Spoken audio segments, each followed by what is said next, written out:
turn to ban.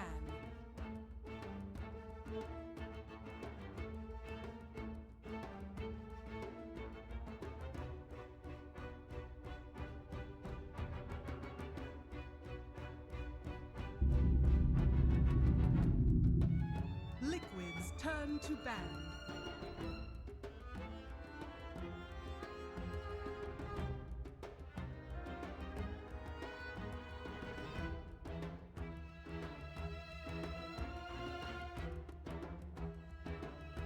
EGs turn to ban.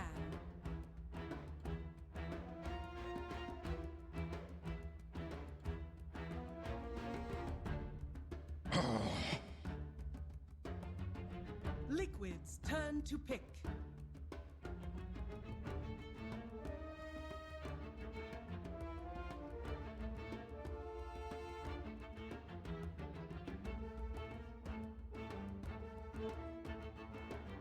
Seconds remaining. War Chief. EGs turn to pick. Life Stealer. Dazzle. Terror Blade. EGs turn to ban.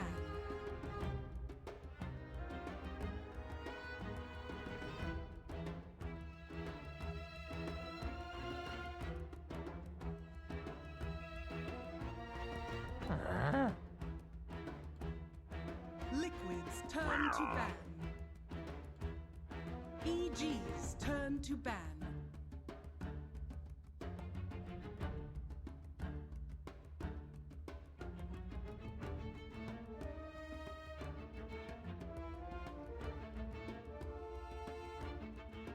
Seconds remaining. 5 seconds remaining. Liquids turn to ban. EGs turn to pick.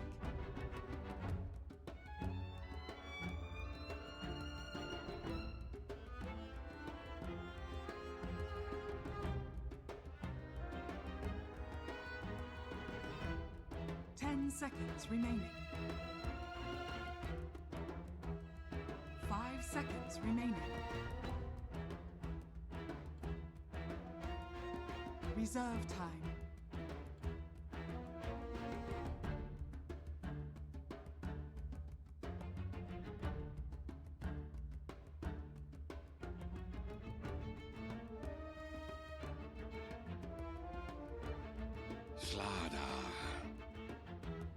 Liquids turn to pick.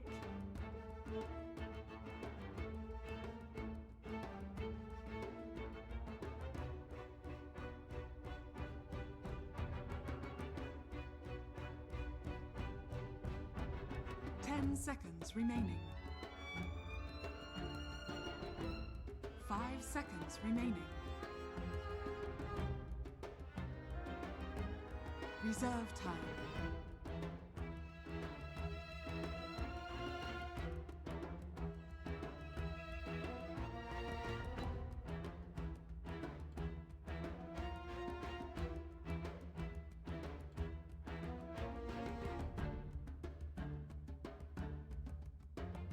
Crystal Maiden.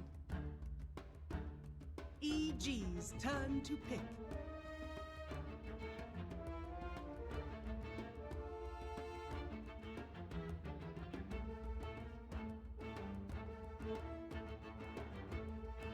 Dark Seer. Liquids turn to pick.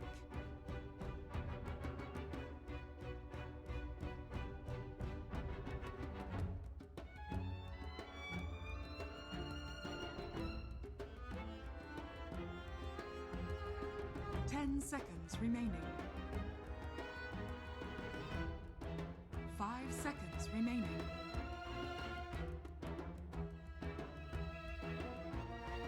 Reserve time.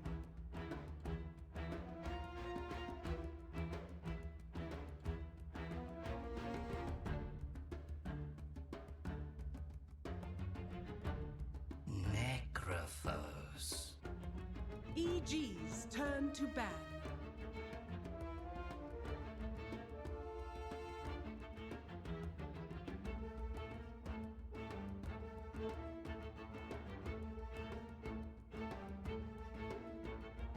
10 seconds remaining. 5 seconds remaining. Reserve time.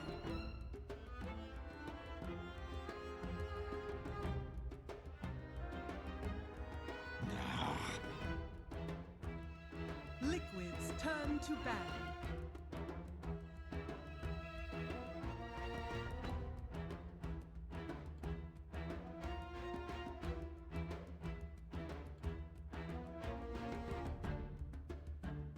Ten seconds remaining. 5 seconds remaining. Reserve time.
Ten seconds remaining.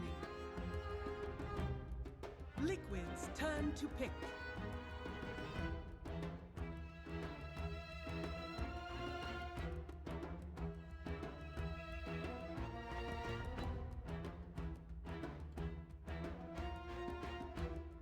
Ten seconds remaining. 5 seconds remaining. Lich. EG's turn to pick.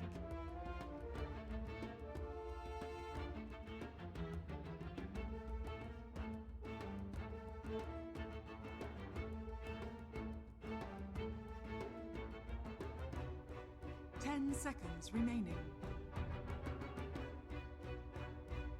5 seconds remaining. Reserve time. Lina.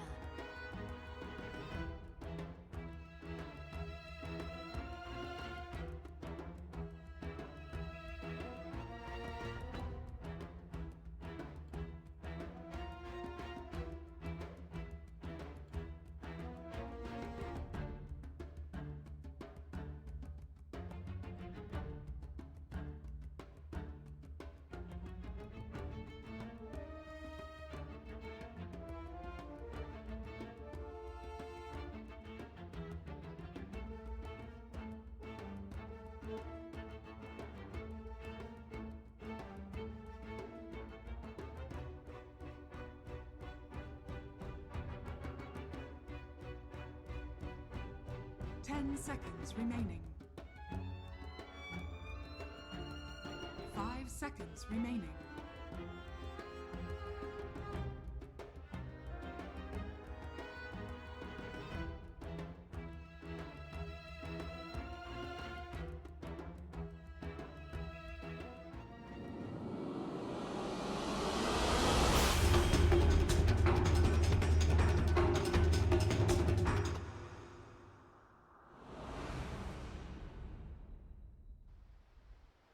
Chain Frost that much? Like, where does the Lich actually fit in? Ice Armor versus everything. Life Stealer and Slaughter. They thought they That's were, it? Well, they could have potentially all in committed for physical damage. Did have last pick. Shadow Fiend. Yeah. These heroes are pretty decent.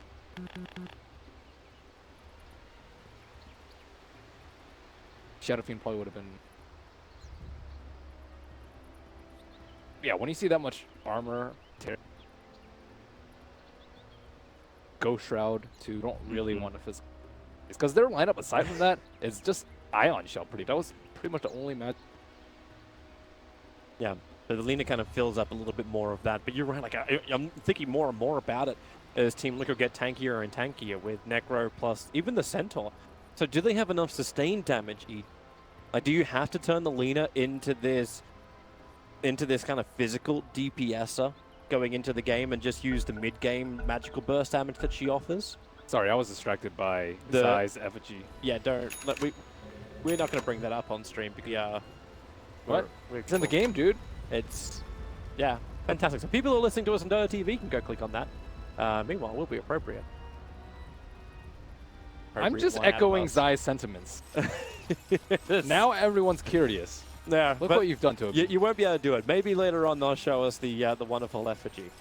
But that wasn't meant to be it. That was meant to be. I saw on Reddit it was meant to be a Bloodseeker one, not that. I like this one more. Yeah, okay, there we go. Now we're actually showing it. So thank you very much, Weppers, who is our observer for the game. Which block is it that is red? Heroic Effigy of the Fall 2016 Battle Pass. Anyways, Yeah, back to the game. So no surprise really coming out from Evil Geniuses. They are going to be pretty standard with their lanes. The only thing they're changing up a little bit is the fact they're putting Darkseer up on the top lane and letting Arteezy and Crit run that duel off. Potentially even Pry lane off, but I doubt Zai's going to hang around there for too long. He's probably just there to contest the rune. yeah, and they can also pressure. One of the better ones, just tons of damage, tons of harass the The battle begins. bottom lane. Will like the top right click war went to Mike. Victory. Yeah. See how terribly color?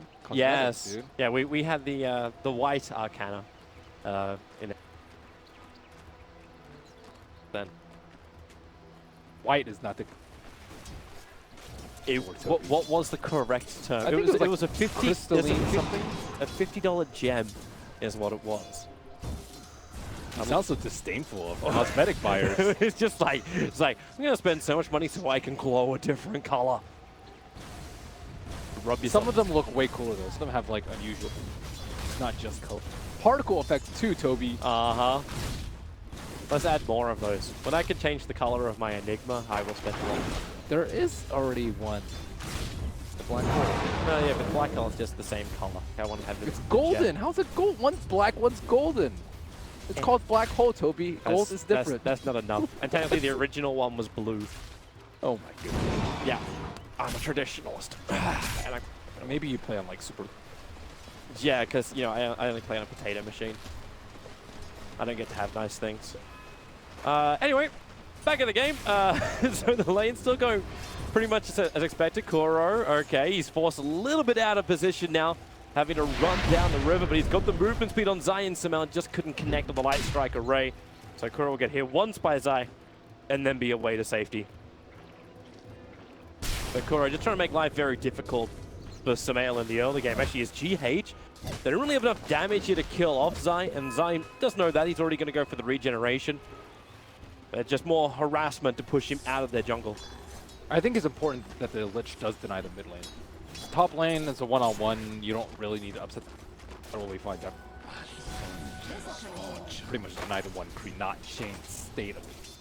I think in the mid lane, Lina is already slightly favored. Still trying to get some. Oh, what a wonderful counter to a lifestealer.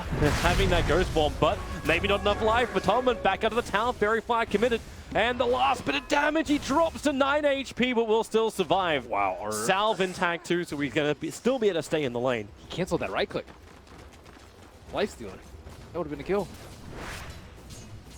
Obviously not as far in the bag as Arteezy thought it was. No Blightstone. For the game. Like the stacking slows, Poison Touch, and quite nice. Blightstone. correct me if Lifesteal I'm wrong, is but you great. can't even buy that from the side You shop can't anymore. Sometimes I guess. He did start off with a win lace, so lace for Whitestone, maybe. It's debatable. Depends. Yeah. Mind Control's getting some decent levels up on the top lane. 4 levels in 3 minutes. It's not shabby. Even the CS, like 11 for 2. Zai has no home. He's meant to be synergizing with the Darks here. That was the purpose of it. But normally that synergy works when you're on the off lane, not on the safe lane. Can't kill a centaur. Yeah. What else can you really do? Like stand next to him and just try and iron burn him down? That's only going to work once the Darksy level like 2 or 3. Yeah, he just needs to get some.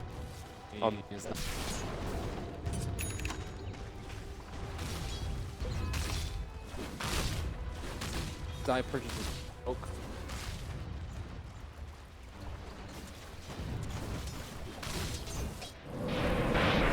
The supplement's being initiated again, but GH is in the neighborhood. So very happy to turn around if he can. Arteezy, he's not going to be able to bait that rage up, but Arteezy's now sitting at a point too where 185 mana to get his combination off, both rage as well as the open wounds. He doesn't have enough anymore. He might need a stick early in the, because when you're up against a Crystal Maiden team, more value, especially because every time you use open. It's good positioning from Crit. Now, that Dire Observer Ward saw this smoke coming. So Crit moves up. He actually tanks the initial Frost Blast. There's 3 Koros, and GH also there to help out. But Tubman staying in close, and it will be first blood. So EG, they saw this coming. They willingly kept Crit there, and now it's up to Miracle to survive up against Zai. Even with the mirror, it won't be enough. Zai will barely survive as he slithers away from the mid lane, and he found a home. That was a good smoke. Didn't exactly see his positioning, but it was very important that he hit. Yeah, he can stack and pull on top, but he had already exhausted the 3. That much work.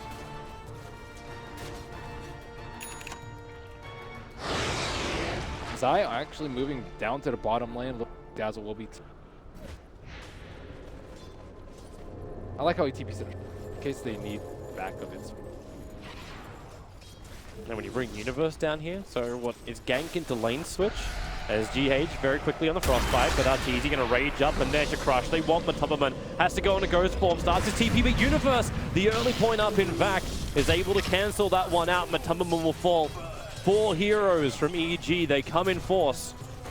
They take the kill. They also cancel his TP. Need a long time to get back to lane. Dire's top GH should be able to stay on the lane still. You still want your Necro. Yep. Very big in this. That TP finally comes in. Like all that time I was thinking like, oh, Necrofrost not farming up in bottom lane, but no one from EG went straight to top lane. Now Lifesteal will move up there. So Arteezy will have that safe lane farm to build into Armlet and whatever else his heart desires. We've seen a lot of the Lifesteal versus Terrorblade commit for against. I like the Maelstrom build. It scales a little bit. Mjolnir's walking with Radiant. That's a level 2 Frost Blast. They're going to commit to the Stampede to try and catch up to Zai, looking for that extra bit of damage as well. But Zai back up into the lane. No support was coming to help him out. But they do burn Stampede Team Liquid in a hunt for just that 4-position slaughter.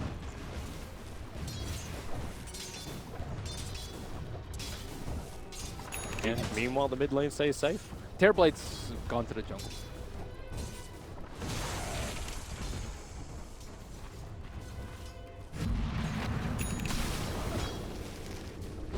Harass, Nine. No, this is just like, it's the jealous sister who brings a friend to actually help win the mid fight. Fire versus ice.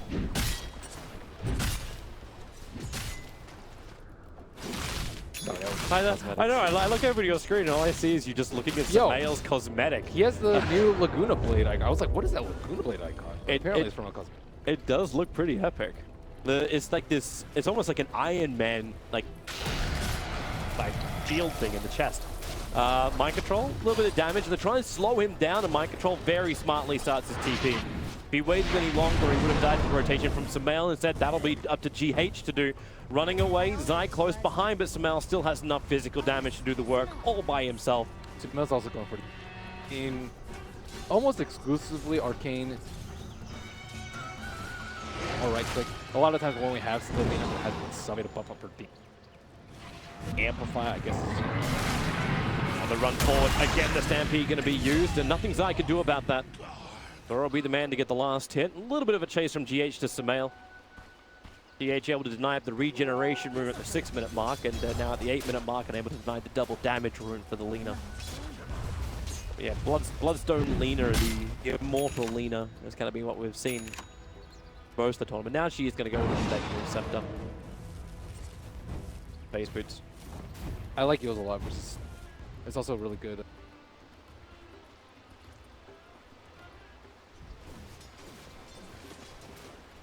Minor stuff too. Control trying to cause some issues for E. Got a little bit of help floating around. It's mainly Kuro who's back up next to Secret. My Control's going in very deep. He leaves the Radiant Observer Ward behind, so he's got at least a little bit of a warning system if someone does run at him. But without the Stampede, My Control could be in trouble. Just commit the Laguna Blade. Sumail with a double damage rune knows he's got enough damage to kill off that Centaur. Was really deep. It's not actually going back. Is under attack. No early blink coming up. Hood playing for double legend Lina pretty much. A little surprised actually. Radiant's bottom tower is under attack. It also helped him. Help him when Darkseid is ever.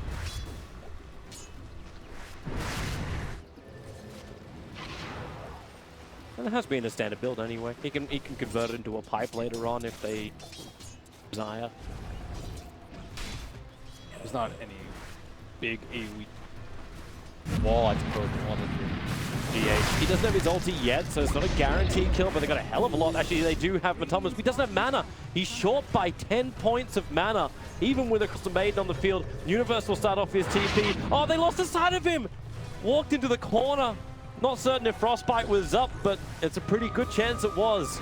That's what happens when you click a little bit past him. I think he clicked like a little bit. Tried to pass him there, and then he ran outside. Click small. That's a good get out of jail free card for Darkseid. Now Sumail with the Iron Shell burst. Tubberman. Wow, he was so close to popping the Go Jump before the Laguna. Dire's middle tower is under attack. Nice try though to get waited the it. Ion Shell. Zai is also ready to dive in here. Knows there's no support coming in from the jungle thanks to the Observer Ward. Now GH comes up. He still has his Frostbite, plus his Nova, so he can keep Slider slowed up. But that Arcane Rune, he just keep moving forward. Another Crush available. A 6-second cooldown on that thing, and GH will fall with the help of Crit and Universe. A lot of pressure being applied by EG on the bottom, but Miracle, the Terrorblade. Normally we're talking about Terrorblades forcing down buildings really early on, but we're 11 minutes in and still no Tier 1 tower fallen. He's just playing it very consistent, very safe, and still sitting at number 1 in the net worth. They're trying to eke them out of there. Pretty close in terms of the net worth, but experience, Radiant side is pretty far ahead because Terrorblade shifted to the jungle, so Dire's top tower. not looking great in the. Is that when you look to see like board. EG then and start to invade the jungle more? Maybe that's what Universe is. Once Lina's coming over ready, to do. Lina needs her Yules before she can. It's not great to fight before. I guess you can get some like, now and then.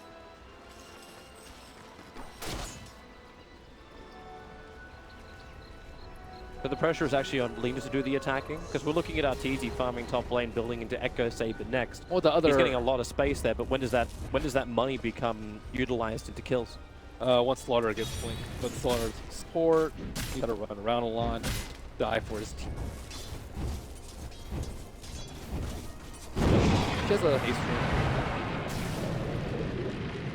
Stampede being triggered. More of a defensive thing as Kuro is being approached by Zai. But you notice Zai doesn't even have a quelling blade.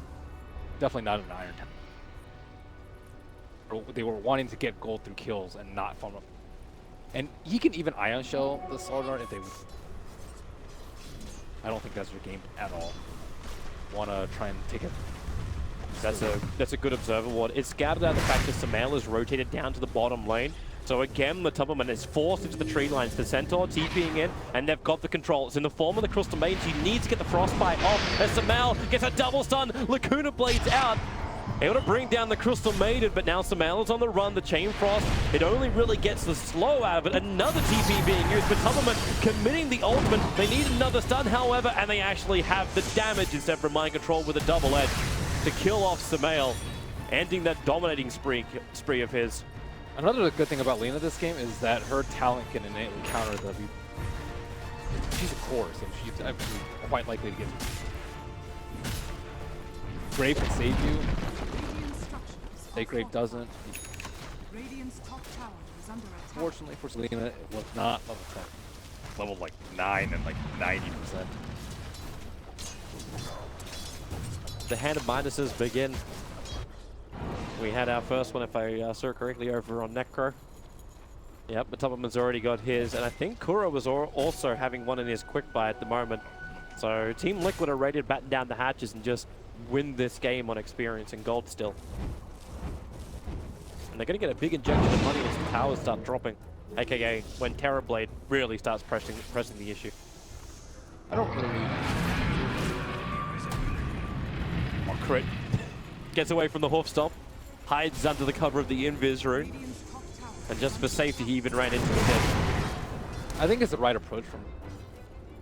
All they need to worry about is the Terrorblade getting... Once he gets like Mansa plus Butterfly, you're unstoppable. Alright, so GH now has found the perfect way to counter push on his creepway on the lane. Okay, maybe not perfect, but it works. Yeah, it works. They were looking to set up. They also have good... A little bit worried. That's a lot of pressure on the top, and you see the line actually being drawn out.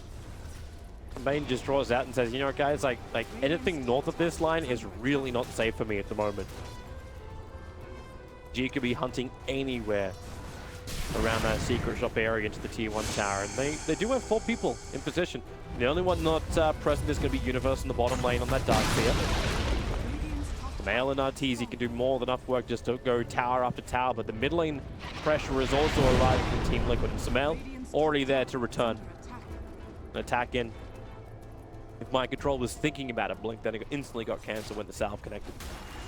Mind Control's quite farm. He has good hand. Oh, now this one's easier. Blink forward. But some of them potentially could have thrown down the ulti for that, but they let it go. Basic kill for Mind Control. But they're just taking it slow. They're, I guess, up. Regeneration. I don't know. Lich is just like really strong. Talents are like pretty lackluster. The right click build is just atrocious. What, it sounds gone good, now? but it was fantastic before, right? It was never there before. No, Really? it was. It sounds good in theory, but it's just so awful. There's so many things that stop Lich. That like, no matter what items you get, I think a 6-slotted lifesteal will always manhandle a 6-slot. No question about it. I wonder what else. EG want to keep pressuring right now in the mid. They've already committed their weave to this. It's going to wear off in a couple of seconds. GH is the one that they could potentially jump on just because they had the vision of the high ground. Good patience from the Slaughter, making sure he didn't just amplify up the Crystal Maiden, because it would have revealed the high ground vision. They just need the kills to be quick. If they go, if it takes too long for them to get the well, potentially like even a the one from like that's always gonna stampede in and counter initiate. They just need like a quick blink, crush, fast kill. If they try to set it with a Yule. Give him one of those camps as well as the bounty rune and he'll have it. Only 200 gold to have that blink dagger. Possible. Gage is just playing in the trees on that top lane. He's so close to Arteezy. If he gets caught out, like he just throws the ulti out. Arteezy will take the damage and look for the fight. Mind control now running forward. Arteezy that range. Oh, the Necro ulti's going to be there. They'll cancel off the TP with the double edge. They'll find the kill. Was GH the ultimate bait? Yeah, I like the way he's using it. Tower is under attack. Not any team fights going on. Like he needs it for that. He could farm neutral. Pushing out the lanes and perfect.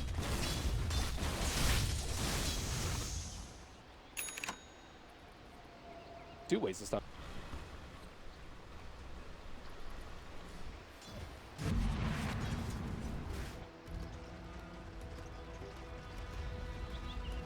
Mal is just wishing he could find pickoffs like that. There's the point there. Radiant's bottom Yep. tower But they just smoked right on top of the Observer Ward. So, while the time might be nice, Team Liquid can be very prepared for this. They have a dire Observer Ward up, so EG have the vision. They see that Matubberman is lagging behind at the moment. They're trying to pick off the back of the pack. Is there some kind of saving? Matubberman goes into Ghost form. More support is there with a whole stop of double edge. Zai is unhealthy. Crit tries to keep him up. They can turn this one around now. Team Liquid, they turn their attention towards Arteezy. Zai back in with a crush. They're doing the damage, goes into a mind control, who just got his Stampede back off cooldown. They scurry themselves, Team Liquid, back past their own tier 2 tower. That was a really tough call from EG. They saw the heroes running away, so they knew that Liquid knew, but they tried to actually catch them off guard with the massive movements. He had sprint on him, he had smoke on him, and then he eventually had surge on him. So the timing for the smoke was a little bit earlier than Liquid. But the trade-off is that your team is not close. Lina was nowhere to be found to get that little bit of extra on the neck of. Liquid are coming. Liquid have the Observer out the front of the pits. They understand what's actually happening. Mind control. This is a lot of patience. Roshan's almost down. Now the hoof stop and double edge. Roshan so low on life. He'll clap down. Mind control's dying. Laguna Flame will actually kill him off, meaning that EG will secure Roshan.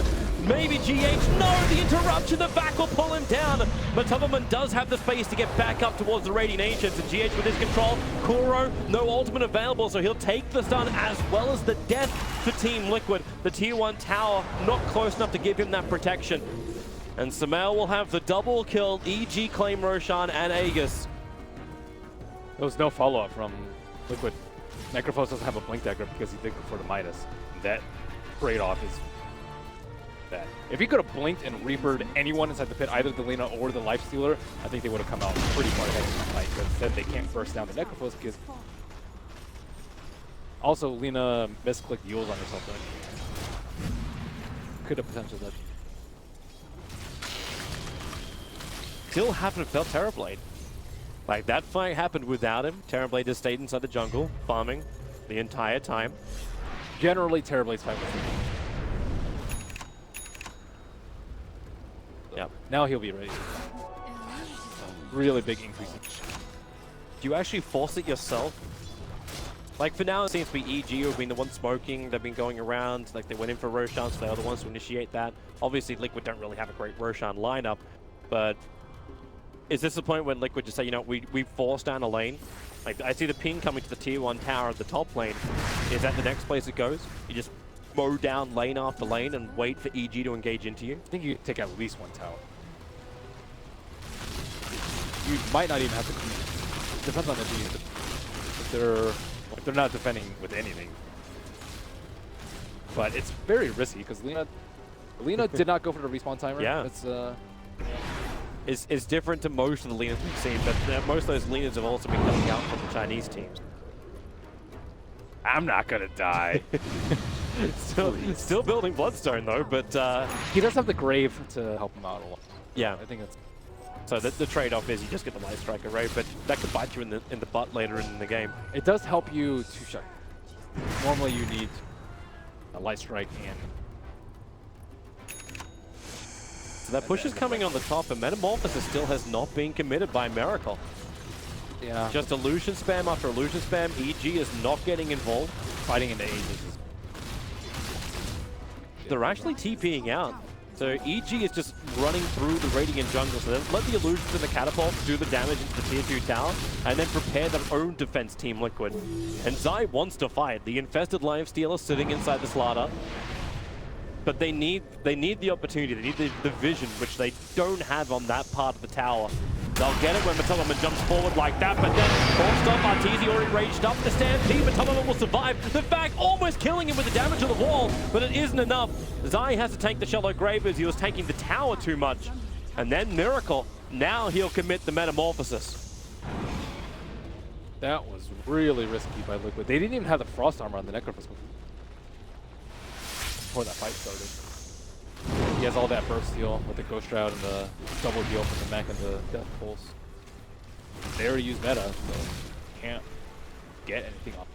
Yeah, and I'm wondering why he did. Like, Miracle used that after the fight happened. So it's almost like you're either using this for farm or you think that this fight is still going to happen from EG. Which Sumail is trying it. Yields up.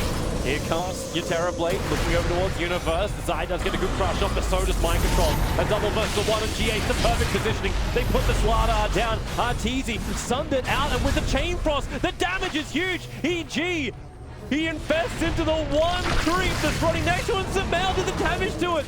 It was going to die anyway to the dire creep wave that was coming in.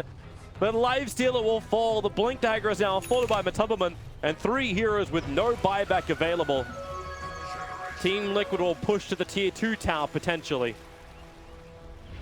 Not enough burst for Terrorblade at that point because Lina had already committed her spells earlier to try and kill the Necro.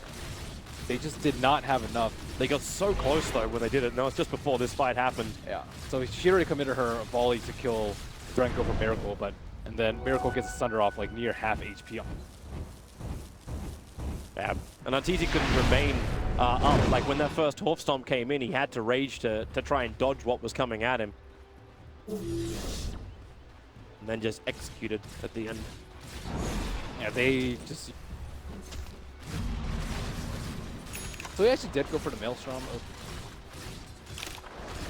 Pretty important. Go into the base. I think that would have been a big mistake. You could also potentially, I think, go Diffusal versus deal with the Ghost Shroud, but Diffusal is terrible versus Maelstrom with that nice mix. Terribly elite. You'll still... What do you think about the pickup of the Ether Lens onto Mail? Ether Lens is really good. It makes the Dragon Slave, and it helps in...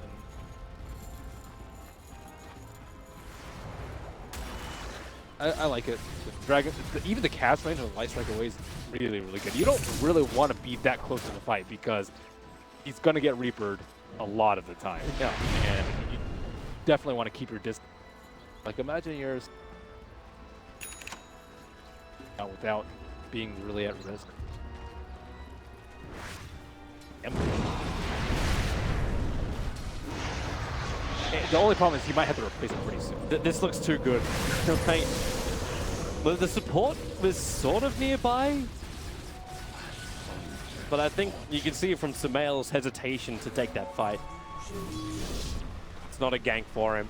Universe can try and pull GH back, try and bring him in range of the double Iron Shell and GH. Well, he's been bait before. Universe has his own pipe to give him a little bit of protection. There's no other stun, or is there? No, there isn't. But Tubberman was trying to go for the scythe to cancel it. That was really close. The Stampede being used to try and close the distance, but the Stampede came too late. Yep. Like he didn't really take any. Was it level 2? He triggered pipe. Yeah. Any kind of protection. Pipe is really good.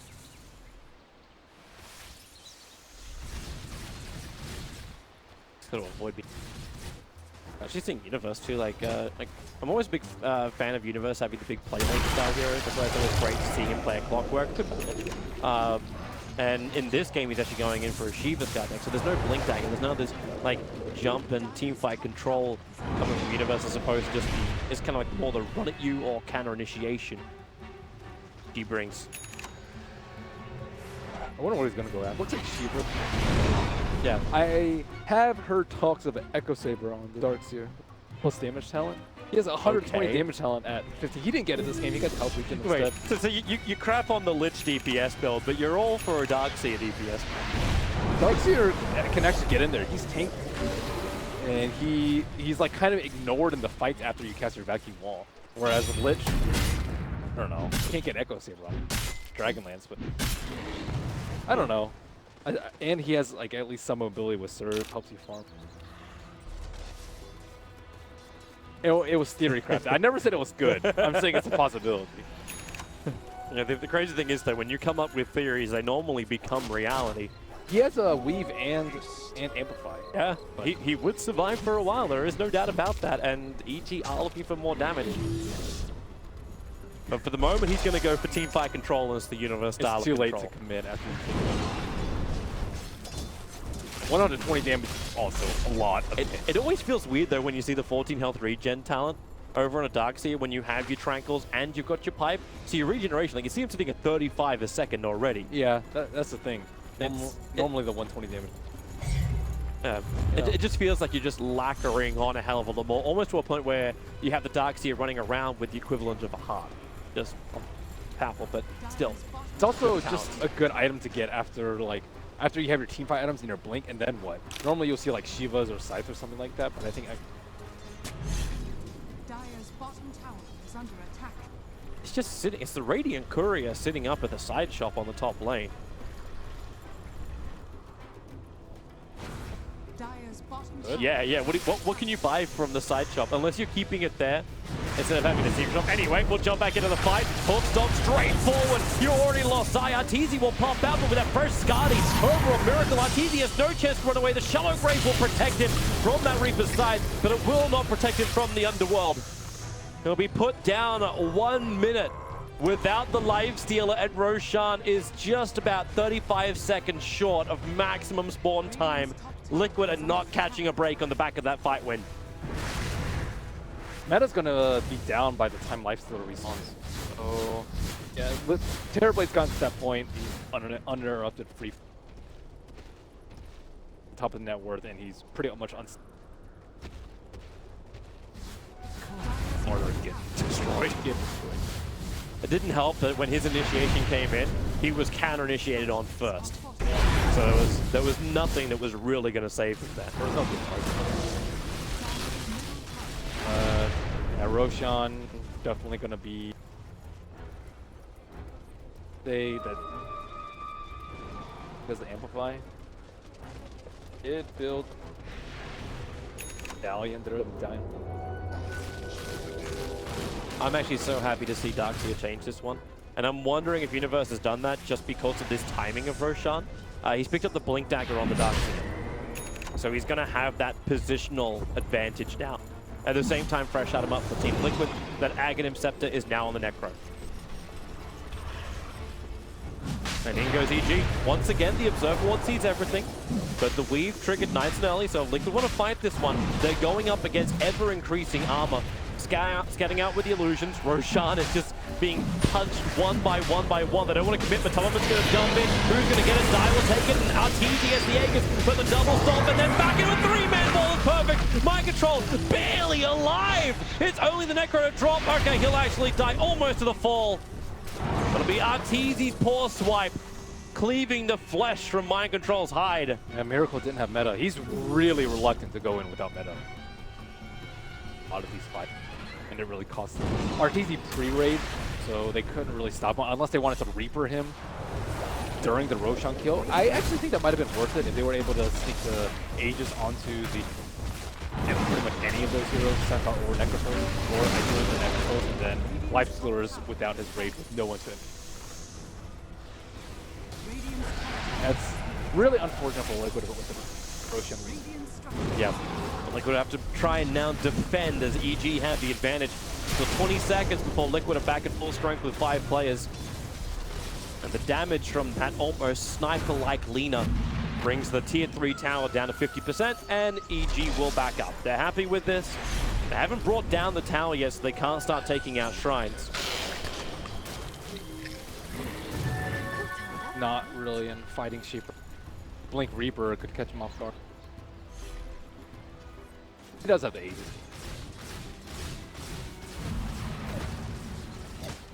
First fight was Liquid with meta. Fight where Liquid no meta. So you just see a fight on.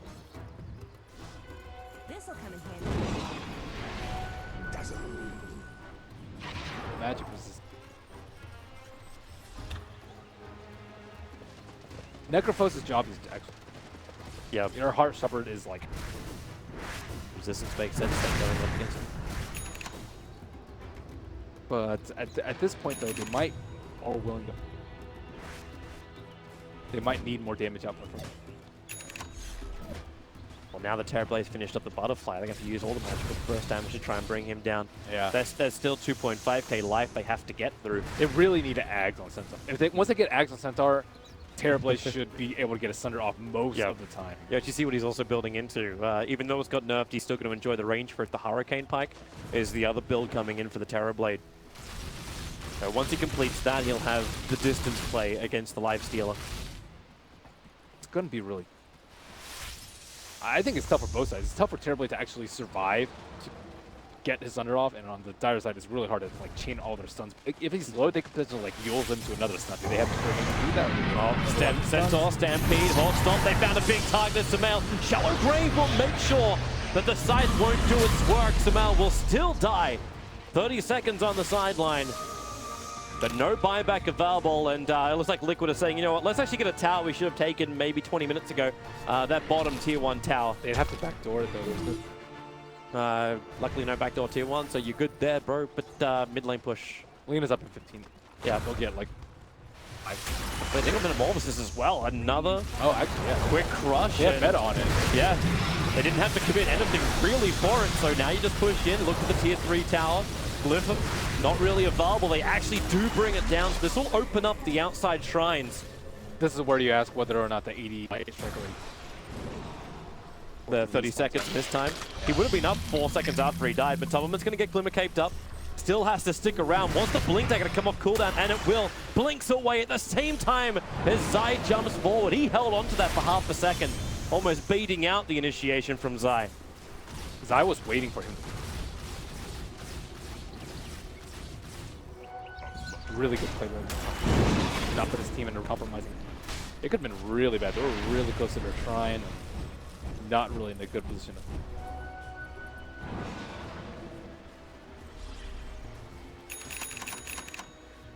Right. Someone's been stocking tomes. I think I just saw 3 purchased up by the Lich. See if anyone's close to him. Use them all. Is Kuro now just going to like skyrocket himself up? So he goes just shy of 16. And he's 17 and a quarter with the Laguna Blade, but Tubman's still going to tank through the initiation of EG. And Miracle, he wants to fight this. Metamorphosis again, that damage from range. Zai's got no way to run away from this. They even trigger off the Stampede, and they get the scythe down too. 80 seconds without Zai. You'll remove the Dazzle. Both supports lost for EG, and both do not have buyback. This should be mid-racks. Meta's committed. Let's see how long is half the duration. They bring in, how far away is that creep wave? There actually is a... It's still a long way away. So this time, like backdoor regeneration is going to be a bit of a problem. A little bit of a problem until you get the back wall, double light strike array. Miracle is dropping quickly. He's got the Sunder available. Trades alive with Universe. Universe surges himself away back past the tier 4 towers. Another light strike array control from Sumail. Stopping Miracle from attacking. He's going to walk back through his own wall. Laguna Blade, but Tubman barely surviving. The light strike array will connect. He's held in position. He still needs to survive. Maybe with a Hoof Stomp, the damage from the side. They bring down Arteezy, but the cost is still the Necro. Universe once more. Surge forward. The Yule Scepter up. Light strike array. A little bit of miscommunication on the timing as GH invis. Thanks to his own little Glimmer Cape. The Sentry Ward doesn't reveal him, and GH, the TP, they don't know! They don't get him inside the trees! GH will get away by the skin of his teeth. They allowed the Terrorblade to get Thunder off that fight. I think he probably could have used them and then waited for another down, but that would have been a really big kill on Miracle. And they trade the big cores, Necro for the Life Stealer. I don't think that was actually a Reaper.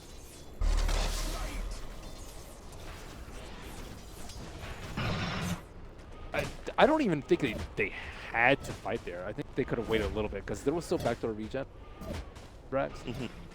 You can see the amount of damage the Terrorblade was pumping in. Maybe they just like, okay, They still have had glitch. enough. They still had glitch though. Okay, So well, we're gonna watch it again anyways. This is Matumbaman escaping at the very, very start. A lot of control. Your lack of detection. They have no sentry ward. Make a quick hit kill on the Necrophos and no sentry ward for the Crystal Maiden until a little bit dropped it right when she left. I'm not sure if we actually flagged it during the middle of that fight too. The Centaur picked up the Aghanim Scepter. He didn't use Aghanim's buff Stampede during it because it came to that point. But it's something to note for the next fight. Terrorblade is gonna be a problem. Same with Necrophos. These are heroes that you want to burst out. You have to burst them down very quickly. Terrorblade's just gonna rip into you. He actually moved away from the Hurricane flag. He had it in his quick buy before, but he gets a monkey. He gets an MKB instead. Solar Crest. Source of Evade. Dark Siri. There.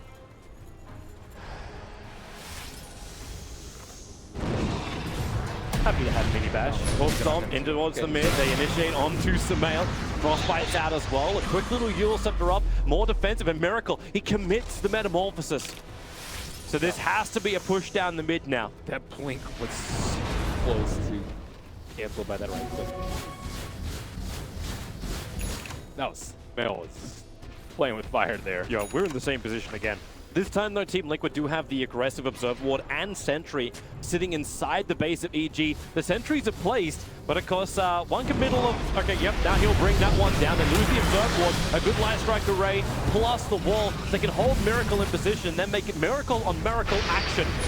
And then with Laguna Blade, Miracle still down low, but Stomp, they're trying to catch one of them out. Miracle still doesn't have that target. He wants to stun to someone that he already has. He doesn't have any more life. They have to push him away and use the site to hold Arteezy in position, but it's too late. Miracle will fall. Support is there with Zygain, the double crush. Mind Control will fall down too, and Kuro will join him. 3 heroes lost, no buybacks available again. This is going to happen. Where EG have a window to push. What a sick Lincoln's pickup by Sumail. He blinked in, Laguna to him. What is CM doing? Oh my god. CM is still back at the base trying to creep skip this out. So Zai gets a first slide into Bash on GH. He's just trying to stall up time. He has buyback available. At least got Zai to move away, but really, 2-on-5, this could be difficult. The item decisions were really good this game too. Like, Miracle tried to turn around and right-click Arteezy, but he got hit by a Mjolnir lightning proc and killed him. And then the Lincolns put Miracle in that position in the first place. And that's going to be an easy rack. Likely to. That's Miracle's still in the grave for 30 seconds. They got so much damage on the Miracle in that first wave. He was at like 50% before, and I'm not sure when the Stampede came out, but it was not when he was like at half HP. Yeah, it felt very non-existent actually. Vibes. Yeah. Oh, so they get game-winning Lincoln Sphere right there. They'll still end at 2 lanes of ranks. So EG will back up. You cannot underestimate Team Liquid at this point. It's still a Terrorblade. Maybe next time he can push with a creep wave so back regen doesn't stop it. But we might be getting to a point soon where Team Liquid are forced to do something a little bit more rash. As you can see, that swing just dives the way of the EG side. They have to do something very soon. Roshan is, it just respawned. It's been 10.5 minutes since the last respawn, so. The Illusion's scouting it out now. Illusion's got it. Dire also kind of knows that it's up. It's very high probability. Like. Well, Team Liquid can't really bring it down yet. Oh, what did he T-back? Wait, yeah, did he go all the way? Dazzle TP'd all the way back, and I think he did underneath the Illusion. He TP'd back to get the Observer. Liquid, they are going to smoke up. Are they going to try and sneak Roche themselves? Doesn't really and maybe just smoked for movement speed to get back to Roshan. Like, Liquid picking out the fact that Roshan is up, but they're smoked up and waiting next to the shrine. So if EG come and they scuttle themselves to get over there, the smoke will break from both sides. Arteezy on the front line, but Matumbaman mind control. They miss their initiator. There's a huge back wall from Universe, catching out more of them. Matumbaman's BKB will try and protect him, but they've already lost Koro. The Sun's on the back line. Maybe Miracle is the bigger one. Zai gets the crush. He's protected right now by the Lincoln Sphere and Miracle. He needs a target. He'll have to sunder his own teammate, Mind Control, and the damage is still too much. Mind Control will jump back in again, but he was the sacrificial, very large lamb of meat. 3 heroes lost for Liquid. They're going to find as well GH in the tree lines. He's starting his TP. Now they see him. Now he's dead. 4 heroes gone for Liquid. And EG could end this right here, right now. Beautiful vacuum wall from Universe. You set up that fight. RTZ actually has hid inside a wall of replica illusion for some of that fight too. They were trying to focus him down during the raid, but it took them way too long to do so. And safety megas or is GG push? Is GG. And they'll realize there's no buybacks from Team Liquid, and Team Liquid will admit defeat in game 1 of this 2-game series. EG, they have done it for game 1. I think Lina really pieced it all together for them. I think she's going to play very, very well. A little bit risky with the light strike array over the it's okay. They comboed very well though, like the light strike array into vacuum up. Oh, but the way he handled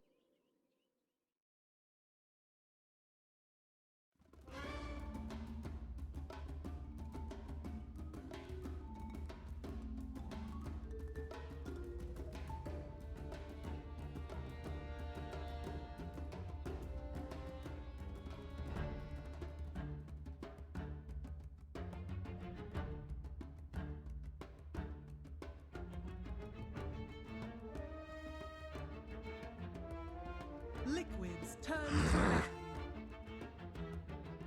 EG's turn to ban.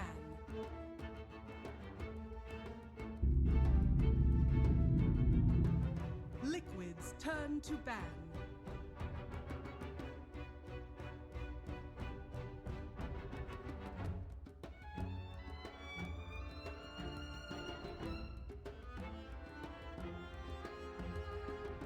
Ten seconds remaining. 5 seconds remaining.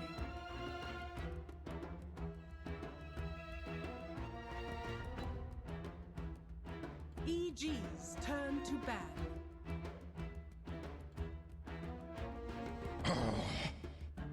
Behold the horn of madness. EG's turn to pick.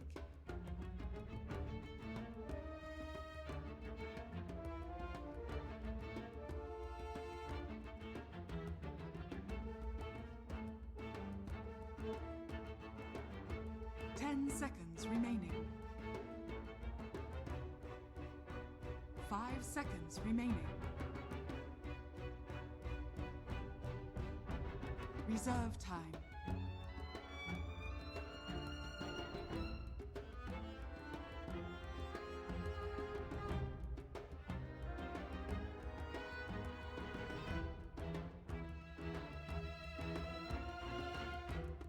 Axe. EG's turn to pick.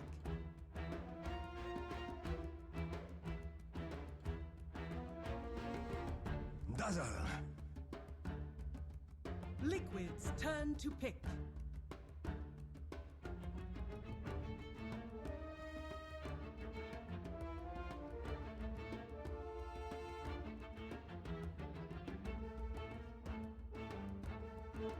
Ten seconds remaining. 5 seconds remaining. Life stealer. EG's turn to ban.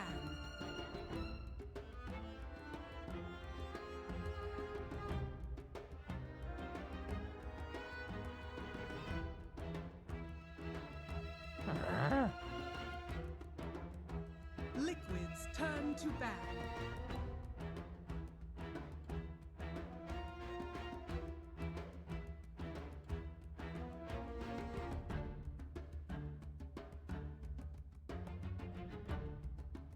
EG's turn to ban.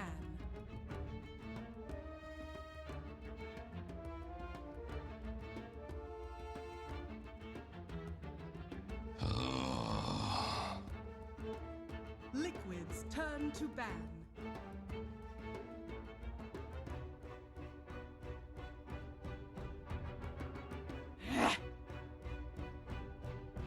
EG's turn to pick.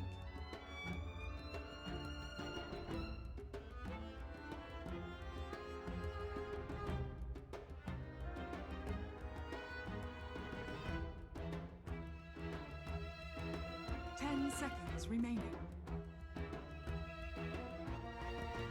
5 seconds remaining.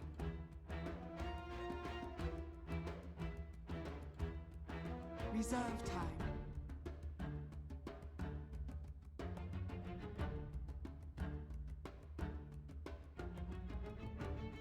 Monkey King. Liquid's turn to pick.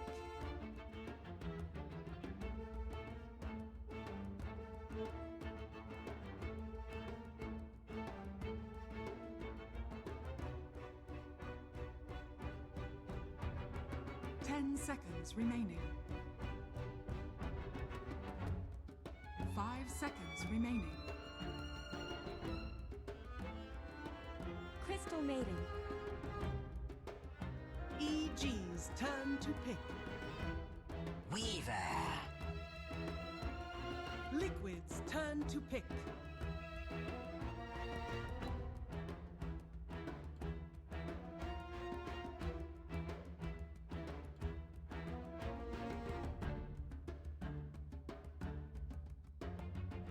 Seconds remaining. 5 seconds remaining. Reserve time.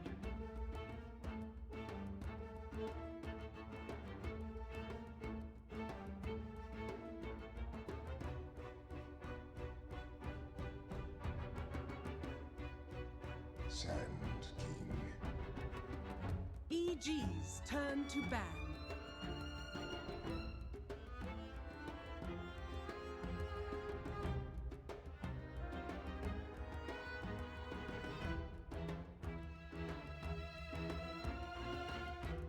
Seconds remaining. 5 seconds remaining.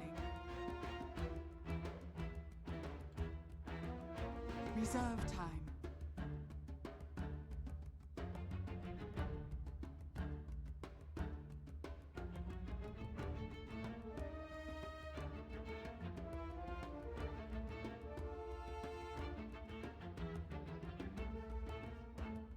Liquid's turn to ban.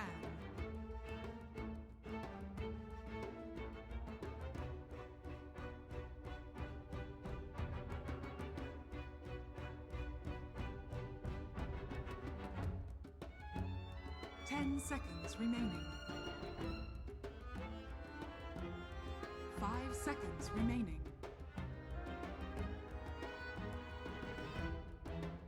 Reserve time.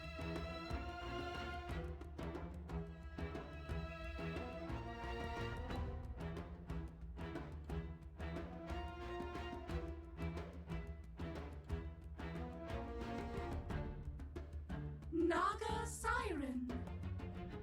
EG's turn to pick.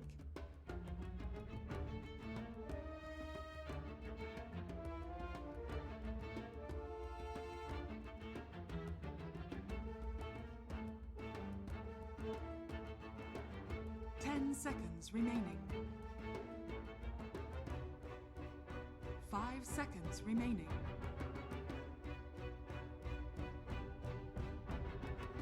Reserve time.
Shadow Fiend.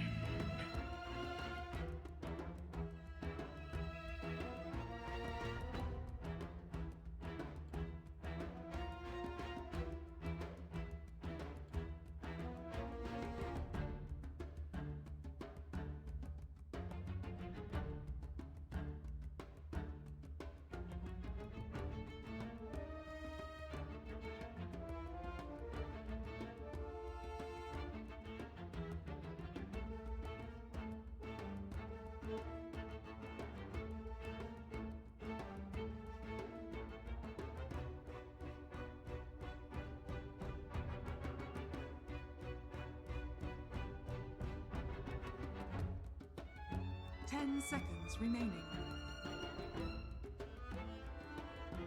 5 seconds remaining.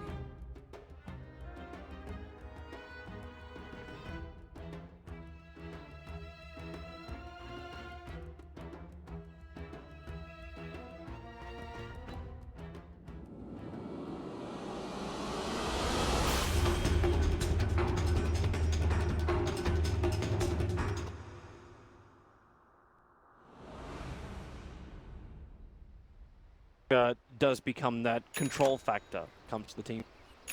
Very difficult. So that may be the other approach. But they have a BKB hero in the mid lane. Shadow Fiend BKB is really good. You want things that you can't actually BKB out of. You have Naga Sleep, Arrow, Black Hole. These are things you I can't. suppose it's the other side too. The fact you're already running a Magnus as well as a Lifestealer, right? Like you've already got like the better team fight. It's a waste of empower. Or is it the setup? So Mind Control can then get the greatest RP of all time. It is. They have Dazzle in case Mail does get RP'd. They have the Axe for counter initiating that goes through BKB. Very important versus the Lifestealer. They have time lapse on Weaver just in case they're down. So I do think their team fight was good. I think it could have been a little bit better, but I don't think the Naga. Yeah, the team fight's good. But with Naga, it's not like, oh my god, sleep into RP. Not at the end all be all. No, it's not. Nothing to write home. I'm sure we'll probably see at least one or two good ones. We'll have one. Like you still got Epicenter, you've got Freezing Field, you've got RP, you've got all the cleave damage which can come out, you got potential heavy Riptides, mass Burrow Strikes, like all these things Team Liquid will have to work with. Did you just really say Riptide for a team fight, Toby? That's like the most underwhelming team fight ability in this game. Hey, you know what? I'm just listing every single thing. Eventually, I'm going to hit solid gold. But Monkey King, he can turn into a tree during the team fight. Wow! You know, if that actually says it, I'm going to laugh my ass off and then refer to this moment. That's not going to win them a team fight. It can be awesome, but not win them a team fight. Oh, man. Critical influence, man. Critical influence. Die Monkey. The GH block in the mid, so he's starting on the mid. Wait, what's happening? Yeah, he's mid. Miracle is on the SK. Yeah, Miracle is not the not a Naga player though. Yeah, but is GH the Naga player? Like we've seen Why not, dude? We've seen him have some really great positioning when it comes to the Crystal Maiden, and maybe this becomes one of those hybrids where you give the early farm to the Naga Siren and then just switch her into the jungle and let the SK take the lane against Samael. I do think it's strange that he's playing Naga Siren just because, as we saw last game, Miracle loves AFK.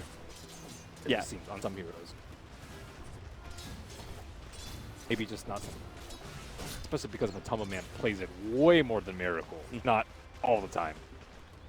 But they need to have a life suit. I'm sure Miracle can go. I think any mid slash safe one. Like, you're actually turning SK down to a harassment. Like, he's trying to push the Dazzle out of bottom lane. And in fact, it looks like they're doing some damage to the Dazzle at the moment, who will just be able to TP out of the bottom lane. Come on, that tree's more exciting to watch. It kind of is if he can snap the courier. The Ventiling, oh, he cuts through. He'll see it. He'll see it. It's just a little bit lower. One more attack around the tree lines. Run, Ventiling, run! Instead will be there from GH and maybe even the first blood. It will be going the way of Team Liquid. Wow, they were denied on bottom lane with the TPing out Dazzle, but GH is this courier bait game. At one level of his snare, he was trying to jump into the trees. Wasn't able to get it off because tower damage. Save your points for the right time. Zai's going to jump down to the bottom lane now. Quick fall to the ground, looking for a little bit of harassment on the Kuro, but Matubman's already making his way over as well. So Zai trying to be as aggressive as he possibly can. With the support from Crit, he can survive a little bit longer, and in fact the RTZ bugs throwing out, so Matubman losing that armor and has to back up to the tier 1 tower.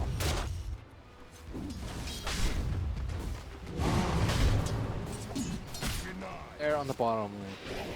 They have been favoring these ones. Who really wins that? Like, Universe has got to be very scary to come in close up against the Whirling Death. I think Axe versus most melee. And on top of that, he has better Burrow Strike. Miracle's going to be here to gank onto Samael. GH started off with the instead. Zai now jumping forward. It's going to be Miracle to be the one who dies. GH needs to back up to the tier 1 tower, or does he? He knows Samael is low. but not low enough to find the kill. And GH is happy. He's got a regeneration rune to go with. So he'd be very happy to take the damage. Riptide doesn't have the mana to use it. And Miracle doesn't get there in time to get the Burrow Strike off. Time to 3-man Shrine. They're really good about playing Roshan. Dazzle TP.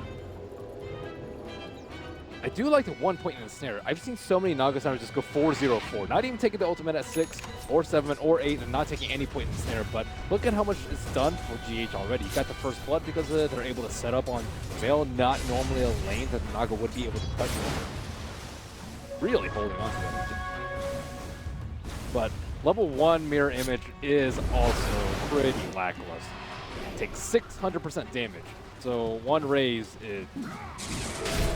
They're looking to fight top. You're already going to have that jump in from Zai. A quick skewer from Mind Control. Actually picks up Zai and Universe, but there's more support. It's Miracle. He comes from behind with a Burrow Strike. The damage on the Act is minimal. His armor is just so damn high, and Miracle doesn't really do anything against Mind Control, who's dying at the moment. But Zai, he needs to jump away. He can't do it. Universe will come back in again.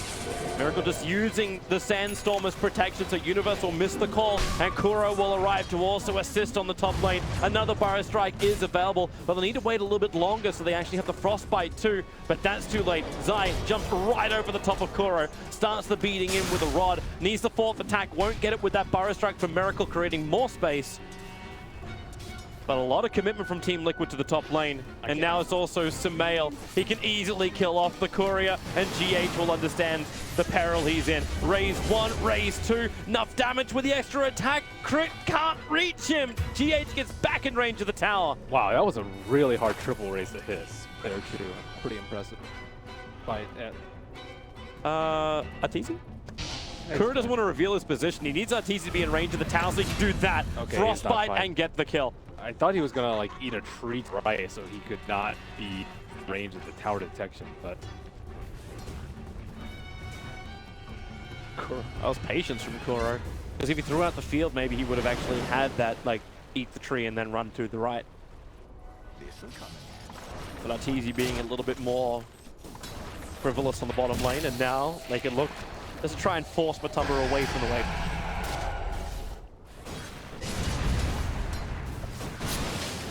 no pressure, and Naga's gone. Gonna have the sinking. Try and pressure him a little bit, but. Oh my God. He dropped to 8 HP at that point. Has to bottle and then send it back. He needs that 6-minute rune.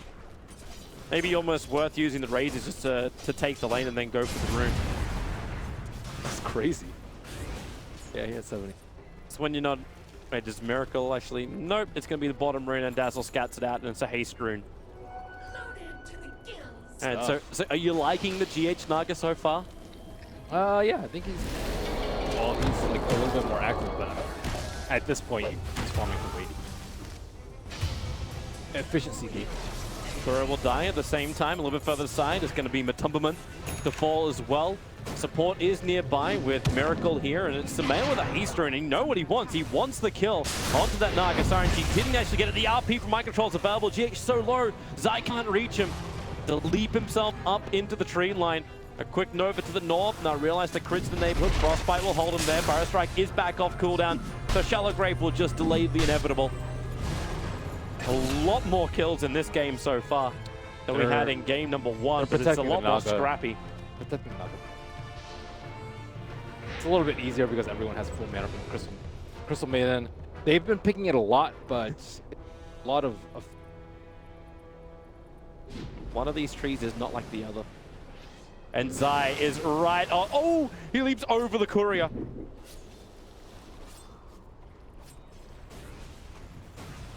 But no one's sitting in mid. It's like he's trying to stop GH from farming, but GH is farming up the mid lane with the illusions. Okay, that's a moving tree. So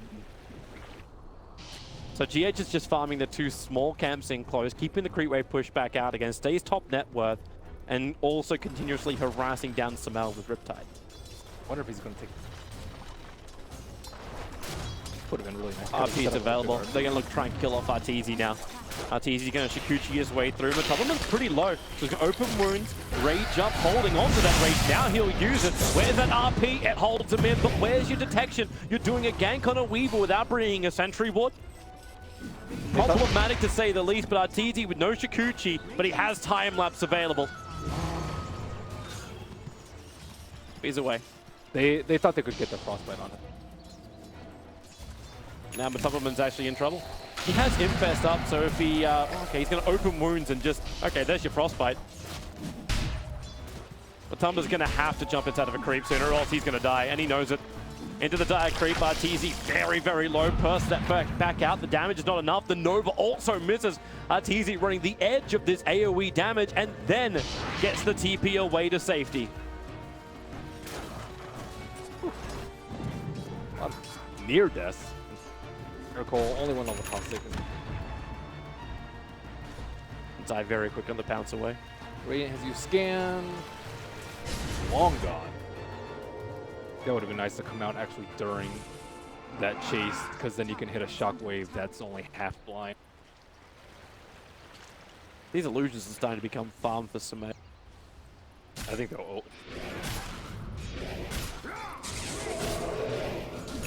500% damage.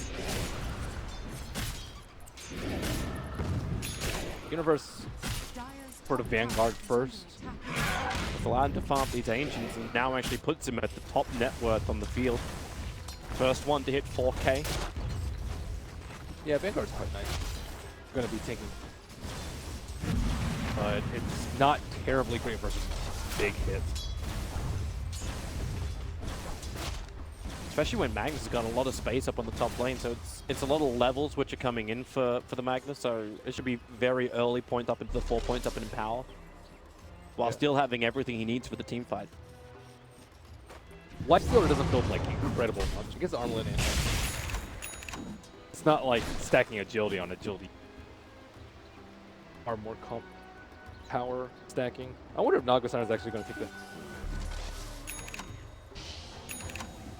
Just become the really hard to kill. Kuro, trouble. TP's out. We'll be safe. Matubberman looks like he's going to let the tower go. Actually, no, that's Miracle. Miracle just TP'd himself into the bottom lane. Now he is invis for the moment. He'll have Zai. He'll cop the stun. Where is that epicenter? Matubberman's leaving. So it's up to Miracle if he really wants to do anything with this. But what's he going to do? Double Burrow Strike? They don't have to stun Epi? him. He can just stun Epi Zai, I think. They'd have to use Grave on him, but he'd probably die in the. Actually, they don't have the detection. Yeah, there's no fortification, and he'll let it go. Unless he can get a solo kill on someone, but when Crit's got Shallow Grave, that's not really possible. Radiant's top tower is under Where's this attack. team? Okay, that's one kill you can potentially get. But you need to hit the Frostbite or Burrow Strike. Crit's coming back down again.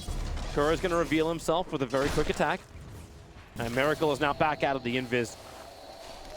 Kuro needs the space. I think he's going to get the bugs off him. Dire's top tower is under attack. The whole out of nothing, which is good for Naga. Good for Magnus too when you build a Hand of Midas as your first item. It's not. Is Arcanes and Midas even before Blink Dagger? Usually Echo Saber is your. You can farm neutrals incredibly quickly, but I can see where he's going with the Hand of Midas, because his limiting factor is actually going to be a number of neutrals, not time. Because you're on the team with. Yeah. Naga's still working your way towards that relic. It's taken time. It's taken a lot of time. Like, we're 12 minutes in, you went for Boots, Iron Talon, PMS, Bottle's in there too, and you had to run the mid lane. Mycontrol has to TP out, Universe needs the call, and Mycontrol realized that ain't gonna happen. So he actually gets out of range of the call, but he has no TP scroll available, can kill off the creep wave. Even the Weave's trying to help him out with a little bit of extra vision, removing the arm from Mycontrol. Another jump forward from Zai. Mycontrol, very tanky, support is on the way. He goes for a quick RP, actually committing this to escape. And looks like he's able to achieve it. They will not kill him. Nice quelling.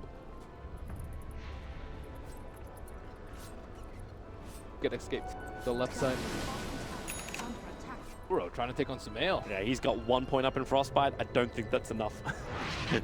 Even if you let your freezing field go, you need one more person to bring in some damage. And the Riptide could have maybe tilted Sumail close enough to death. And more Hand of Midases. On Shadow Fiend as well. Probably one of the most uncommon pickups. Shadow Fiend. that kind of game. And we're going to start to add it up. It's like, oh, we're up against an Argus Siren. All right, cool. Let's just Midas, Universe. Blink gets the call off. Is able to actually catch the real GH. And with the Shadow Wave damage from crit, GH doesn't really survive too long. Perfect blink timing coming out from Universe right there. He didn't have the first top fight, so he thought he would need to farm neutrals. But nope, right then. And such a big hero kill as well. Like, you catch her out while she's banking money for the relic. Wow, so Naga did go very greedy.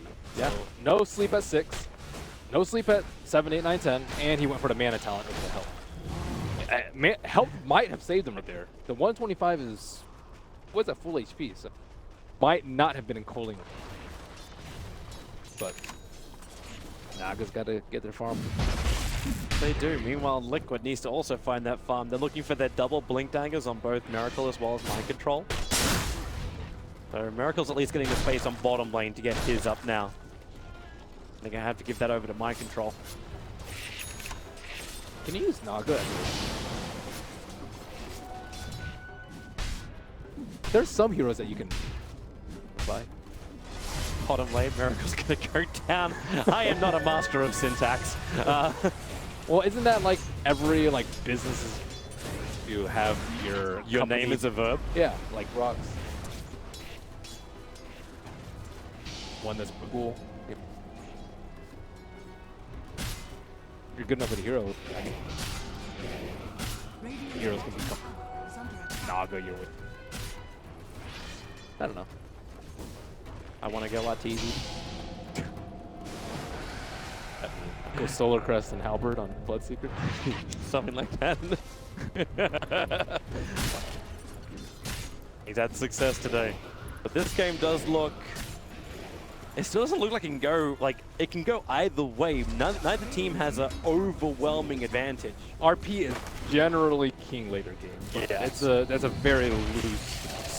So is Naga for the split push. Again, also relevant.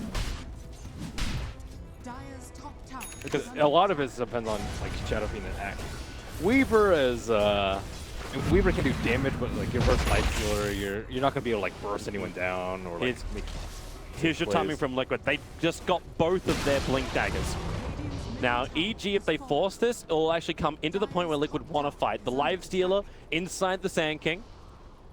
They have to worry about Axe and the Dazzle though. There's two heroes that can counter an AG. Blink dagger just got revealed. He just blinked on top of the Dire Observer ward. So if EG was paying attention, they'll understand this with Miracle right now. And in fact, he's going to walk on top of the other Dire Observer ward in the map. Where's the smoke There's at? literally two, and they're very visible to both. The thing with the Naga strat is you generally don't need to save your smokes. Like any half-decent opportunity, you see the smoke, you smoke. Look at Monkey King knows. He's inching forward as Bark. Let's see if he can buy Miracle. Up onto the tree, he's going to miss the target. It's the Flying Vision, but a quick blink away back to the Tier 1 tower. And EG potentially revealing they have vision there, but it may not matter. You can just still put it down to the Monkey King, and you're going to take the Tier 1 tower. Radiant's top tower is under attack. But Still Liquid hiding. get what they want. They're going to get this fight. Mind Control under the cover of smoke. Samael and Axe are pretty close. They could potentially both get RP'd, but Zai's going to throw a spanner in this works if they do initiate. So Miracle misses his Burrow Strike. Universe now pops out. Zai's going to jump in, throws the ulti out, stays on the tree lines. Mind Control, there's still no RP. Song of the Siren has to be committed by GH. Getting rid of the Scarab Beetles, and they're actually just bailing from the fight. I think Miracle even survived half a second after he jumped in then. And in fact, as Zai wanted to go in deeper. Radiant's top tower is under attack. That's Dire's middle yeah, but that was a disaster. What they were waiting so long. Why did they smoke the Sand King to begin with? That was the strangest thing. I saw this. They definitely had smoke. CM had one. They smoked a Magnus too when he had his Blink Dagger, but they just waited so long they couldn't find the right jump. And Universe was the one who got a two-man call. Of course, one on the ever so. The jump positioning just looked really off. I mean, they didn't really look like they were in a position. They probably understood through the tree line. The Monkey King was sitting up there. Yeah. So if you come in close at that on that side, which is where you probably wanted to have like the SK even closer, but he couldn't be. So you're kind of being choked out of positions by EG. and but finally Radiance is there. Radiance is a generally a pretty big deal, but like let's say he had that fight, they wouldn't have been able to freak out. The jump forward, mind control, caught out, he'll go down. It was Liquid who were the ones meant to find the kills. Yeah, if you had Radiance, that'd be great, but you still reveal both Blink Daggers on Team Liquid. Don't get a kill, and it's EG who finds the opening. They're gonna roast. Radiant's middle tower is under attack. Very, very easy for them. Medallion is up. What level President of Dark Lord? He's level 15 with the Midas. That is a level 4. He hasn't picked up level 15 talent. This is turning into a full split. You can Yeah. see Miracle getting into position so he can just blink out, intercept the creep wave, go for the full split. Crit, okay, Universe jumps in. Fresh Blade Mail reveal, and then Culling Blades down GH. A lot. Just it's like repeat. All around the map. Just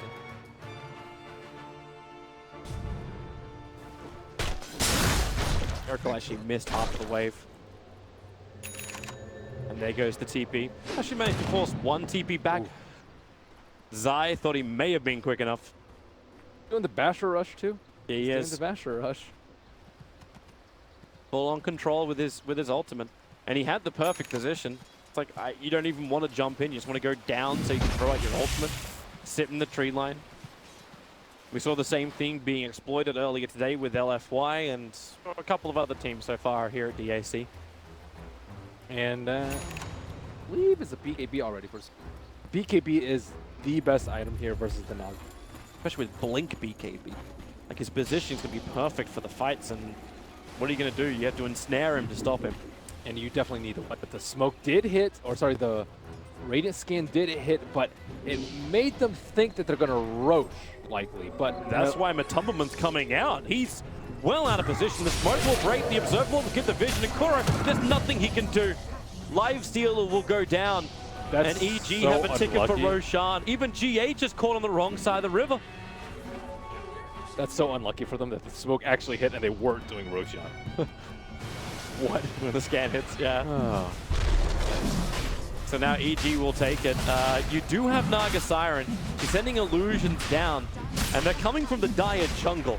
So this may be causing a couple of mental problems for EG. The fact that it's surrounded on multiple sides. Miracle as well. This could be the moment with that Blink epicenter. They've got to put it to work, but Roshan's so low, they have to go now. Song of the Siren comes out from GH. Roshan is low, but he's not looking inside. It's Kuro who's being killed off by Universe in the meantime. So they don't have the Crystal Maiden. Another shockwave through, but Roshan, it belongs to Evil Geniuses.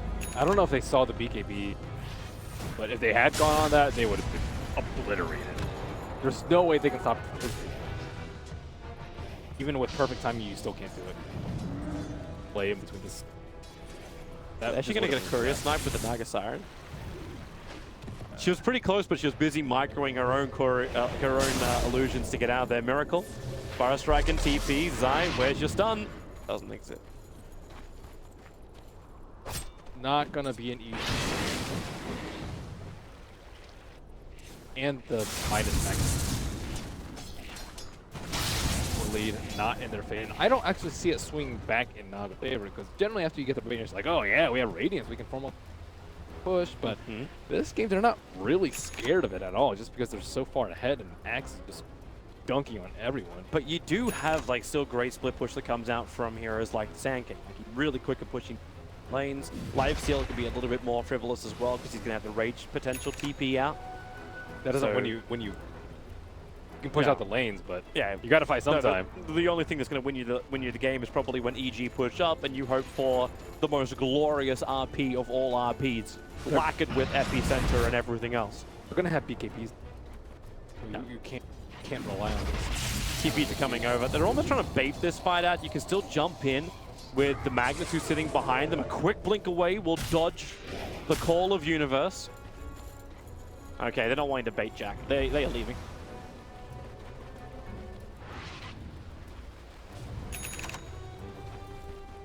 Very dicey. I am trying to foresee a point in the game where they're like, okay, let's take a fight now. It doesn't really exist Maybe you look at it from another timing. So, okay, yes, SF has BKB.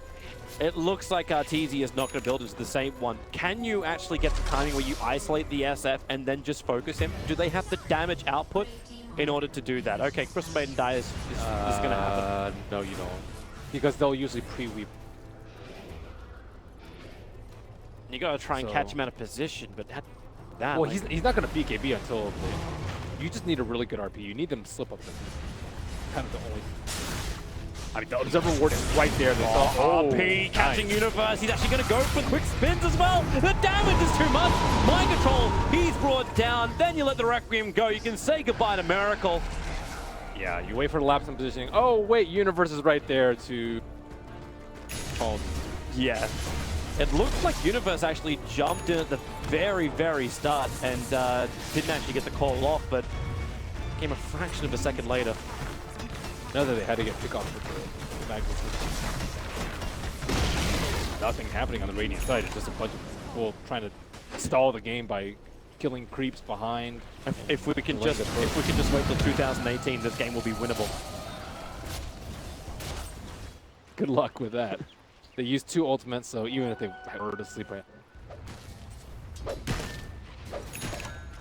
The weave is pretty important here too. You're not going to be able to cleave people with that power like you normally would. Like their positioning is going to be so far spread out. Shadow Fiend's going to be in the front. Weaver's going to be far away from the SF so that they can't both get RP'd, and then all the supports are 90 gold per minute is the talent from the Magnus. They are looking for anything that will buy them a get out of jail free card. The double RP refresher orb may be the only option they have. Yeah, once the BKBs get down to 5 seconds, but you have to survive until not confident in their ability. Just play the OB1 strat, man. Hold the high ground. You have a lot of big ultimates though. Mess up the ult high ground, or if they have Aegis counters the big ultimates. Miracle. It's like trying to clean up the wave. Nice skewer. Actually going to pull Universe in rather deep, almost to the tier 3 tower and on top of the creep wave. But there's a lot of EG reinforcements here. And Liquid are not seriously looking at this kill. Yep. It's all a lot of slow damage. Lifesteal with Empower would be... But he's going Midas as well? He's going Midas. Yeah, we can... We are turning this in. Okay, this is actually almost a 2013 Alliance game.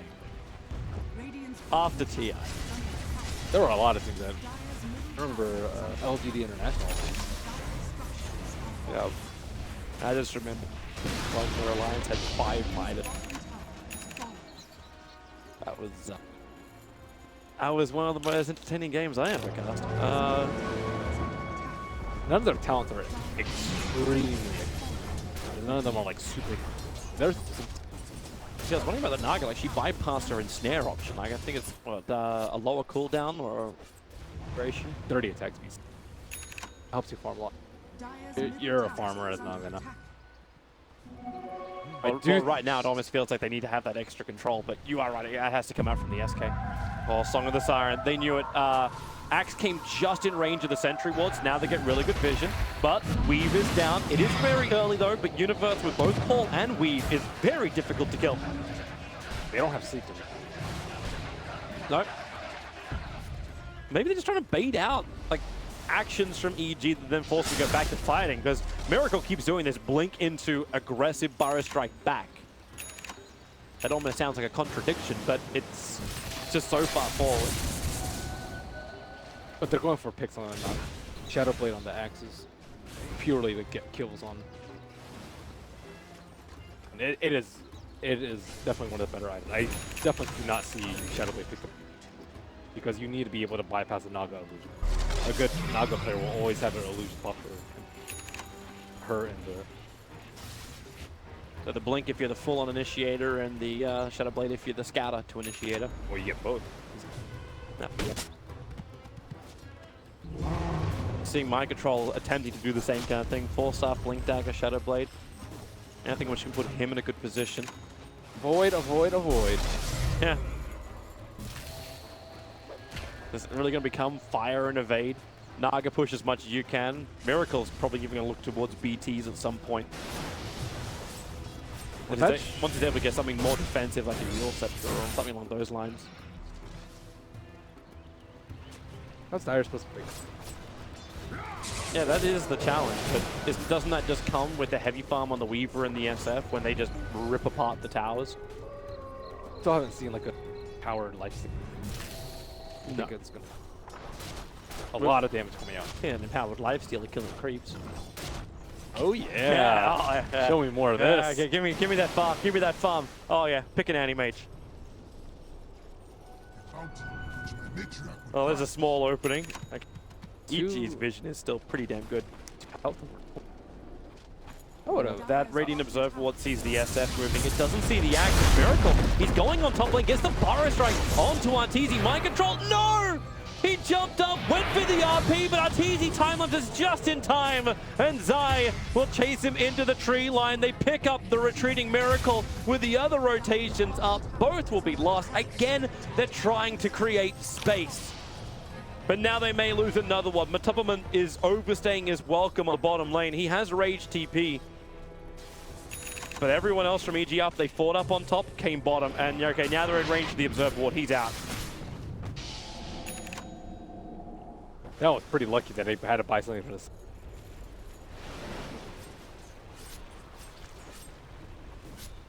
This is just... It's funny though, because you get the commitment from EG, they then go for their rotations. We can have a quick look at this again. So Miracle, the Burrow Strike is perfect. He doesn't know he's got him, and Mind Control just has to go for it, but the split second between the RP and time-lapse. I don't think they had enough damage. If he had RP'd and then right-click, he doesn't have an Echo Saber for that little bit. It's all they can do though. Like, they have to go for things like, just hope they find enough. Yeah, it would have been way better with like a safe best. I think they would have been able to. Or, let's say, half detection versus Weaver. You know, there's a better way, better things that they can do. They can't afford detection against the Weaver. They need to keep spending money to get the Observer Wards down that Zai keeps planting everywhere.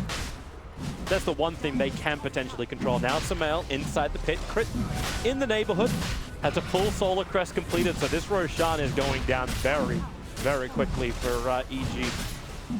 And yep, Team Liquid can do nothing to stop it. It's very rare a team with a Naga Siren is unable to hold the Roche pit, or even a team with such huge AoE control and teamfight abilities like Team Liquid can't control the Roche pit.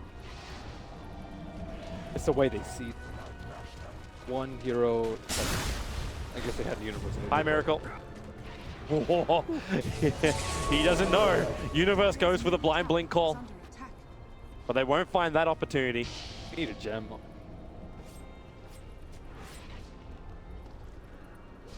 Yeah, they need a gem on someone, but Axe is the one. Oh, they have it on Zai. Yeah, they have it on Zai. I think he needs to. So they can get more pick. Universe is the one hunting heroes that Monkey King can, but he can't.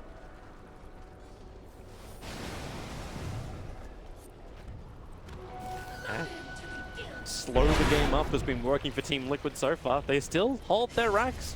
Naga is still sitting up there very high up in the net worth. She's gradually getting higher. And once that Octarine is up, the split push becomes even stronger from the Naga Siren. No one's scared of her. No. Well, what they're scared of is just the incredible amount of delay, and then you're like, well, maybe that's what Team Liquid's still looking at this game. It's like, okay, the Naga's going to be pushing out the side. The SK is going to do the same. The Lives is going to do the same. Team Liquid feel like they're on a time clock to get into the base before they end up in a bad trade-off position. These type of kills are definitely going to help. A quick call. Miracle will die, but he's only dead for 23 seconds. I will say one thing about Liquid strategy is that they're committed. They're committed to out-farming and delaying the game. Yep. It is. It's not too late for CM Midas, right? She doesn't have any items. Not too late to put the kettle on and start brewing a cup of cocoa. Like, Liquid are in for the long haul. And My Control's on the hunt. This time they're coming with the Infest. They're pinging out Arteezy. But they walk past Zai. Remember, this is the Shadow Blade they're using. Zai will see him. The Gem of True Sight did the work. No! The RP misses again! My Control, run away! Kuro will die in the mid lane as another expected pick off. The Crystal Maiden doesn't really have a lot of safe places here. RP's down too. That's yep. That's the chance to push up. Firstly, that was a good bait though. knew that they knew what was going to happen. You got creep waves. Yeah. You look at the position of Naga Siren.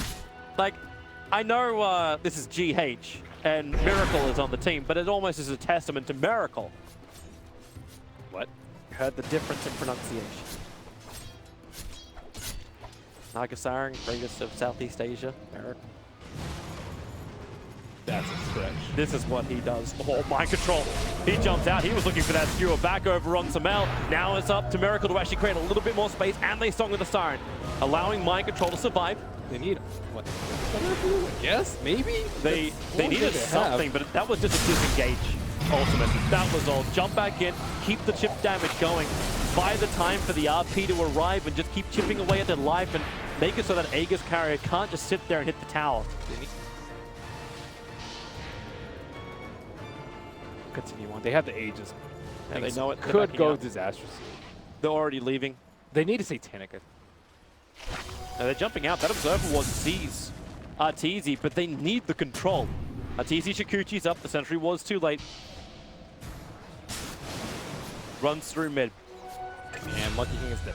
Okay, goodbye Zai, but also troublesome for GH. He doesn't have Song of the Siren just to TP out this one. Samel's coming into the Octarine. He needs to do a little bit more damage to stay alive, and Samel, he triggers the BKB. Song of the Siren is now up, but the call is there. The Culling Blade too early, but the kill will still complete.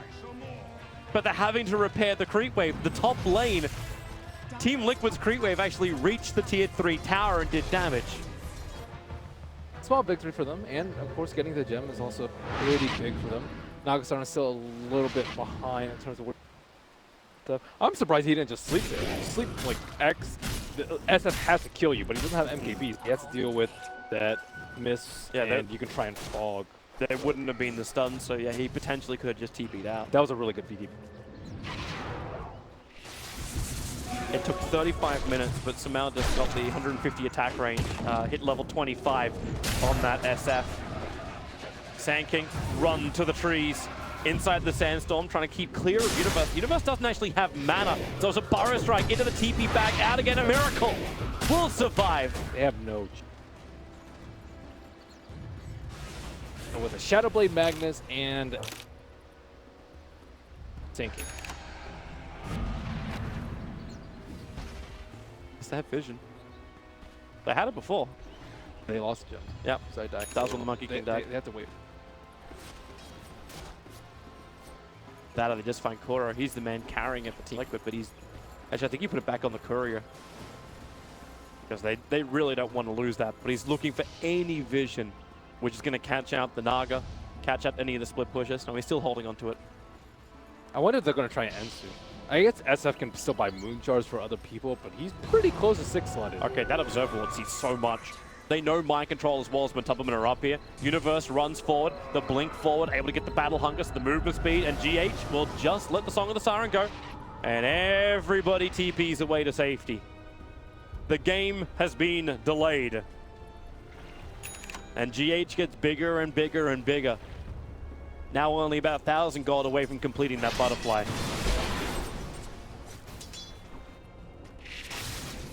Way to keep the Monkey King away. Just have Magnus keep skewering trees.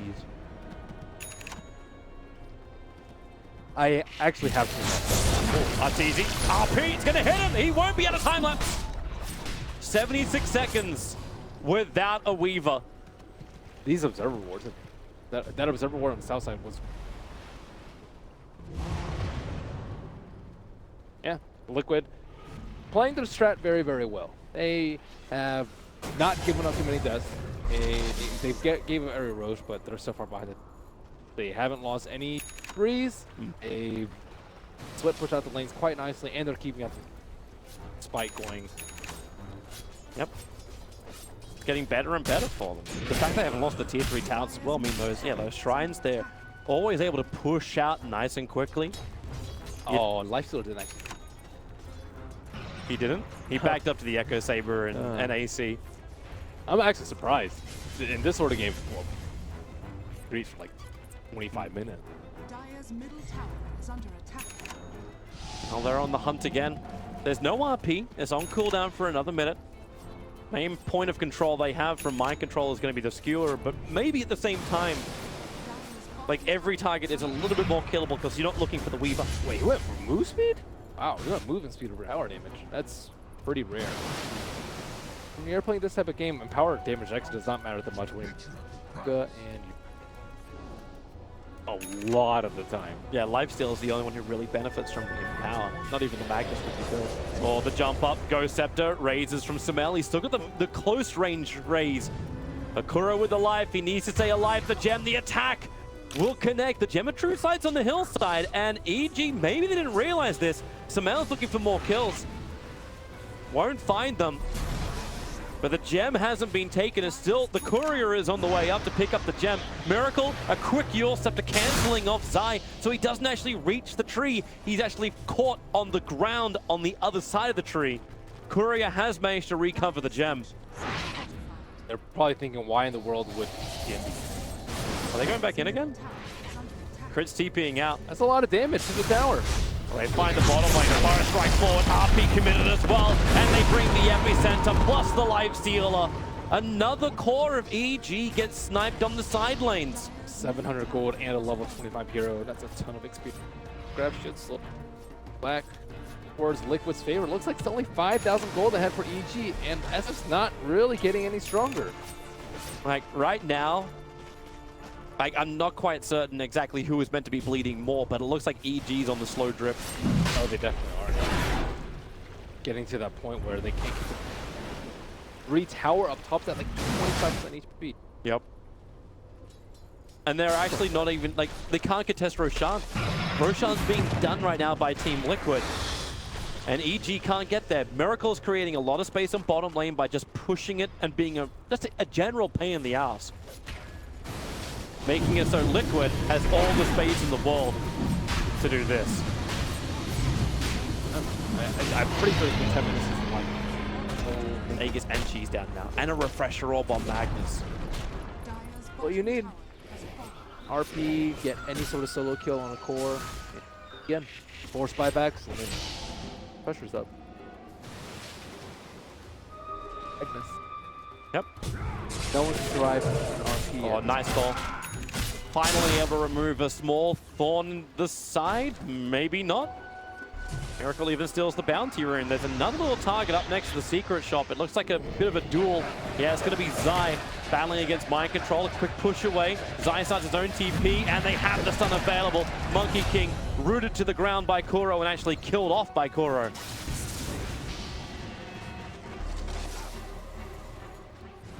Five. Game is just... The game plans work perfectly. Beautiful call by Universe. Hold the life stealer in position. Bring in the damage, because right now all these fights are happening on Liquid's terms. EG maybe can finally leave their shrine. The RP goes out. They keep the control up, but with the Shallow Graven Song of the Siren, Universe keeps the spins happening. So much damage from the axe. The Aegis Immortal will trigger. Samel's BKB will protect him. And now they go over to Matumberman, the life stealer. No real way home out of this one, apart from standing his ground and being as manly as he can. But don't worry, the side lanes are pushing in. EG have trouble at home. E3 count on top, almost dead. That's not good. They can't really afford to lose their shrines right now. Just okay, to move outside the race. RTC, oh my god. Liquid Spear protects. They're TPing forward. Zai wants to try and catch up to Miracle. It's going to be difficult. Jump forward, gets the stun off perfectly, but GH, Song of the Siren for protection, and then TP's away to safety. Ori has that, I think that's actually the level 2 diffuser blade as well, over on the Naga Siren. He's 6-slotted too. Yep. Yeah, he is. Very much. Miracle finds another target. Samel just wandering around. Male, however, has friend as well as a shrine. And they have vision. Yule Scepter up, Crit comes in, and, well, they haven't got him yet. They still don't have him yet, and they don't have him at all. Universe was waiting with the stun. Meanwhile, top lane, Tier 3 tower's gone. The illusions as well as the catapult should take care of it. The shrines are now open for destruction. and Liquid are wasting no time. Yeah, Roshan is up. They can. I don't know if they have enough damage to kill them if they only in an actual big team. They can definitely do it if it's like 3-on-1 versus some of the heroes, but imagine if they actually do RPs, aren't able to. Shadowfang actually doesn't have a way to heal back up. Like if he gets great, he's still gonna die. He needs the Satanic. Yeah. Ags maybe? He can heal up with Ag.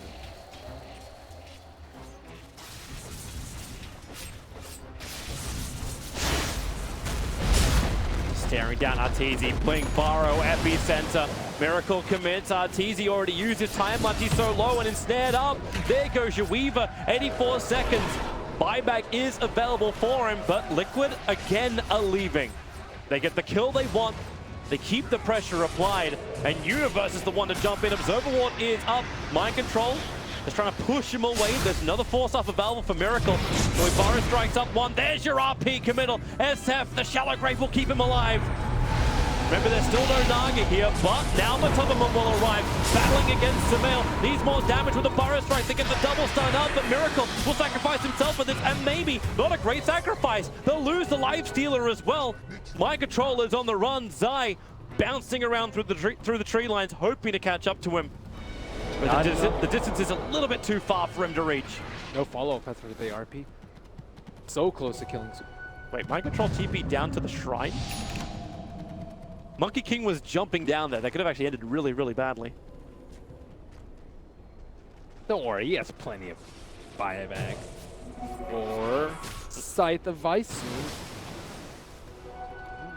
Slice, the Hex. Pressure? That would make some good sense. What does GH buy? Apart from like gems for his team, all the wards, all the terms. Moon Sharper likes it. Yep, that'd be nice. He's got 8.5k, so he has to spend some of this. BOT2s. Okay. Should have money for both and then still have buyback. Yeah. Almost killing off Zai, and if Zai wants to stand his ground against illusions, like the Naga illusions, he is going to die. Even Samael is having issues, and you can see him, he's got the money for the Satanic, but doesn't have money for buyback as well, just yet. I just don't know what he trades out for this. He's trading out his Ags. Ags gives you really good damage because and that's another way to force.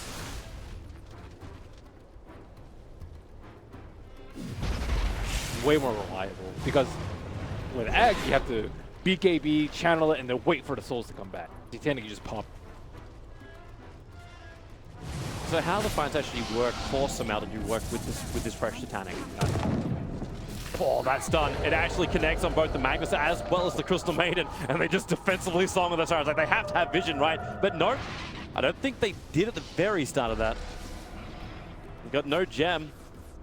My God. That has to be so frustrating to play. They're just never finding us. We can't catch anyone. Yeah, that's actually where you go with the axe. He went for a plus 100 battle hunger DPS. That talent is really good. Over the 15 Over armor 15 to try and survive? Yes, I definitely think. Dude, 100, it's ridiculous. 140 damage per second. Insane. It's great. In late game, there's stopping sometimes, but the cooldown's really low, so you can. Well, they find an opening. It's going to be mind control. Committing quite heavily. Matubamon pops out of him, trying to hide with him in the infest, and they knew it. So I live steal a quick open wounds, but Universe just backs up, makes sure he doesn't get attacked, so he can blink forward, get the call off. Matubamon still wants to keep this run going. He needs more help, but up on top lane, the Naga illusions are pushing him to creep wave. She's expended, and Matubamon's still going to go down. Heavy spin plus the damage, but now Miracle in through the bottom, Naga in through the top. You get these victories, but what does it really gain you? That Burrow Strike range is ridiculous that Miracle can just escape. They only have 3 heroes that give able to incredible amounts. They just lost another tower. They lost another tower, and Mag doesn't have to buy back. Lifestealer also doesn't have to buy back. People are just constantly getting stuck. GH can also buy Refresher, I would say.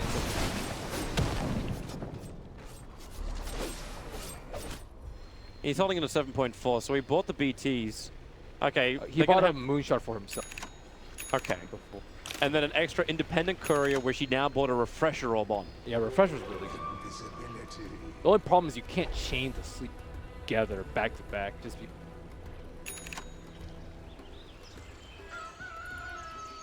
You have time to like pop BKB. Oh, Miracle again closing in on Arteezy. More invis. This time it's going to be the rune that gives him the cover. Stalking Arteezy as far as he can. Arteezy just trying to use that Mjolnir to push in the lane. But it's the Magnus who is arriving.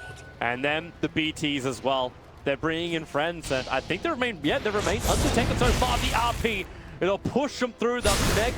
Miracle, the Burrow Strike, the Lincoln Spear has now been triggered. Now their secondary RP. We will drop some. Mel will arrive and try and stand his ground. Already triggered off his Satanic under the cover of BKB.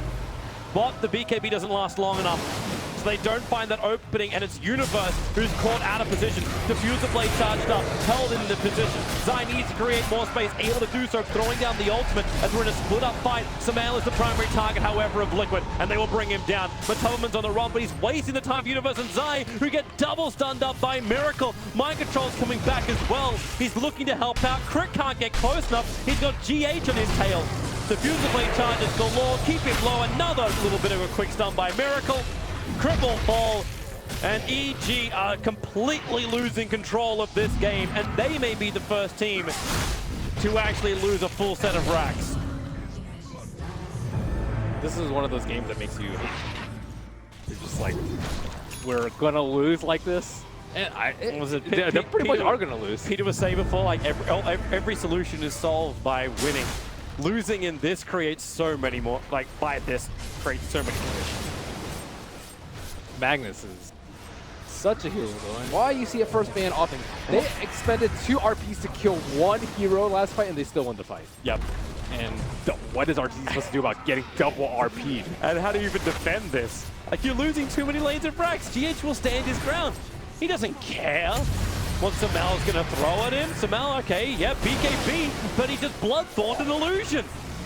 GH can just ensnare him up, hold him there, while the top lane is actually going to attack. Keep them slumbered while the axe gets initiated on. Is that what's, actually no, it's Crystal Maiden physically damaging the melee racks. Mind Control will arrive using that Hex. The Crystal Maiden just gets destroyed by Arteezy. And maybe now Arteezy feels he's got the damage, looking towards Matubberman, finding inside the tree lines with that BT from Samel. The Bloodthorn is on the right target. 4 heroes down from Team Liquid. No buyback over on the Life Stealer because he managed to pick up the Monkey King bar. I think they also pinged out because they scouted the Refresher Orb sitting in the trees. But Naga is still up. They have to get Roshan. There has to be some kind of glorious push from EG to win this. I think that's all in. All their TPs are dead, but I don't even know if they can cook it at all. Song of the Siren. They're looking to come a little bit closer. Can Miracle actually keep Zai controlled, or can Zai keep Miracle controlled? Universe jumps in. That's a very, very poor Dazzle having to run away from just Naga illusions, but when you get the kill over on the SK, that makes life a hell of a lot better. Minus respawn timers. Minus respawn on the Magnus. Sand King. You never keep a good hero down. No buybacks. Really little time. The Diet did lose their courier. I'm not certain if anything was actually on it at the time. No, it wasn't, so it was just lost. I could do it with the book. But anyone else to yet? I feel it still doesn't have one. It'd be worthwhile giving him that. Even Magnus, I think, would Magnus is coming over. He's right in front of the pit.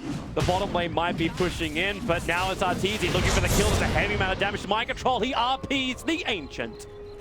And Kuro will now probably die to Universe. GH can use the Song of the Siren to TP back out again, or does he? He can hang around. He keeps the Song of the Siren on the SF, so there's no BTing anywhere. In fact, he just keeps him slept. While Kuro and Mind Control, they make their play over towards Roshan, catching Zai out. So the hexed up Monkey King will fall, but maybe the kill. Arteezy needs something. A kill on the Naga can create so much space if he can do it. I think Miracle's actually looking for the kill over on the SF. He's Burrow Striked up, he's put Samael down.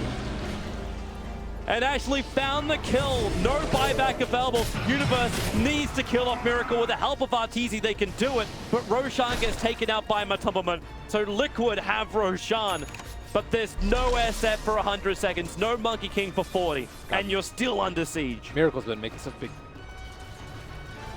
wasting the majority of the mid game. Like, they constantly keep throwing bodies at him and escapes. And he almost got the kill on Arteezy in the mid lane after the Naga illusions whittled them down to critical HP. And that was a really big kill. Now they can push with Aegis and Cheese. Tanking's up at 30, he can VOT back in, and SF is in the grave. And at minimum, Liquid are looking to force an SF5 right now, but... Nope. How about mind control? Attacking the melee racks on the bottom, Matumbaman. And we get that very quick Hex off. So the top lane's being attacked down by GH. He'll take care of that. Matumbaman's making very quick work with the bottom racks. And the mid just fell. Megas are up. The RP will connect. So maybe Zai can create a little bit more space, throwing out the Monkey King ulti. They'll burn the Aegis of the Immortal. But you're still up against Megas. They need to find this kill. Still no SF. Support is nearby, but Lifesteal and Matumbaman standing his ground. But Infest, he'll pop back out of the creep. Bashed up as well. Universe will Culling Blade him down. The epicenter. Miracle's gone back in again into the middle of 4. Trying to get himself back out of this one. The stun will not connect from Monkey King. Dazzle bought back, but it's because they're losing tier 4 towers back at home. But 16 seconds until you have Samael up.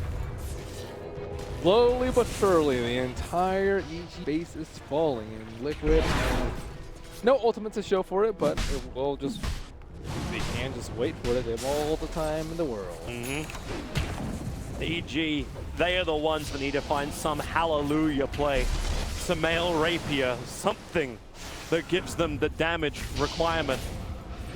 No, he's going Monkey King bar instead. He'll have to give up his Blink Dagger if he wants that. Or bots. You're not going to be moving around. I think you bots in for like a throne kill, but you're just sitting in base. I think selling or trading out the bots for it. Yeah, they need MKB.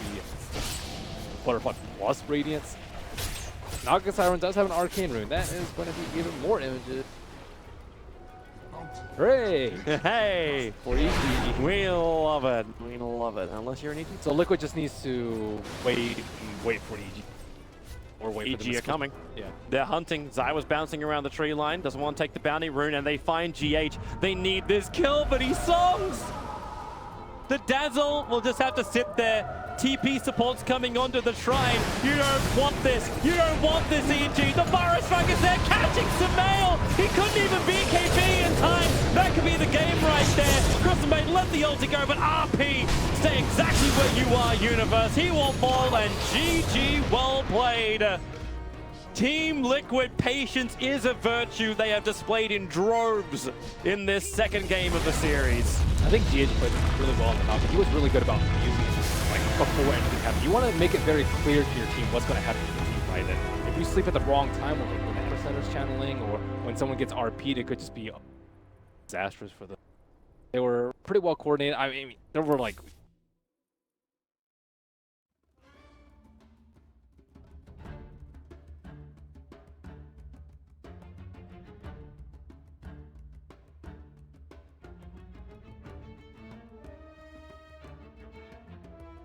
Liquid's turn to ban.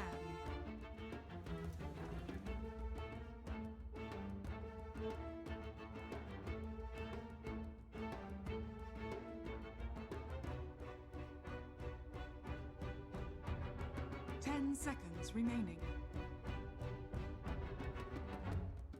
5 seconds remaining.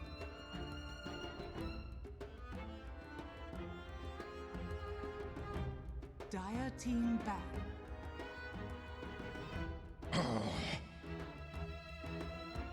Liquid's turn to ban.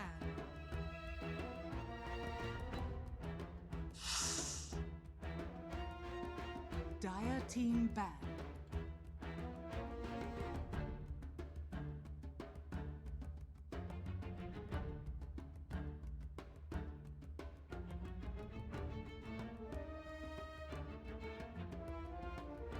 Seconds remaining. 5 seconds remaining. Reserve time. Liquid's turn to pick.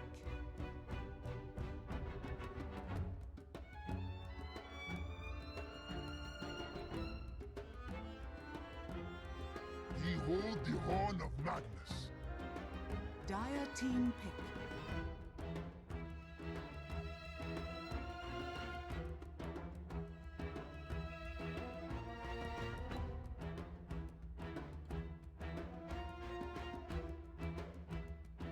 Ten seconds remaining. 5 seconds remaining.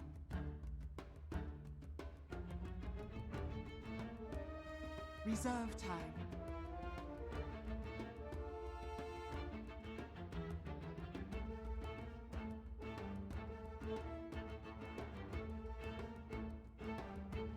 Life stealer.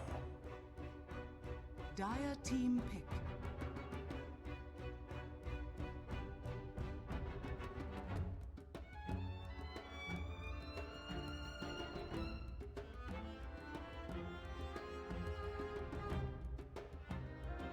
Seconds remaining. 5 seconds remaining. Winter Wyvern.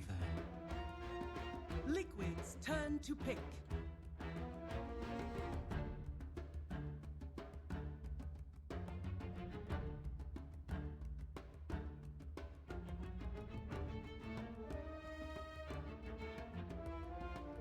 Seconds remaining. 5 seconds remaining. Reserve time.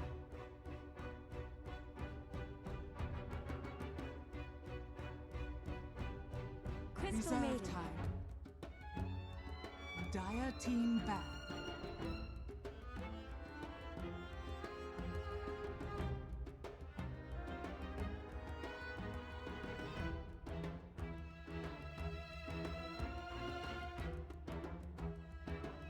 Seconds remaining. 5 seconds remaining.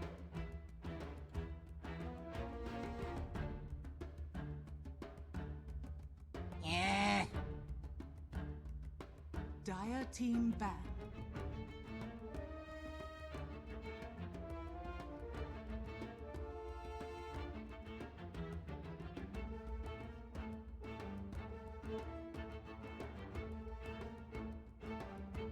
Seconds remaining. 5 seconds remaining.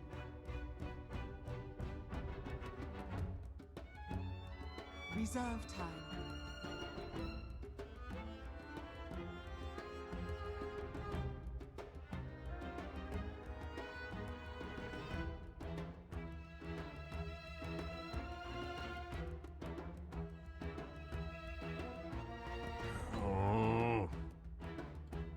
Liquid's turn to ban.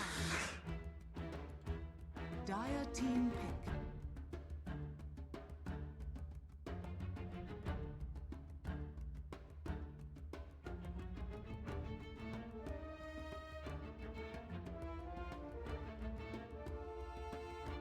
Ten seconds remaining. 5 seconds remaining. Reserve time.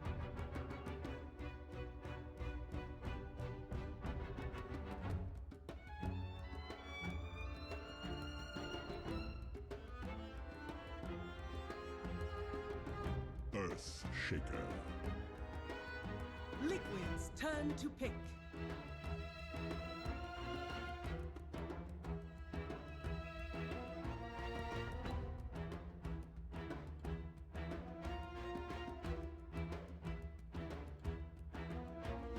Seconds remaining. 5 seconds remaining.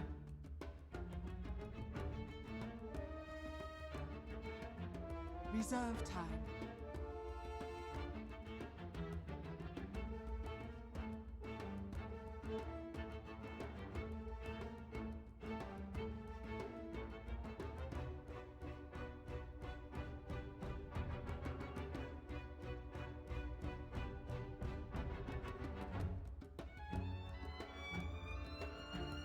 Legion Commander. Dire team pick.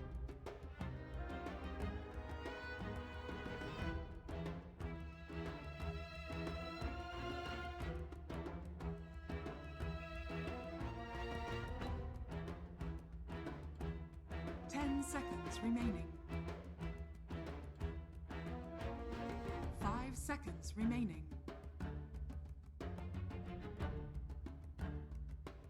Reserve time.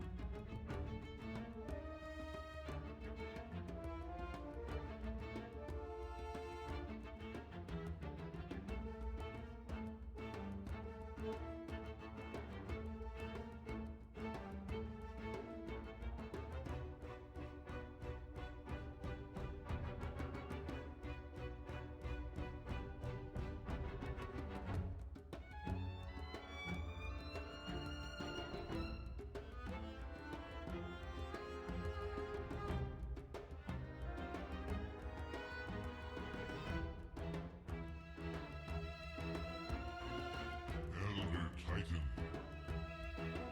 Liquid's turn to pick.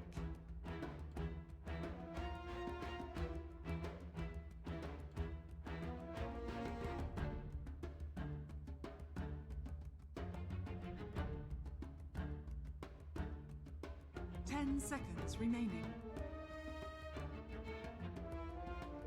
5 seconds remaining.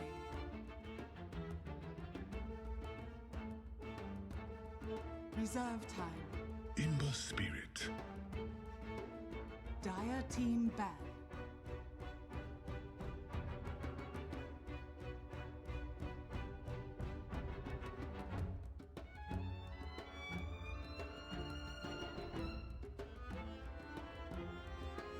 Ten seconds remaining. 5 seconds remaining. Reserve time.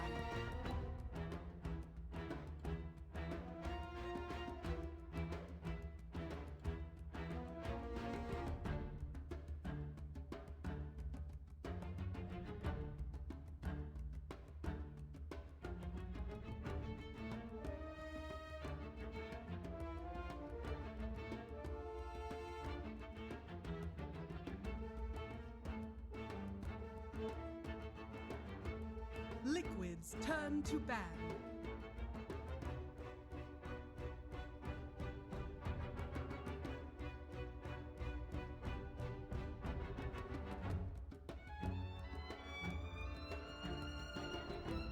Ten seconds remaining.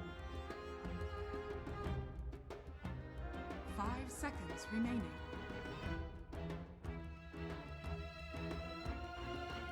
Reserve time.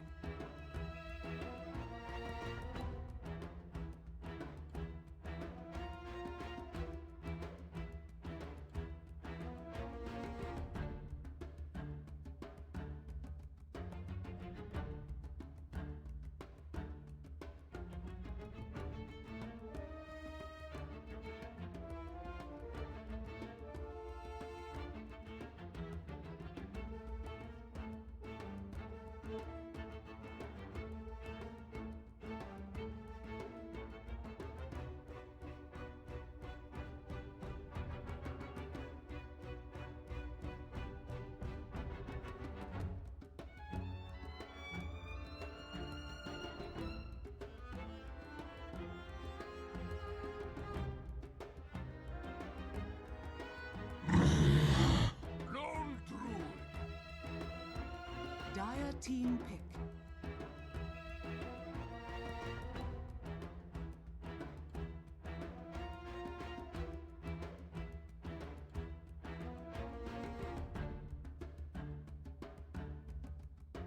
Ten seconds remaining. 5 seconds remaining.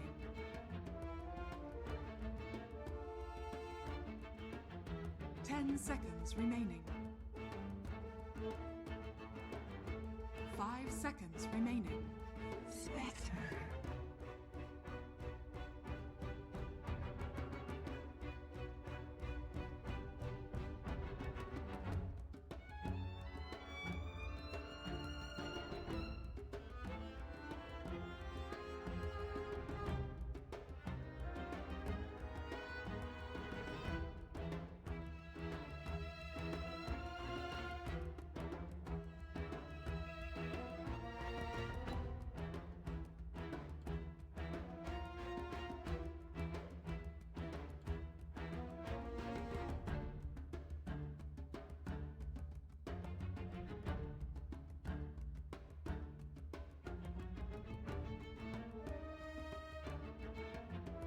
10 seconds remaining.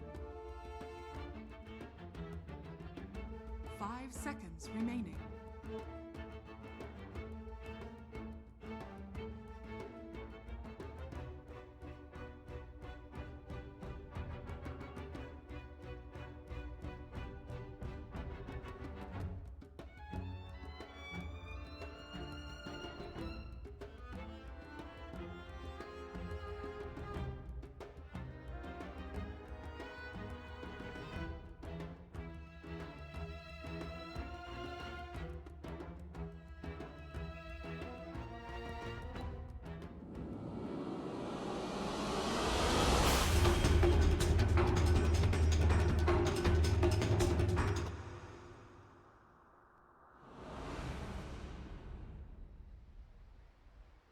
All kinds of weird stuff. Pick up a poor man's and be ready to go. We've got it all here, ladies and gentlemen. It's a Spectre.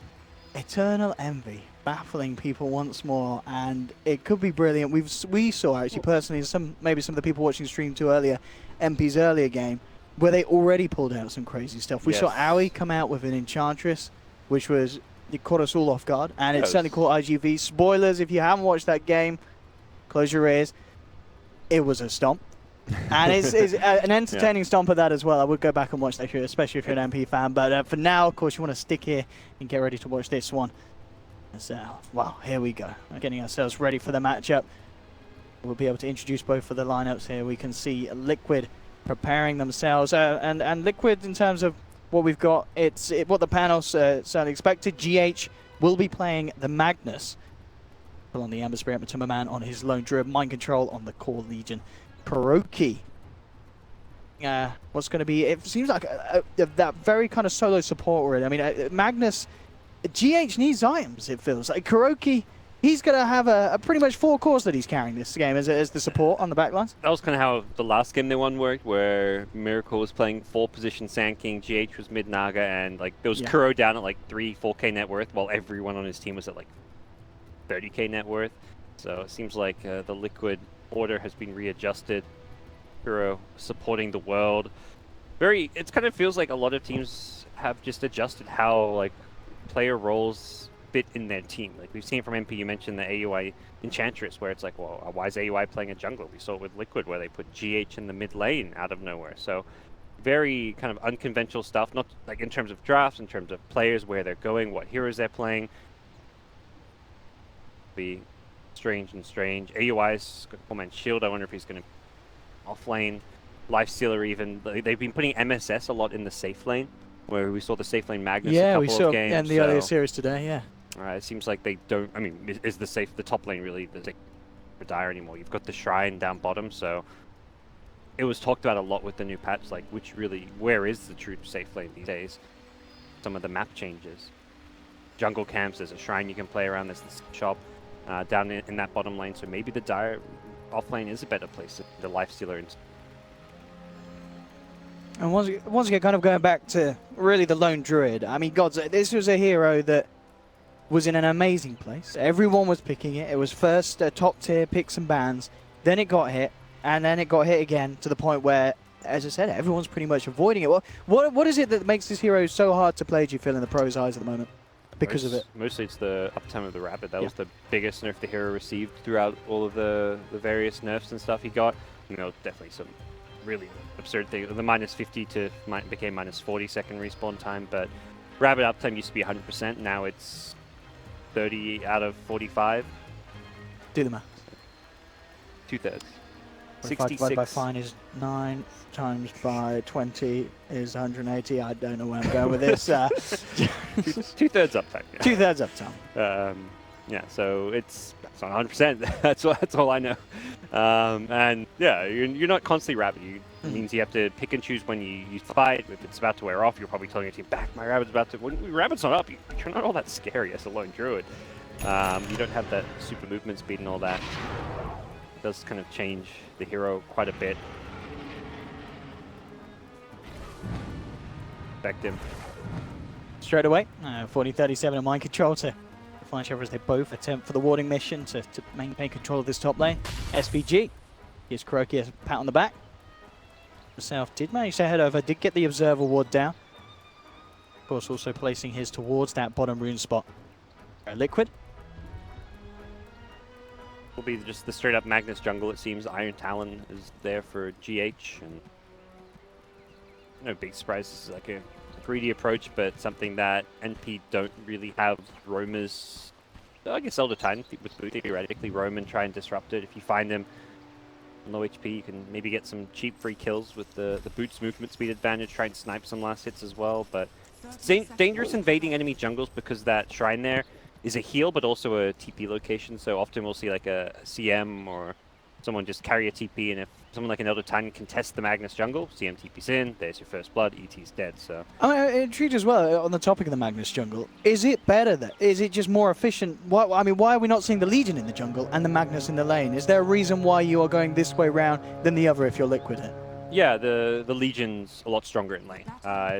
Jungle capacity-wise, Legion perhaps better, I guess you'd normally say. But Legion in the offlane is very durable, very hard to kill. He's got a lot of good defensive tools. He gets a ton of movement speed from the overwhelming odds. He's able to purge off things like open wounds. So the hero in the offlane is incredibly resilient. We've seen a lot from LFY. It's Jizing's most played hero, and he does incredibly well in the first 5-10 minutes at getting stuff out of the lane. Magnus, you can actually zone the hero. He's a bit squishier, doesn't quite have the same stats to play around and have the same great time there. Interesting as well to note, of course, it is indeed Envy playing the mid, but MP switching the lanes around. Envy up on the top lane, on his own at the moment. Aoi is in the mid, did have the Wyvern come over across to help him. So who's this trying to dodge who? Who's getting the lanes that they want, do you feel? MP kind of set these lanes up as far as they're concerned. Envy went for a really odd play with that pull through, but he gets it to the neutral camp, so he's going to be able to theoretically farm the neutrals as well as this creep wave, although he has to hit the last hits as well. Meanwhile, oh, look at this. Yeah, it's kind of what I talked about. SCG, you want to come in and mess with the Magnus jungle? Well, Kuro's going to be there, and potential first blood could come your way, but with boots, you will get out of there. Very, very speedy indeed. They do manage to get him out of their hair and get a bit of space for GH. Desperately tries to kick off this jungling. But of course, attention drawn here is going to kind of free up the lanes a bit more for the rest of Liquid. We can see in the mid lane already just the aggression coming out here from the other spirit. And SVG this time around bring GH down low, but they've got the shrine. Kuroki coming with the wraparound, and this time SVG's boots aren't going to allow him to walk that off. As first blood goes to the Magnus, and that is exactly what you don't want to happen. You may have stopped him from hitting creeps for the first minute, but you've given him first blood. Nice when things kind of happen how you expect them to. And that's the CM presence that Elder Titan had to respect and didn't. He goes in and invades down. He can just go right back, knowing that the Magnus has used the shrine. Without that shrine up, it's a lot easier to continue being aggressive. And he does. He's straight there. Yeah, he's not put off. Like, you die like that, yeah, it's like, man, I didn't want to give up first blood, but you're also like, well, suddenly I'm a lot stronger because there's no shrine to worry about. GH having to skewer himself away. Got incredibly low there as the spirit got thrown out. Will get himself back to safety. You've got to be concerned. You're like a level 1 ET just running around the map. You got to find levels somewhere at some point. You want to get at least the level 2 stomp. Perhaps be finding that from some of its bounty runes. Very unconventional laning setup for NP. The mid lifestealer does alright against the Ember, but the Spectre's kind of like a solo safe lane Spectre. Use that early pull to the neutrals to help get some extra farm. But since then is going to lose very badly in a 1v1 against. I was going to say, this can't be a pleasant lane once Mind Control's got a few levels. It's going to be very hard for Envy. It's like peak of terribleness with the LC phase boots. Phase boots are there for LC. Good luck going anywhere near the hero. Mid lane again, Aoi moving in on Miracle with the open wounds. I mean, you can kind of do this, I guess, as a lifestealer. Trade it and Got out again. Gotta be careful, as you mentioned earlier. Maybe lack of respect here really for Kuroki. There's a skewer, so TP is just not an option. He could try for the deny. He's not going to get it. GH picking up a second kill thanks to SVG. Pretty much this fast food order takeaway delivery service here he's providing. As GH certainly getting fed in the first 3 minutes. That one a bit unfortunate because it came as a result of a haste rune, which he didn't have eyes on. Only Radiant Vision at that bottom room, but nonetheless, you go aggressive deep in the enemy jungle, you're going to get punished here and there. And again, still level 1 at this point. Yeah, look, he's actually going to take over top lane while Envy jumps.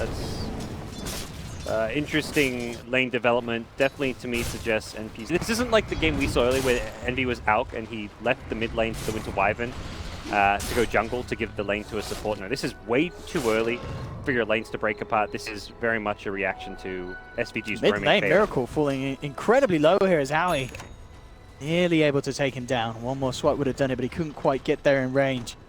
So yeah, the jungle Spectre, fastest or best jungler, but make do with what he can here.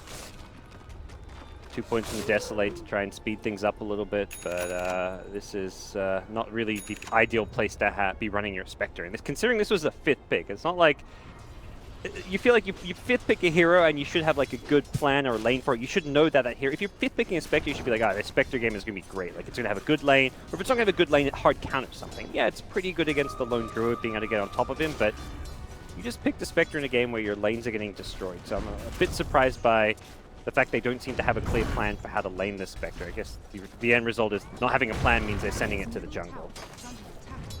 And one of the lanes that we're still kind of yet to talk about is that bottom lane, as we just saw Matuma Man very much getting free farm. You mentioned across the board, lanes just looking very, very strong for Liquid. MSS is able to find a little bit. He's got 14 CS. He's getting the levels down there. But he's just unable to do anything in terms of slowing down this lone Druid in this laning stage. Liquid greedy with they had 2 junglers at various points. Kuro was jungling somewhere, and GH was jungling somewhere else, and they're winning the lanes. They're winning lanes while jungling. And top lane, they're just going to walk in here for the duel. It will be successful as Mind Control gets himself the tasty +10, and SVG really struggling to find a place this game so far with his 3rd death. I feel like I've never actually seen a team win all 3 lanes while having 2 junglers. Like, pretty absurd. They're not even really roamers. The CM are perhaps a bit of a roamer, but Magnus is a straight-up greedy jungler. You can't lose lanes if you're not in them, gods. Well, there's solo heroes in them. They just don't need supports to win their lane. That's the crazy thing. They've got 3 solo heroes. I mean, that's the thing with their draft. Legion, Lone Druid, these are heroes that excel in 1v1 matchups. No Jewel to kill him, but phase boots, there's a CM, Nova into Frostbite and Envy. He should be. I mean, he's got the backup here. Oh my goodness! He's not fine. The nuke is too good from Mind Control, and he gets himself a double kill as well as they clean up 1437. Oh dear. Oh dearie me, David. You were saying Kuro's lost his mind, but whatever he's on, it's he needs to go. Yeah, he needs to go crazy a bit more often, because this. I don't know. It seems like NP are allowing it to happen is what is bizarre about it, but that's always been the NP kind of motif with the laning stage early game, is they're very greedy. They try and... Oh, hello. Surprise, surprise, Matuma Man. There's a life stealer in here, and... can't get him off it. So MP he gets himself the first kill on the board with a super surprise gank down there. Yep. Life stealer and Envy turning up. You need to get something happening. Every time Haunt's up, I feel like they just got to gank as much as Envy doesn't even have phase boots. He's close to them, but you got to find picks somewhere on the map. You can't just try and if you're just trying to passively farm your jungle back in the game, you're going to farm slower. You're going to get picked off one by one by Legion duels. So every time Envy's got Haunt, he's probably going to be telling his team, go find a pick off for me. I'll Haunt in. Even if you're trading kills, you got to do something here. Very early use of the Infest as well, but. You gotta try and salvage this absolutely atrocious laning stage. Mind Control's can have the fastest phase armlets for a Legion offlane you can imagine. And very good for the Liquid side, even with that kill onto the Lone Druid.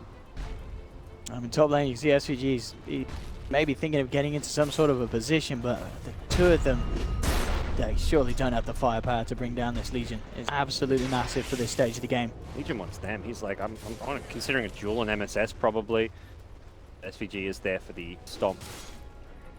Duel combo breaker. Krook in the neighborhood as well, certainly ready to help out Mind Control if the occasion arises. 7, sneaks some bounty runes, a miracle with the danger rune, the haste. Picked up, this is a great rune to get an Ember 8 minutes in. Fishing for kills, and he knows someone's around his jungle. Bounty rune went missing, and I think they just had eyes on Wyvern. Oh, meanwhile, top lane gods, they do end up getting the opportunity to close in for another duel.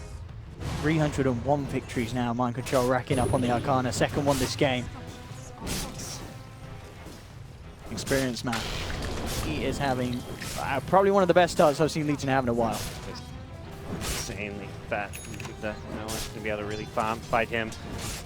very good at just like going head to head with a lifestealer with when you've got that fast armlet. He's not going to be afraid of AOI at all. You know, the armlet toggle through any kind of damage if he's ever low against the lifestealer. Yeah, he's got a 9-minute armlet phase with another 500 gold. Pretty bad for NP. So the solution's going to be, yeah, just continuing to gank with Haunt, infest ganks. As much as neither lifestealer nor the Spectre has like any kind of items that you'd normally expect them to have before they start rotating, like no armlet yet, just phase boots, no urn or anything on Envy. You've got to look at make this. moves. This is one of the lifestealer carries you don't always think about. The Haunt Infest bomb. Asking for an initiation down bottom again. Matu's. Envy. I didn't. Miracles. I know. Gotcha. Meanwhile, we're watching this kind of fancy footwork in the mid lane as Envy hiding in the trees. Miracle knew. Can't really kill Miracle. Haven't got the damage. He'll just remnant away. Yeah. He wants his teammates to initiate down bottom. Probably saying like, get a stomp on Matu if possible, but a lot of wasted time right now. Envy walks back probably to shrine up, and this is actually painful moments for both Envy and Aoi. It's like it's your two cores not getting anything done unless they can find a kill. They want the big kill. They want the Legion. Oh, that is. I mean, it is a big one. It's a tough one. Yeah. MSS is going solo smoke, looking to initiate, but mind control is very aware of what's up. Either that or he's just going for a little shopping mission, but he's just backing off altogether. Mid lane. Top lane mind control has walked into MSS now. And okay, there we have. There's the jump in. Have they got the damage to bring him down though? With the Echo Sound, they're throwing everything at him. Mind control just turns, brings Envy down low. Can he get himself out with the armlet toggles? Here we go, boys and girls. He walks it off. Horde, Infest, Echo Slam. He doesn't give a damn. And now here comes Miracle with the wraparound. Takes down Envy. Matuma Man's turned up as well on this top lane. They'll look to run down Aoi. They've got the route. They do have an RP if they feel it's necessary. And they'll almost certainly continue to dive this. Kuro's turned up, the whole gang of Liquid, ready to finish off MP as they bring down Aoi. MSS, he's in a hell of a lot of trouble as well. GH, is he going to go green? No, GH, he's a sensible boy. He's not doing any diving today. They'll let the Earthshaker live. But Aoi and Envy, we pretty much witnessed them just spend a whole 2 minutes doing nothing and then dying. Yep. They kind of have to go for a big kill. It just seemed like the safer kill was to find the Lone Druid, which is where, like, even just Winter Wyvern trying to initiate with an Arctic Burn Slow may have been enough. But again, both kills are very hard. Lone Druid has Savage Roar. Legion Commander has the early armlet. Once he hits all three heroes with overwhelming odds, he gets a huge movement speed buff, so he's going to outrun you. He purges off the open wounds. You had to stop that one armlet. I mean, they didn't have a way to stop him armlet toggling is their thing, so they just had to have enough damage to burst him before he could armlet toggle. Once he gets it off, game over, gank's done, you're not getting the kill, and Liquid, very quick to respond, have well and truly punished you in that move. Yeah, Liquid will start taking more objectives. They kind of know that things going well for them in this game. Midas rush for GH on Magnus, like, why not? You're crushing the lane, you could get a blink, but you don't need a blink on him. Even mind control's going straight into a Sanj, more survivability. The BMS and Y build. Adam's received some buffs. It has, yeah. Oh, well, like a 5% extra on the the prop rate. It's like gone up like 20% or something over a couple I think it's of patches. 40% now.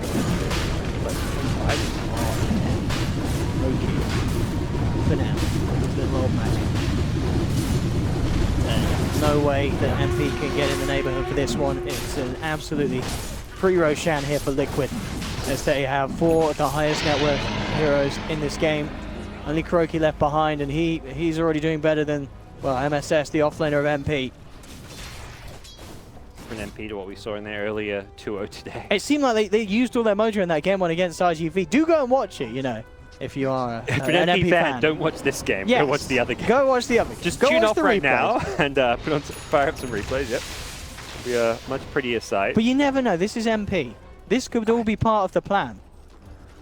For these You 5th pick heroes, Spectre. You lose the early game. You turn it around in the mid. You win the late game. He's got a relic. He's accidentally queued up Radiance. He meant to go for Rapier Envy. That's what we need to see. Horn and Rapier. It's funny, like, getting like these small glimpses into his mind. Earlier he had like a Mask of Madness queued up, and I'm just like, he was considering buying it as like a farming / ganking item. Like, you kind of get these small little nitbits where you're just like, okay, so that's what he's thinking about, but he doesn't end up doing half of his crazy ideas. He doesn't commit to. The other half, when he does do it, you get to see them in full action. The push coming in, and well, they do have that vision on the high ground MP, so they saw the positioning, but it's just a question of what they can actually do to stop this. Keep on my knees. Ditch some towers, but AUI's up there ready to infest and try fight. This is 5 liquid heroes, even with an infest. I don't see this fight going well for them. Miracle's got eyes on SVG on the back line, straight in. Here he goes with the Flame Guard. SVG will try and juke him out, and in fact, the juke's successful. Miracle getting outplayed. Meanwhile, Shaker and Wyvern, they're going to poke their heads in. 1437 does not run into the kind of hero. Okay, that's a good curse. Yeah, that'll be KingCharlie out and down. That's going to be the captain gone. Jump forward from Miracle, though. They'll look to try and punish 1437, but the corner brace is there. GH with the RP onto 2. MSS in the midst of it all with the Echo Slam, bringing Mind Control down low. Now Howie and Envy turning up, going to work. Can't pipe through Mind Control's health regen. He'll be able to get himself out there as he heads away. Just 1-for-1 at the moment. Roots there, though, onto MSS. GH and Matuma Man closing back in. They'll make sure they get the favorable trade. Liquid do come out on top in numbers, and again, that is MP blowing the ults to try and do something to stop Liquid's momentum. And at the same time, of course, Liquid did use the RP, but it's fine for them. They're still in position. They're still ready to finish off this tier 2, and they'll get it. MP with no answers here on this bottom lane. Lost in Aegis, but that was a lot of big teamfight ultimates coming out of NP. All 5 of them. Exactly. Teamfight ultimates, but puts all their teamfight on cooldown for a bit. Liquid can fall back and farm. They get the tower they came from, and their item progression is getting kind of crazy at this point with Boots of Travel already completed on Miracle. Going for the Battle Fury build. He wants to have some damage. Oh. Mind Control's completed his SMY. GH has Midas and already completed the Blink to follow it. Matu's straight Mjolnir. Like, you get that Mjolnir nice and early on. When heroes are still squishy, that static charge proc does it. Top lane Mind Control, tying up his target. He's going to waltz in, and yeah, with the Boots to Travel. Miracle, can they burst him down in time for the duel win? Doesn't look like they can. And in fact, oh, A up. Okay. Undercover agent. Yeah. So they'll wait. Then they'll wait. The rage will be close to coming back up, I believe. Here we go. Come on out, Howie. We know you're in there. He'll go for the TP out, and Howie's a smart man. No way to stop that. Howie gets away with his life intact. Yeah, it was nice kill attempt. If he doesn't have a creep to infest there, they likely kill him after the duel. He wasn't going to die during it with the rage up. But I'm going to try and make a go here from Matuma Man. Okay. Great ultimate, in fact, from SVG. Matuma Man does roll them back, but the fishes there from MSS just in time, and now KingCharlie discs up. MSS will go for the TPI. He's going to make it, though. A skewer from GH cleans him up from the backside. MP will lose 2, but they do get Matuma Man. Definitely, you know, these core kills are exactly what MP wants to get, but each time it is coming at a cost.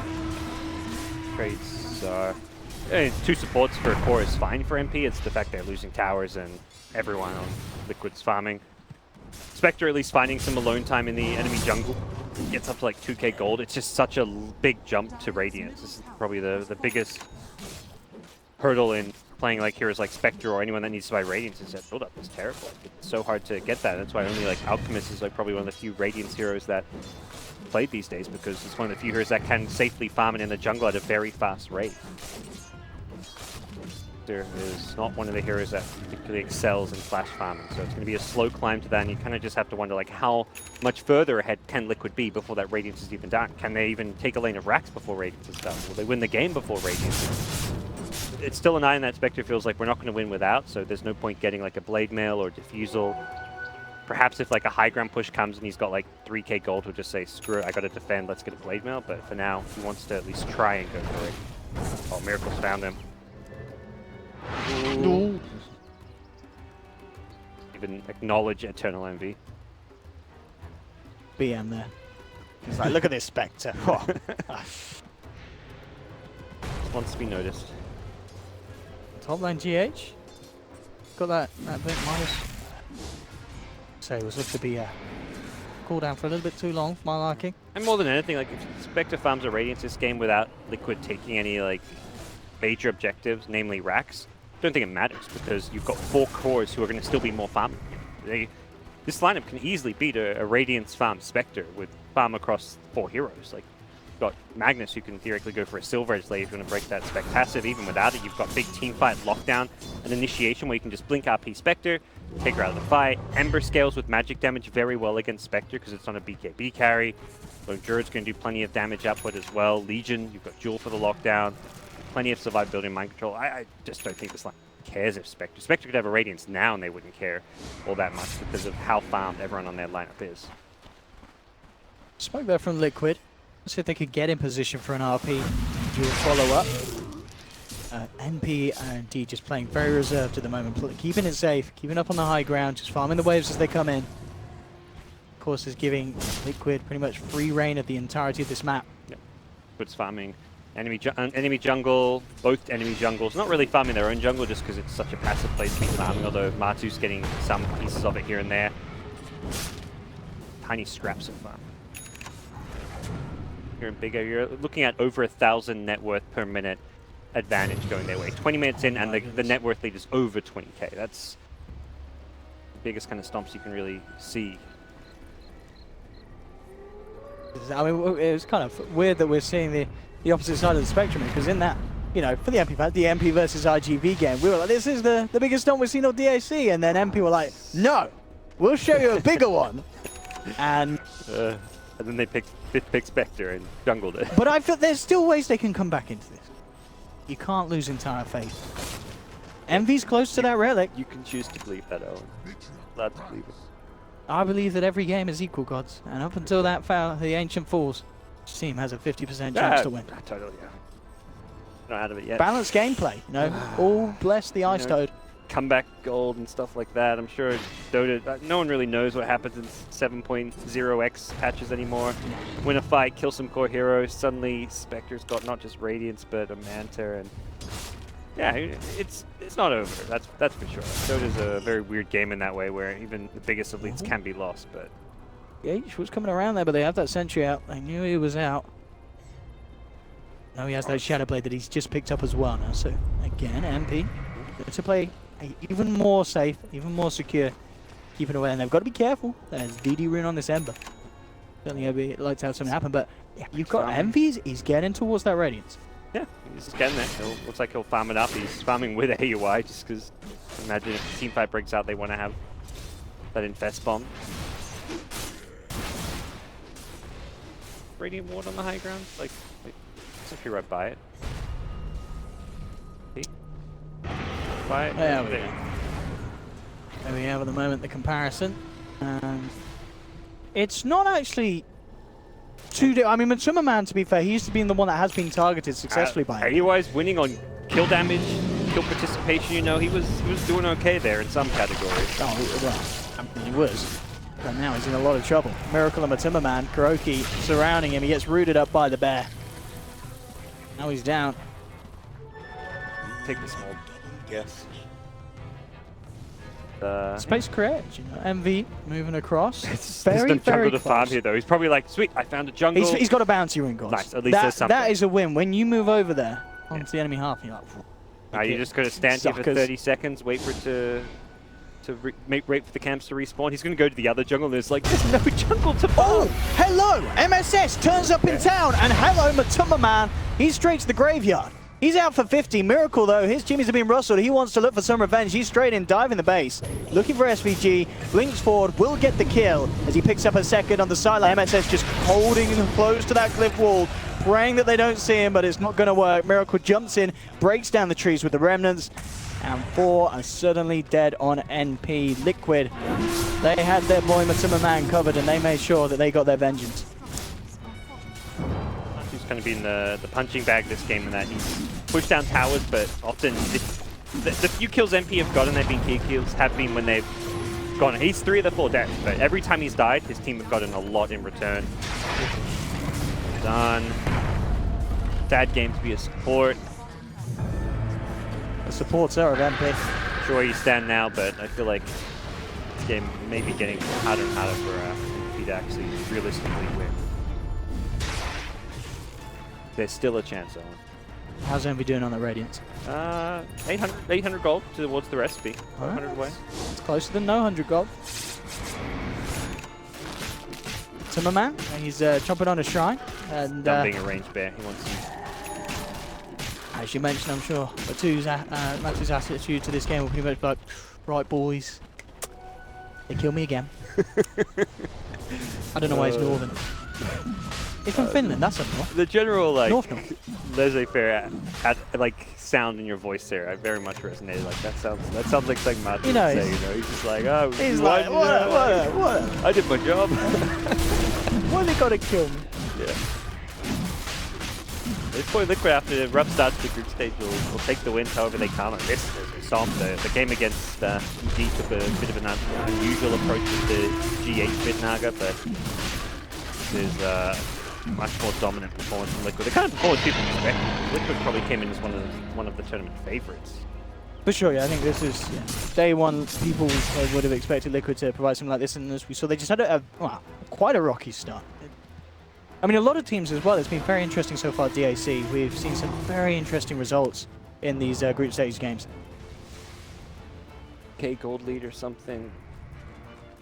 All right, this game is Gold going to only get uglier before it gets prettier for NP. The prettiest thing about this game for NP are probably the GG letters coming out soon. The Radiance is done, gods. This is where it all changes. 25 minutes in considering, you know. Not the fact that it's not where Envy is in terms of time, it's where Liquid are. It's 4:20, you know, it's time for Envy to blaze it up. He's got the kit for it. Up top, let's see what we can do. Well, 1437 is going to be out. The Haunts used, jump in from MSS with the Echo Slam, bring a mind control down low, but it's not enough to kill him. Miracles on the back lines, chains onto 2 remnants out. They have managed to put the edges on mind control. In fact, a huge ult from SVG clips through Matuma Man, cleaving him apart, but there's GH in with the RP. Miracle cleans up as he picks up the triple, and GG is called. It's all too much for MP, and Liquid with definitely the biggest ult we saw. We saw one earlier with MP IGV, and as I said, MP wanted to prove that it could be better there, as Liquid were just allowed to go absolutely ham in that game. Yeah,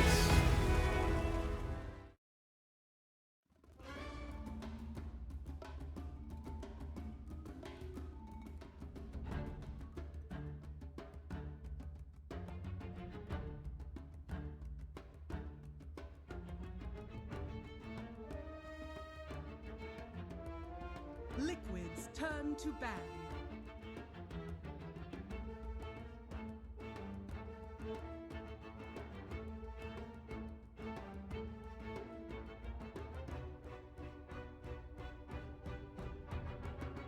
Seconds remaining. Dire team ban. Liquid's turn to ban.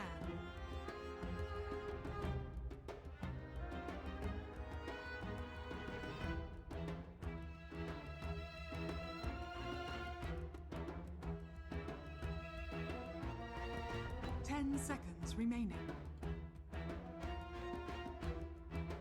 5 seconds remaining. Reserve time.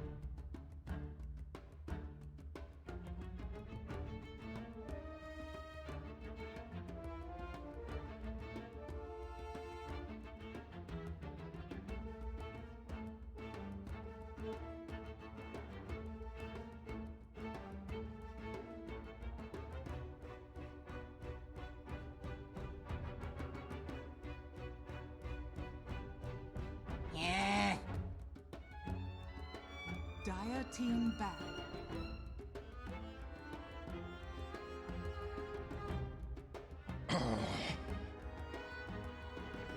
Liquid's turn to pick. Ye hold the horn of madness. Dire team pick.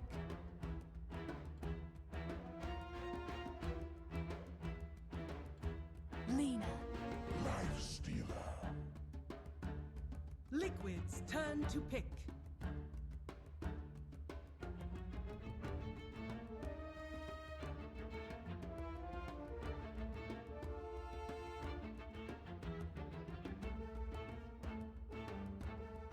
Seconds remaining. 5 seconds remaining.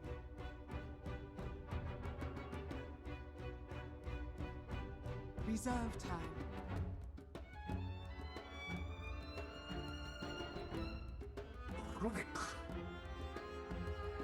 Dire team ban.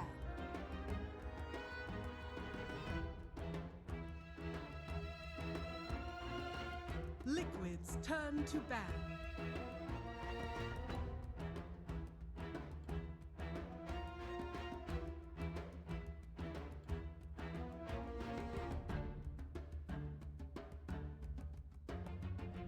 Ten seconds remaining.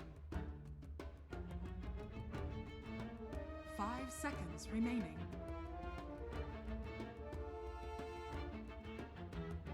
Reserve time. Dire team ban. Oh. Liquid's turn to ban. Huh? Dire team pick.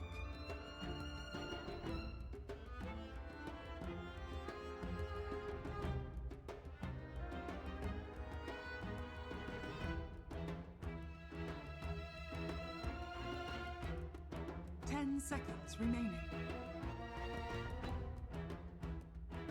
5 seconds remaining. Reserve time.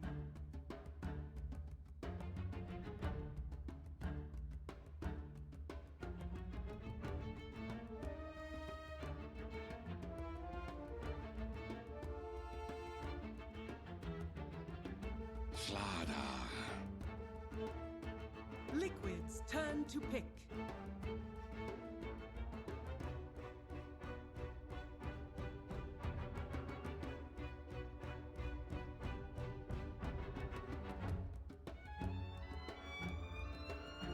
Ten seconds remaining. 5 seconds remaining. Reserve time.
Weaver.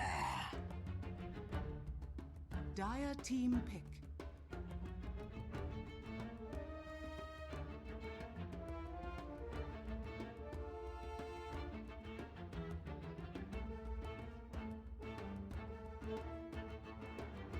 Beastmaster. Liquid's turn to pick.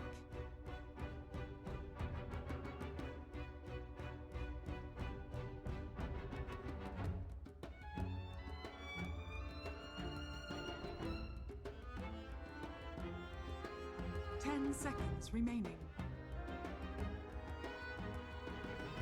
5 seconds remaining.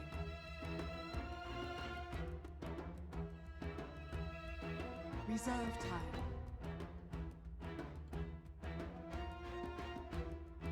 10 seconds remaining. Timber saw. Dire team ban.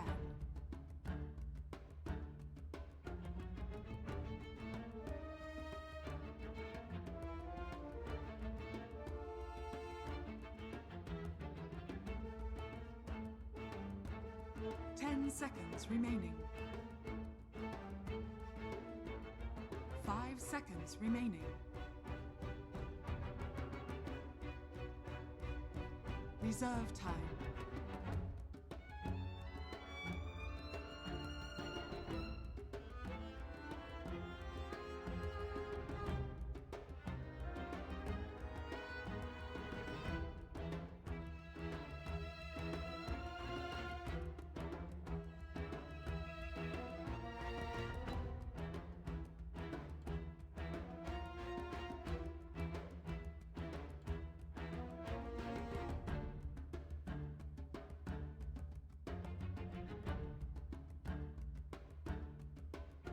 Liquids turn to ban.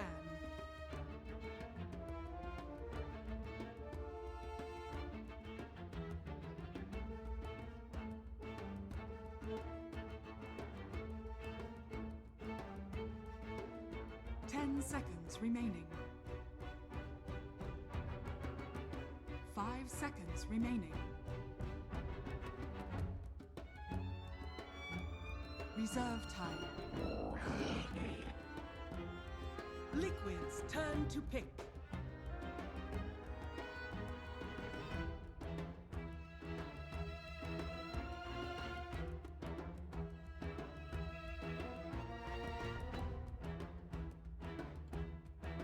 Seconds remaining. 5 seconds remaining. Templar Assassin. Dire team pick.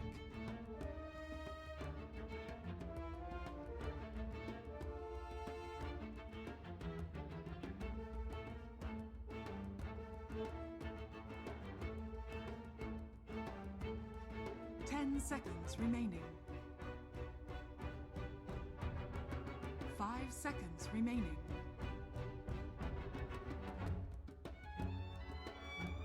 Reserve time.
Ten seconds remaining.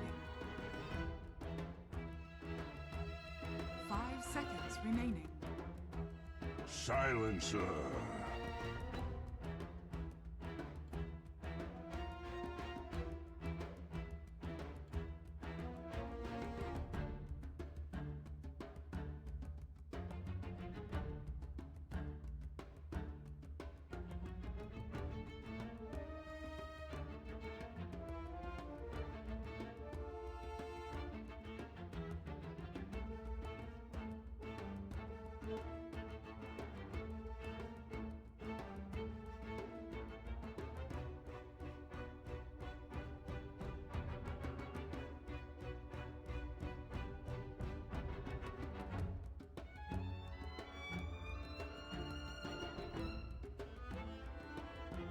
Ten seconds remaining.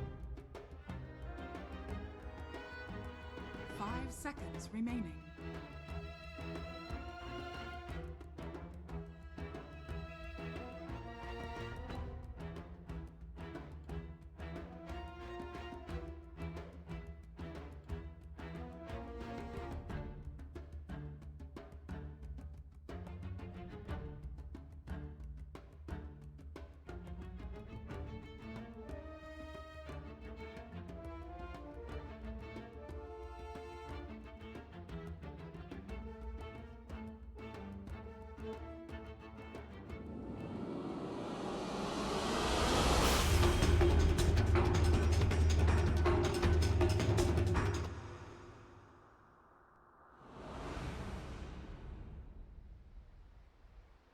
Gonna get a pretty good 1v1 matchup, but core silencer, yeah.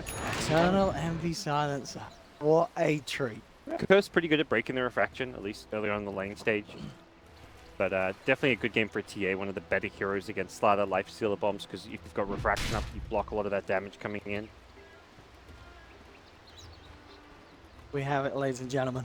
I'm sure you never have two games like that. Not Yeah, you know what I mean. Yeah. I mean, it just it doesn't happen. Well, yeah, the game 2, you're going to react and be like, this was a major reason why this happened. Let's make sure that You even if you can't- lose 2 games in a row, you want to make It's sure you impossible. don't lose for the same reason. It just doesn't happen. I'm adamant that we won't get that. We'll get a much closer match here. So the MP fans can stop watching the replays from earlier today and Absolutely, they can stop putting that stomp of MP versus RGV on repeat, and they can get stuck back in. 30 seconds. We've got Jackie Mao on the sun, so we've got Naomi on the lifestealer. We've got SVG, Slada, Silverman ready to go. the lanes. Lifestealer going down bottom, so Matu won't get perhaps the 1v1 matchup he wanted against Beastmaster. It's still a decent matchup. That's the thing where they wanted to put Matu, I think, and give more farm priority to the Timber than the Weaver, but he also doesn't really care so much about the matchup. While the Beastmaster is a good matchup, Lifestealer is also a good matchup. The Timber Sword. There's no real bad matchups for him in any lane at this point, other than if like a Silencer support was zoning him out with like Glaives or something. Maybe a mid Silencers. What MP's plan is going to be, how effective they can be at shutting down the GH jungle, or if SVG is just going to prioritize a bit more during the lanes early on. But now he is headed down bottom. And I mean, considering this mid lane, how is it? You were saying you expect this to go between the two? Totally sure. I haven't seen much Silencer versus TA. Like in my head, like Curse should be pretty good at breaking refraction. Mechanically, Miracle is like the play you'd expect to win, but good damage. Salve doesn't have refraction, so he can't just go too close. Getting some full-on harassment in. Yeah, very early Salve in the middle lane. They're ready to go in again, just with these glaives. Now that level 2's hit, Miracle will have refraction, but even with that, straight off. Himself taking a lot of damage. The creeps are moving in as well. Be careful, Miracle looking to get the side blade hits. Won't be able to cancel the salve though. Envy does get lucky with being able to salve up, so vice versa. Miracle in turn gets aggressive. Curious to see if Liquid respond to this aggro lane, because I feel like they wanted to give more farm priority to Matu, or at least give him a safe lane, good matchup, but he's being tri-laned. I don't imagine sending Rubik down there really changes all too much. It's not going to make the lane any easier, so Matu's probably just like, I'd rather just get solo XP than have a Rubik down here doing very little. Getting kept at his tower. This is a pretty rough lane for Matu, but the outcome is that the other lanes are going well. Straight in onto MSS here. He'll go for the immediate TP out and will be successful. Just towards the tower, of course. No need to go back to base. He does save himself from death.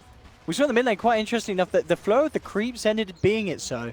The Envy's being able to maintain a bit of a balance really behind his tier 1. So we've had at least one wave that Miracle's not been able to get any of his hands on. Of course, he's a TA. He's managed to make the most of that by just going straight to the jungle and picking up some camps. But this is, of course, going to mean that Envy will get a hell of a lot of farm in this mid lane. And we can see CS-wise 15 for 2 with a 5 for 1 because of the way the momentum had ended up in that middle. The lane's even kind of pushing towards the tower. Miracle and TA isn't there for the time being, and Envy's got an Arcane rune, a great rune to have for a silence at the throw spells. Almost certainly spam Miracle out of the lane, really. Curse and such. Spells, silent glaives. Already popped his shrine now, and has to be very careful because he's going to be walking to a side. This could be first blood. Yeah, looks to be it with SVG having this wraparound. TPs will come through. Miracle does have the refraction back up, and they turn onto SVG. Miracle himself will get the first blood. Very nice turnaround. Perfect reaction from Kuro. You weren't wrong, Owen. It was the first blood. It was first blood. We meant Miracle was to get it all along. He had the follow-up refraction coming at a really good time. And that's one of those plays where a lot of people may look at it. It's not like anyone, like for a lot of players, be like, oh, he's a bit fortunate. Refraction came back up, but Miracle times that. He knows when that recast for refraction is going to be up, and nice little bait from him. Matu, who got aggro tri-lane to start, has suddenly found himself in a 1v1, which is going to be much better for him. But just giving the lifestealer that early CS advantage makes this lane a lot more manageable. Top lane SVG has found GH here. And he's going to go for a bit of a play. Mind control is in the neighborhood. GH, of course, very close to the shrine. And yeah, SVG root knows. Can't really go full in. The shrine will be more than enough to keep GH safe. And SVG himself maybe a little bit scared now. He's deep in enemy territory. He's worried about potential wraparounds. GH starts to head towards him. Looks like, yeah, Miracle's not going to be coming over. So SVG is A-okay. Kuro the mid lane, since Miracle probably tells his team I can farm faster in the jungle. Here's actually the underrated aspects of this hero, and fully well what he's capable of. Just says, look, mid lane's going to be empty. We're going to run Magnus in the top jungle. I'll take the bottom jungle. Haste rune at bottom will be cured by NP. And Miracle getting that dangerous rune. SVG can get anything done with it. Just getting eyes Miracle. There's no real good heroes to get. I mean, Timberman's a hard one, isn't he? They've got rid of the crush and then not a lot of other control apart from the open wound select. All physical damage. TA's got refraction. Magnus is kind of jungling in a very safe place. Weaver's got an escape. Every lane is, it's a similar story to last game where Liquid have drafted these lanes that can't really be, they can be pressured for sure, but they're not going to be like able to be easily ganked or anything. Dude, at least SVG's just trying to be a nuisance here for Miracle, but Miracle still picks up the CS. Camp, you know. It's going to be fine. Yeah, it's just that. It's the minor nuisances, which these kind of things can add up, but ultimately if you're NP, you need to be coming out on top, which they are, like CS-wise. Oh yeah, already stage, this laning stage very is good. a million times better than what we saw in Game 1. I don't think it hasn't been dominated by them, even though they've got the top 3 CSs. There's a jungle Magnus who's getting farmed, so it's kind of like the trade-off. Liquid also got first blood, so considering they've got a jungler and they got first blood, still say Liquid in a slightly better spot. Fight here, 5 minutes in. Miracle has been forced into the jungle a bit, but if anything, you're kind of looking at that like, well, that means Kuro's going to get faster 6 on Rubik. It's just greater farm and experience distribution.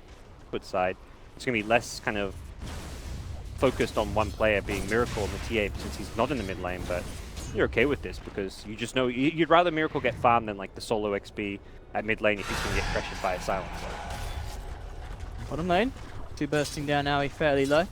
And as this lane has gone on, we saw at the start, as you mentioned, that tri-lane enabling Aoi to get the head start, but as soon as it's gone back to this 1v1, Matsu pretty much closing the gap. So 7 CS in it, and in fact Aoi, once again, so careful. We're seeing just the power that Matsu can exert on this lane. Now he's 6, and now he's got the arcane boots. G8's coming in top this kill. You have to be a little careful with this dive. Yeah, GH starting to take a lot of damage in return. The axes aren't going to connect. GH will be fine. MSS brought down very, very low. Only has 1 more tango as well, so has to be very careful for a stage in this top lane. I feel like the toughest part right now for this game with MP is trying to find a use for this ladder. He's kind of roaming around, pseudo-contesting the jungle, but he's under-leveled. Dude, he's not really stopping the TA from jungling farming. He's leaked a bit of XP, blocked a camp, but it's too small achievements of what he's getting done. It's not like he's majorly disrupting the TA. TA hasn't been shut down. TA is still farming and getting good item and gold progression. There's only a couple hundred net worth behind Eternal Envy, so it doesn't really feel like Slada's achieved too much because of the strong laners that take. Go smoke gank, and I think Slada's probably made the call like, look, we need to do something with, I need a teammate. He needs a partner to make something happen, and Envy with the maxed out curse. But look where Matsu's gone. He's out of there. And Miracle TP top as well. Miracle TP to the shrine, I believe, just to go farm the other jungle.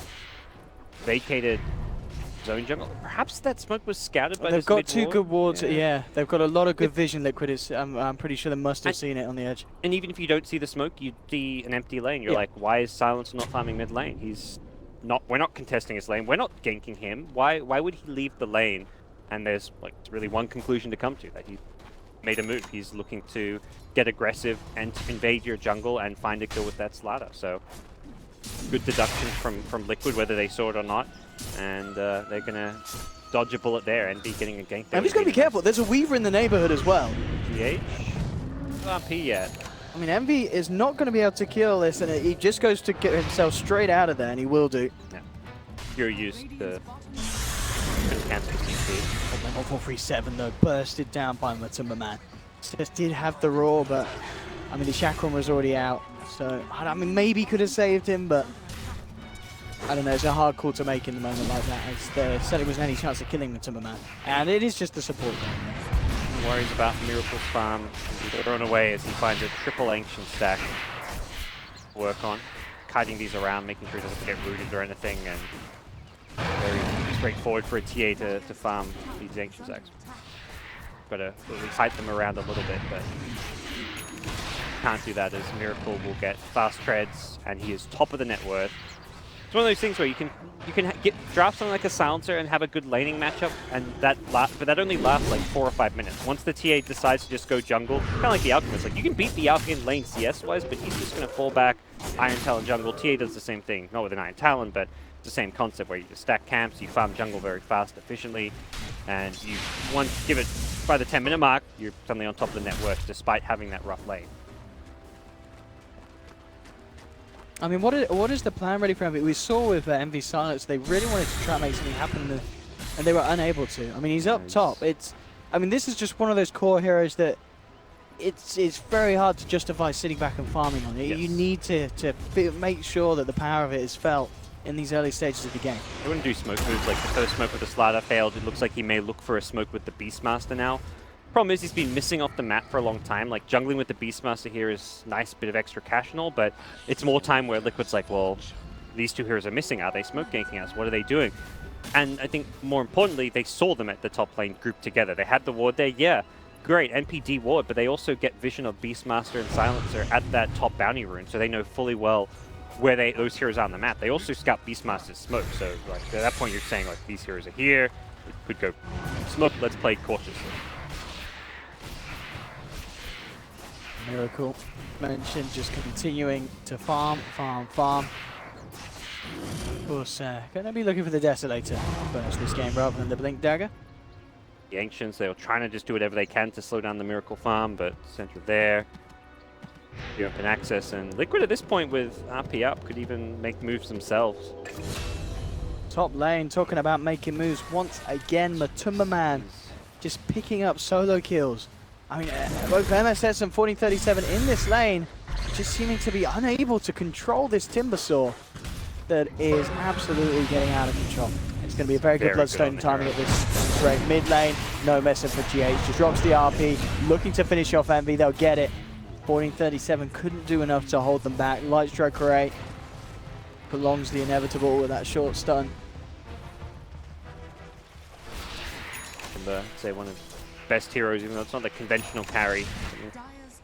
Play a lot of it, knows the full limits of this hero, and has managed to recover just fine. We're not really, it doesn't really feel like a Slider Lifestealer game just yet. I mean, often this combo does take some time to come online, but and they are prioritizing the SVG blink. I like this switch up from MP. Give Lifesteal the jungle, give SVG a lane. You've got to get that blink infest bomb happening because things have not really gone the way they would have hoped for in the laning stage. Liquid have just read them like a book and prevented every movement from the achieving anything. Potential Beastmaster smoke coming. He is lurking around. Got it now in his item so he can actually use it. Things where the vision from like so much of the map, so even when you're going for these smoke ganks, if they see you not farming jungle, not farming lanes, they may be well aware of it. I mean, already you can see Mind Control's position. Yep. He's keeping to the trees. He most certainly aware that this is going down, as you said, just because of how much they can see. Oh yeah, I mean, Miracle's farming deep in the enemy jungle. When you see no one farming at up there, you're just like, well, they're not farming their map. That means they're invading our map. But may still, I mean, GH is still trying to get a bit greedy and see what farm he can get, and hope that he can rely on Skewer to escape. So they still may find a pick, but it's a lot of time invested, and they've got to get the pick. Oh, they can't get the roar in time. GH, yeah, immediately out. For NP, so much time invested into these patients. Time where they're not farming, and Liquid to get a bit further ahead. Nowhere near as bad as last game by any means, but still got to be concerns from the NP camp that they're just not really achieving much. They have found Kuro, so that ward they left, I think Kuro just felt like they'd left the jungle. Like once that smoke gang fails, typically you're just like, all right, smoke gang failed, let's get out. So he's like, all right, let's walk in, perhaps drop a sentry, see if I can de-ward, but still in the neighborhood, getting a kill for them. But Kuro probably knows it's warded there now. Top lane as well. You saw GH come in. Was looking to get an RP onto Envy, but Envy just immediately with a global silence TP reaction. How you want to use your silence, but still gotta pause alive at this point. You gotta do. That Liquid made this tower here. Matumba Man pushing in, picking out the stun. GH is still in the neighborhood. Kill if he lands that. He had Laguna Blade. Oh. 1437 was looking for the combo. Will come sentry. Dire's middle tower D ward. is under attack. Visions are proven true. Again, he's kind of playing that selfless 5-position support. It really feels like a new look from Liquid, where normally GH has been creating space, kind of playing a bit more support-oriented, but the last few games, carried Naga for one thing, but even since then, it's 2 jungle Magnus game. GH has gone full greed mode in that 4 position. Look at that as well, Kuroki. That stolen spell. Okay, I mean, how that's a freebie. do you steal that? That's just... Mostly what there is to that. Global silent. Should just, once you TB I a mean, lane, that's- just throw a spell on a creep. But it's one of those things, like, you come back to a Yeah. lane after being at Fountain, you don't think about the You last spell don't. you You use. don't think. If you're in a fight or in the lane, you think about it, but after TPing out, you're not like, oh, I just came back to lane and I'm farming. You're not thinking the last spell you used. Dire's middle tower is under attack. Good tool to have for Liquid if they want to take some towers, and with a Deso TA. Free tier 1 mid, but pick up bottom. A lot of best bombs are online now. This is where Blink dagger reveal. they've got to Instructions are keep followed. going every time there's a lifesteal infest trying to find something. Kuroki will be roared up as the MSS with the Necro books out. Be a surefire kill. Silence comes through, but of course no way that that's going to save his own life. Oh, you're going to lose it, but it does take away that tool. That's be kind of nice to make sure they get the Rubik kill so that global silence deal doesn't get used elsewhere. But still, Liquid getting way more out of the map. Like, they got a tier 1 mid on their carries are getting a lot right now. Marshall at top, Bloodstone up very early, is Solid pushing a tower. May find himself getting caught out in a bad spot if he's not careful. Top as well, Matuma Mans. Changed the way they did go for the blink crush, but not quite hitting the point. Radiant's middle Fairly tower blind. is under attack. Mentioned just 100 gold. Blink Deso will be complete 16 minutes in. Balancer pick worked out. Got to transition out of that strong laning stage into good objectives, or at least some rotations. At this point, it just feels like winning your lane for the first 5 minutes doesn't really amount to much when TA just free farms the jungle. That's where there was a bit of a disconnect with what the mid hero was set out to do and what the overall team game plan was this game. This build as well from Envy, so drums into solar crest. Lane though, we are seeing this combo from SVG and Aoi. These two have been keeping it very solid this game. Aoi's farm is up there on par with that of the Cause Liquid mid lane, though there's the power of the Blink Deso TA. 2 shots and the Lina's gone. Still feels like the least important core hero to kill for your NP. You'd rather, I mean, you can't kill a TA or a Timbersaw, perhaps you're thinking, but take what kills you can get. But I think if you're Liquid, you're like, well, that's Weaver's job is kind of to be that sacrificial role in some ways. If anything, you'd almost rather he die than the Magnus at this point. Magnus is going kind of greedy, going to be getting a ton of farm, going with the Midas build, so. Aoi's just going to head straight in. They are coming in at a good time. They've got the global. They'll look towards Matu with the Roar and the Necro books. They'll take down the Timbersaw. Can they get themselves anything more? Rosh is low. They can steal this one. Aoi's Or hanging can they? around. I mean, GH still has this RP. You've got to be Timber's careful back. of this RP. MP, what can they do? Jump in from SVG. They'll look towards Miracle. They've got the chain stun. GH screws forward. Is he going to blow the RP yet? Oh, now he does, though. He doesn't catch anything.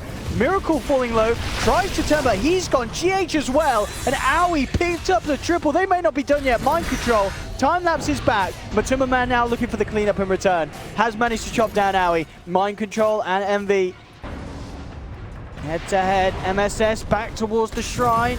And it looks like the heal will be enough. There's actually going to be a buyback from SVG. They want to take down Matu, and they should get him. Is the regen going to be enough? It's not. They'll lose the Timbersaw. And in a very scrappy fight from both sides, MP ending up coming out on top as they head back into the pit. Mind Control still alive, doesn't have time lapse. Can you go for any sort of play here? He's going to look for it. He's coming around the corner with the Shikuchi, but he's not going to head in. Dire get the kill. MP, they're able to get themselves the ages onto Envy. It will be expended immediately by the looks of it here with Mind Control, GH and Kuroki looking to try and finish him down. Matuma Man coming across with the Timber Chain. Can MP protect him? Can they give him a second chance?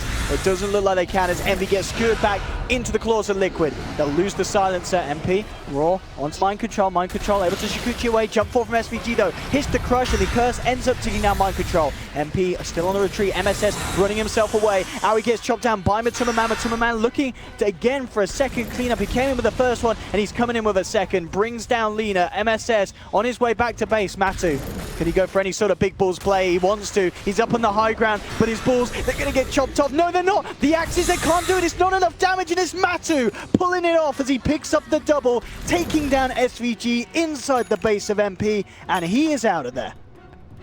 I think Matu's just like, probably just like so like fired up and enraged after those previous 2 deaths where he gets caught at the roach pit, gets roared and brought down. He's like, I'm diving for these kills, no regardless of what happens, and boy was he making the right call in doing so. Completely crushes them as he chases deep. Without the silences for control, without the Beastmaster roll, there wasn't good answers for him, and it was Liquid who managed to find some retaliation kills after a poor roach execution.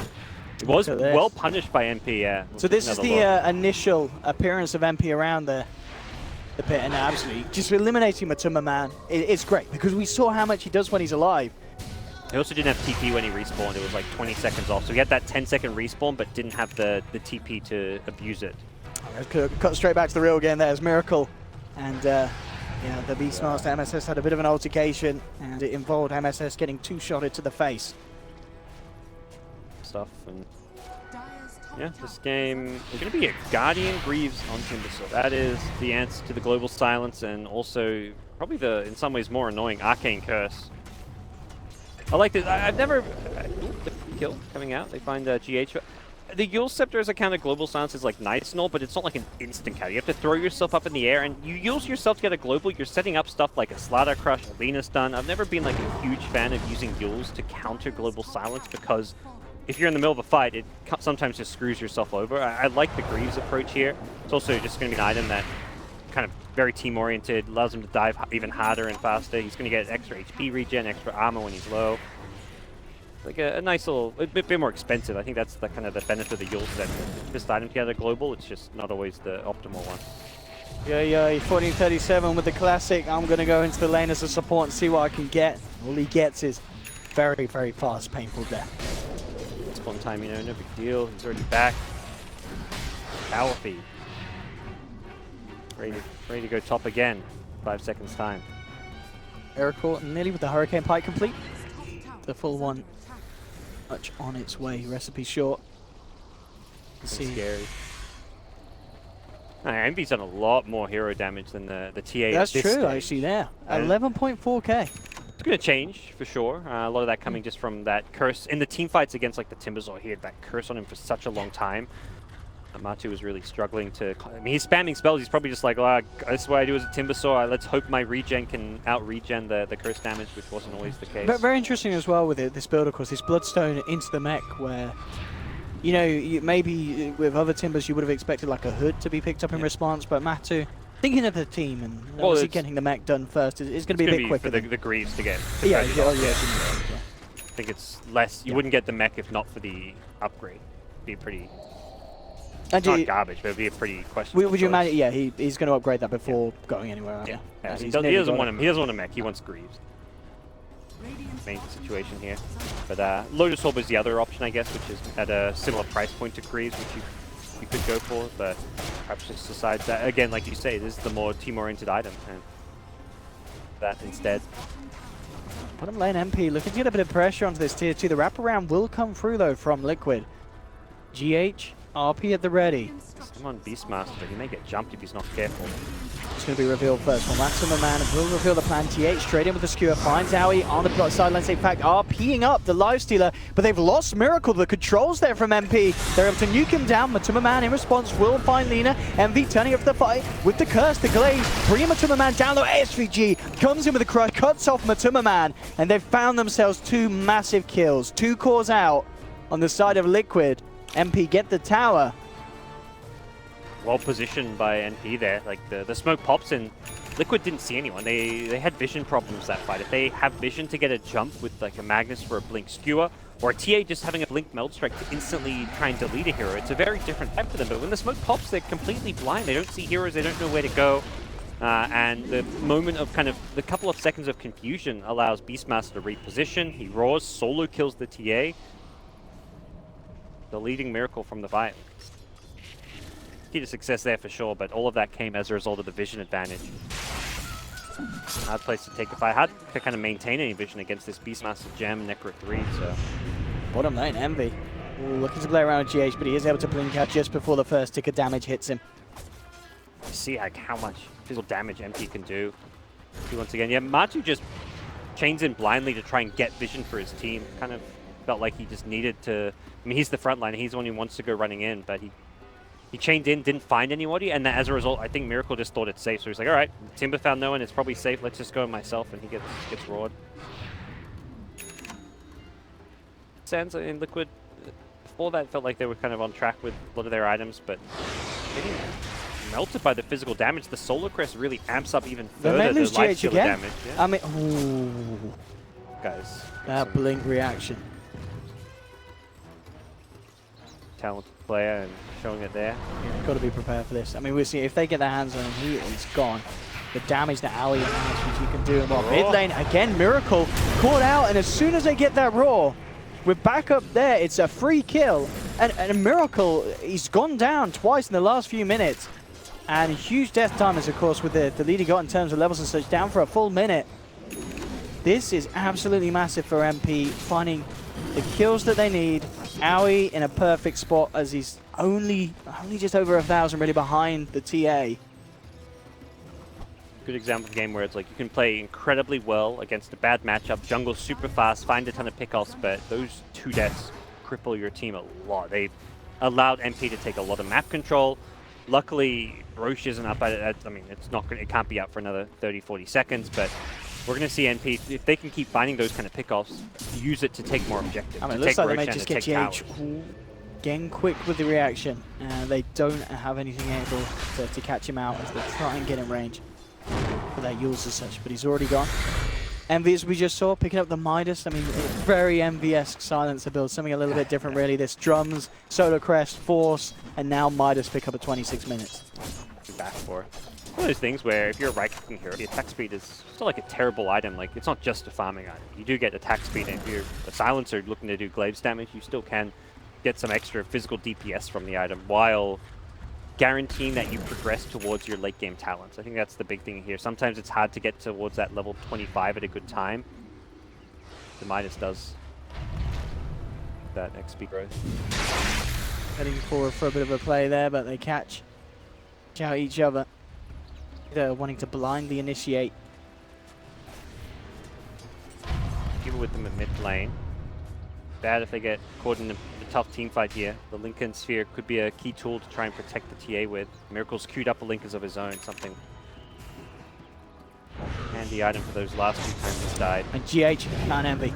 There's the pickoff, drags him back. Is there going to be any sort of way the team can save him? The global silence is out. Is it going to stop that physical damage flying through? Turn though, MP may still find some trade. Huge dukes again, Miracle just getting absolutely blown up by this combination. They rip through the refraction, and 1437 every time. He is saving that Laguna Blade for the TA because there's just nothing that Liquid can do in response. Miracle's gone so quickly, and MP are able to get that momentum to move it on to more, picking up Kuro as well. And this is kind of fantastic. Roshan is just about to be back up. If they check it out and they pick it up whilst there's 3 members of Liquid dead, I think it's very safe to say that this is now MP's game to lose. They're in there. Weaver Beetles. Not sure if they even saw Roche at respawn, but either way, like with those 3 heroes dead, you're not contesting this Roche anyway, so fantastic sequence of events for MP. They're doing such a good job of bursting Miracle fight after fight. 1437 with his positioning, always, like you say, saving the Laguna, making sure he even hitting a stun on the TA as well, and Miracle's item progression has gone down the toilet. He's had this Hurricane Pike for, it feels like 5-6 minutes and not found any further developments, hasn't been able to get any value out of this Hurricane Pike. Probably reconsidering and wishing he went for a Lincoln Sphere instead of it. Well, easier to say in hindsight based on how he's died and how these fights have kind of developed, but now Liquid are going to have playing defensive Dota. Use what vision they can get, which is going to be very limited, playing against the Beastmaster, playing against the Gem. GH. Bottom tower is under attack. Yeah, a bit of a them for now. Yeah. Oh, whoop. Thumbs over. MSS. I mean, just look at the damage this does. It's absolutely incredible. MSS with that Necro book. Just alone, I mean, 1437 comes along for the casual kill secure.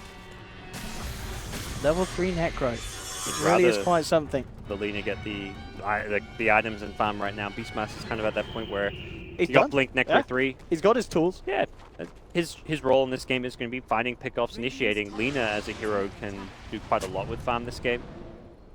It's like a true core, or you can see 9k net worth. Aether Lens Yules has that long range initiation catch with the extra pass range on the Yules for that, and Spell Amp talent. So we'll see 37 be a very strong late game at level 20 already. We're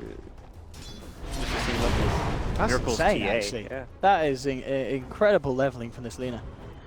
And he's only level 19, but he's also been on receiving end of a couple nasty games. Still, we only died 3 times. I mean, a strong game all across the board from Eternal Envy and his squad, and feels like they've really come together in the mid game, able to start finding a lot of clean, crisp pickoffs. Liquid just haven't seemed to be on the same page. You've got Mind Control often split pushing a lane, Miracle not just farming, but going too deep for kills where he's getting picked by Beastmaster, and it really has been MSS's Beast. Found the key heroes, found the pickoffs of the team more so than even SPG on the slider. Like, they found a couple infest ganks on Weaver, but the key kills have been Miracle's TA, and that's where MSS is chaining across the ground. He will back up in response, but again, MSS immediately with a setup of just this mana burn from the Necro units, leaving Matuma Man very much in a whole world of pain as they rip him down. MP, I mean, they are just playing a step ahead of Liquid this game. Yep. I mean, Liquid just gone full split push mode, like Marco going onto the high ground there, trying to clear a creep wave and probably get out, but like you say, MP a step ahead, they were ready for it. They're already responding. So it's like kind of the Liquid game plan. Like, he gets picked top, immediately GH goes to shove out the bottom lane. Everyone else falls back and can use that kind of pseudo space from the Timber sort of farm, but you're losing Bloodstone charges. It really timbers progression quite a bit to die like that, so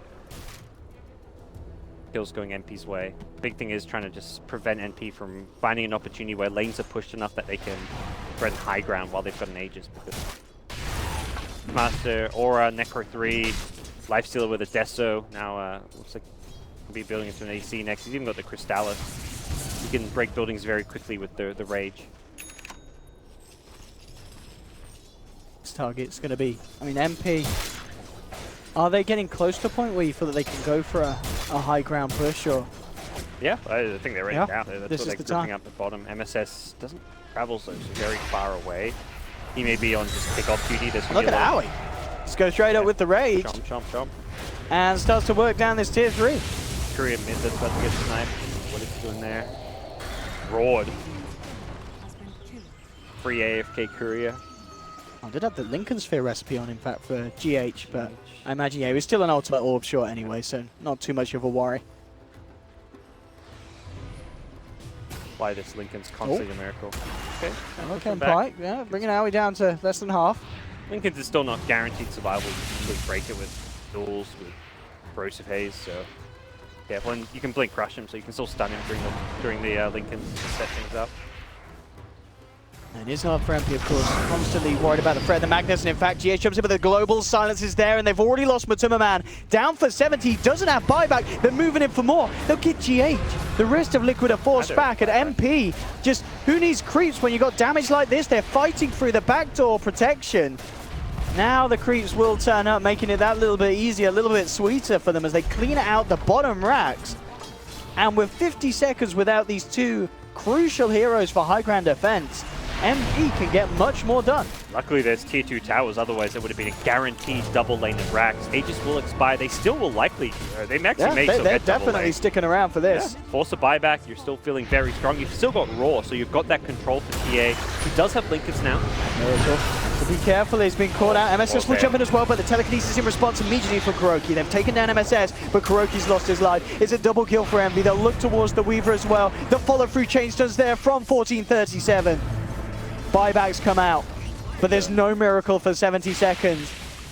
Liquid, I mean, between game 1 and game 2, Such a different team, you know. It's such a roller coaster team to follow and watch because They have such bipolar performances where you'll see an incredible MP draft and execution, then you'll see something that's overly theory craft like we saw last game. But See what they can get here. They're trying to punish MP. They need to find something. SVG's already out of there. May come back in to help Envy if required. As Envy is the one left on the front lines. V forces forward though, and with that, Liquid, they have to be a bit more tentative because they know that MP can turn. that best ready to go. It's got an AC complete now, so while they didn't get the racks, that's sort of small consolation prize for Liquid, not losing the double lane, but imagine MP will be ready to go for another fight fairly soon. Brilliant play from MP. And it's always admirable to see a team in kind of a series come back from a very painful beatdown. Lina's got a Bloodstone. This is like looking like a Bloodstone now with the respawn time. It won't be insta respawn with minus 12 charges. Will probably be like a, he's level 23, so probably like maybe 20 second respawn time, I'd say, but it'll be very fast. And boots of travel, it's like you die, you can very quickly get back into a fight. Fights are going to be drawn out a little bit at this stage of the game. I mean, what's the answer for Liquid? It just seems, as you kind of mentioned earlier, it's just felt slightly broken, the team play, especially compared to what we saw from them in Game 1. The coordination just has not been on the same level that MP's managed to bring to the plate on Game 2. Some big team fight RPs is probably the biggest thing they're lacking. Kuro needs to find some key spell steals through, like stealing a roar, or even like an AoE stun, like a light strike array or a slider crush could turn things around. It feels like Liquid have just been waiting. They're not making moves. They're waiting for NP to come to them, and as a result, they're getting picked off time and time again. You can't play like a wait and farm kind of game against a team with such a huge amount of catch. You've got both the slider lifestealer duo as well as the Beastmaster finding pickoffs, and the greedy you try and play, the more kind of farm-centric you are, the more this kind of an NP draft can excel, because they'll just punish that greed with constant pickoffs, and that's been the case. And also just like the teamfight execution where Miracle's died twice in a row with Raw. If those Raw kills and Miracles don't happen, Liquid were looking fine before that. This game was going quite well for them. They had almost like 6-7k gold lead at one point. The game kind of... I mean, that kind of really steep turn. All those green dots at the bottom, which are the Radiant kills and towers, quickly turned into very few kills. I mean, Miracle's one of those players. He gets a lot of praise, one of the best players in the world, but I think you do point to him where he has made some mistakes this game, which have well and truly cost his team. Like positioning him, getting caught in those roars. I mean, it's going to happen. Kudos to MSS for playing a good Beastmaster, but Miracle kind of fell prey to them. He got baited a couple times in, and that's really been Liquid's big downfall, was those 2 successive Raw kills. Mind Control continues to keep the split push up, working towards that butterfly. Invasion in the bag. 3-7. Heading across, you do have MP as well, back in their own jungle. Now, very farmed. This is very impressive. I mean, Envy as well, we said, it was always going to be hard potentially for a Silencer to keep up with the farm rate of someone like a TA or even like Aoi, of course, on his own team, the lifestealer. But Envy's certainly done it with this build, with this Midas pickup, and with the objectives and involvement he's had in these team fights. It's been incredibly fruitful for him. And Liquid, with this smoke, and it's getting to the point where Liquid have to make something happen with this. They're down a set of racks. They can't afford to lose heroes with no buybacks being available. It's around this key time as well. Roshan's going to be back up. This Roshan could mean everything for both sides this game. Liquid trying to put their fate in their own hands rather than wait for NP to come to them, as has happened a lot of this game. They want to be go-getters. They want to... Speed Envy takes this down here with the built-up damage on the glaives. I mean, it's gone. That's... No traps in the pit. They put a trap trying to protect their jungle a bit, and Miracle just was a bit too far away. He's also been spotted. Oh, Miracle. SVG charging forward. And he's going to get the catch as well. In there with the crush. MSS jumps forward, gets the Necro units out. The change does there. Is there anything that the team can do to save Miracle? There's not. He's out. This time around, he does have money for buyback, and he's almost certainly going to need it if he wishes to try and hold on against MP, as they're ready to come roaring down the middle lane onto the racks. Buyback comes out from the TA. But what can they do to stop this? The Necro units, the Beast, Ballmaster, it's all in there. Got the rack. I mean, this tier 1 tower at top is the crazy thing right now. But when they get that mega creeps, they'll have to head towards that top lane, and that's the lines being drawn. 1437 says, let's push out this top lane. With how much farm he's got and how well he's done, I think he's going to be in a point where he can start making the calls. He's going to be perhaps the first hero to hit level 25 right now. TA Miracle can beat him there, but... It's been insane. I mean, we kind of questioned where it was going to be played in the draft. We felt it was not really an MV hero, but certainly proving to be 14-37. Miraculous game, and definitely, as you mentioned earlier, those kills on Miracle would not have happened really if it was a lot of other heroes. They needed that huge damage nuke to come through when the refraction was down, and Lina absolutely puts the bill. Top lane, Owie ready to go onto Kuroki, forced back. Owie is fended away by the damage coming out from Miracle. We'll keep Kuro alive. Again, the power of MP, very scary, and there we have as well. Vizgard, I believe, out on the 14-37. Going his way. Brave positioning from Liquid, poising as if they want to defend their outer towers. Down 3 racks so far, 2 melee racks at that. They it's their high ground to defend. I feel like they may pull back here, fight around the shrines, fight around the high ground advantage. And also just push out mid and bottom lane, because those lanes are starting to approach dangerous position. Yeah, they will just let that tier 2 tower go. It's really getting to the point where they need to hit a massive RP. Yep, that's the saving grace here. It's got to be the GHRP landing on multiple cores, but they can just siege with AUI, have him on the only here on the front lines if they want.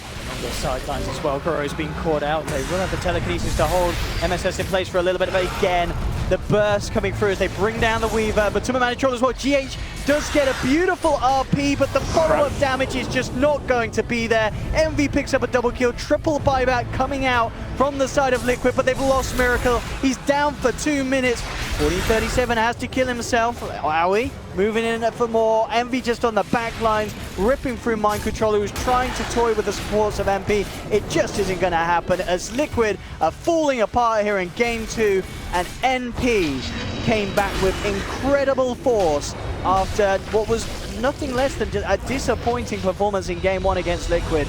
And Liquid absolutely shaken up there by that showing from MP. Yeah. Fixed a lot of their drafting laning issues. They had a much more dominant laning stage, and mid-game wise, it still wasn't like a one game from the lanes by NP by any means. They just made some really nice moves. I like how they prioritized getting SVG as Blink. It felt like he didn't really achieve.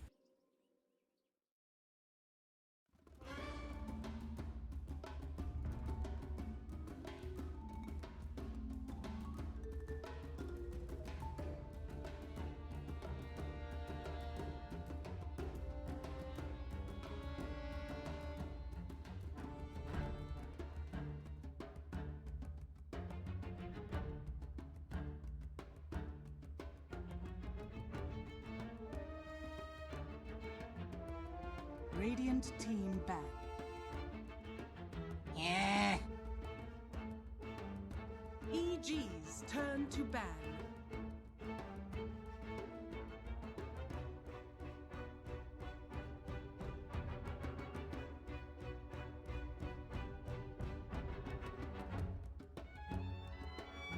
Ten seconds remaining. 5 seconds remaining. Radiant team ban.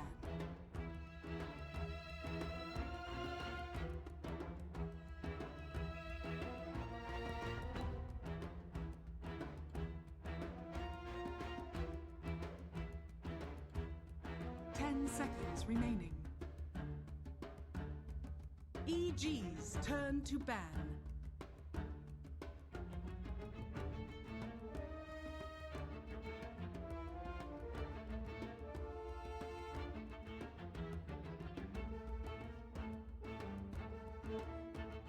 Radiant team pick.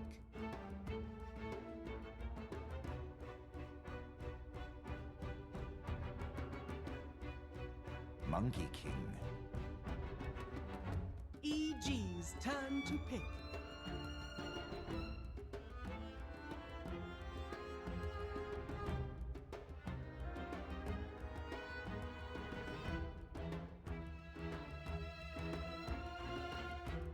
Seconds remaining. 5 seconds remaining. Keeper of the light. Radiant team pick.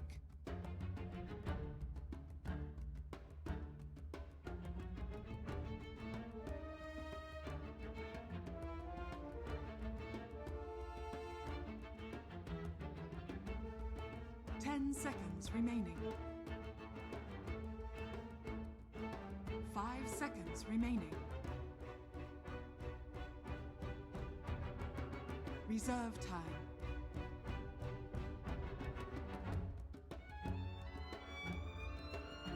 Lina. EG's turn to ban. Oh. Radiant team ban.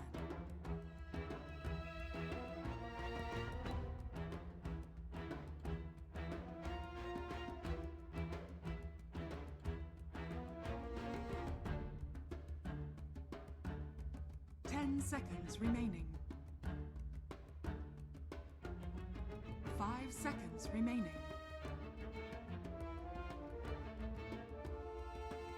Reserve time.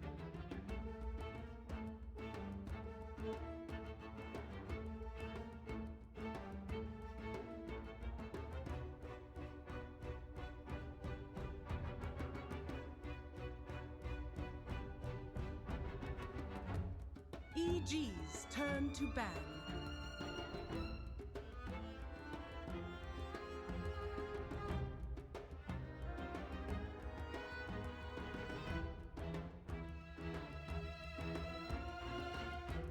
Ten seconds remaining. 5 seconds remaining. Reserve time.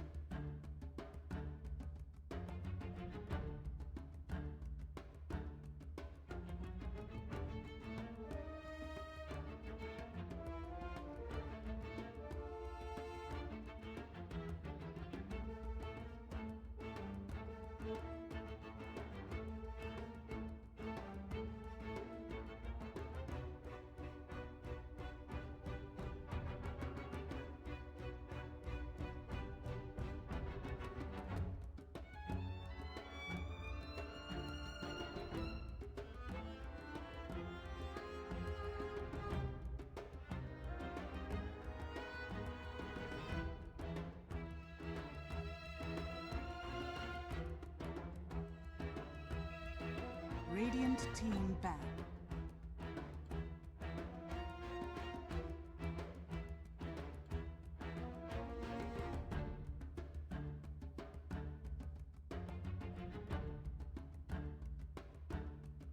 Ten seconds remaining.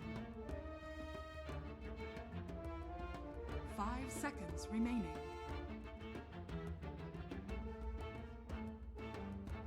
Reserve time.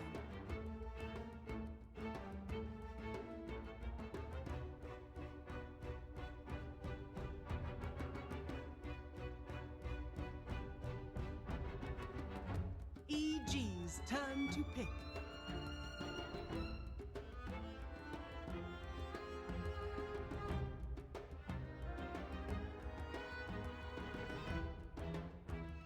Earth Spirit. Radiant team pick.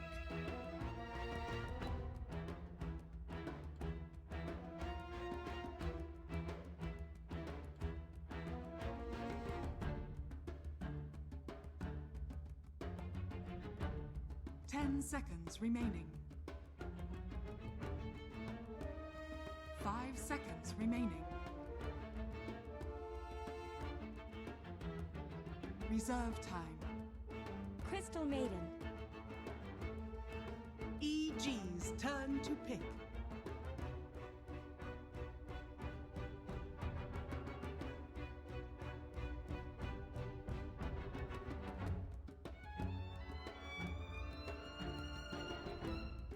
Ten seconds remaining. 5 seconds remaining.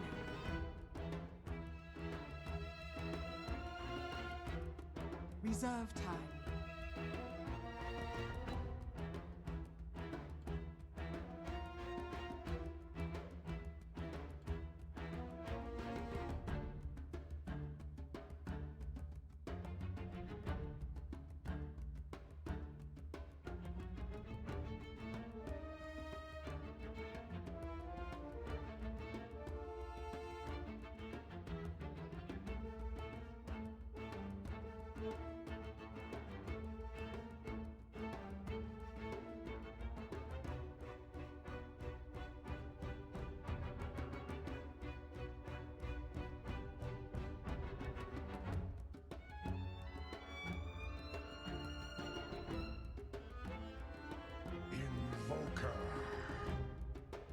Radiant team pick.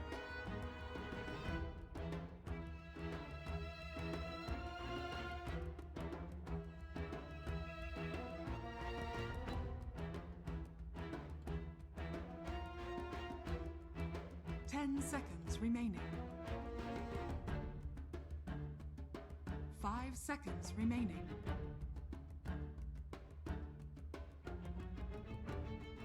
Reserve time.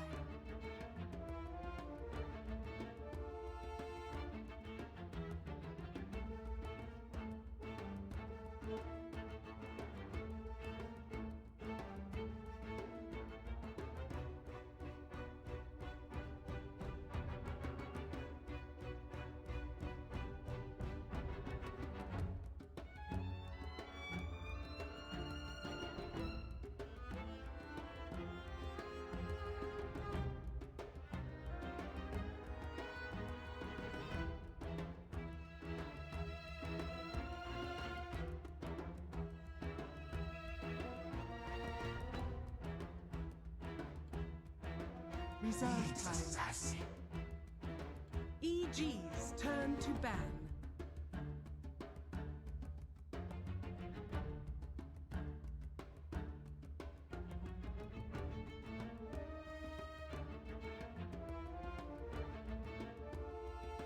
Ten seconds remaining. 5 seconds remaining.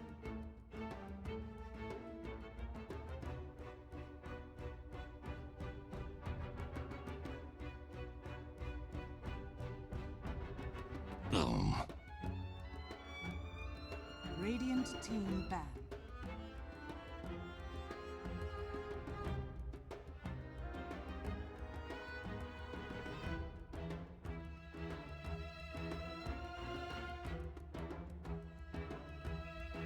Ten seconds remaining.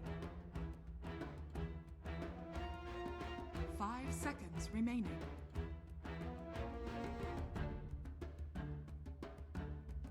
Reserve time.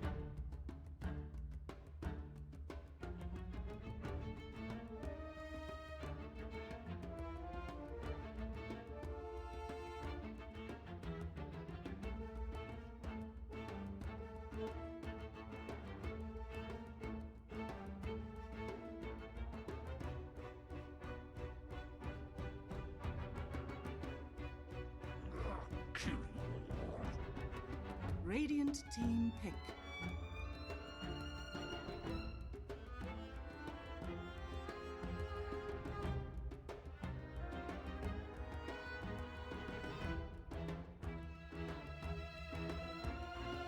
Ten seconds remaining. 5 seconds remaining. Spectre. EG's turn to pick.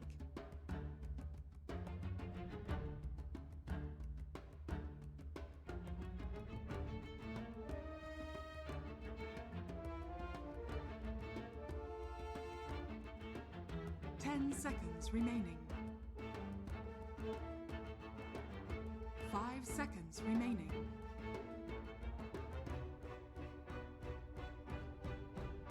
Reserve time.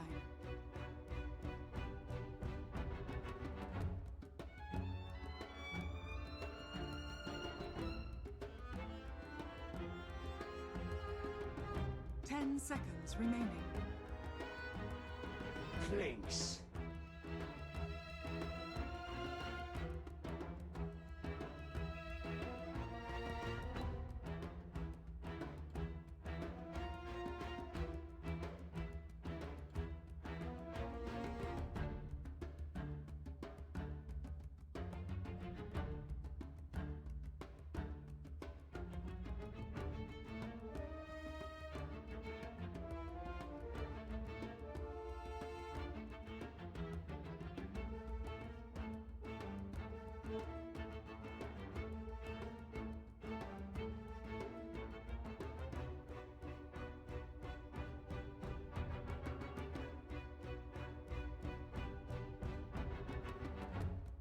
Ten seconds remaining. 5 seconds remaining.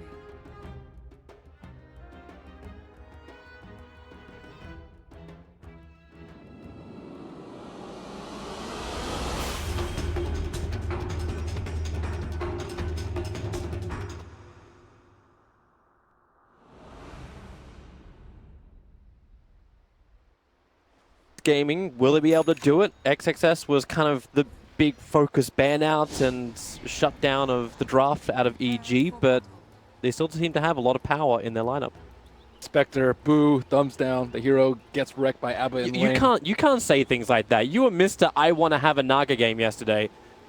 It was facetious, Toby. It was, Actually, that was a good Naga game. But I like Spectre. I like playing Spectre. But every time I see Abba or Centaur or any good offlaner in this patch, like Timbersaw, you just oh man, my laning phase is miserable. Especially if you don't have a Lich. But this time it will be a Crystal Maiden on their side. Babysit good old burning.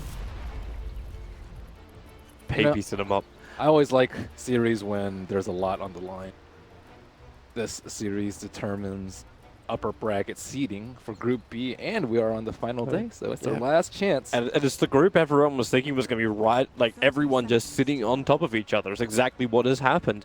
There's only one team out of this entire group which is not capable of actually making the top two. It's rough, to say the least. But we'll see how we go as Invictus Gaming. This is something which I'm looking forward to seeing from them too, is just how the spec does function. We're talking about like how much harassment can be taken by the spec, but you've then got this IG lineup with the mid Lina. We've seen it time and time again with the low respawn time, a talent being skilled up, where Invictus Gaming end up in these huge fights. He actually gets the you'll get the bounty rune, but he's got stun level 1. Can turn for a 3-man stun, potentially just walk out of here at the moment, and that's exactly what's going to happen. They're not close enough to do enough damage to kill off XXX. I wonder if Zai was considering skilling Mana Leak at that point. Might have. I guess he could have just turned around and stunned. And then yeah, he already had the Luminate, so no joy on that front. Yeah, but how does the spec work? Because I'm expecting IG to end up in these mid brawls where you don't even care if OP dies at the very start because he's just going to come back and dish all the damage out again. He's their main right clicker, although Spectre's not actually a right clicker. Right clicker I think of as heroes that are good for speed game. Spectre actually doesn't. But he is that heavy farmer that they need. Just off lane. Generally their play, so he won't be a FK farmer. To get that range creep. Gotta get the farm.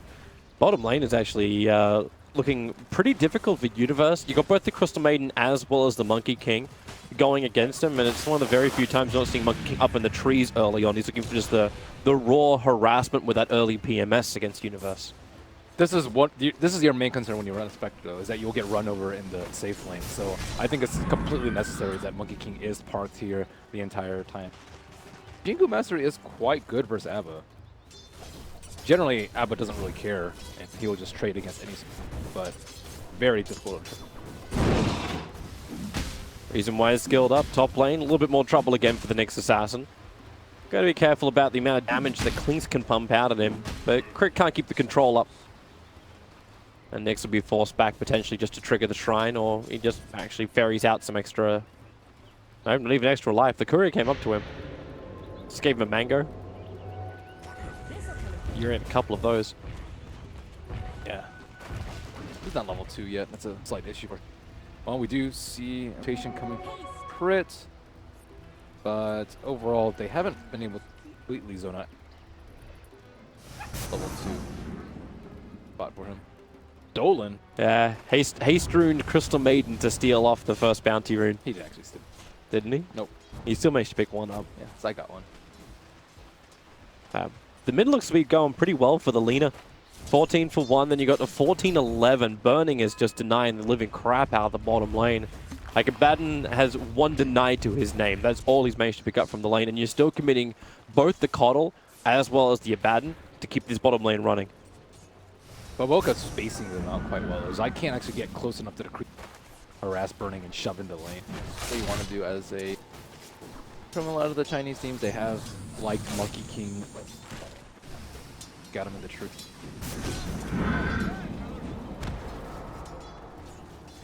Is that clarity? Nope. If you can stop Zai from having that, then maybe you could slow slow it down. Burning could just throw a dagger at him. He's full mana, and he has level 2 dagger. I think it's actually. Have we even seen a single dagger come out from Burning yet? No. Got to start that innate natural regeneration. But maybe he wanted to say double dagger. Okay, that thing's such a long cooldown that it's really rare that you. Boboka gonna again just get in the face of Universe. Burning doesn't really care about this. It's all just like clearance. So maybe this is the question mark. Like, are EG happy to accept the status quo, or do they want to rotate out? Like, when does the Clink start moving? Is it after the tier 1 tower drops, or is there another objective the Clinks wants? It just depends on his time. Level 7-ish with Soul Ring, I think, is a pretty good time for him to run around. Aid. But he doesn't actually have good setup there. It's heavily reliant on the Earth Spirit. This time they're going on Universe quite heavily, and you're going to get all 4 hits out, so Universe got to be careful how much damage he takes. Burning is going in very deep for this. He doesn't have any Desolate up, or will it be enough? It will be. Burning will take the kill under the tower. Zai wants some revenge, but now he may also be in trouble. Burning will throw out the dagger quickly up on the hill and around. The Sunstrike was also looking to help out, but it won't happen. Q will find the extra kill onto Zai. And then Victor's Gaming will take 2 kills on the bottom lane. I like the very aggressive build from Burning, the 2-1-0 build. He didn't actually go point in Dispersion, which is generally a little bit better for laning. But yeah, the Desolate damage really added up. Those Keeper wasn't actually really close to the Abba, so he entire time. Hold hands and make sure that doesn't trigger. But Invictus Gaming now off to a fantastic start. The spec was meant to have more of a being harassed in lane kind of start, and now it's the other way around. The 2 suppers have been doing. They know exactly how to play around this. You just have to make sure that he gets at the bare minimum level 6 in lane, I would say, and then you're kind of okay. Then you can just run around with Urn and Phase, kill people. But up until that point, Spectre is one of the weakest here. Yeah, you got to give it time. Speaking of time, you could look at the Nyx Assassin also trying to get to his level 6. Hasn't been able to be zoned out that top lane just because the Coddles have been sitting on bottom lane the entire time. And, well, what's really been the impact of the Earth Spirit? This was meant to, like, win what lane? He slowed down a bit. Come on, Toby. A little bit. A little bit. He's a solo Earth Spirit trying to control up mid and top and potentially, like, TP in and save bottom, but they just have hard lane matchup. The Lina is, I would say, a favorite in most one-on-ones. I'm struggling to think of a one-on-one where it's actually not favored because she has really good right-click damage, really good at right-click spells to spam. Boboka, I mean, he's not really scared of Keeper. Yeah, he really isn't. He knows he can fight and potentially win. I think he was more hunting for the Courier, which was doing its little fairy work on top lane instead. He saw that bounty. Making the supports kind of fear for their lives. Don't really know where to go right now. Well, what do you do if you're EG? Because right now it feels like IG are the ones controlling when the attacks are coming. Just like this, into mid lane, the stun will be there, but they bring Dust, a quick Laguna Blade. And OP gets the rotation he needs to help him win that mid lane against Sumail. Illuminate to hit, Spike Cappers won't come up, so Nyx Assassin will be the casualty in return and the first kill for EG. Boboka's playing really well. He's secured Spectre's lane, and he had that Dust already prepped for that mid kill to set up as soon as the Lina gets 6. So now they've kind of gotten past the hardest part of the game, I would say, for them. Burning's almost level 6, so they can continue to chain kills onto the Invoker, and this is all before the Clinks is ready. Clinks is mana burned down. He has a Sage Mask and an Aquila, and he's still at 0 mana. He needs chakras, he needs his Soul Ring from base. Chicken is coming. Burning, still, despite having 2 kills, you can't really leave him alone. Yeah, soon. That's still on a baton in the lane. That's why you bring in the extra help. So already, Monkey King is back, jumping in for his spring. Universe can be slowed down. Q's waiting for it, and there's your first stun. And Universe, you can shield up, but it will not save you. As Boboka will claim his first kill of the game. Like a win in the draft for IG, give away Abba and take Monkey King. Yeah. Because Monkey King is destroying him right now. And Boboka is like, you looked at the draft as well. Like, I was thinking XXS was going to be the primary target. Like, you saw the Magnus being the first ban out, the respect, and it's kind of just sitting in the head because of the amazing game he played yesterday. But also the Earth Spirit that came out from IG yesterday with their rotations is doing so much.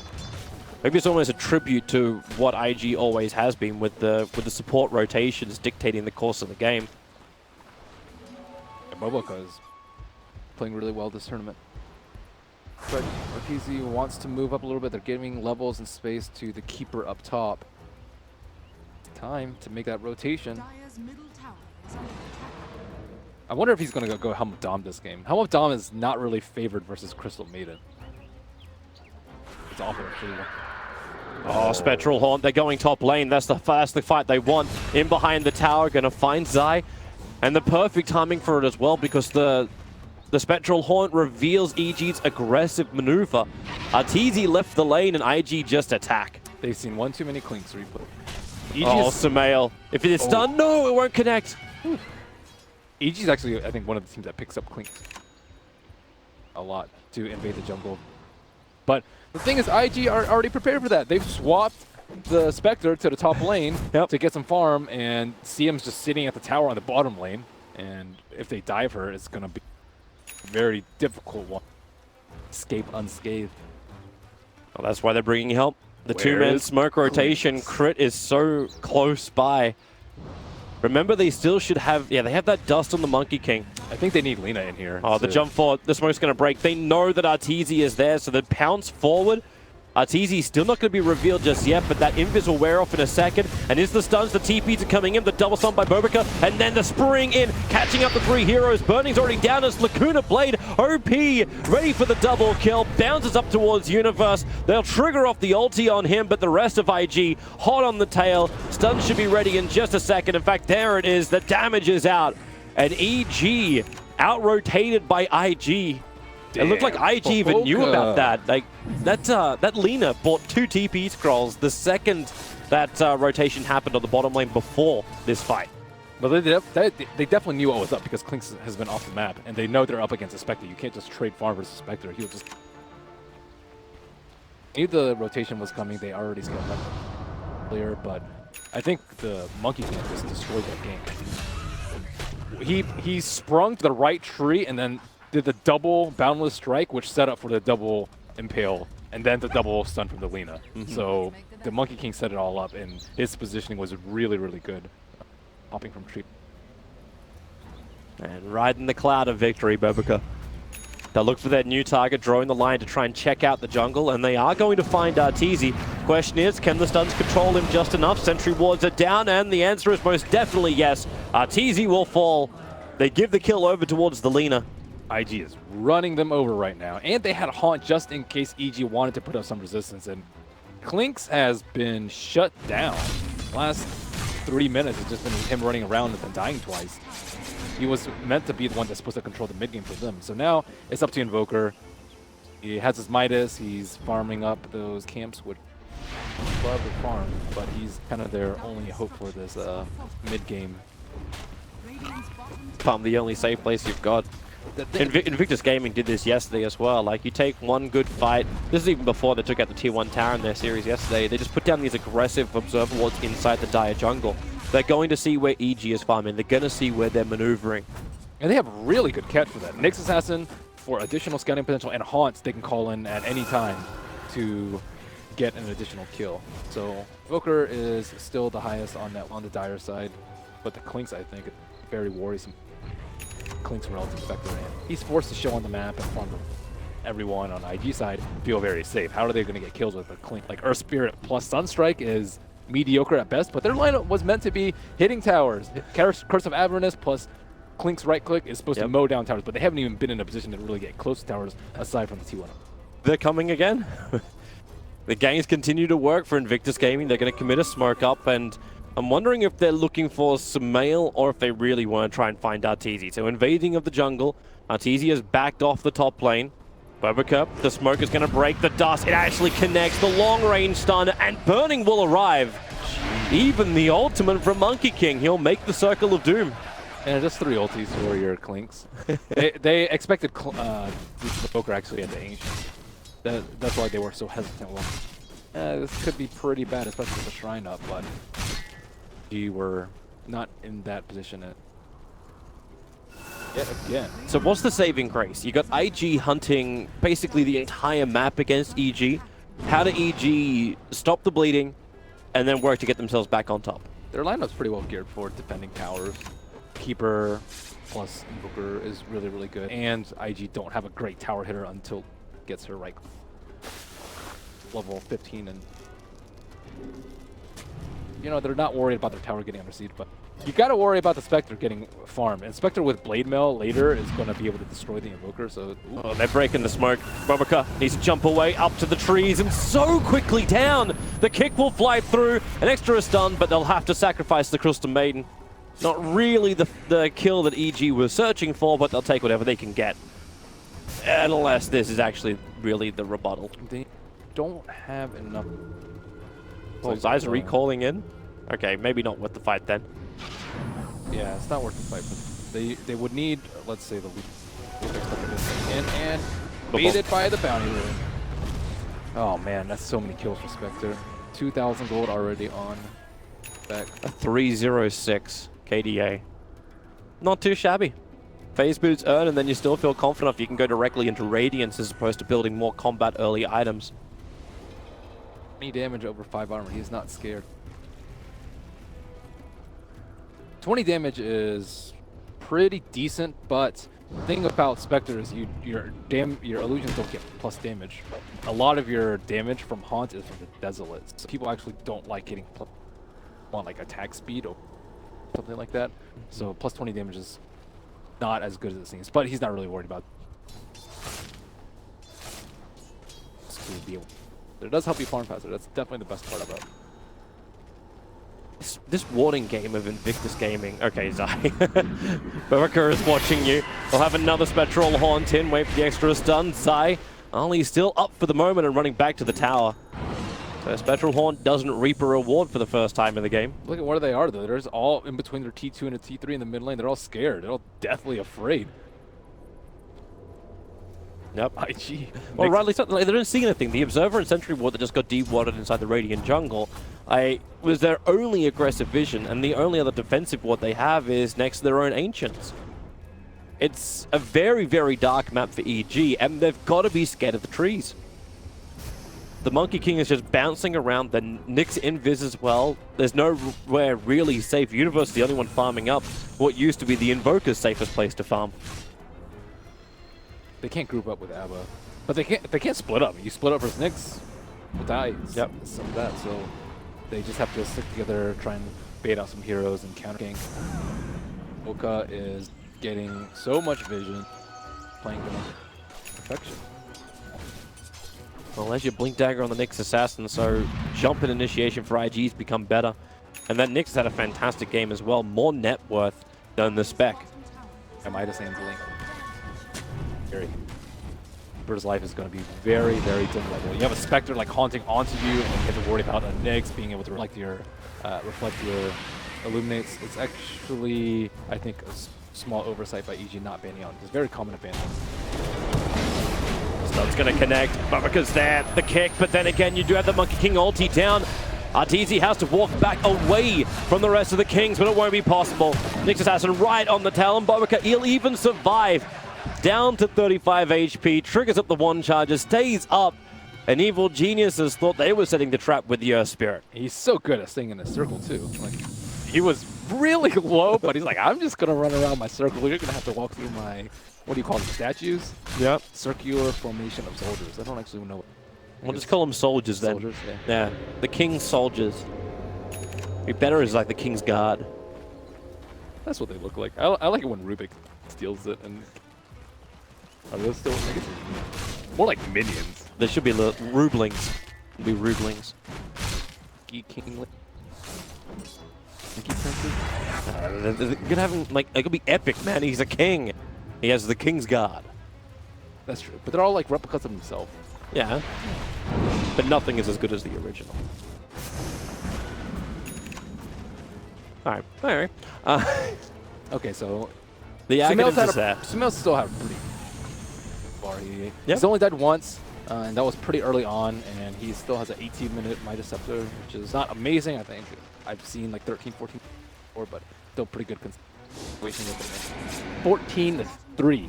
Right now, you want to be, you know, you want to have all the team lanes on your PG and looking to start Roche because you have Clinks on your team. They are just not in the position to do so. They could potentially still sneak Roche though. Curse of Avernus is max on Universe. He went 144, and then you have Clinks with minus armor. Maybe once he's not going for the Dominator to the Clinks. He's actually scared about BKB. No, he's going for Oh, I saw Lance earlier. He's got a BKB Wow, in his he's quick that buy scared. now. Oh my goodness. Yeah, this is a very defensive Klings. Like, even if it was like a Desolator, he could look just to take out the tier 1 house and get that injection of money into Evil Geniuses, but with a full BKB, they must be preparing for a very heavy storm that IG is going to come at him. He has the support philosophy in mind. Get gold by not dying. BKB is really good against their team until Monkey King gets items. And Monkey King, he is building BKB. Yeah, Spectre, yeah, he has Radiant, so it's gonna help him survive.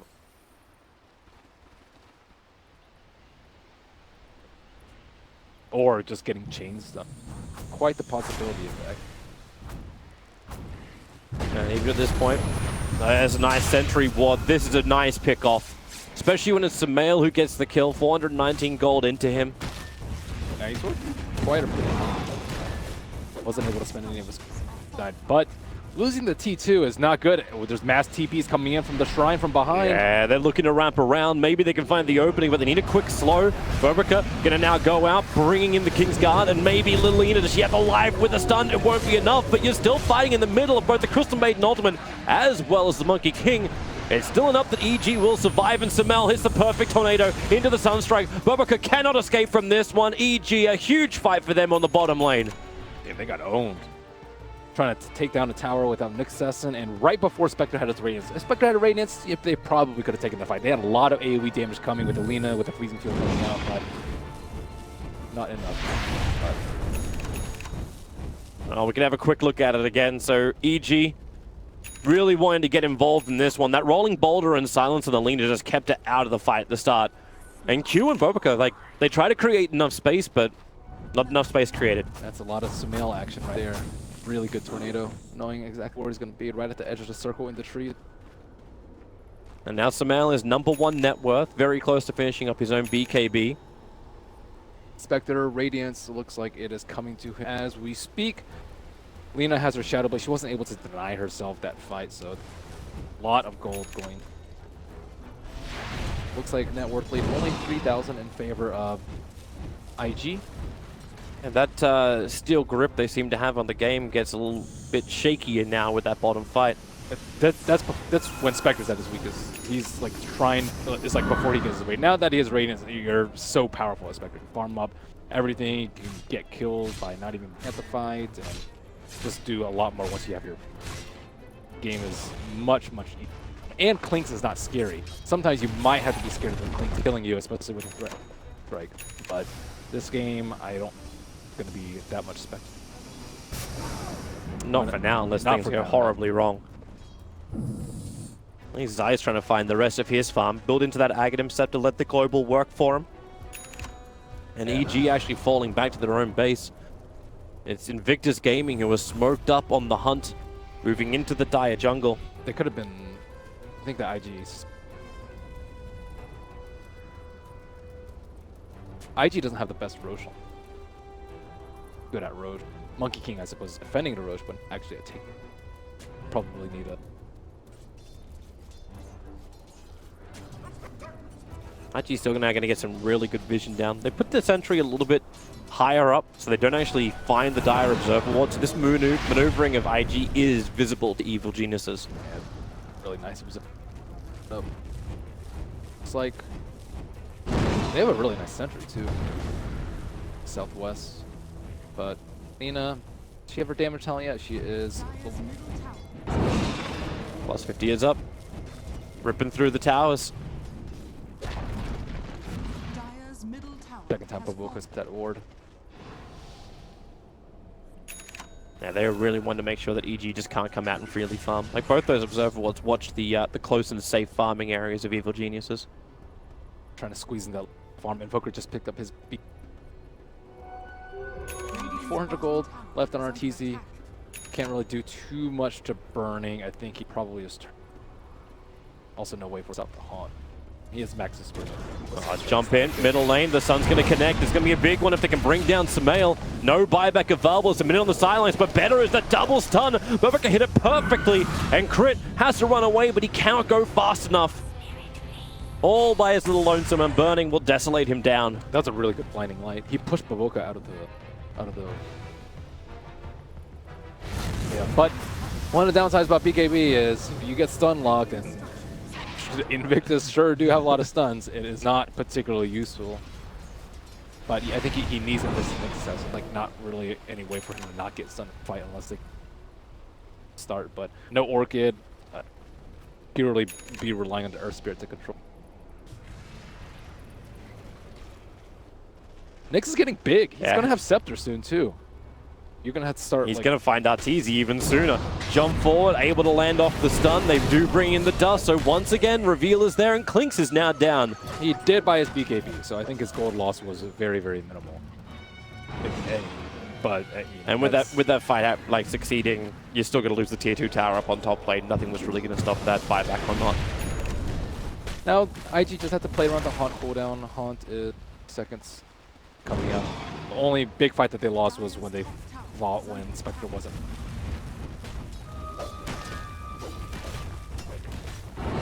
He still hits, like, he don't even hit like a full truck yet. Magic resistance. Pretty good. Invoker, Earth Spirit, Keeper. Yeah. Almost straight 12% damage reduction. TP is coming down the bottom lane as IG just stopping the push from Evil Geniuses. There's took 4 heroes down here. So it's like EG would like to find a pick-off. And Lina is the one running directly in through the middle of them. On top of the Observer and Sentry Ward, able to get the original stun, plus Laguna Blade onto crit. The OP, he did a little bit too deep, gonna lose his life. Almost, and it will be, in fact, almost instant respawn up for him. Bobica will fall. Arteezy will trigger his BKB, but the Lina is back up and ready to fight. They were in a way better fortified position. Their Abba was sitting behind the Earth Spirit. Earth Spirit didn't even die that fight, and Keeper was there for the immediate blinding light. Not even a Bloodstone charge. And Abaddon actually finishes his own Radiance 25 minutes in. Oh yeah, minus Radiance on Universe. Pretty well. Just a few minutes behind Spectre. Oh, Arteezy. It just is not a fun day for him. Even if he had BKB up and hadn't used on bottom lane side. Not great for him. Someone needs to go over and deward the obs. Keeper has Ags too. Dire side is still farming. Arteezy kind of transitioning. Position 3, perhaps 4 soon. But good thing Universe is there to pick up the farm. And the more he's able to pick up, the stronger that big group maneuver of EG can be. And that defense hold. But that's still IG's major problem. Yeah, we're getting ourselves a fantastic late game carry in the form of the Spec. Lina's pumping out a lot of damage, but they still need to go high ground. They still need to bring down the racks against the deep push that is EG. And they still need better anti-BKB in actual team fights. I think they're really good at picking off people before, but if Roche? Yeah, EG can easily do Roche. One of the big benefits of having Abba. It's just incredibly good. Spectral Dagger just doesn't have out. enough damage. He's oh trying. My God, like he actually he had to consume a Forge Spirit while they're doing this push. Illumina trying to keep burning back as Nyx jumps in, looks for the stun, and then you've got the ultimate out from the Monkey King, covering the area. Roshan is still alive and rather annoyed everyone's knocking on his front door, but they're backing up. Laguna Blade, crit dropping down low. OP needs some space away from Sumail. He'll turn around, but he gets hit by the meteorite. He'll burn down the Magnetize. Even in death, the work is being done by the Earth Spirit, and the completely bone-dry burning. Moving back to the T1 tower, Blinding Light bringing him back closer towards EG, and he will go down as well. EG. Roshan was their original target, but their real target is now the entire extermination of Invictus Gaming. Wow.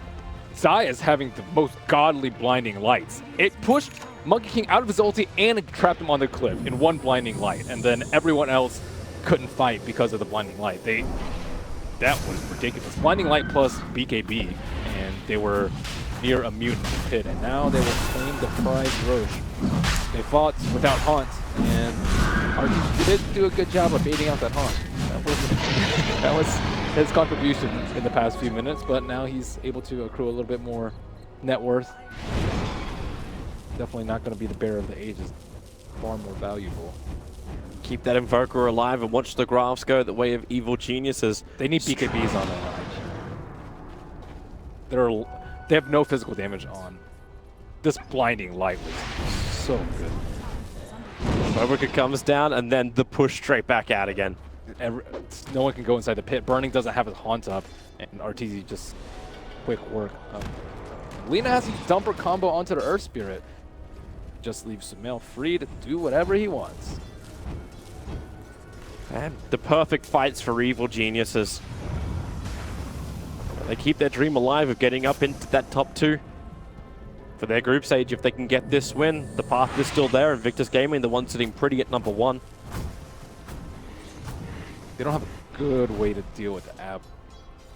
Not terribly easy.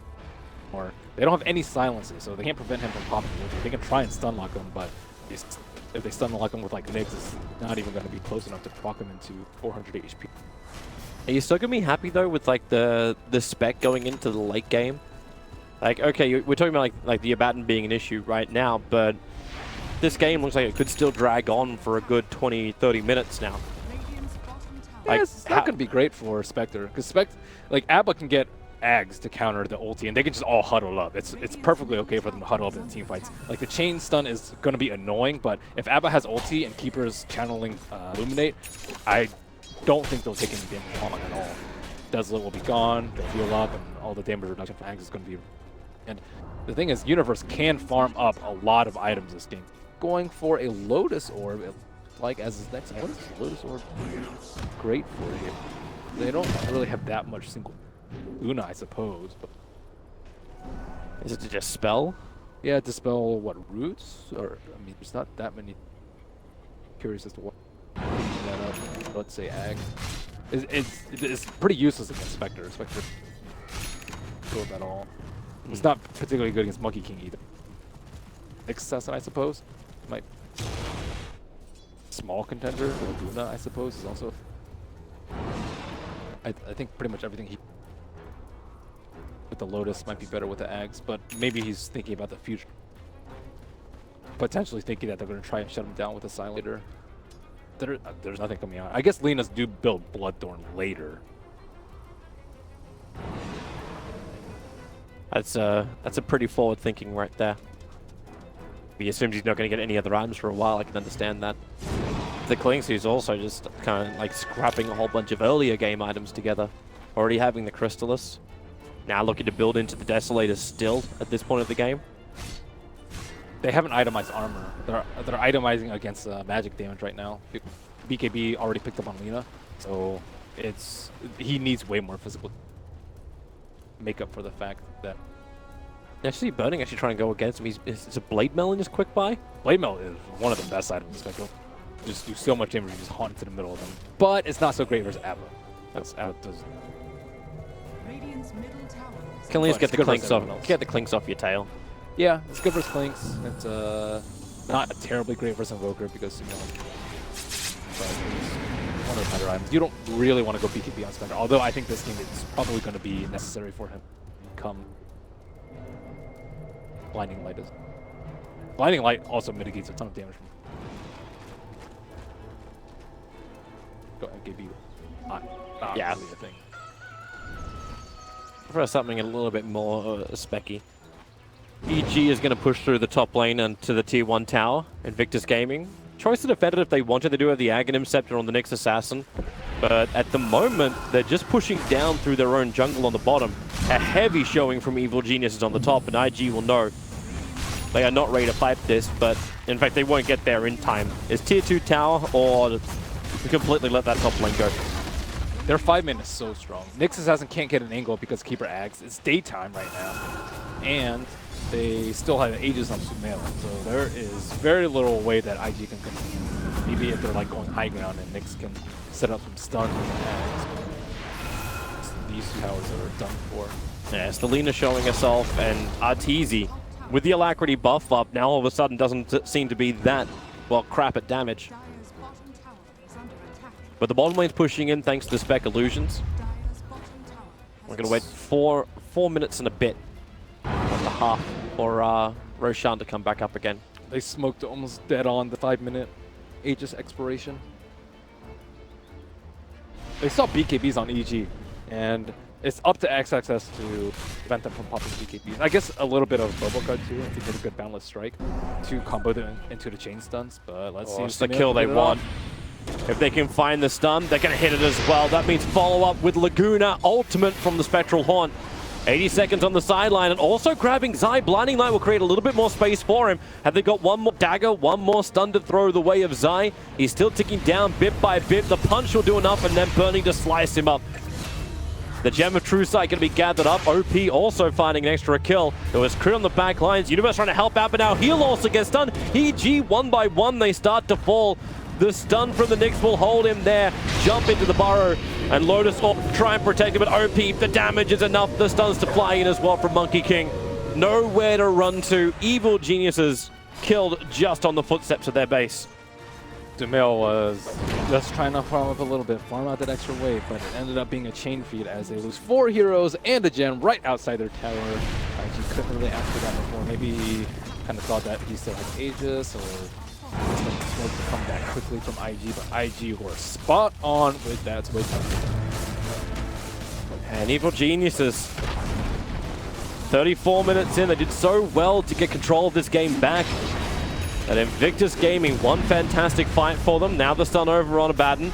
The Blinding Light again making this very difficult for Invictus Gaming to fully finish up the bottom racks. And they're looking even deeper. Nyx assassins him way too deep. The Sentry Ward is there.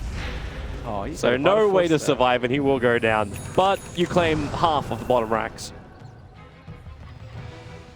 And you stole the gem from EG. That's a big deal. It's Nyx's life a lot easier. That was during daytime too. EG, they were balled up for so long together. That's how they got back in this game, how they swept Roche, swept all those towers, but as soon as they split up, they are so weak.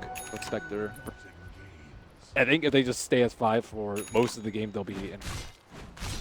Because they'll be able to pop their BKBs because Abba will be able to get Nyx Assassin won't be able to jump because of the keep ags. And Desolate won't do any damage if it falls up as 5. So. Yeah, EG. With that fresh Aghanim Scepter, Samael, he doesn't even see it coming. The Laguna Blade hits so hard. He's getting picked off a lot. And he's down with no buyback.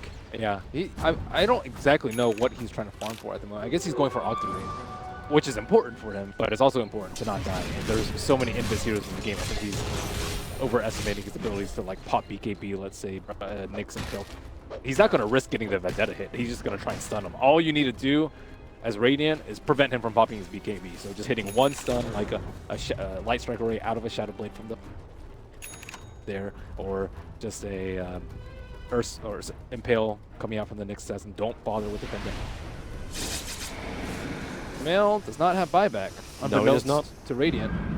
No, but IG, if they will even push this, just try and force the buyback out. And when the buyback never comes, they'll understand it. Like that tier 3 tower is still dropping. Illumina's making it difficult to push. Again, that mischance from Blinding Light being a pain. And Invictus Gaming, they are backing up a little bit more. And they're not coming in with their second creep wave. They are able to heal up with their still important. Burning can still fight. However, there is no haunt. Just need to wait another 40 seconds to that. I don't really fight right now. So they just take out the shrine. That's easy enough. It's actually up to Zai to control the fight. It's usually on Earth Spirit, but Zai, he's the one with the Blinding Light and the Mana Leak. And you can't Manta out of both of them. That fight he chose to... He got one. It's kind of one or the other. And Zai needs to be careful about stack spells. So EG are looking for some space if they can create it. The smoke gank into the Radiant jungle. Crystal Maiden is the only target who's really close by. Potentially Lina, if she moves over as Q, he'll actually break the smoke.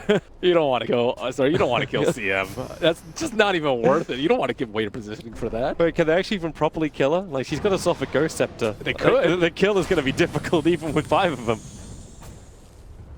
Radiant has used Scam. Boom, red, we know exactly where you are, and it's time to bounce. But splitting up is where they're at their weakest. They were as 5. IG have avoided the gank. Haunt is up again. Now they can look for kills with the Nyx Assassin. Nyx Assassin and Q on the hunt. They're so close behind. The push forward. Crit's able to rolling boulder away. Spectral Haunt comes down. It didn't block up Crit, but it's EG in full retreat back home. where they know it is safe. That's a miss. Now Roshan's up, and now they might be in the same position that they were in earlier, where they used Haunt. They didn't get a kill this time with it, but it looks like they're going to try and sneak Rose. They do have the Solar Crest on the Monkey King, which should make things a little bit quicker, but They're uncertain about it. yeah, EG are in a really good spot right now. Are they baiting him? Are they? No, they're still pushing up mid lane. So how are IG going to handle this Roshan? Well, they're looking at it. They're probably thinking EG's going to come over at some point. But now it's EG who get the vision of Burning moving into the pit, and Q being up so far, rolling boulder forward. The Ghost Head will protect him from the initial attack of Arteezy. As that Crystal Maiden is basically being pummeled on the back line by Arteezy. Throws out the half-a-second ultimate, but on the front lines, that's where Laguna Blade gets the big kill. Sumail will fall. Universe trying to do as much work as he can, but you've got OP just running in and killing off whoever he really wants to. And the bigger one is the teamfight controller. Zai will fall. Crib will go down as well in just a jiffy. And maybe the help from Arteezy. The damage is really big. Arteezy's gonna find the kill. He's still got more work to do. Bobica becomes his next target. Couldn't get the last searing arrow off. So Arteezy was going to fall as well. He'll have buyback available. But the three other dead heroes of EG do not. Sumail was unable to pop his BKB once again. It looked like Lina was able to stun lock him with a little bit of help from the Nyx. But they have to be able to allow Sumail to cast spells. And it's either he has to pop his BKB super early, it's still 8 seconds on him, so he can still pop it early, or they have to rely on the Abba to get him out of the stun lock, and I think Nyx Assassin was able to control both at the same time. I'm still not a big fan of the Lotus. It hasn't really done anything for Abba, and everyone else is dying around Abba, which is your worst nightmare as Abba. If you're one of the last heroes alive, then no, that's never a good thing.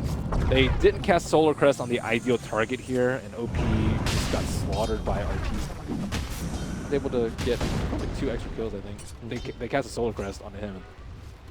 I guess that's just Ice tries to care it up. Still, 4 kills. Still pretty happy with that. I think it probably should have been better considering how quickly they killed the Invoker, but considering they didn't have Haunt for that fight, IG should be happy. The fact that they're still able to claim Roshan after, and yeah, Spectre with Aegis. Oh man, that's not good. The double spec, potentially even triple if you hold on to your buyback money. Man, Nyx Assassin has fallen far in net worth. It was doing very well. It's kind of slowed down Perceptor. Well, he keeps getting caught out like that. Like EG if having to have to expend a lot of money for it. Like they're buying up the gems, they're putting down the sentry wards, they're finding his position, and then Quick gets the quick silence. Bottom lane, Zai wants to be protected. Got Diffuser bladed up, so he's a little bit slower. Blinding Light tries to create a little bit more space to Sumail. He did get the BKB off, and a Nyx Assassin being thrown around inside the ice wall, and nothing can really save the Coddle or the Clinks. Caught up the hill and away from friends. And another death without BKB being used. Just one of the threats of playing against a Nyx Assassin. You just always have to worry about getting stunned for so long.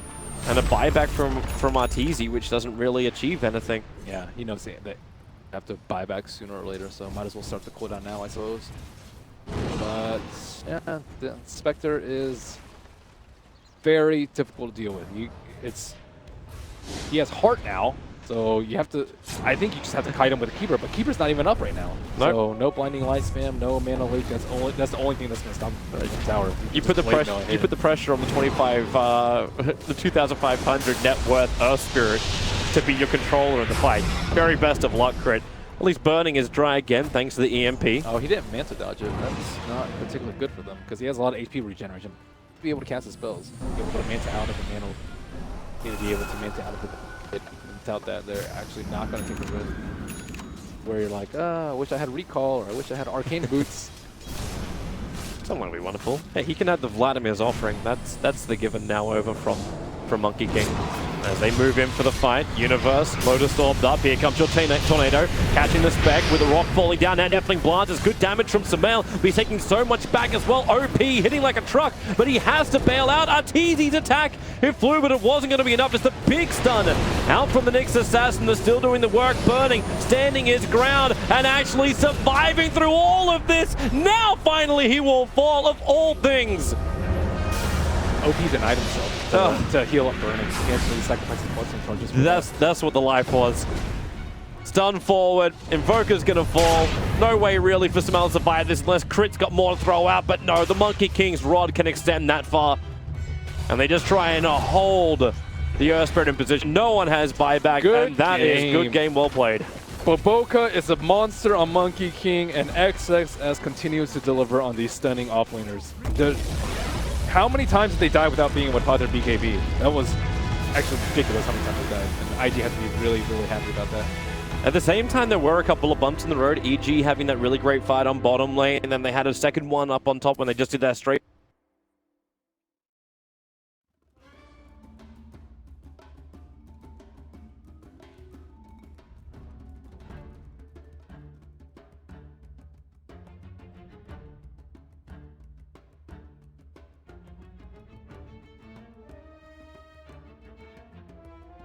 EG's turn to ban.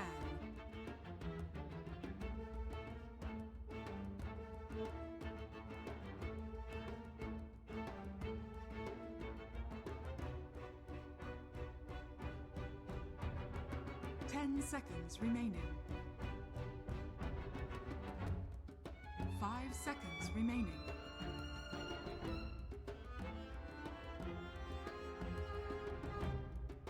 Radiant team back. Yeah. EG's turn to ban.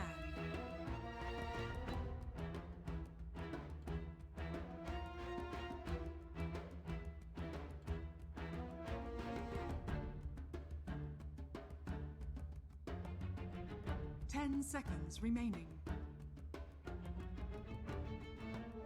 5 seconds remaining. Reserve time.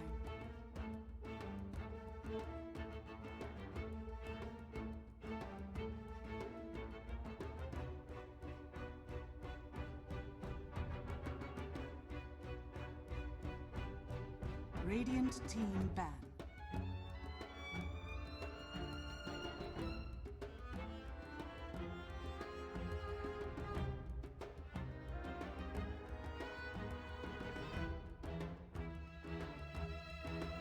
Seconds remaining.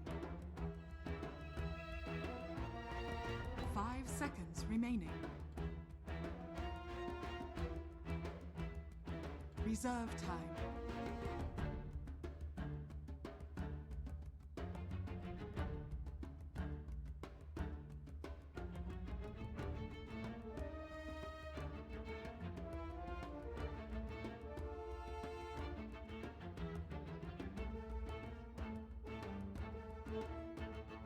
EG's turn to pick.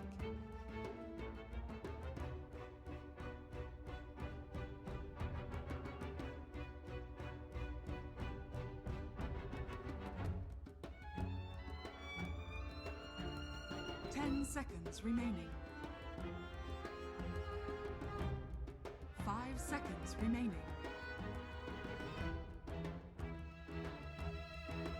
Reserve time.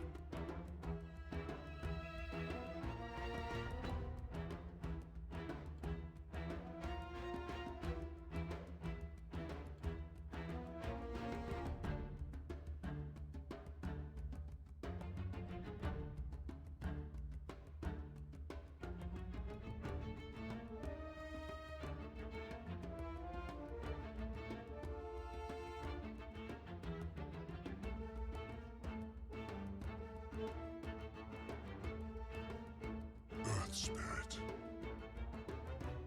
Radiant team pick.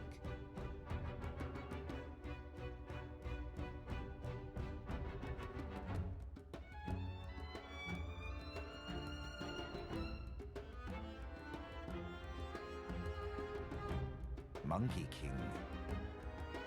Lina. EG's turn to pick.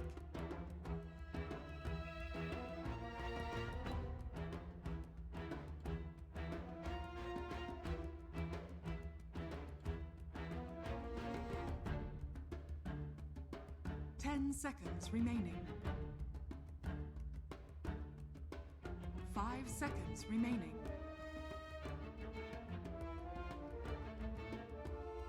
Reserve time.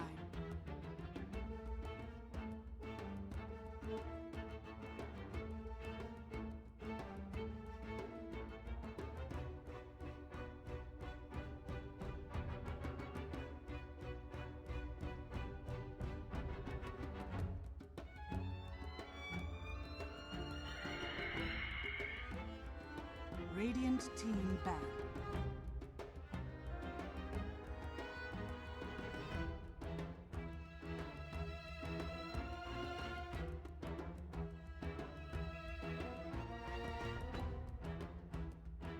Ten seconds remaining. 5 seconds remaining. Reserve time.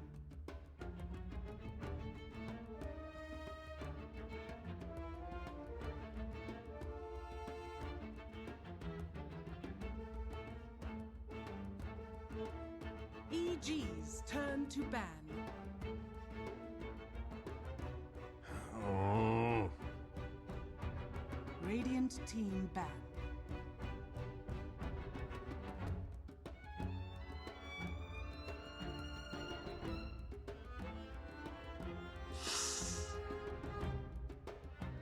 EG's turn to ban.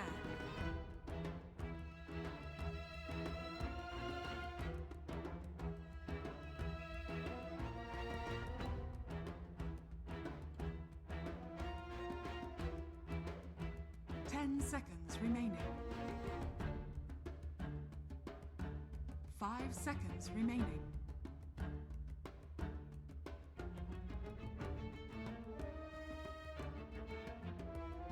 Radiant team pick.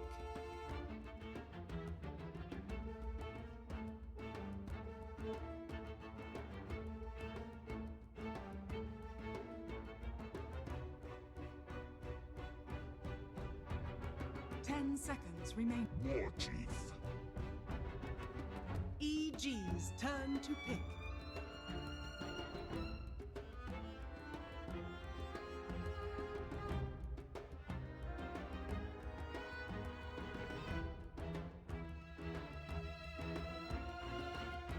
Seconds. Earth Shaker.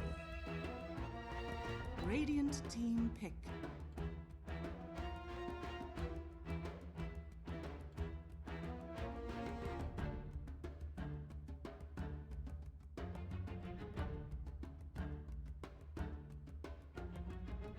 Seconds remaining. 5 seconds remaining.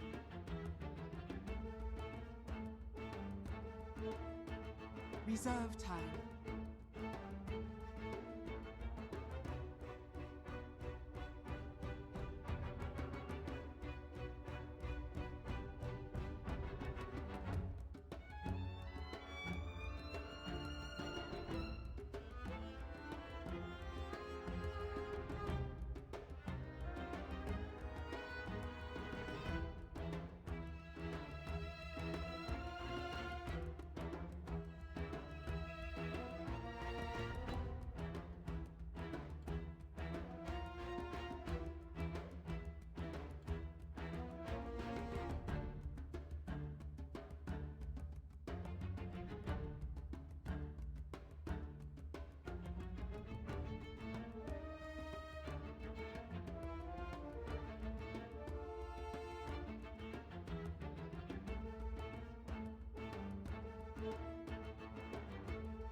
Seconds remaining.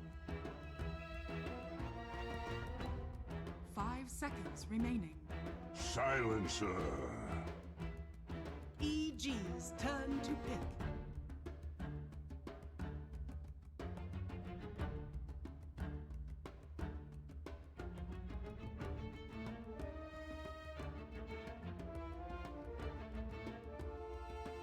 seconds remaining. 5 seconds remaining.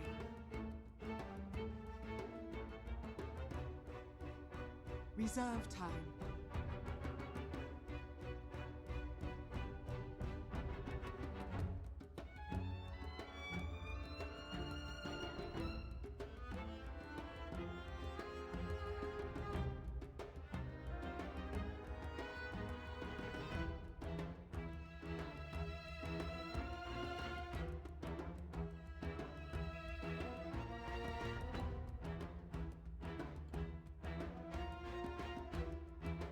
Ursa Warrior. Radiant team ban.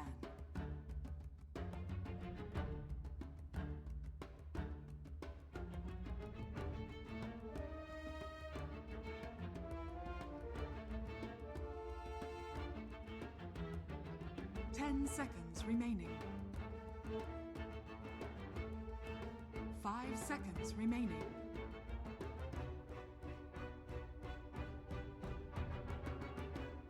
EG's turn to ban.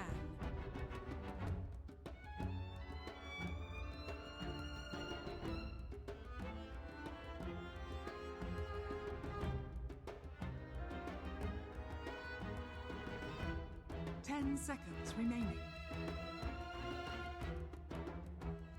5 seconds remaining.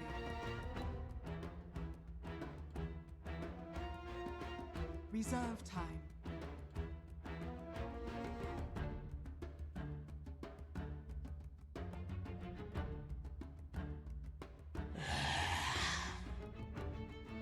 EG's turn to pick.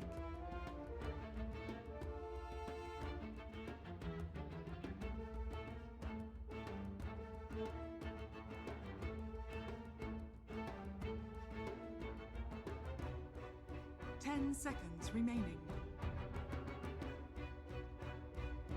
5 seconds remaining. Reserve time.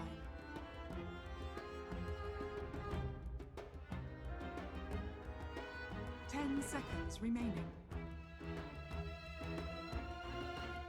Invoker. Radiant team pick.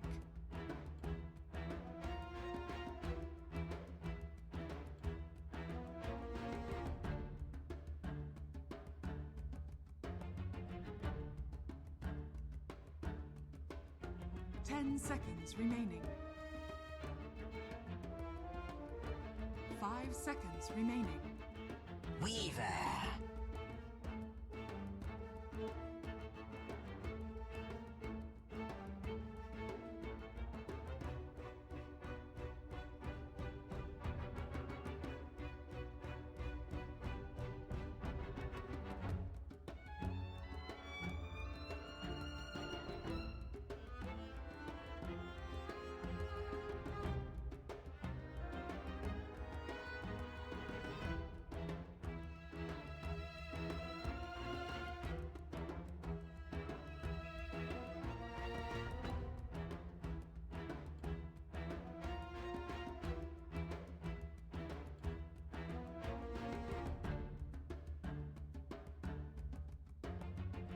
Ten seconds remaining.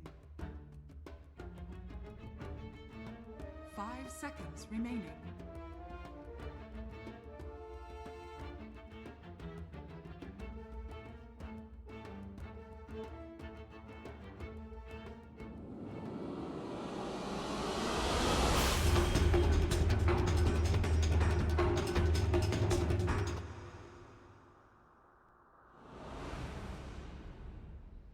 Looks rough, and again we're gonna have this mid matchup. Like you look at the the Lina going up against the Invoker. Is it gonna work this time around? You've got Baboka over on that Monkey King. His rotations were wonderful last time around, and again you're expecting more of the same in this game. I'm worried about Silencer. Silencer owns their lineup. Yeah. Badly. Yeah.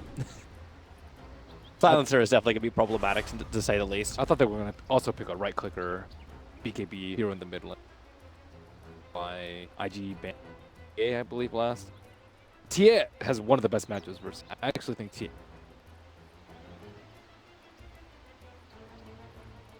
And they decided, they decided against it, or was banned out, you said?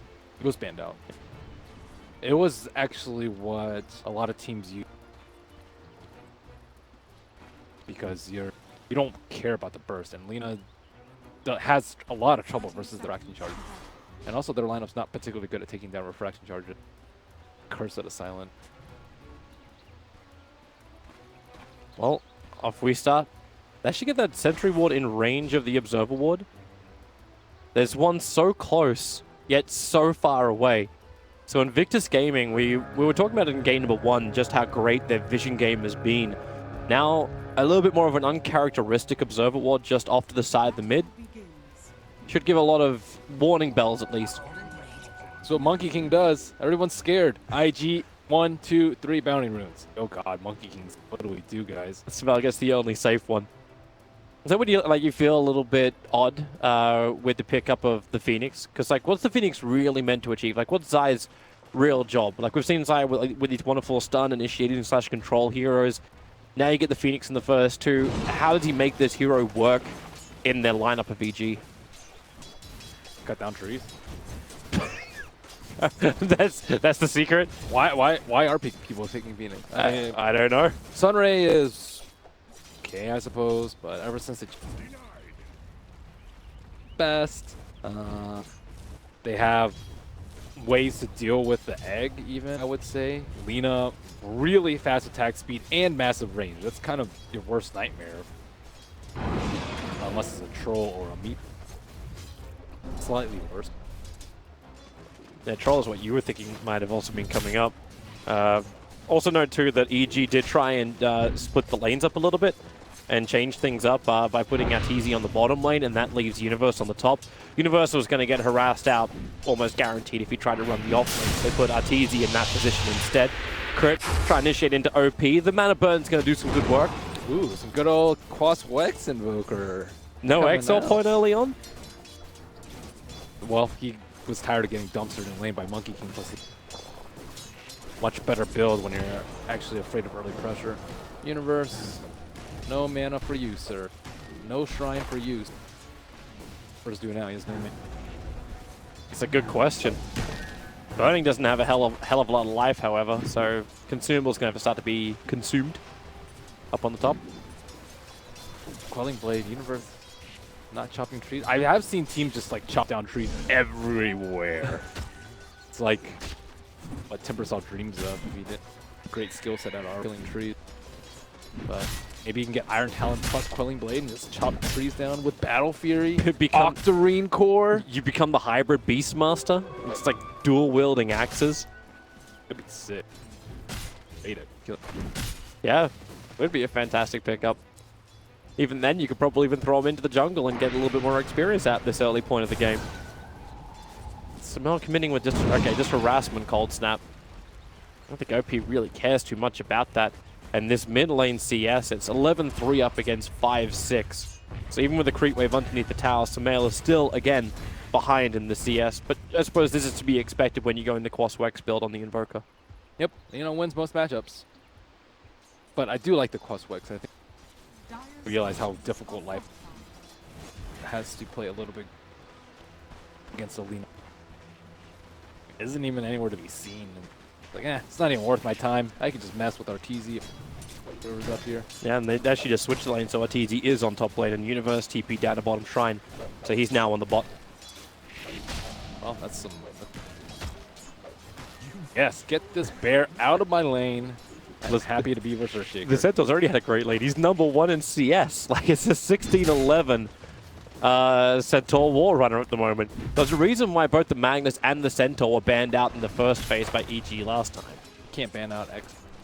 You really can't. You talk about the depth of the heroes of IG. I know OP kind of came under scrutiny a little bit with some of his heroes, but the real unsung hero for this team is still going to be XXS. He should have been M. Or at least tied. Yeah, next to Baboka. Those guys did so much work. XX Baboka.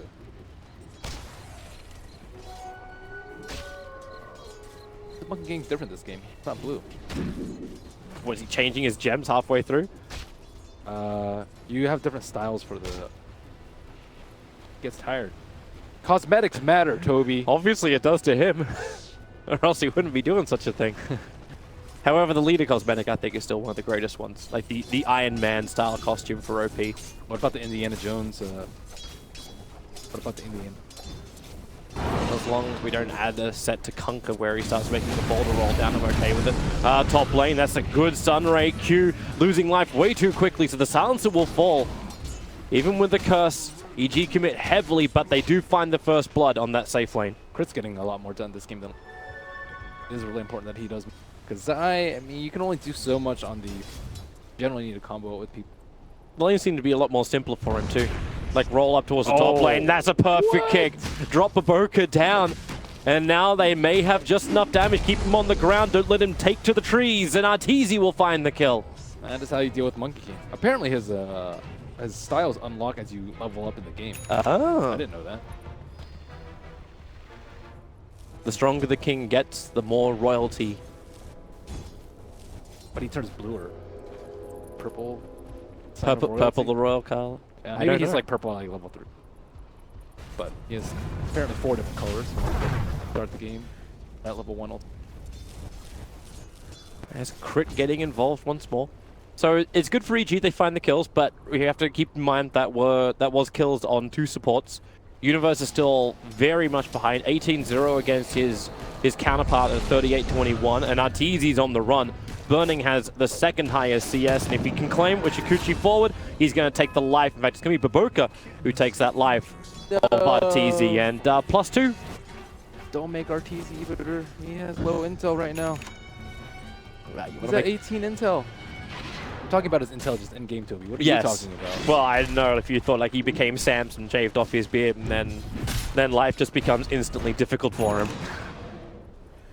Does it have some sort of magical power? Well, if you know the story of Samson, yes, okay, Rock's missing, Tornado misses from Sumail, and because these abilities don't connect, OP may survive. He turns around and takes Zai out as well. Critical misses, and IG punish. Nice Stampede usage too. Access was ready for that one. But Zai was at that great range where you can turn no matter how Lina tries to shoot. We're too close. Turn radius is a little bit too slow. But he had plenty of stick charges, and he had a range drop that wasn't even used because they missed all their magic spells. So that was unfortunate. That's something EG just have to shrug off and focus on the task at hand, and that's murder. Baboka going to be their primary target. Have to keep that damage on him again. Keep him on the ground, but Monkey King takes to the tree lines. The fire sprites fly out, but he'll move up, he'll move down and around. They don't even have a quelling blade on RTC. Chop down the tree. I usually see a lot of carries get quelling blade if you're against Monkey. Even if you don't need the plus damage versus creep, you still get it just so you can make his life potentially very miserable if you cut down that right tree. Instead of relying on Crit to kick the tree roots out. Crit's coming back up to the top lane. But it's still very problematic. Universe is forced off the lane. He's at 1,700 net worth to the 3.1k of the Centaur. That Blink Dagger is going to come up even faster. The fact that they had Stampede for that mid-fight was already like something EG was probably going to be accepting of. Oh god, he already has Hood? Oh, Gary. I wonder if he's actually going to take the mana regen Helen. They often pair up the Centaur with the Crystal Maiden, so it's a no-brainer to get. Now that he doesn't have Crystal Maiden. Will he take the mana regen? Probably not. I've seen most of them. I don't know, you already have Hood. We'll cross the bridge when he gets to it. For now, he's just enjoying the very much freedom of bottom lane, knowing that Universe cannot zone him out. The ES just doesn't have the kill potential at the moment. He had to shuffle around the lanes. He started off bottom, and then went top, and then went bottom, so you're going to be at a gold disadvantage if you have TP around, and you're going to be at a disadvantage because there's so many creeps. That's why it just feels so much more structured and confident from IG. Like, even when the first 2 kills went the way of EG, it still feels like overall Invictus Gaming's laning phase is stable. Like the only rotations they have are the supports moving around to change things up. Exactly. Yeah, Crit was fantastic. He was helping out Sumail in the mid, but the top and the bottom lanes is more chaotic for evil geniuses. Oh, Boboka. What a clown. That's some good-natured, in-game bad-mannered. It's bad matters until he properly hits the stun. Sumail gets caught out too close to the Lina, and then he's dead. Because it's the burst time to damage you stop get from XXS. Laguna. They are smoke ganking him. Sumail will make a detour for that, but XXS. He has a hood though, and Stampede. This is not going to be easy. Well, at least Sumail's going to get the vision, and well, cold snap, and Stampede gets off, starts his run up. Still hasn't even triggered the hood yet. Crib will run through. Bubaka is here, and the fissure from Universe, that still won't be enough. Jump down, and it's actually Zai who dies. EG are the initiators. Crits on the run, but he has got a Scarab Beetle on the back, infesting in, and Burning will take the kill. Downsides of Quaswex. Oh damn. Yep. And that's the roaming gang from EG. Like, is that a low chance of working? Like, what really went wrong there? They had the vision on the Centaur. They didn't ban Centaur. Okay, yeah, that's... Unfortunately, this game doesn't function with 20 bans. You asked what went wrong, Toby. Yeah. Yeah. They actually banned they banned the Abaddon as opposed to the Centaur in the first two. I much favor XXS on the stun off laner. He's really good at setting things up. Yeah. Consider about. But yeah, with the hood first, it's just... It seems so happy as well for him. Like, how many, out of the IG games we've cast, I think there's only been one game where he hasn't had the one-on-one matchup. Yeah, they do give him pretty favorable. I mean, last game he had Nyx as him. He was zoned out kind of early, but he still managed to catch up quite nicely. Definitely set up for... I think Q has been spot on with his rotations as it's sitting behind Sentinel right now. Beakabal trying to stop his move. Oh, did he pick up a point exort? He has. So Invoker looks like a 4-4-1 build. Pretty unusual. Invokers. I usually see 3 in Quas when they go for Quaswex. They either more Wex or Quas is quite a lot of Quas. Burning's Invis is wearing out now. So he could potentially throw out the Beetles, just harassing Arteezy and making sure Arteezy never feels comfortable on this map. Something game 1 Arteezy had to get used to was the Clinks. What did he take? Oh, he took Manor. To balance out the fact that you didn't have the CM. Yeah. And regions, I gotta really have to... He doesn't have Tranks. That's actually kind of nice for him. Do you change up a Lina build as well? Obviously, you're still going to go for the Bloodstone, but do you look for more regeneration on her because you don't have the Crystal Maiden? We've been seeing OP mainly going for the Aghanim Scepter. Bloodstone gives you enough. That's enough? Yeah. I think you really need Shadow Blade 11. Kill the Invoker would help them win the game out. Can he actually do this solo? Oh. He goes for the stun, but Zai is able to get the Icarus dive off, but Burning, he knows Zai can't go anywhere. So a kill is still the kill, the rolling boulder forward, but the kick, it's going to be right on target, able to do so. The silence held in place, the EMP burn will help out, and Crit is already starting his TP. Right underneath them as Burning was on his way into. Sumail has to hide under Ghost Walk. They know he's there, but no detection for Invictus Gaming. He does have an Arcane Rune, so Tornado's going to cool down way earlier than normal. Only up for He's got no friends. They have no damage. He's got no damage. They have no damage. Where's the damage? A lot of setup. Oh, it's meant to be the Ursa, right? That's... Yeah, a little bit from Phoenix, too. Okay, you got help. Earth Spirit's on the way. He needs to get the proper kick, and maybe just with Cold Snap, it's going to be enough. Sumail gets the solo kill. Unfortunately, Silencer is a lot more powerful and holds on to the intelligence. No +2 for smart Invokers. I wonder if Invoker is going to... He hasn't taken a talent. Still kill. A lot of the time I do see they don't build HP. You get it from Scepter pretty. Well, smoke up from the Ursa being purchased, so he doesn't have life steal. Turns your attention a little bit towards Roshan. How are they going to do it without life steal? I'm going to take him. I would say you could use Phoenix, but that's going to be a pretty obvious thing if there's a single Radiant Observer Ward around the pit. The Fire Spirit's not as good versus Rook now that... Bottom lane, Blink is up, and goodbye, Monkey King. 4 swipes, instant enrage from Arteezy. And IG will look for a bit of trade-off if they can take out the T1 tower. The kick goes off with a Stampede and Hawk Stomp. Perfect catching out two. Phoenix as well as Sumail. Sumail's on the run. Silenced up. Can't do anything to stop it. Another double edge. What a monster. He really is. They missed the boulder smash, though, after the... He tried a tornado into EMP and boulder smash. Weren't able to connect boulder smash. Run away. But yeah, great positioning by the Centaur and making very good use of his early armor. Ursa was not able to transition into a tower kill on bottom, and they're back to how they were a couple minutes ago, minus a team. So both teams reveal the early blink daggers. One team gets 2 kills, the other one gets 1. And the tower. And the tower. Not to mention, it was a support and a core for Invictus Gaming and just a support for EG. And IG are going again. Hey, why not? Yeah, you don't have Stampede. RT's going to be close, but not close enough to trigger the smoke. It's pretty unusual that he's farming right there. But Crit's really close. The Boca jumps up, and goodbye, Crit. He was on a warding mission. They're doing a really good job of controlling this area. This area is what you want to do. Ursa does not have a lifesteal, as they probably already figured out as he checked on the bottom lane, but just need to prevent him from getting that first. They don't have a good Roshan lineup, but you still have to worry about them tanking with like force. Sumail getting Alacrity. Things are still possible, and Roshan almost IG's Bane last. It's kind of looking to see IG having more aggressive vision, but most of it was, even with the smoke, yeah, I think EG is looking for the same thing with the sentry wall they put on top of the shrine. They're wondering where IG left the vision after they went for the smoke. Oh, he's going blink hard?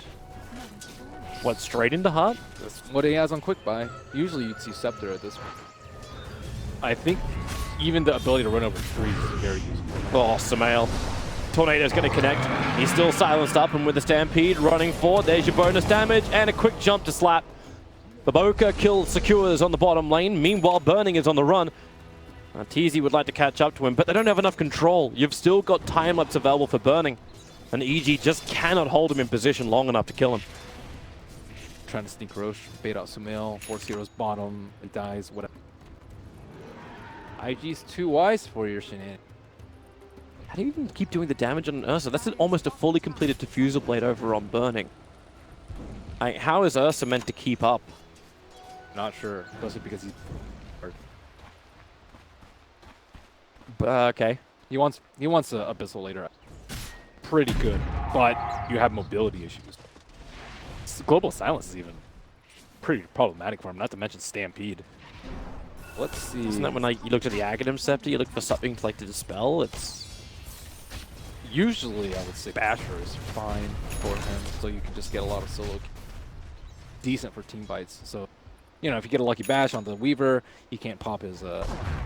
If you get a good bash on the Silencer, he can't. Looks like he just wants to go. Perhaps Sumail didn't lose any gold there. Bought his Sacrifice Hero. Yeah, bro. All in all, economically, it was not that close. Still looking for opportunity to get Roche. Been 18 minutes in, and only one attempt has been. Well, how do you still take Roshan? IG, you still don't know where their observer wards are. You committed 3 sentries around your own shrine, trying to find that vision from Invictus Gaming, and they didn't put anything down for it. And in fact, now it's just XXS just jumping straight through it and find the Invoker. That was so greedy. Tornadoing creeps right there. As soon as he did that and he saw the Invoker, he's like, what? Or and then he saw the Sunday, he's like, what have I done? So Blink reveal from Earthshaker coming out pretty soon. I would say 18 minutes is a pretty good timing considering his start. But IG are unrelenting in their control on this top half of the map. They are just shutting down the Ursa completely. And Ursa, he hasn't been able to get many kills. He hasn't been getting Roche. And you do not want to be in a farm war as an Ursa at all. Yep. This isn't a war, man. this is a slaughter. You don't have Ursa with anywhere to farm on the map. You just lost your tier 2 tower. That aggressive vision from IG after that successful gank on the Invoker is now down. So even if you go into your jungle to farm there, Invictus Gaming will know about it. They're mass TPing to the bottom lane. Looks like trying to make a move. Perhaps a Centaur. You don't have the Blink Echo Slam, so there's no instant control on the Centaur. And Burning is also rotated up, so the Fissure will go on to Burning. Oh, the Fissure just... Yep. But they brought everyone. It's like they want the fight to happen here. There's All still 5 global heroes down for EG. Q, is he going to be able to hit a clutch global? That is the question. Ready. Are they going to bring everyone else down? Like, Lina is still not on the bottom lane. Do you really That's when you wanna start. fight him with Like, she global? doesn't actually have a TP scroll either. This is a scary place for EG. It's like they try to force the fight, reveal their position early on. They don't get it.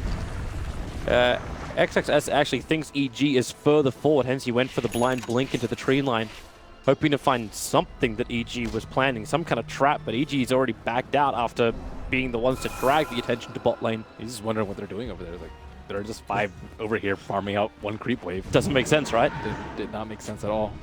But they didn't the Lina and the Silencer didn't TP because they thought it might be another maneuver to try and drag them away from Roche. So they always have Roche in the back of their mind, and they're not letting that slip.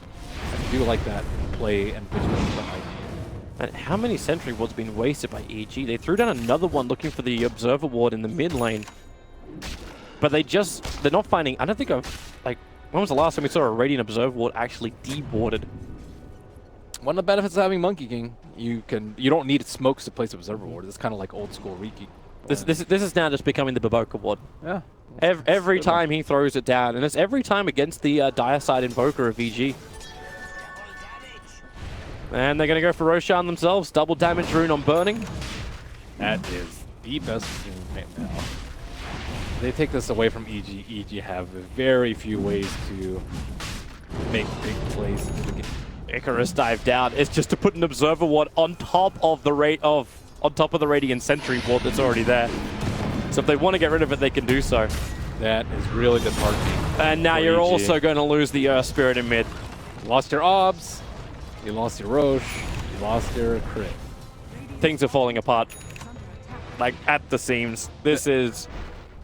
It was completely unexpected they would be able to get down that fast. From EG's point of view, there's like no way they could do Roche that quickly, and they sunstruck. Like ideally, it'd probably be around like 40% health. They can TP their shrine and go in with tornado to sweep things up. But with the TD, the TPs are coming in.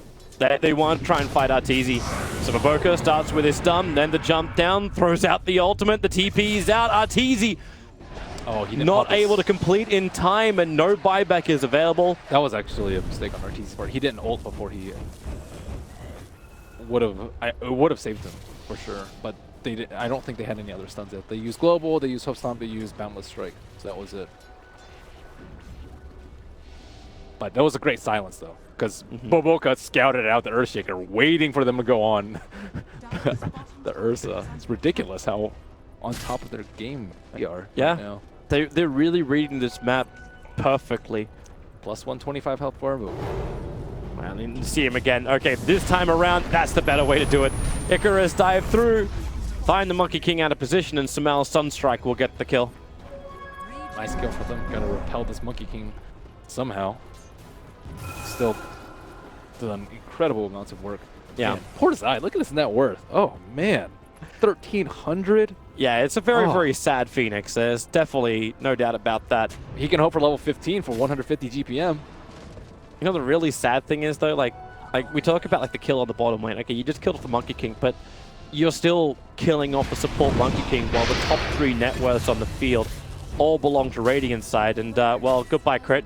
He just got deleted. 15 Bloodstone charges now up for the Lina. Look at that mana regen, 26. And now it's going to be bottom lane. Universe just jumped in, so Burning, hot on his tail, support's coming in, and with the Diffuser Blade charge, there's just no way to run away.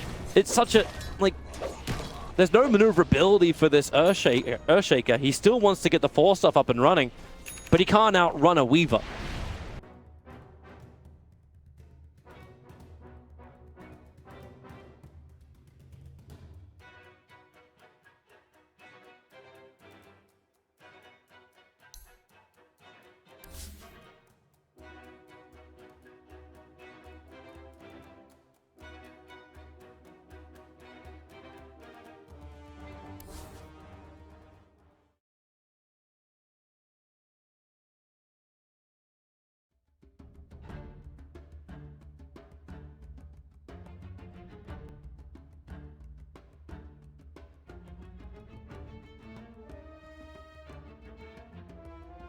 Radiant team ban.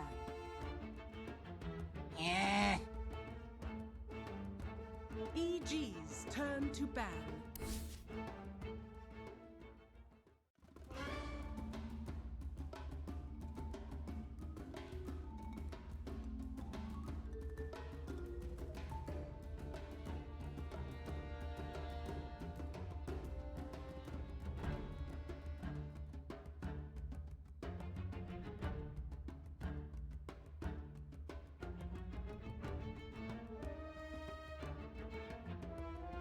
Radiant team ban.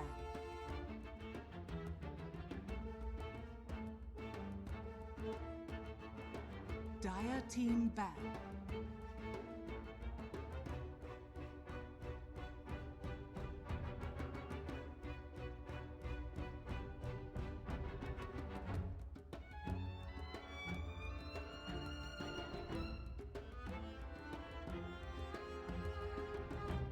Dire team ban.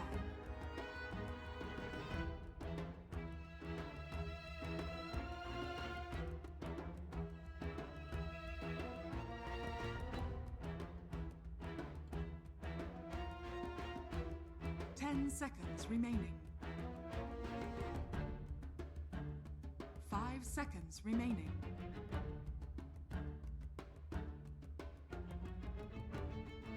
Radiant team pick.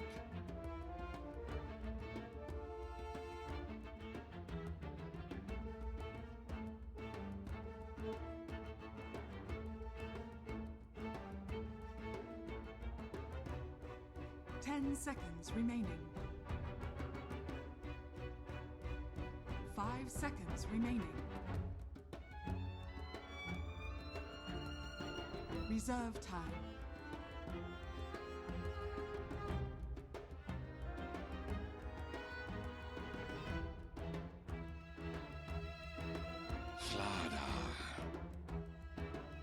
Dire team pick.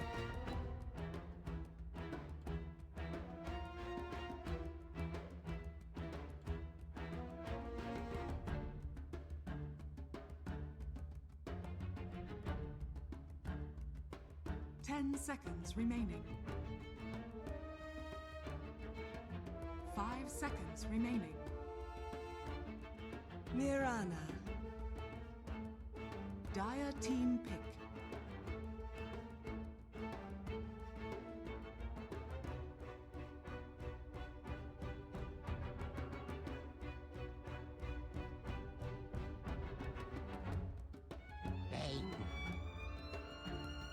Radiant team pick.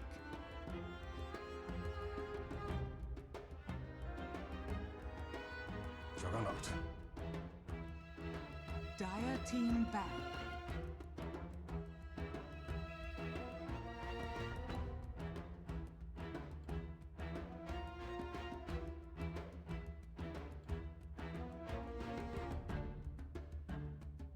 Ten seconds remaining. 5 seconds remaining. Reserve time.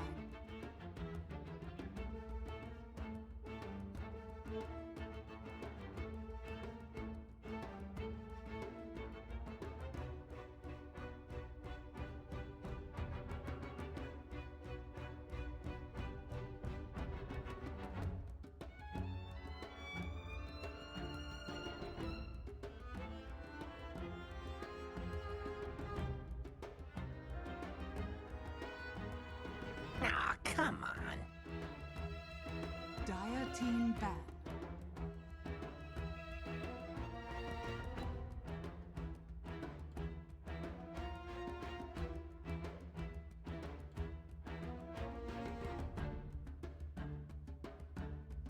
Ten seconds remaining. 5 seconds remaining.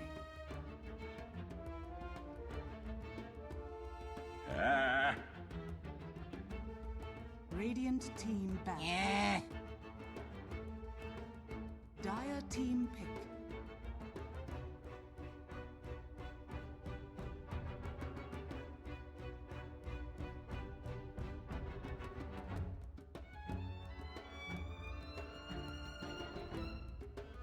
10 seconds remaining.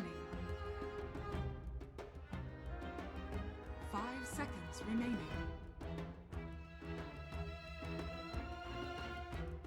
Reserve time.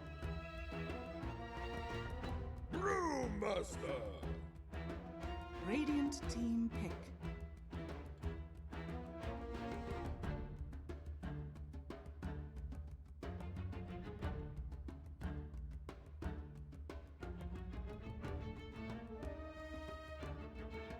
Ten seconds remaining.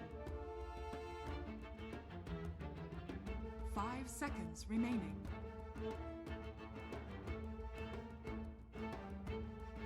Reserve time.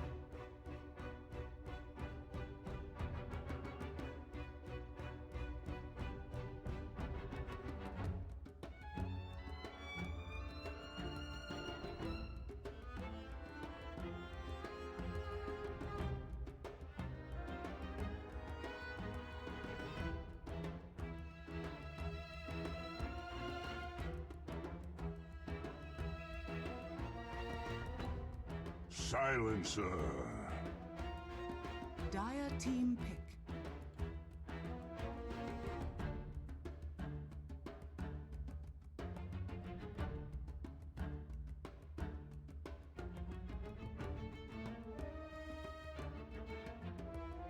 Ten seconds remaining. 5 seconds remaining. Tinker! Radiant team pick.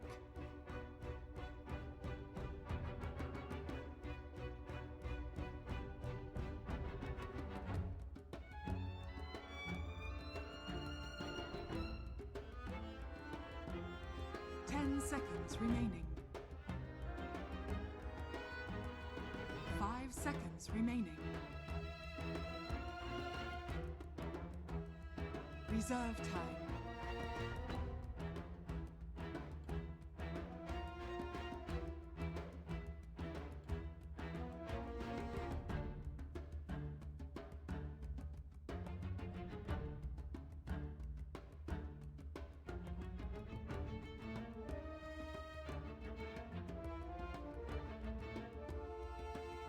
Clockwork! Dire team back.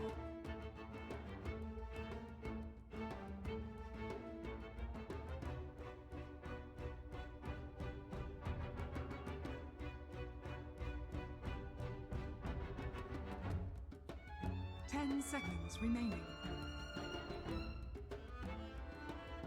5 seconds remaining.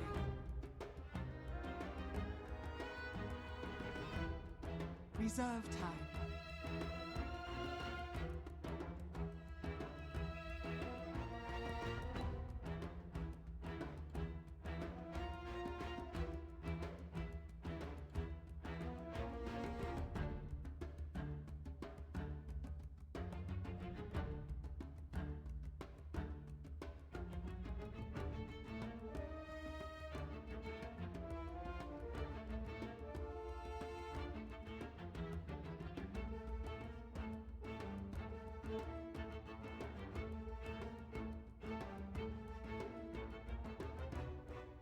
Radiant team ban.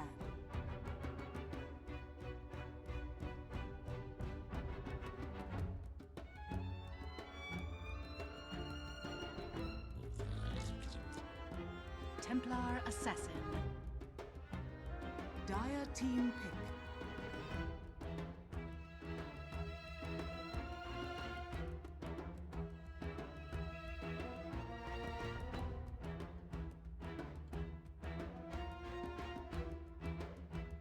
Ten seconds remaining. 5 seconds remaining.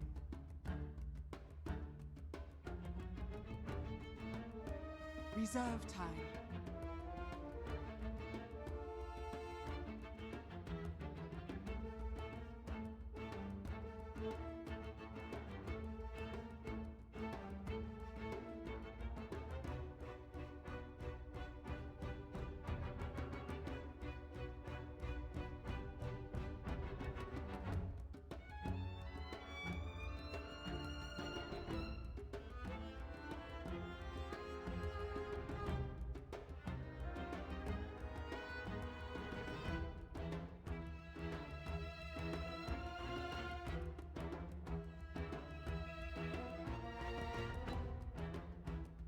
shall fall on.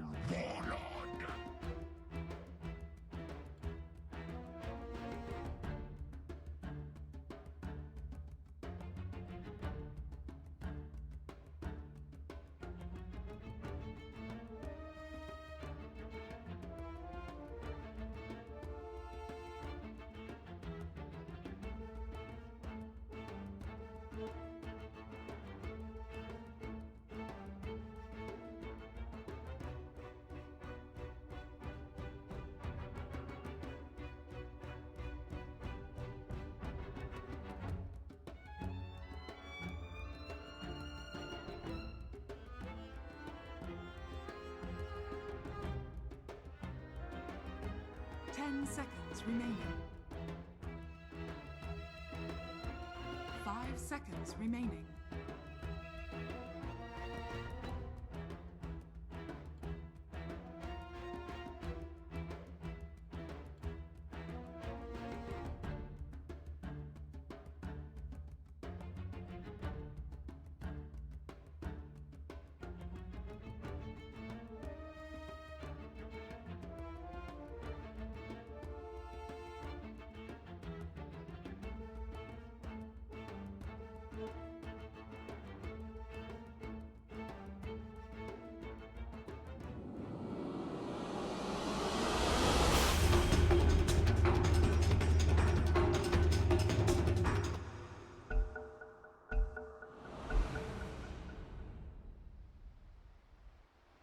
A lot. Okay. Well, I'm glad that you're willing to be honest here. That's Well, great. I mean, when I say I don't care, I mean I'm fine with it either way. Yeah, for sure. I think it's a little strange that I feel like there's almost like half a second of that screen is actually the end game. Right. Where I feel like if I'm spamming clicking, I can actually move before that screen disappears. Right, I know what you're talking about, yeah. That I don't like.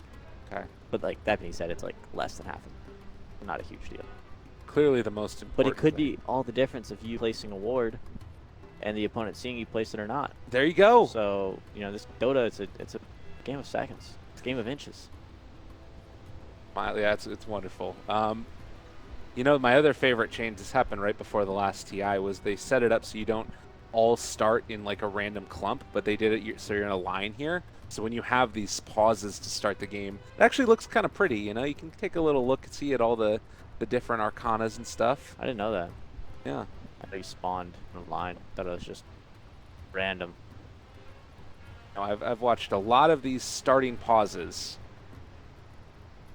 Clockwork set. Cool. A little minor. Shot on his backside as well. So early on again, we talked a little bit about the way that these two teams are working, and it does look like there's a little bit of a bug here where we can't see the names of the team. But this is over here to this side, LFY. They're still in contention, trying to get one of those top two spots. Faceless on the other side, they are out of it, but as you said, you want to start to try and build some momentum going into the main event. Considering what you've watched out of Group B, are you feeling like it's just pretty clear to you that outside of OG, it's probably going to be the Group B show when we get to the main event? It's tough to say. I think that like Empire's been a big surprise in Group A. Wings is so like hit or miss these days. They could definitely put up some good games against the rest of Group B, and we are dealing with, once we get into the main stage, I think that they're just like, the first round's like best of ones, so yeah, who knows what could happen. Group A could definitely pull out some upsets, but I do overall think that Group A is a little bit weaker than. It does actually look like, as you pull up that Wikipedia article. Yeah, so like the top seed of Group A might have to play against Liquid. Yeah, that's nuts. And Liquid's like, they had a bad day one, but then day two they went 1-1, which in this kind of format, 1-1s don't really yield you a lot of points. The teams that are at the top have a couple of 2-0 victories, which gave them those kind of advancements. So I'd be pretty worried if I got like number 3 seed in Group A and had to play up against Liquid. Yeah, because it's not as if this is a team that's just going to roll over dead when you get to the main event. If there's a team that could make a run out of the lower bracket, You know, them potentially, depending upon what happens today, EG as well. Those two teams, incredibly consistent and capable of doing it. Honestly, all of those teams. I've been watching a lot of Chinese Dota, and Invictus Gaming and IG Vitality are both very talented teams as well. Yeah, I think they went 1 against each other. Yeah, they went 1-1 against each other, so. Faceless. That one game off of each, the other one off of Empire. But outside of that, it's been a rough showing. Granted, they did play against Wings and OG. But yeah. I don't know. What's your read on Wings? I think Wings has fallen off considerably since TI, but it's like a whole new patch and it's like a whole new game, so it's very different. TI curse is definitely real. It's not necessarily a curse, and I've talked about it a little bit before, a couple of like content things I've done, and it's actually something, but it's only something if you make it at that. So if you make it that, it's just once you win such a huge tournament and such like an enormous amount of money, I mean it's a life-changing thing, right? Totally. Like, it changes your life forever, and it's something you'll never forget. And what I noticed the most after we won TI is that it was so much easier to loot at that point, whereas before I was so hungry to win, and losing was like painful. I hated losing. After I won TI, I just didn't hate losing as much. I realized that there was like a bigger picture. And I don't know if Wings is necessarily on the same kind of train of thought that I am, but there's a reason teams kind of fall off after winning a TI. It's just money changes people. You know? I think the big thing that you're alluding to too is that you looked at what their training regimen was like beforehand. I remember seeing a Reddit post and how ungodly difficult it seemed, and that's what you need to do if you want to be the best in the world. And I'm sure you guys leading up to your TI run as well were in a spot where you work constantly, and it's every other team that's willing to work that much harder as well. Definitely. And Wings was unique and cool because at TI6 they were so dominant. Like playing up against them, like being a captain and a drafter and a strategist, I had no idea what to do. I genuinely had no idea what they were going to pick, and I had no idea how to play against them. And all I could really do was like try to figure out what we wanted to do, and then hopefully Wings didn't just totally outpick me, which they just did anyway. So it's like tough, very, very tough. Hard to replicate that type of success later, but now we're finally back in the game with two teams that maybe they'll get their run eventually as well. Can dare to dream. Yeah. The I don't know. I got a lot of hopes for Faceless. I feel like they could make a run at some point. Yeah. If they stick together and keep working hard. I don't know very much about LFY. They have a lot of kind of newer Chinese players for me that don't have a lot of experience. Yeah, LPC has been around for a while. I only know Super and yeah, or Jising. He played under a different name before, I think. He like ZX or XC deck. XZ? No. Yeah, I'll look it up. I'm pretty sure that XZ is a different player. It might have been an XC, though. There's so many of those Chinese players with like 2 I think letters. He used to be someone else and he changed. Okay, I gotcha. We'll do a little bit of research in the meantime, wait and see if that's the case. Black hanging out in the trees for the moment for himself. It does look like they are going to be, at least for the moment, sticking nuts into this lane while XY can start roaming around. Has the 2 clarities from Mirana. Gotta say, I want to see Mirana come back more into light as this position 4 hero. I feel like being able to take out hard camps and move around the map and make impact with an arrow, it's good stuff. Yeah, I kind of favor the early game of LFY though, because I feel like, yeah, Bane Mirana is going to help them win a certain lane, but then the other lane's going to have way too many problems. But they're actually starting on totally different sides of the map, so the Bane Mirana combo will not be realized initially. I guess that they maybe want to get the first initial wave in a good place for Faceless possibly, and then they'll TP out. But I guess Bane already does have a Sentry Ward queued up. Arrow to the bottom. Oh my god, they got him. Silencer in some trouble. He is going to take a lot of damage here. And LPC, well, body blocks were so almost sad. there. So sad. So he was trying, did you catch it? No, I did not. He was trying to catch the archer. Right. So that way it would be in front of the creep wave. And just a perfectly lined up arrow by XY. And plunked him. But yeah, that's the kind of kill that we thought could happen with the Bane Mirana combo, but they actually didn't even need Bane. You just hit the arrow straight up.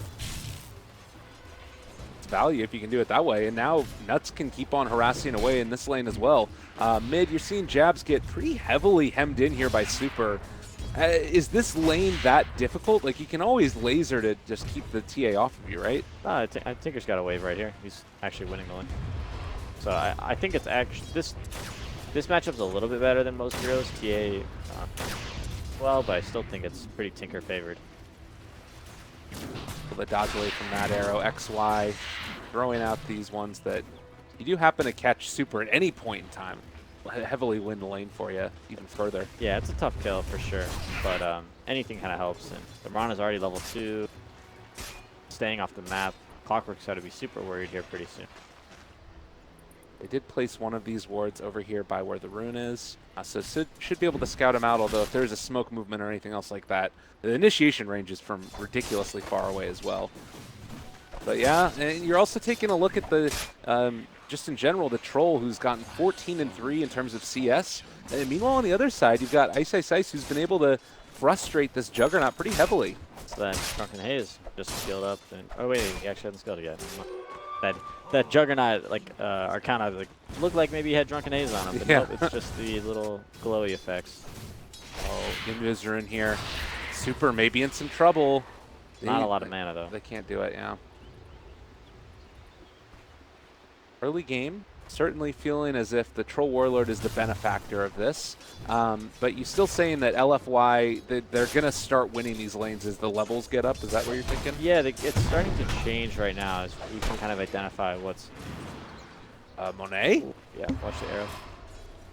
So what we're kind of seeing now is Faceless kind of shift away from kind of heavy lane pressure and like winning, very much securing their lanes. Now, Troll is kind of like totally solo top against a Clockwork who isn't necessarily a very under-leveled or anything. So this lane is kind of a wash, I think, at this point. And I think that they will continue fine in their safe lane, especially if they have all three heroes here. They're seeing like Juggernaut can keep his farm up pretty effectively. There is still a lot of pressure being headed over towards mid lane. TA under fire pretty consistently by Jabs, and now with the Bane rotating, there's a chance that they could get aggressive here. They always have to go on one of the supports though, right? You can't try and set up for Jug. I think one of the weird things that I identified early in this game is the Bane bought boots to kind of start the game and was really lacking in terms of like mana regeneration. So he casted a couple of brain zaps up top and then he out of mana and he kind of walked around and we saw him with that Invis rune. He didn't really have enough mana to really achieve anything with it, which was strange. And boots are cool if you're doing kind of this like roaming Bane Mirana combo, and here we go, there's a setup. Yep, you're going to be able to get it. The DD rune on Mirana as well, and White stuck around just a little bit too long. Very timely double damage rune picked up by Mirana there to spawn at 4 minutes. I don't think they could get that kill otherwise. Nuts is going to drop in return, so it's a 1-for-1 exchange. So probably pretty even across the board. That was free farm time for Ice in lane. Jug was off the lane, missing some creeps and stuff, so definitely a good move for Faceless. Yeah, like I was saying, the Bane went boots first, which is nice if you're kind of roaming a lot with the Bane Mirana combo because Bane can catch, as we're going to see him catch mid here. Caught him Arrow again. will come in. Arrow onto Super. They're going to be able to connect onto it. No refractions in the least bit, and well, a laser to finish it off. Nuts and XY, they make it work. Yeah, and Jabs is actually leveling up March, but they're going to be farming very quickly. A lot of times we'll see Tinkers kind of opt to, surprise their mid lane opponents with like a rocket laser combo. But it definitely slows down their farm significantly. But he has managed to not only win the lane, but also have 3 points in March. So he's going to be very farmed this game. Yeah, that's kind of a cool part of this little combination that you have with Brain Sap as well as the arrow coming in and being able to set up on them. They don't need that extra burst damage from the rockets to secure a kill. We do have White in the top lane, potentially setting up onto Black. Don't know if he realizes that this is going on. The vision is not quite there of the Slardar. Tough kill, trying to Trying to sneak him into some cogs, I think. Yeah, that's going to happen right here. Oh, they're there onto Black. Going to be able to crush. Battery Assault already leveled up. A couple more right clicks coming in. They are going to be able to eat through those cogs, though. And Black trying to run away. Stick charges as well. Turns to get out of there, but it's not going to happen. In the meantime, bottom lane, they managed to kill off the Jug as well with Ice Ice Ice. So that's not a kill that's supposed to happen, right? So I think it was a sleep arrow combo. Okay. But I think you can actually spin. I could not tell you. Forget the animation. There's something where Jug can spin, or like Lifestealer can rage, but they still get stunned. Got it. Maybe that's been changed. I mean, all of those mechanics end up switching around all It's a really weird mechanic that never really made a lot of sense to me. So hopefully, maybe it's just changed. It doesn't, I mean, if you're slept as Jug and you get arrowed, you should just. So that's definitely what happened. And just more potential from this roaming Mirana Bane combo that we're actually seeing be quite effective. Smoke here by them, but spotted by the ward. They saw the, even though they smoked in the road strip, they saw the kind of the puff of smoke. Maybe needs to be careful here. The Bane is going to break it. They spot him out, and this is going to be another kill onto the Clockwork, most likely. Oh, no, he leaped on the cliff. He doesn't have any mana. No. This is actually a problem. Well, if he's able to get an extra 100 gold, he'll have Arcane Boots, but he's stuck up there now, and they're going to kill him off. Oh, that hurts. Guys, team. Oh. All right. That sucks. Pepe frogs for him. Definitely. Considering that they were able to find that kill on Monet, though, do you think it's worth it to stick a couple more supports in this lane just so they can wake up him in case of an arrow combination? Well, him dying is definitely very bad. So having somebody here to possibly prevent that, but the thing is, like, is Silencer going to stop that kill from happening? Is Silencer going to stop a sleep arrow combo from happening, or is Silencer just going to feed? Right. They don't really have the best kind of answer to deal with it unless they also kind of try line themselves. So in that way, like, the Bane Mirana combo is very strong, especially in the early game. I would say that Bane Mirana lack a lot of teamfight overall as heroes. Oh, yes, that attack did not miss uphill, so they're going to get that kill. They do find a follow-up arrow onto the Silencer, but there is not going to be anything after the fact. Nuts, in the meantime, over by the jungle, is going to be punished here, and does have a brain sap, trying to possibly turn this. Not going to get it off, though. Close. Yep, but like I was trying to say, Bane Mirana supports, very good in the early game, very good at setting up these pickoffs and getting nice ganks, but they are heroes that severely lack teamfight, which is kind of what we've been seeing a lot of this tournament. Earth Spirits and Warlocks and Winter Wyverns and Silencers, heroes that kind of offer a lot throughout the entire game. Bean's Grip is great, arrows can be very nice as well, but these guys, if they get into a big 5-on-5 engagement, they might have a little bit lower impact than you would want. And, I mean, there was the answer of, like, a Mirana Aghanims, but that's damage. It's not necessarily the control, and that really feels to be what they're lacking. Maybe you get that through the Brewmaster ulti, but even that's somewhat questionable if you're going to be able to make the most of it. Bottom, or rather top lane, Clockwork has reached his level 6 and almost has his hookshot off cooldown, so there's a chance he could hook to a creep wave, but there's just no way. He's super dead. So another kill going the direction of Faceless, and they've been sticking with it here, looking pretty good. It's a pretty even early game, though. Like, very surprising that the game is so close. Do you think that this plays more to one team's benefit over the other? I think it benefits LFY. Because, like I was saying, I feel like they have the better team fight, and I feel like they probably have the better late game. That being said, like, we talked about Tinker having such a good early game. Tinker could definitely take over this game. Do very, very well. He's just got to worry about that Clockwork kind of bottom him out with the Rocket Flare. And we have a hook on top. Nicely done. They're in on top of him. Nuts is they're gonna get the lift up there with the Brew split, and that will secure the retreat by Nuts. Still in a lot of trouble though. Silence can go for the brain sap to turn. Ends up getting it off that time with the Nightmare as well. Too. Staying alive, pretty well done. And Super now maybe in a little bit of trouble. Ice Ice diving for this one, and Black is gonna be able to find him as well. That is going to be a kill. Now trying to turn on to LPC, but I think Black went a little bit too deep here. Actually pops the battle trance, turns to fight, able to find that kill on the silencer. This team fight is developed. They're going to bring in another Ice still diving. They finds the kill, but will pay for it. And it looks like now the Omni Slash. Oh, the silence! He got invised. Yeah, it was a risky Omni Slash. There was an Archer there. I think he hit the Archer twice, but even then, Troll did have the invis from Mirana. So a disastrous fight for LFY. And amazing Panda play from Ice. That Cyclone onto the Clockwork like really saved Bane and allowed Bane to get all of his spells off, which was huge. Radiant's bottom tower is under Well, and I was going to ask you this beforehand. It's sort of, I don't think super relevant now, but you do have a Hand of Midas coming out, interestingly, for the Juggernaut. But we can talk about that in a second. I guess the big question is, does that change the complexion of this game at all? Winning a team fight like that, now starting to get towards taking another tower potentially down here bottom. Yeah, for sure. Silencer is still struggling. It's almost 12 minutes. He's not level 6 yet. Tinker is out of control at this point. Boots of Travel, Soaring, Bottle, 700 gold towards his Blink. And Ice on the Panda, he's not too far from his Blink either. But things are definitely going in favor of Faces by quite a lot. What do you think about that Hand of Midas on the Jug? It's a little bit of a different pickup than I think we're used to seeing. Yeah. It's I mean, I don't like it personally, Okay. like for sure.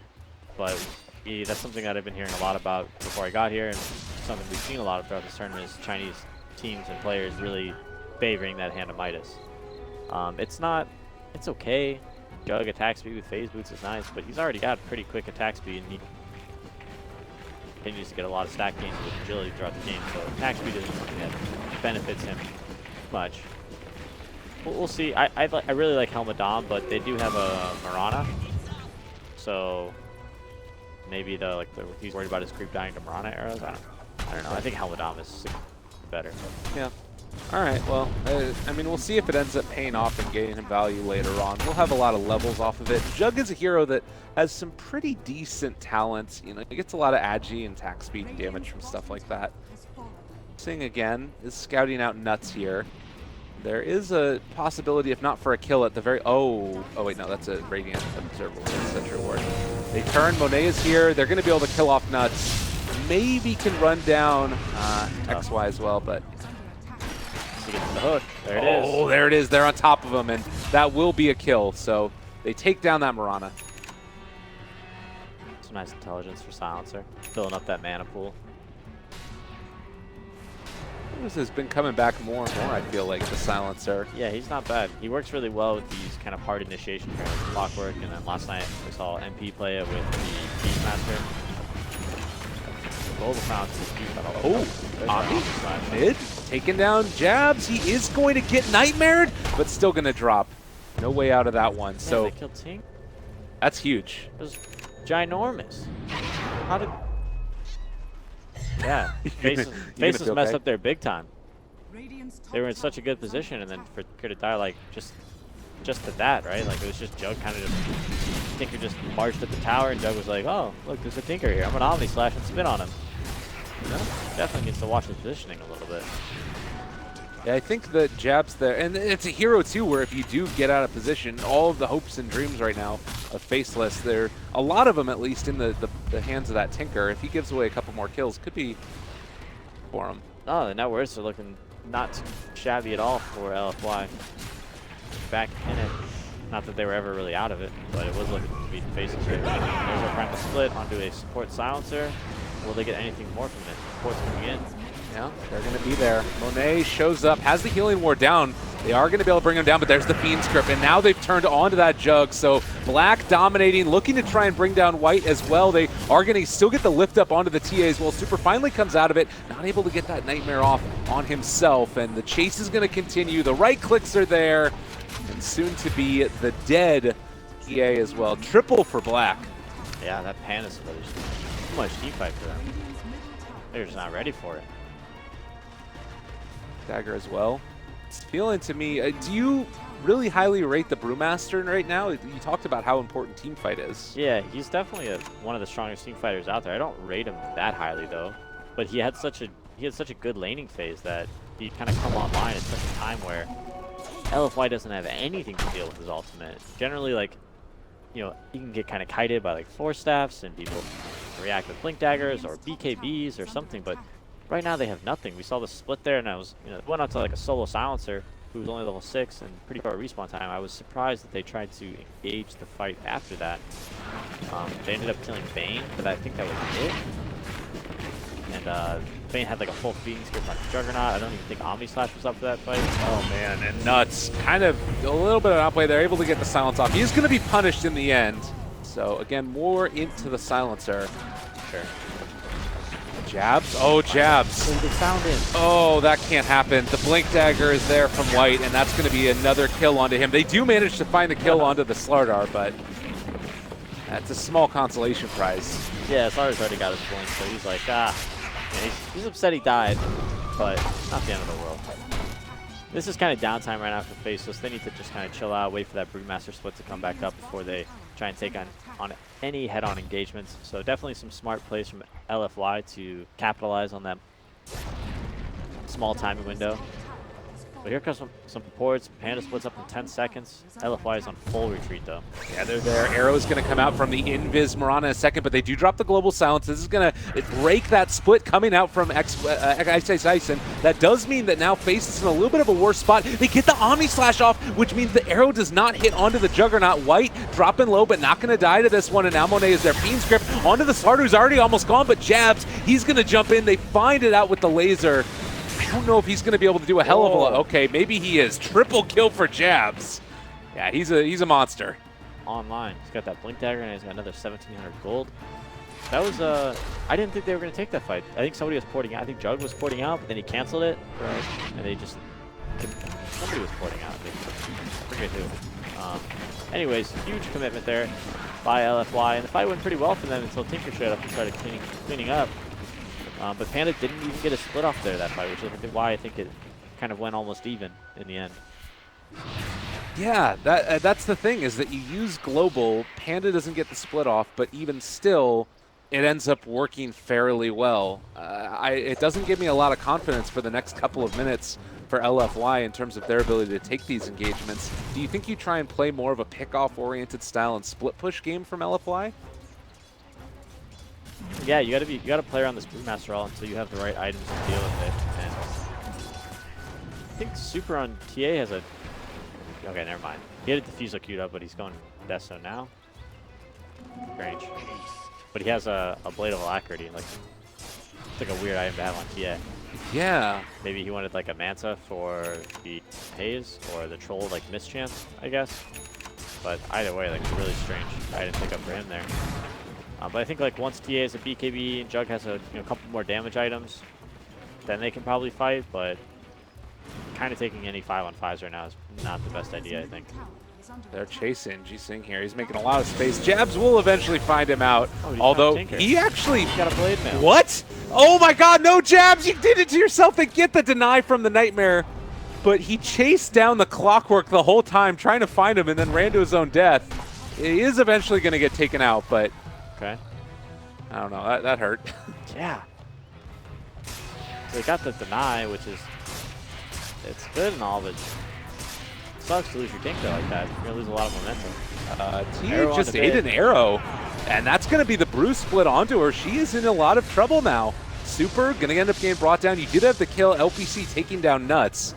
But they will still be able to chase down this TA. There's the crush onto 2. Maybe going to be able to find more. They lift up the Juggernaut with the Wind Panna and starting to bring down the TA. She is going to get the blink out before the arrow connects. And now the Brew split is done. Monet. He wants the Omni Slash, but Troll's too fast. Oh, there's the Slardar stun though. Rush, there's a lot of creeps in the area. Not going to be able to get there though. And Monet turned upon now as well. Super is still there. Can think about jumping in if they want. They're going to call off the charge. Not too bad of a team fight for LFY there. TA managed to live, and Split is now on cooldown. Not the best engagement though for Faceless, trying to use that Panda Split and take a fight where Tinker was already dead and your Bane was being initiated on and killed at the very beginning. Very close to killing the TA, which would have been a huge kill for them. Yeah, we did have also another Hand of Midas picked up this time around for the or almost picked up for the Brewmaster. Yeah. Do you like that decision? Yeah, I think Hannah Midas is definitely like a better item now than it has been in the past, mostly because of the talent tree addition. Getting to level 2. I feel like most heroes levels 25 almost like changed the kind of hero that they are. Like their level 25 abilities are so kind of influential on their heroes. They change some of their spells. They change minus 40 respawn time. Yeah. You know, whatever it is, like very impactful. Things will get picked up here again. Deso on super.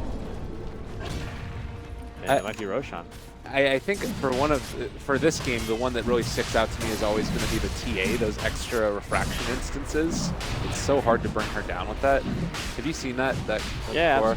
yeah, absolutely. I mean, these are initiation, trying to find Tinker, and Panda's in with the split. All right, they're already there on top of them. There's going to be a lift up in just a second here if they want to throw it onto Monet, but instead, just holding it up, they're going to be able to get the clockwork there, and there's the pull down with the Dispel Magic. Global Silence comes out, though. They aren't going to be able to do anything in this fight, and they pop the Manta Style. Black gets out of the cogs. Now they need to go on full retreat mode. Do not want to take this fight any further. Ice is going to be isolated and taken down. Black also drops. XY able to find one. Well, no, they weren't quite able to kill off that clockwork. So 2 end up going down with the Brew split committed. Faceless are losing steam. Tinker's no mana. Oh, Bane finishes them off, though. But looks like they are going to secure Roshan. Successful fight for LFY. Panda split also used.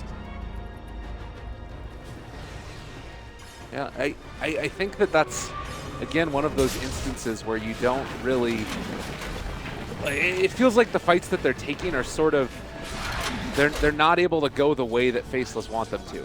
I don't know what it is exactly, though. I think it's that Tinker isn't really connecting with a lot of the damage. Okay. And it's tough because not only are you dealing with Juggernaut, who's magic immune and dodging your spells with Manta and spins, but you're also dealing with Refraction on TA, who's kind of absorbing missiles. So a lot of your damage team fight is coming from March, and if he's not set up properly, which he wasn't, kind of for like the Roshan fight, he's not really getting a lot of damage done, and he has this Blink 4-staff build, so it's like high mobility and high survivability for him. But he definitely needs to start maybe committing more and doing more damage, but it's tough when Clockwork's around. So maybe once he gets that next item up, the Aghanim Scepter, that also can help to alleviate some of it. Definitely do some more damage. Spread, get the 4 rockets. Well, in the meantime, Faceless, they're grouped up down here bottom, set to make another play. They don't have Moonlight Shadow for this, but they do have Fiend's Grip, as Jab's is going to be scouted out by that rocket. God, it's so freaking scary to play Tinker, I'm sure, against this Clockwork. Yeah, Clockwork's playing well. He's landing a lot of really nice hooks.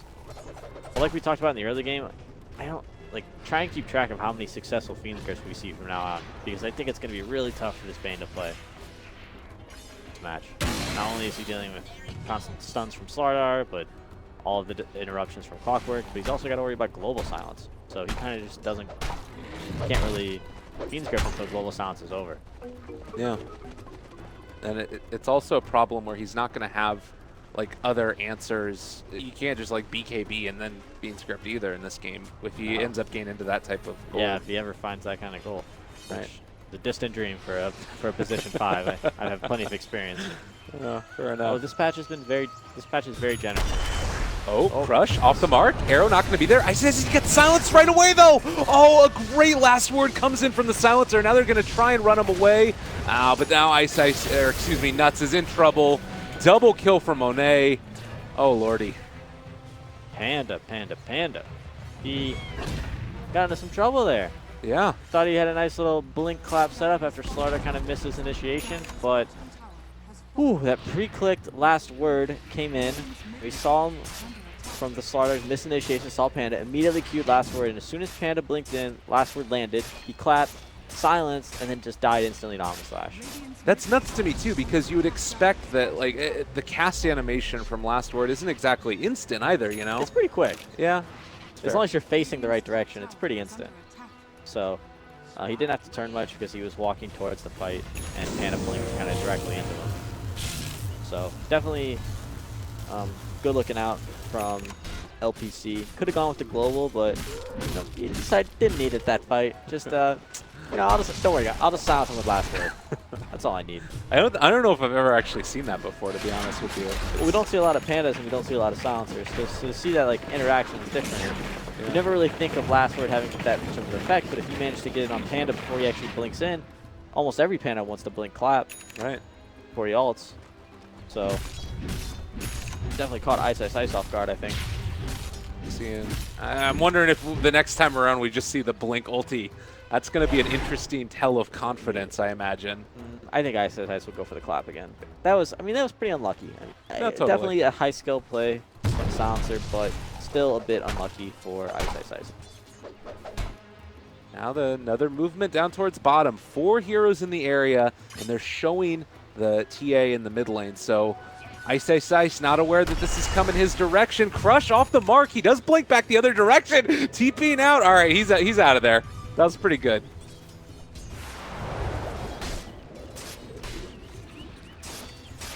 I like the mind games too. He runs left, blinks right.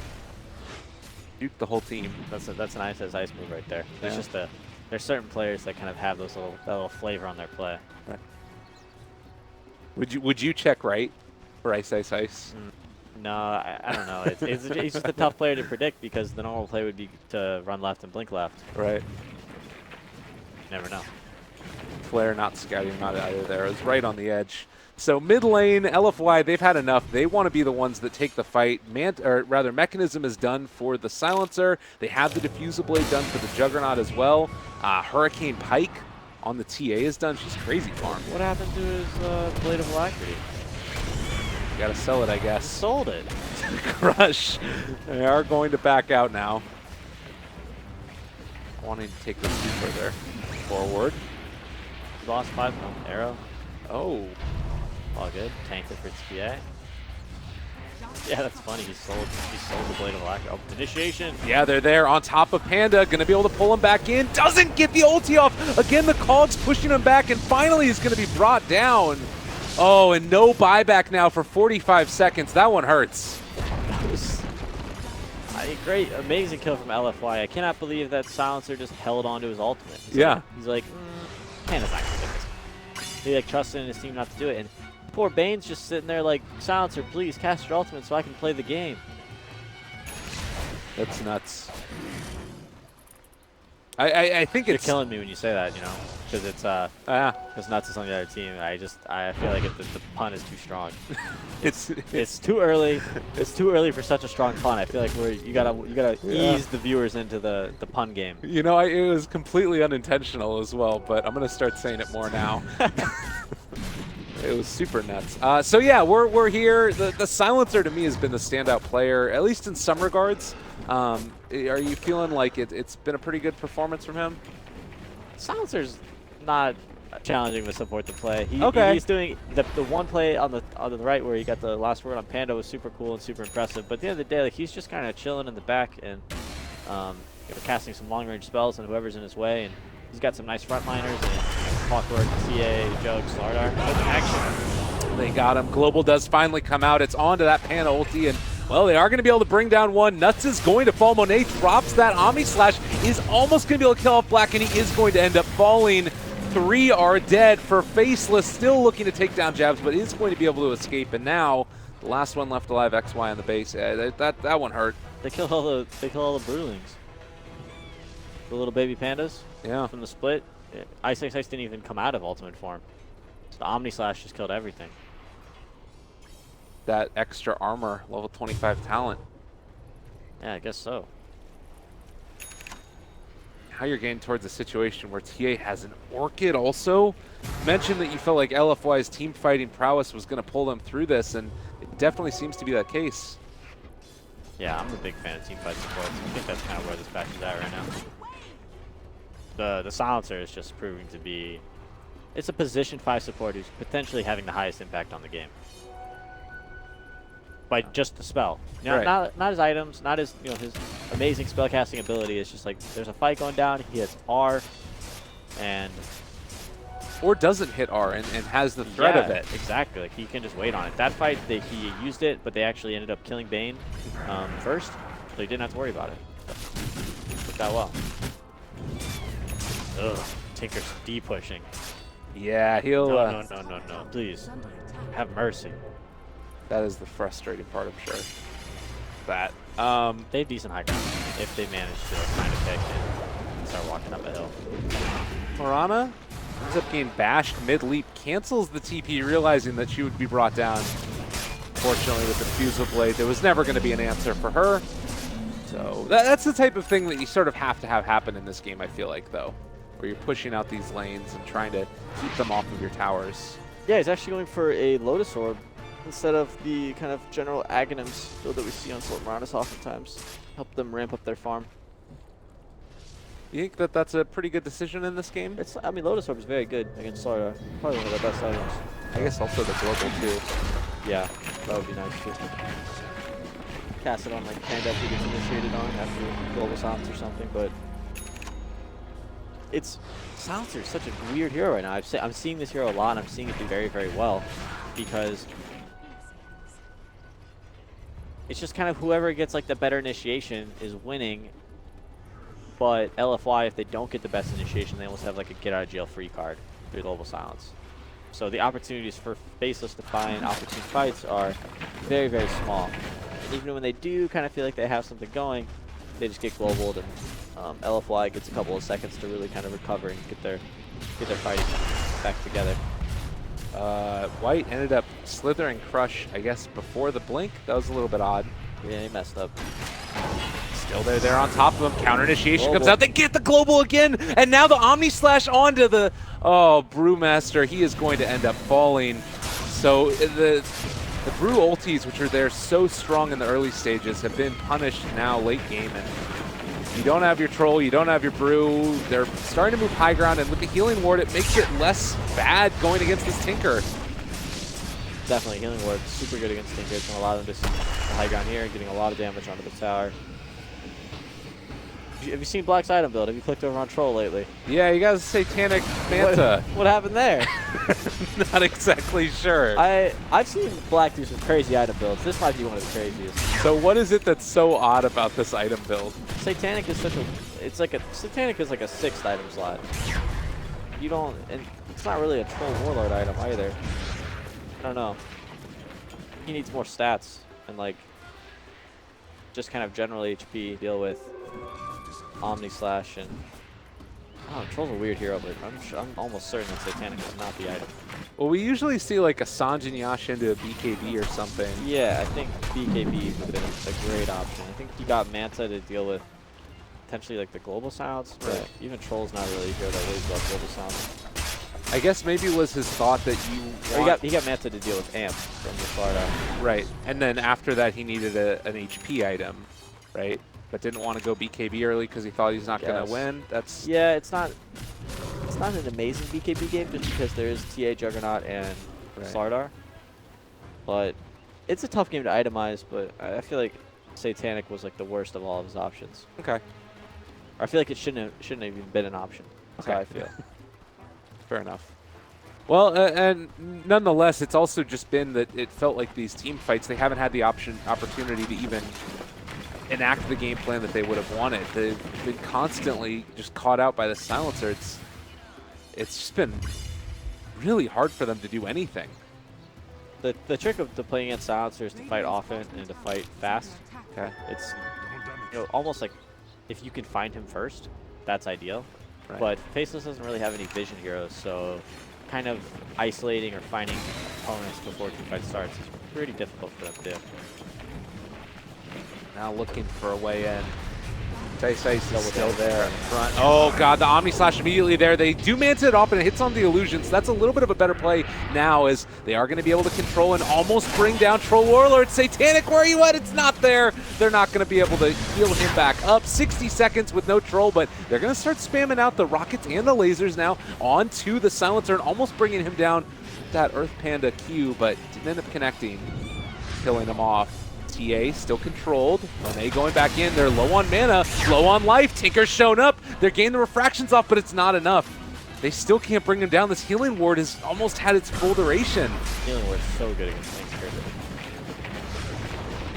And now they're just going to turn onto these barracks, and there's not really a great answer coming out from Faceless. They're going to turn onto XY, starting to bring him low. Those right clicks will finish him off, and Jabs trying to get the refracting laser to stop this push, but it was never going to be enough. Bane Mirana, first two, not working out. Really just, as you see, the Panda kind of gave them some nice team fight in the early game, but once LFY had enough items to kind of handle that boost split, they just had nothing. And Tinker seems to be almost entirely countered by the Juggernaut's healing ward. You know? Just shoots all these rockets, but healing ward just heals everyone up. Juggernaut's still quite a good hero in a lot of respects, and that's certainly one of the ways that it ends up working. Your ability to just take a lane of barracks. So mid is gone and tier 3 down bottom. Yeah, almost 2 of them. So if you're Faceless right now, the game is obviously not over yet. It's getting closer. Thinking towards like what they need next game, do you just completely scrap a strategy like this if it's gone this poorly? Yeah, I mean, I don't think picking Bane Mirana was a good idea in the first place, but I was interested to see what kind of almost like pocket strategy they had in mind. And the Panda was cool, and Panda did really well in the early game, but the Tinker was just so underwhelming for all the farm that he had up against this Juggernaut. So I would look for them to potentially pick maybe some heroes that are better against Juggernaut. Okay. Troll is kind of, yeah, he's okay against Juggernaut, but the thing is, like, the thing that makes Troll a really good carry up against other carries is that you put Whirling Axe as a melee and like provide that mischance. But Juggernaut's a hero that, you know, builds Manta. He also has spin, so he has 2 ways to like easily take off any kind of mischance, whether it's Drunken Haze or so. And Omni Slash obviously just. Another movement now in towards the Faceless Faceless with the base. blink. How often do you see that? Not very often, but he's got a little swagger in his step as they are dominating this game. I remember seeing, I think Ice play the Clockwork Warrior where he went Hand of Midas, then like Radiance Armlet or something crazy like that. Some diversity in Clockwork builds. This one to me feels pretty cool though. It's like high mobility on a hero that's already super mobile. That's the great thing about Clockwork. He doesn't really need a lot of items, and after kind of that Force Staff and Blade Mail, everything else is kind of luxury. So being able to get the pipe, increase tankiness, providing that aura to his teammates is awesome, but not necessary. And then having the blink, yeah, he just wants to get a little creative. Hooks on cooldown, he'll blink on top of someone in cogs. Yeah. So more mobility is never a bad thing in Dota. It just allows you, you'll see like the highest skilled players really value mobility items because they can do much with them.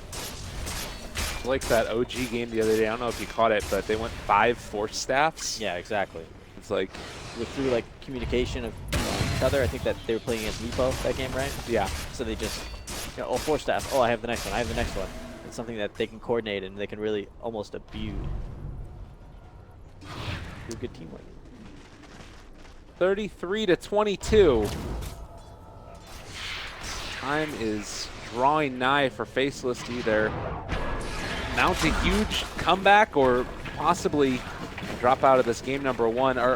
What's the dream team fight look like for Faceless here over the next couple of minutes? I think a big arrow onto either TA or Jug as they're kind of like sieging the tower or sieging the racks could give them an opening to kind of potentially do some burst, but that's like provided Silencer doesn't decide he wants to global and save him at that point. So. No, nice. They're going to start it off in this fashion. Still a global to use if they want to do it. The lift up on the Brew. Okay, so they're not going to have global at least for a little bit now, but now the counterplay has come out from LFY. They're going forward. Global does finally fall super, dropping somewhat low. They've been able to kill him off at the very least. So one very core hero down, and Silencer now doesn't have an answer. They're there. They're going to be able to jump on top of him. They have been able to, LFY, take down the Troll Warlord, but you do still have buyback on Black if they want to take it. The buyback from the TA. We're ending the game. Yeah, they're going for it. They want to make this happen. There is still buyback on all these heroes except for Bane from Faceless, and they're going to buy back on the Troll now. Still in a little bit of trouble. Mane's able to get the Manta style off to run out and out of there. So they're hitting onto the barracks. Still a lot of damage being dealt out, but the healing ward is being so much value. Ice has already taken down the healing ward, so maybe now the Tinker can start to get in those real deeps. There's going to be one instance of the laser. Jabs. Oh, he's silenced now, though, and is going to end up falling. Double kill for Super. There's still a buyback from the Tinker, but it's feeling worse and worse, and this could potentially be it. TA and Juggernaut was beasts. They're so strong. Even with TA dead, they were just confident that Juggernaut could handle all of them. He did. God, and, well, there's going to be the pushback now onto Tinker. Jabs is going to fall. That's going to be probably the third lane of barracks in just a second. LFY, you said it was about the team fight, and they are certainly making it work well. Yep, I like their draft, I like their play. Laning phase was a little shaky just because of the Totem Bane combo, but they got out of it pretty even. I think that they were down maybe like, it was like 5 to 4 kills at one point. The laning phase didn't go nearly good enough for phase.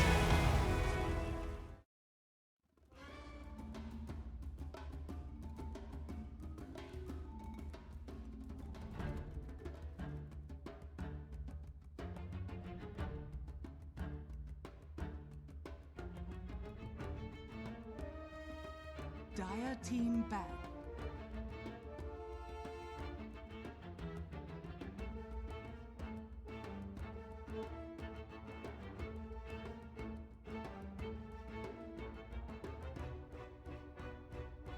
Ten seconds remaining. 5 seconds remaining.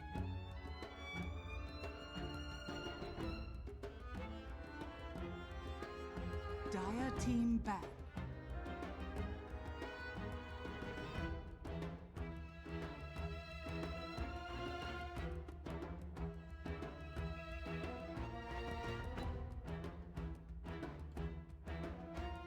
Seconds remaining. 5 seconds remaining.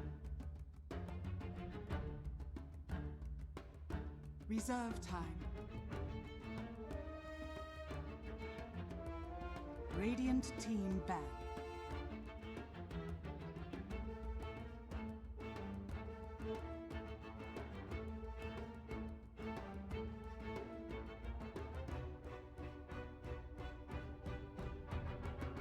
Seconds remaining.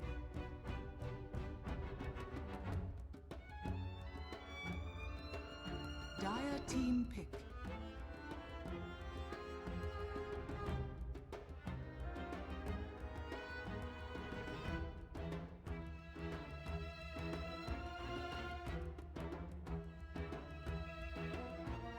Seconds remaining. 5 seconds remaining.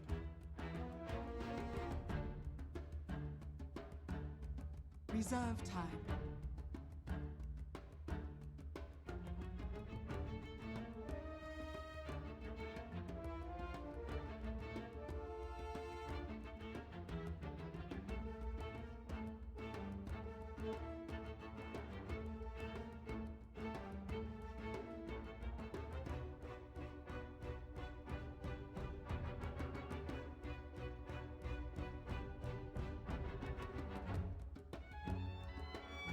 Witch Doctor.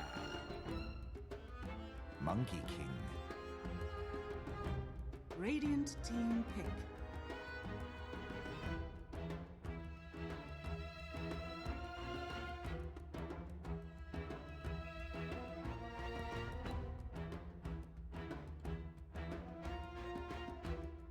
Seconds remaining. 5 seconds remaining. Reserve time.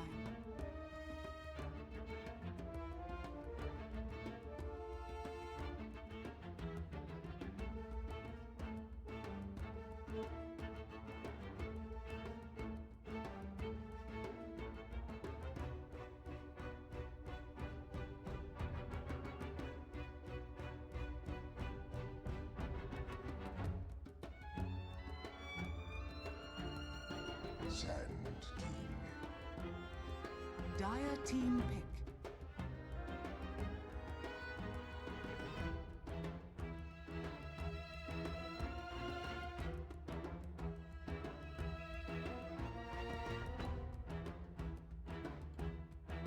10 seconds remaining. 5 seconds remaining. Reserve time.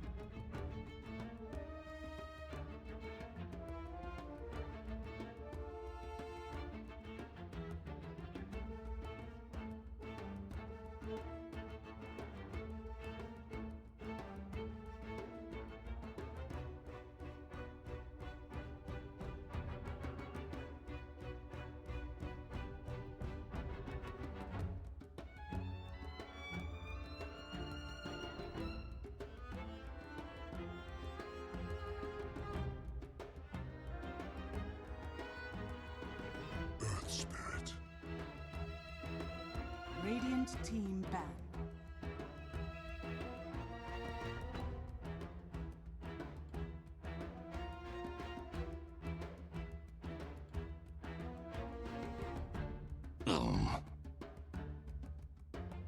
Dire team ban.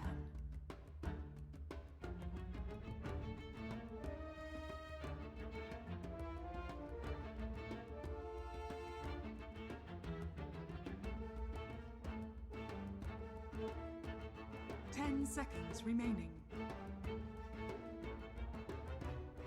5 seconds remaining. Reserve time.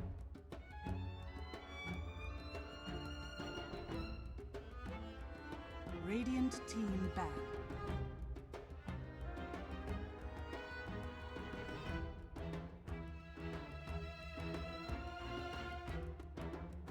Dire team ban.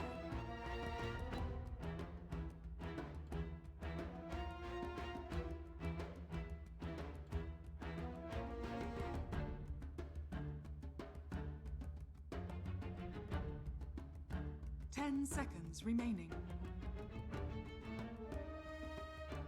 5 seconds remaining. Radiant team pick.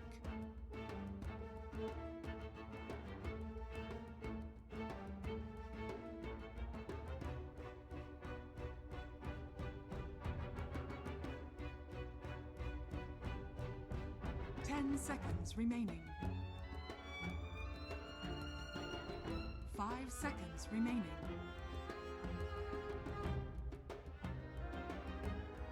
Reserve time.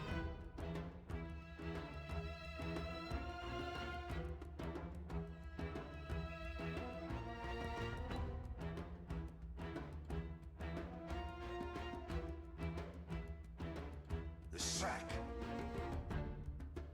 Dire team pick.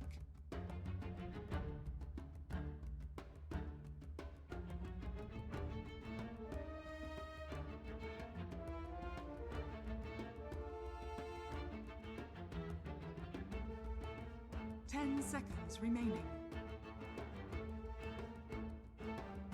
5 seconds remaining. Reserve time.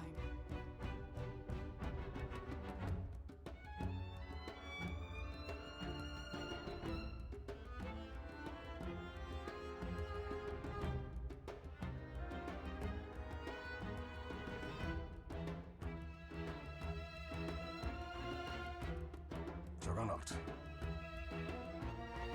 Radiant team pick.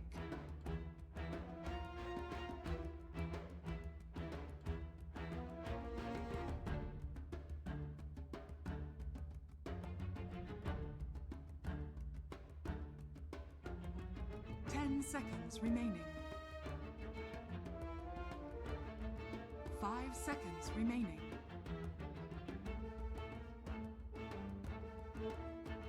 Reserve time.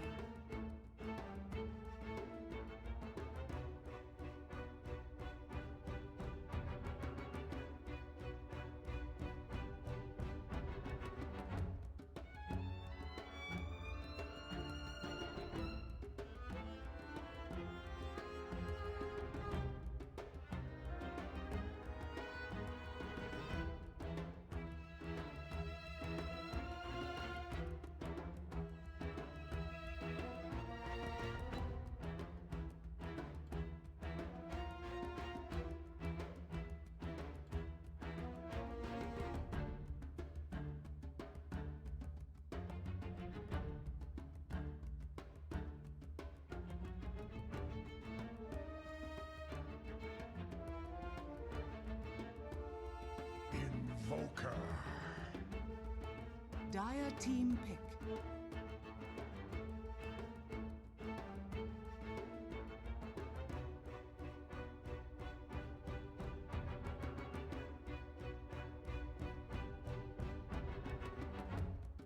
Ten seconds remaining.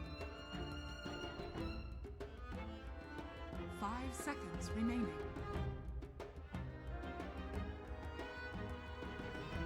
Reserve time.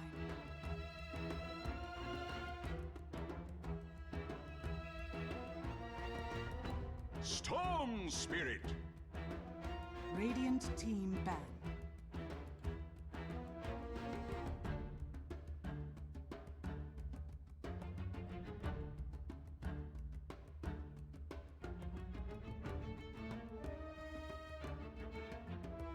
Seconds remaining.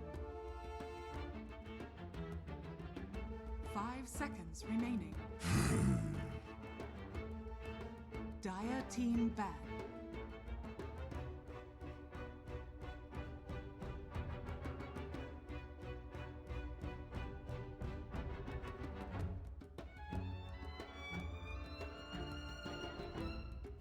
Ten seconds remaining.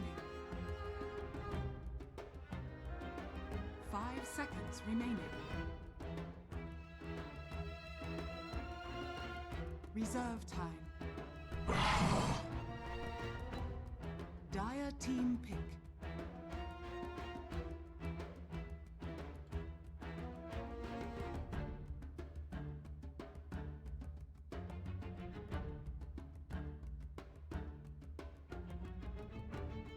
Ten seconds remaining. 5 seconds remaining.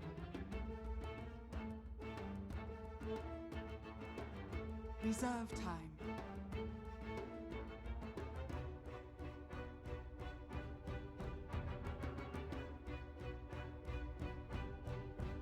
Ten seconds remaining.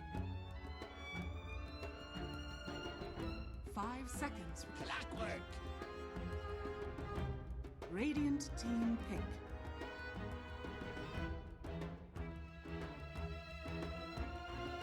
Chaos Knight.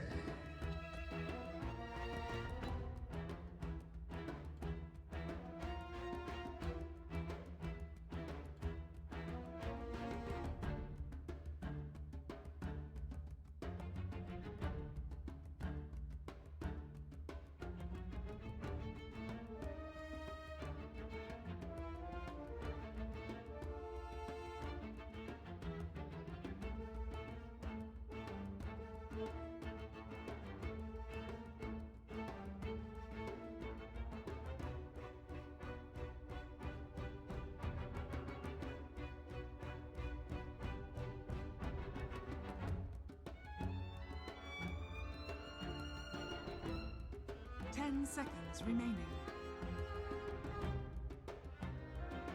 5 seconds remaining.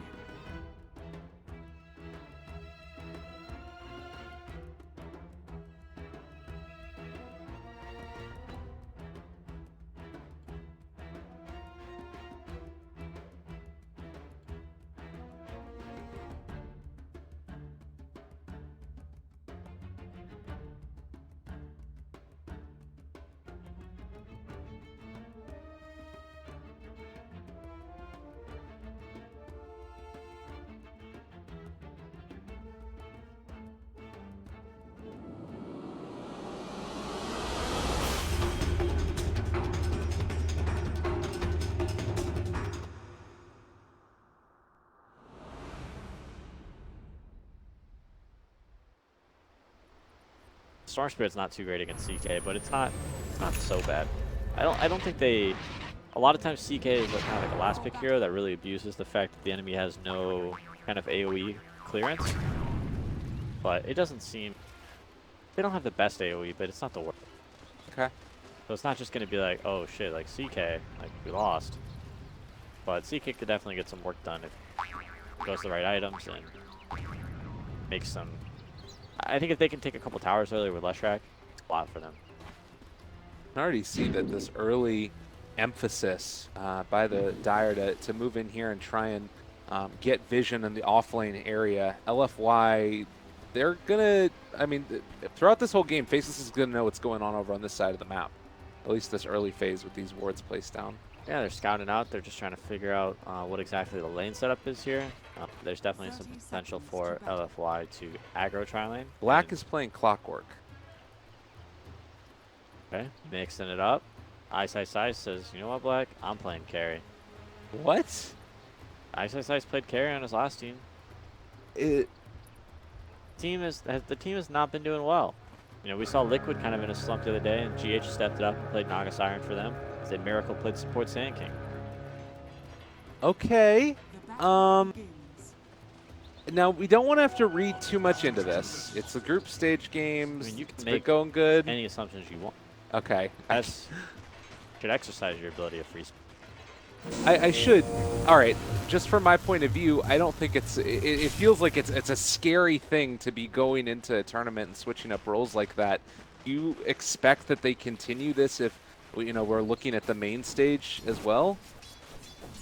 Well, are they winning or losing this game in your theorized? That's a good question as well. We'll have to keep our eyes on it and figure it out, but I don't know if this is something they've been practicing at all or not. I think if they win this game, Ice keeps playing carry. Okay. But if they lose, that's all up for grabs at that point. Well, they're not going to be playing any more games if they lose because it's a best of one. Oh, wait, yeah, what am I talking about, of course? Yeah, I'm talking about this game. For that upcoming best of one. Right. Yeah, very good point. All right, XY rolls in a little bit off the mark. It's certainly not showing necessarily a sign of confidence, but well, just saying he's... Switch Chakra has heal first. Yeah. That's new. There's a lot of questionable things going on, man. I mean, that's kind of... You see a lot of... They're questionable to us, but they make a lot of sense to these guys in most cases. Whenever I watch kind of like China versus China Dota, I'm just like, what is going on? It's so weird. Like, are they like... I always think like, oh, is this bad? Like, why are they playing like this? But the thing is, like, it's a different meta. Black's in trouble here on the bottom lane. Yeah, they're going to be able to...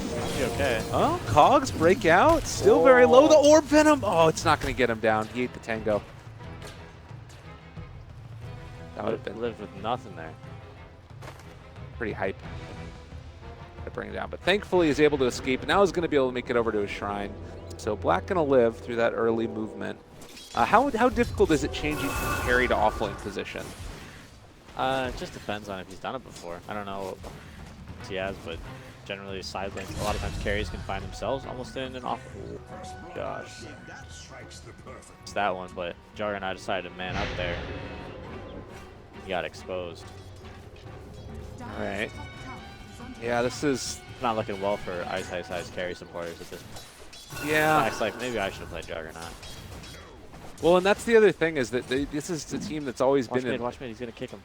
He did just get level 2, so yeah, he hasn't done. There's the kickback into the Remnant as well. Well played. Super is going to drop. So XY getting a little bit lucky on that one, and White not able to be the mitigame factor. Didn't see that coming. Burrow onto 2. That's the problem when you both your wards as Radiant and you like defensive Crown, your safe lane rune, you have like no vision of what that off lane rune is. You really don't. All you know is that you don't have the rune. So it could be a haste, an invis, like an illusion. No, that auto attack. Yeah, he got through it there. What a stretch. Pretty long range one. He ends up being able to connect it nonetheless. I just feel like this game is very odd already. You saw, it threw me for a loop seeing Black playing the Clockwork and Ice switching it up. End up losing it. Witch Doctor ended up going heal first. Nuts has now gone back into the cask, obviously. But do you feel like this early game is favoring either team over the other one? I think that, I don't know, I think things are going pretty well for LFY. For the most part, I mean, the Sand King he has phase boots, so he's obviously taking this game seriously. Is that not the build? No, I think this is Tranquil boot here. Okay. But he earned himself the opportunity to buy whatever boots you wanted when you first loaded the carry. So. Okay, fair enough there as well. Meanwhile, over here to the side, White is going to end up dropping after they ended up taking down the Earth Spirit as well. Just back and forth. Is there any, like, is there any world in which this works for Sand King and it's okay? Like maybe trying to punish the laning phase heavier? No, not as an offlane thing. Okay. There's no good rationale for buying phase boots. It's just like one of those egotistical, to be completely honest. All right. He okay. He's fast. Look at those phase he's boots. Very fast. He can phase through units. He's a tough kill for sure. But no, like Tranquil boots. That like increased movement speed when they're active is nice, and then the health regen is obviously good. You saw he actually had to buy more tangos to get phase boot. So he's just his Link Dagger is going to be that much farther away. All right. I'll have to see what he ends up going back for. Looks like he has Tranquil Boots queued up as well. I'm not sure if he's going to go for those or not. Very odd game all across the board here. I just want to, queue in for a little bit of a pub or so. Looks like the Midas for CK starting to get coming online as well. Classic, yeah, that was typical almost. We saw that item on CK a bit even before this kind of Midas trend. That's, I think, very good. And he hasn't been punished or even really contested in lane, it's felt like. He's just had it completely to himself. Yeah, the CK Lush lane is actually pretty strong. Double stun set up, do a lot of damage to Clockwork. Black's got to be a little worrisome. Look at these taunts. Monet trying to get into the head of the Black. Sure, very frustrating to play against. They are here in the area with Monkey King as well. They're actually going to go for the full committal. Sunstrike to follow, and well, that's going to be Black dropping. White might take a little bit of damage on the way out, as does Monet, but still a good one. Can't believe those cogs hit. I feel like he walked straight out. Phase boots. He needs to activate him. SMH. Guy. Oh, the phase boots. I mean, those Burrow Strike that ended up getting him out of there is going to be ran down. What? Okay. What's the play here? They got nothing. Yeah, they're not going to get him. 7 seconds on the stone, but he's got a stun. Yeah, and there's the Burrow Strike out. Sunstrike. Oh, that would have been huge. XY not going to die to it, though.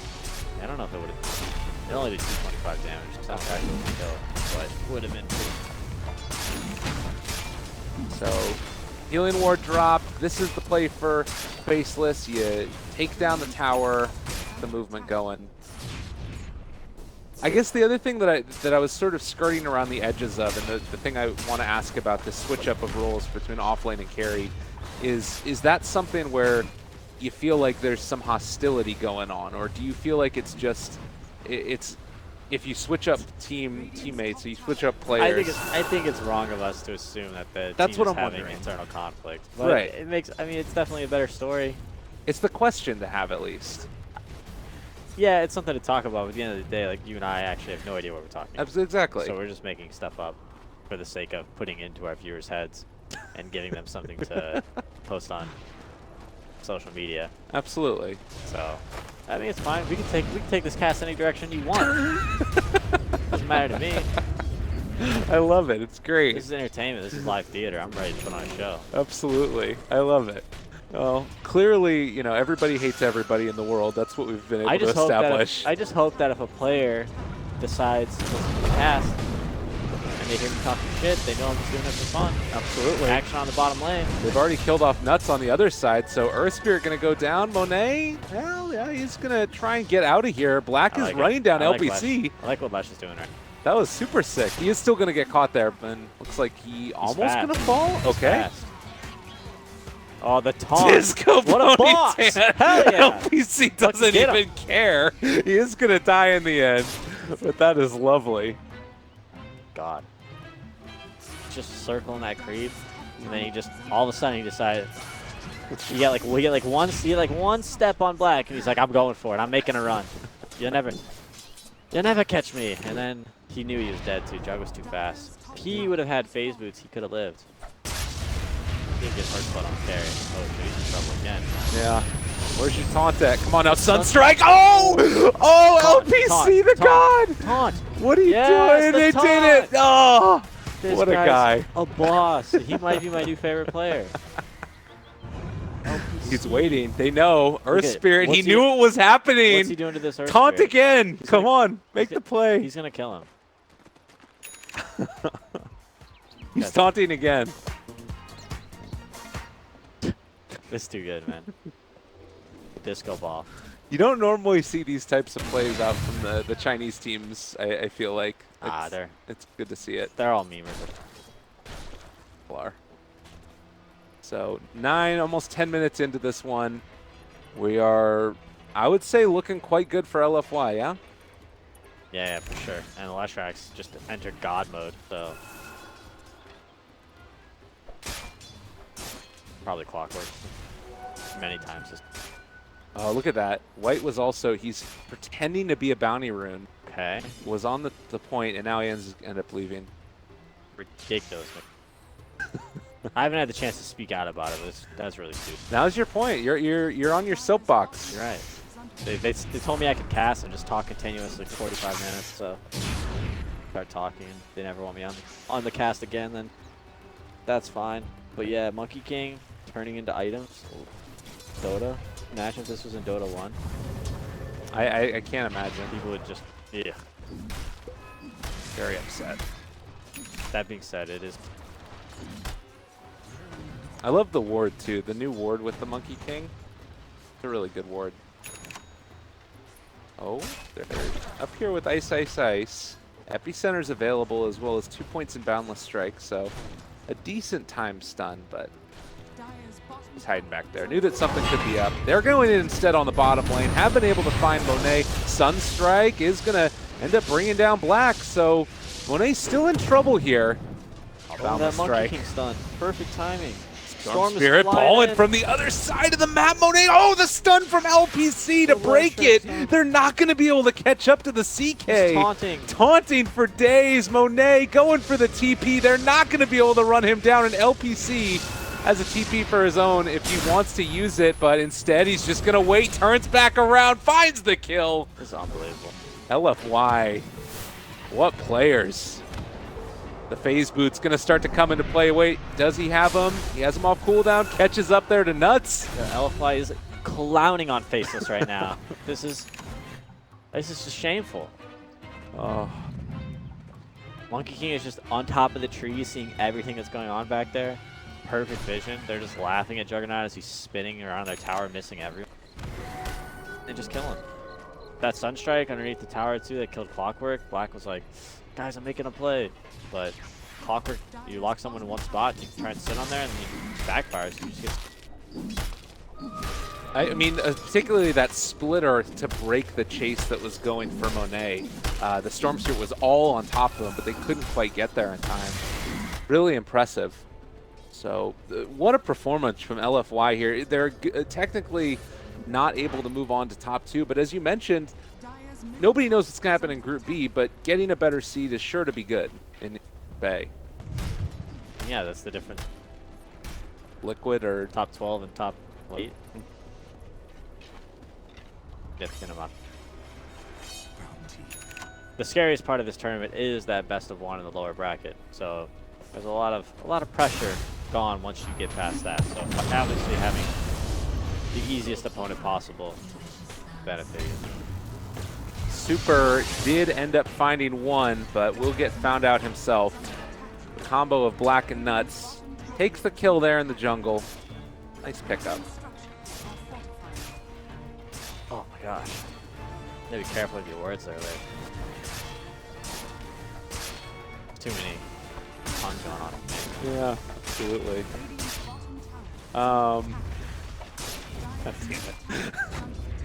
Great. Well, it's set up here in the mid lane. OPC starting to take down the tower. They have been able to find the Earth Spirit and the quick split Earth. Going to be able to net them another kill. Feels like they're throwing their bodies at each other. They absolutely are. The Storm Spirit though is just not having that impact. He's got his core items though. He's got his mana boots and his bottle and his soaring, so his farm's gonna start picking up a lot. it's just going to be a little bit longer before he really starts having to effect. Dire's middle tower has fallen. So, again, LFY, they take down the mid-tier 1 tower. We're going to have maybe some more aggression down here towards bottom where it's already almost been stricken to the ground. Yeah, bottom tower is 132 HP, actually in deny range, so 9. I don't know, where do you feel like Faceless go from here? It feels like the momentum that they wanted to hit of like an early timing with Juggernaut barreling down towers and Storm Spirit able to come in at the end of it has kind of been lost to them. Yeah, they're in a bunch of trouble. Juggernaut's really kind of not had the impact that he wanted to have in the early game. I think like his first couple Omni Slashes actually didn't net any kills out of them. Really unfortunate for him because a lot of times Juggernauts do grab a couple early kills, which lead tower, for example. You know, they got the tier 1 tower bottom, but they haven't actually got the tier 1 tower top, which they attempted to push at one point of this game. So, Juggernaut, there's going to become a time here pretty soon where Juggernaut's really going to struggle in dealing with this. This guy's just clowning down here. I guess they... I mean, I imagine LFY understands the situation that they're in. They realize they can't really make it to the winner bracket. And neither can Faceless, so... Maybe not taking this game totally seriously. Maybe neither team is. Really. Yeah, maybe neither team is. Maybe they're just a couple of mates having some fun. There's a courier here. Dire's courier has Taunt. been killed. Do it. No, LPC is a respectable player. He doesn't taunt for no reason. Those taunts were... Oh, he's just taunting. Take it back. This is the showcase mode time. Yeah, he's lost my respect. That being said, his taunts earlier were fantastic. So this is also the other thing that's amazing about this is if you're playing this type of game and neither team is you know, giving their 100% most serious Dota of all time, do you build a little bit of camaraderie with that team? Do you maybe like give a little like, you know, wink or something in the hallways you pass them? Yeah, they could you know, at the after party they could be like, oh yeah man, you remember that game we played in the group stage? That was funny. Yeah. And then LPC would be like, yeah, we kicked your ass, you guys suck. And then the conversation would be over. I like that idea. That's one of the things I like and also dislike about Dota, is that I don't think players are friends with each other. Really? Maybe there's a couple that, you know, have played on teams in the past and they get along, but at the end of the day, like, it's competition. Everyone got each other. Ooh, Burrow Strike, a little bit off the mark. They get one touch on the Storm Spirit before he heads off, but we'll have a regen room now. Good thing about going back in. Blackie's found Jixing. There's the Sandstorm, but he is still going to be in trouble. Burrow Strike is going to get him away for the moment, but that's still a kill. Take down Jixing, and everybody else from LFY is not wanting to be a part of that. Oh, he's jumping in. Going after the Monkey King. Breaking tree? He didn't break the tree? Oh, no. He didn't break the tree, you're right. Forgot about that. Man, that would have saved his life if he broke that tree, I think, but... Maybe. He kind of just zipped to do a CK. Yeah. I was like, surprise. Quick stun, then LPC there to follow. It's a really strong combination. The Chaos Bolt, and then also you have, you know, a Sand King Burrow Strike, the follow-up that immediately comes with the Split Earth. It's so much stun duration.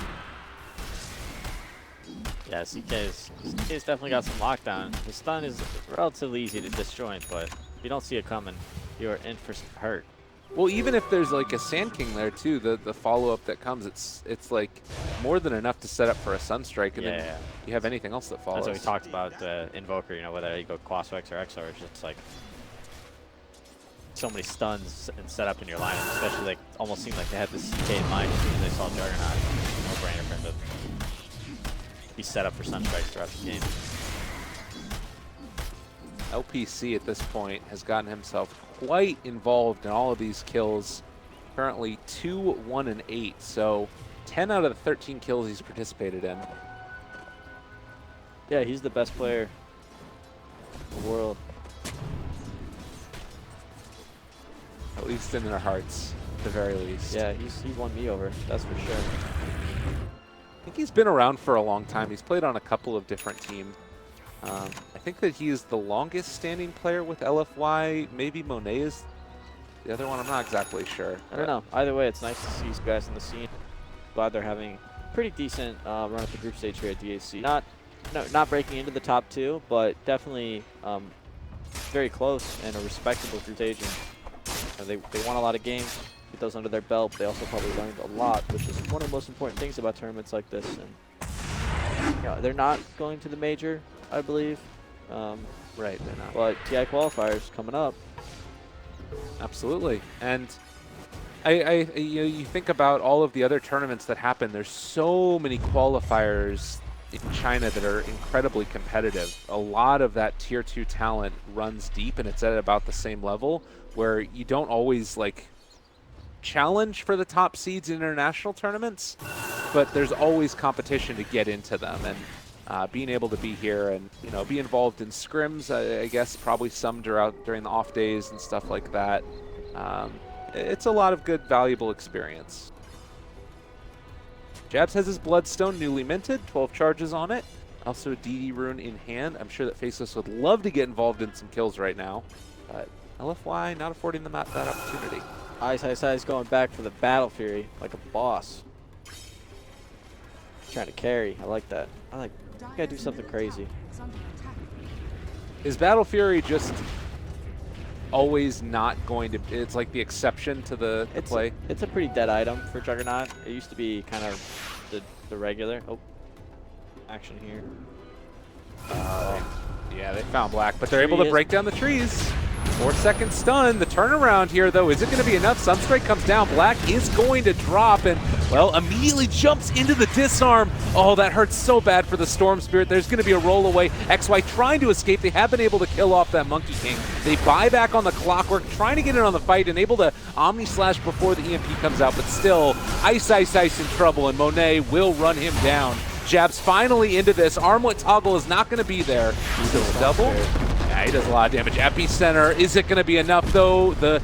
Chaos Meteor a little bit late on the mark. The healing is actually coming in enough from the Nuts, and they're able to turn this back around. Makes it to the Shrine in time. Burrow Strike, not going to be enough to find the kill. So the team fight won there, relatively speaking, by Faceless. Yeah, it was a pretty actually nice fight. Ice made some cool plays on Juggernaut. They really tried to set up and kind of kill him, but he dodged like the first set of attacks with the spin, and then he got tornadoed by the Invoker and EMP'd, but the second that he was down from the tornado, he managed to get off his Omni Slash and dodge a lot of not only the Sand King stun, but also the EMP. It did a lot, and then Storm Spirit kind of came out of nowhere with a double damage rune, and now he's up to 14 Bloodstone charges. And also at the very, very tail end of that fight, when they were chasing uphill into the Shrine, Invoker's very last auto attack on the Witch Doctor missed, which would have killed him, and Witch Doctor was able to enable the Shrine and turn around and throw a cask on the Sand King. And Sand King barely lived thanks to his phase boots, but definitely a nice fight for Faceless, and they really needed that. It would have been nice if Juggernaut could have lived and could have picked up some items, but Storm Spirit definitely got a lot out of it. They are set up here onto the, Juggernaut, and the Sunstrike is going to find the kill. So you talk about it, a little bit unfortunate that you missed that one, and then they end up being able to find another. Yeah, LPC bottom is going to get caught. This is more Bloodstone into the coffers of Jabs. Absolutely. We'll see what Storm Spirit can do. It's really unfortunate that Juggernaut's dying so much, especially as he kind of goes into this Battle Fury. He's like halfway to it, which isn't where you want to be at 23 minutes. I mean, does it hurt his ability to take these fights in the late game? I know that you kind of are sort of going to need it to deal with CK, yeah, but I think he feels like he needs to deal with CK, which might be the case because they have some AoE, but not the most AoE. Over here, I was like, Monkey King is on the map, I'm sure, and then I saw a tree moving it. Oh, right. Clockwork did just finish his blade mill, though. Item, he was in that kind of team fight at the Dire Secret Shop area. Now, potential to get set up here.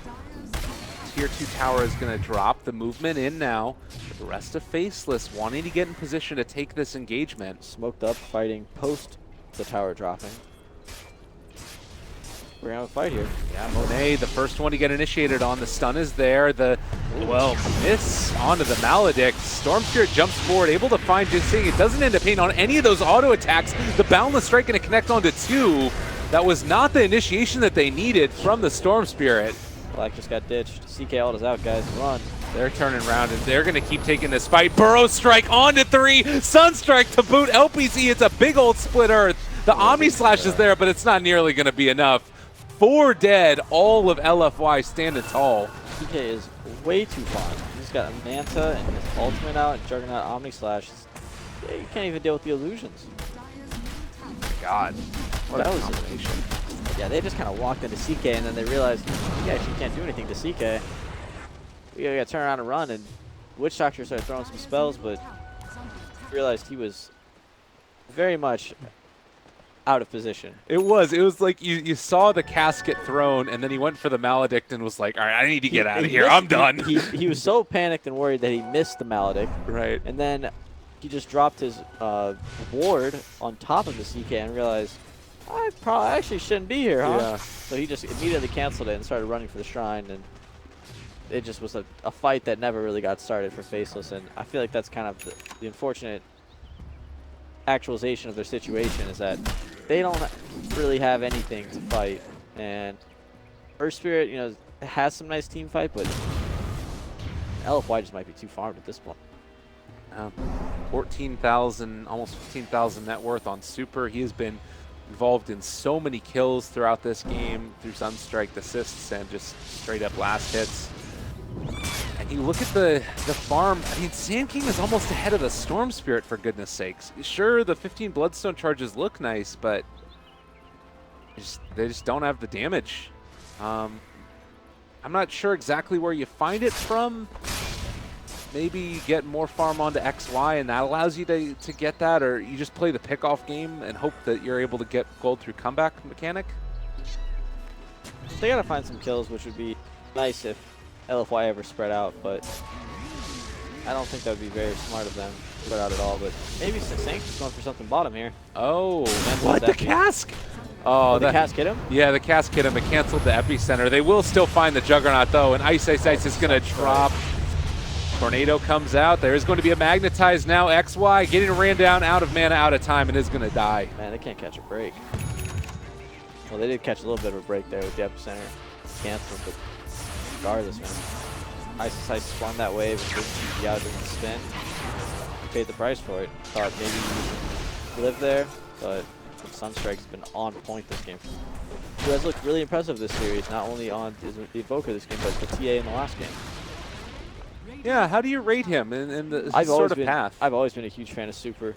One of my favorite mids, and I've played against him so many times. Like, this guy, forever he was a part of BG Gaming with that kind of power team for a long, long time. And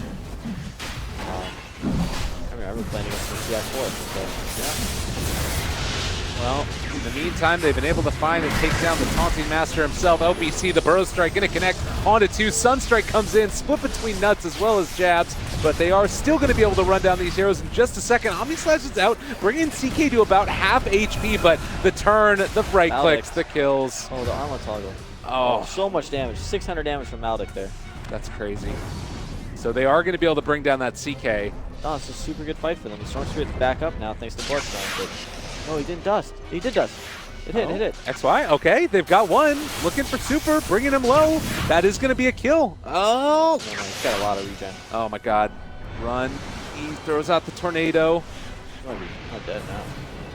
Cold snap. Monkey King is there. They're going to turn on to jabs. Is able to make at least the start of an escape, but Sunstrike to finish. Super turned away before he even got the kill. Evoker's a tough kill. That hero, once he gets his levels up, he is something else. Oh, he's going back in now. Epicenter, Burrow Strike. Where? Oh, that's not where you need to go. No. Other way. We're going home. So by the end of the Storm Spirit kill, it ends up looking a little bit better for LFY. But you were mentioning that you felt like in that fight that it was pretty great for Faceless by and large before that point. Witch Doctor hit Maledict on CK, which is probably the only way they can kill him. And they actually got a pick to start the fight. They killed Leshrac at the very, very beginning. So before the fight even got started, Leshrac died without them using very much. And then Juggernaut got a pretty decent Omni Slash if he had the Battle Fury, he could have done a lot of cleave on the other there, and maybe definitely would have done a ton more damage. But he's got the whole thing in his stash right now, so we're just waiting on him to finally finish that item and significant damage boost. But okay. So you're feeling like Faceless, they've pulled themselves back into a fighting chance now. They're not playing as far from behind. Definitely not as far from behind. I think once Juggernaut picks up another Battle Fury, they got a better chance. But the Snore Spirit did just die twice there. Down to 6 Bloodstone charges now, as he was at like 15. So that's super unfortunate for him. For Hex, he's a Hex. Yeah, they got it. They're on top of it. How did he get that? That is super unfortunate. Absolutely. Unbelievable today. They got the Roshan next on the docket. Yeah, he is incredibly farmed. As Hex has Force Staff, opted to go for the mobility item, the Force, instead of the Blink because of the Clockwork. But Juggernaut now in some trouble. He is so close to finishing off his item, but held back yet again. I don't think he's going to get it. I feel like that the Battle Fury dream is over. Sell it and go for a different item. Maybe a Saint Yasha. That could turn around this game. What the hell are you talking about? I'm making it up. I'm making it up. It's fine. But okay. He's been trying. The Battle Fury is a distant dream, and he is just not getting very close. Yeah. No, it's true. It's rough, and it's like that Blink Dagger on a Slardar or something else. You know, you're so close to it for so long, and it ends up really hurting not being able to finish that item off. Storm Spirit's going to do his Storm Spirit thing of, killing off the creep wave. Just happened mid. We had a CK ultimate plus a Manta into backdoor protection. So they ended up doing about 500 damage or 600 damage to the tower, but kind of stopped there. Yeah, it's a good play by Jabs to keep that lane pressured. Yeah. Something went wrong there. Something didn't go according to plan. But CK he has enough gold for his heart now, so that's a thing. How much is because the other thing? Look at the tree on top of the tree. Oh, roll in. Monkey King was joking. White likes to do that. The Chinese teams have been playing around a lot with the Monkey King. The younger players are clowns. They are. No respect. They're just having fun. That's what Dota's all about. Yeah. FUN. I will mention again, though, that Monet on the CK, it's a hero that feels like he's capable of getting out of control. And now with the 120 gold per minute talent on top of it, the hero that traditionally has trouble farming, you get that extra little added bonus to himself. That is a nice talent. Yeah, I like that. This hero does look a lot better, especially once it gets to level 20. You go Midas into talent like that. Reality Rift pierces spell immunity or 20% cooldown reduction. Both? Yeah, I think we get cooldown reduction though.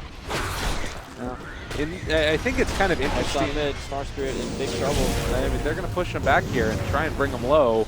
It looks like it's just get out of dodge territory for Faceless though, as they lift up onto the Clockwork, but Black looks to be the one that's left behind. They actually have found the Witch Doctor as well. They finish him off though. Super still does have a Sunstrike in a second here if you want to try and throw it out. Cold Snap, any type of stun? There's waiting. They're in his head. I know what's up. Actually, Reality Rift to the low ground, but we'll eventually bring him down.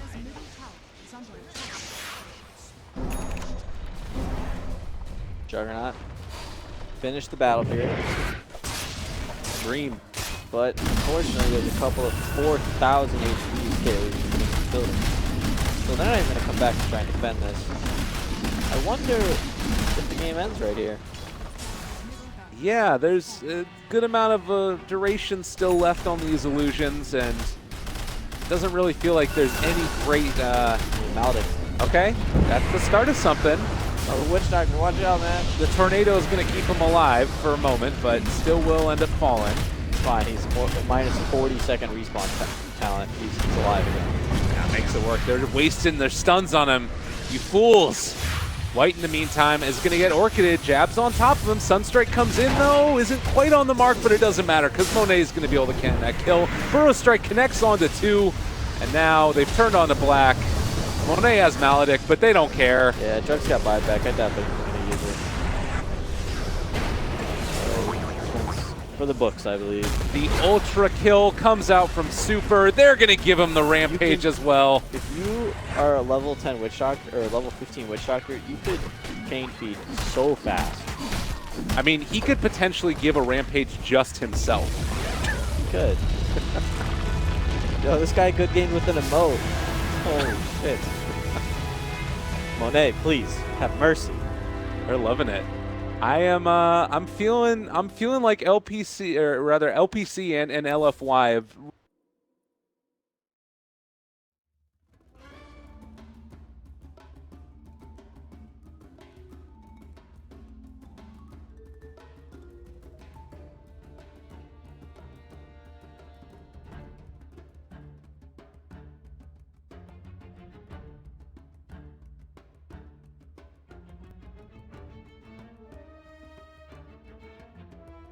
OGs turn to ban.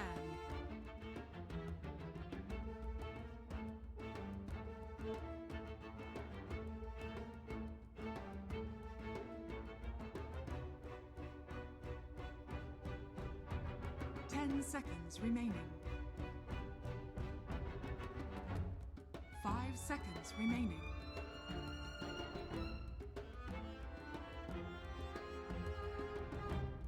Radiant team ban.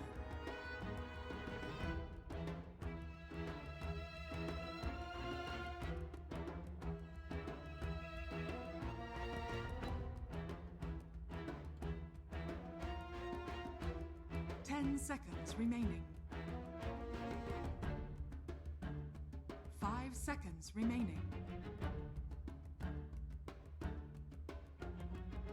OGs turn to ban.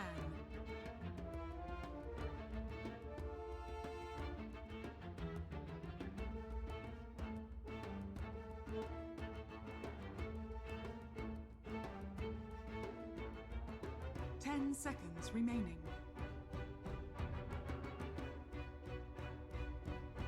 Radiant team ban. OGs turn to pick.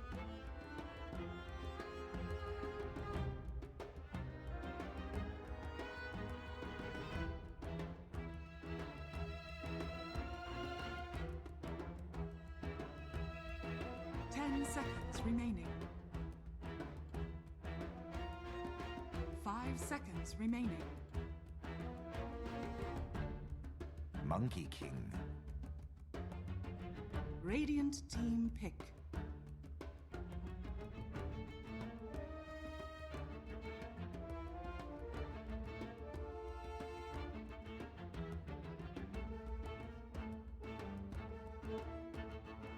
Ten seconds remaining.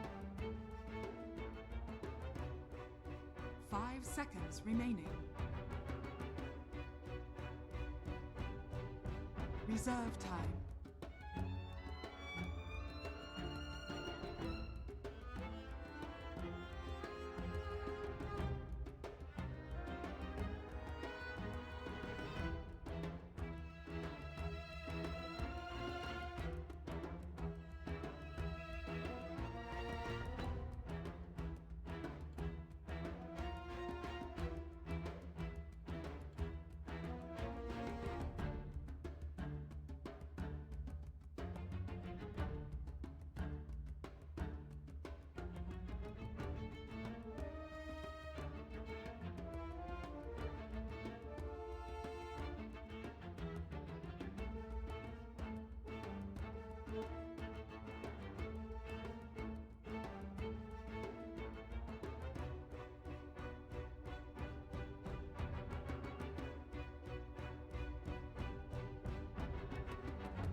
Lina.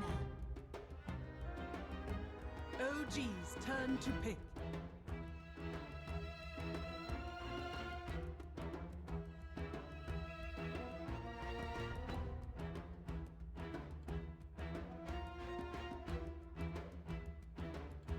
Ten seconds remaining. 5 seconds remaining. Reserve time.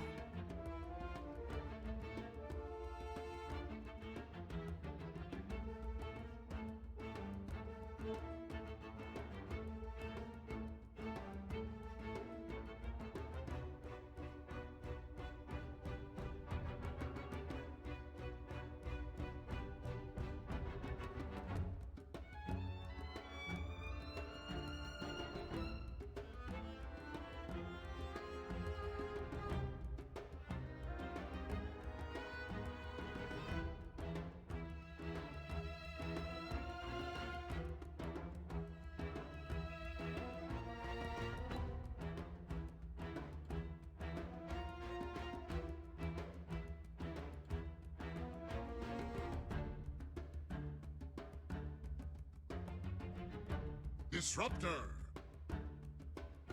Radiant team ban.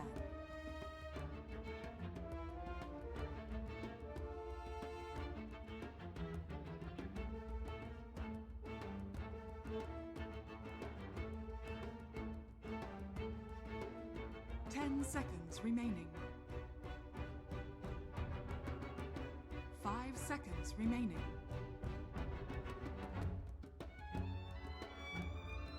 Reserve time.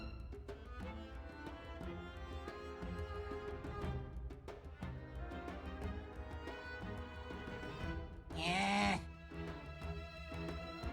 OG's turn to ban.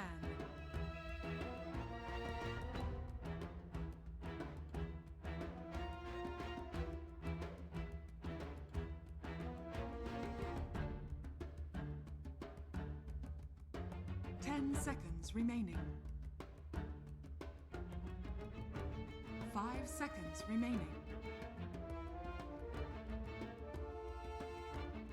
Reserve time.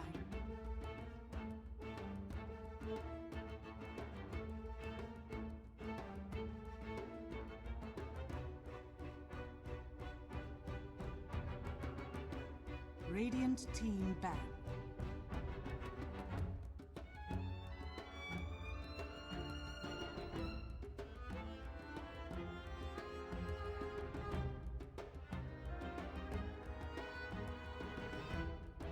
Seconds remaining. 5 seconds remaining.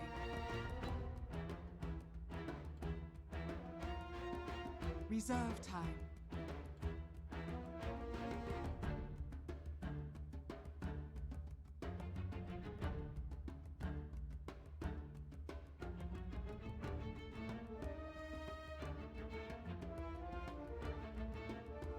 OG's turn to ban.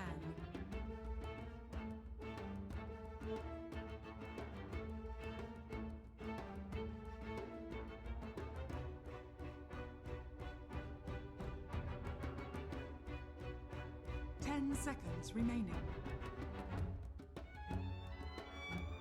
5 seconds remaining. Radiant team pick.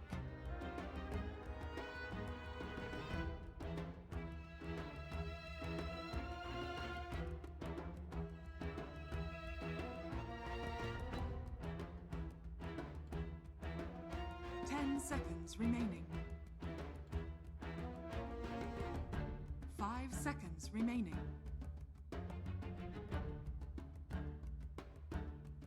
Reserve time. Warlock. OG's turn to pick.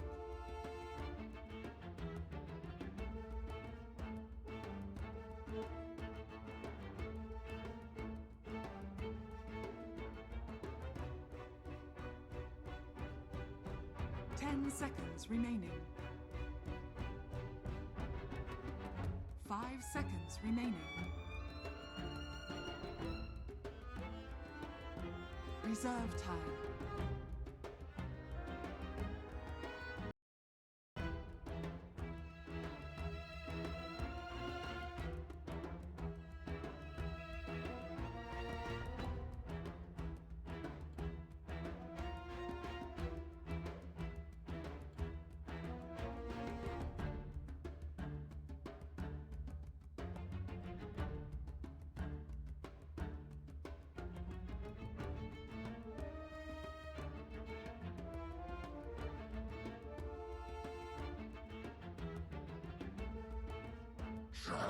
Warlord.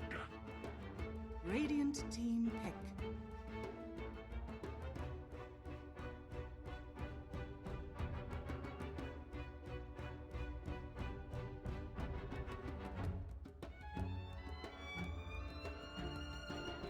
Ten seconds remaining. 5 seconds remaining.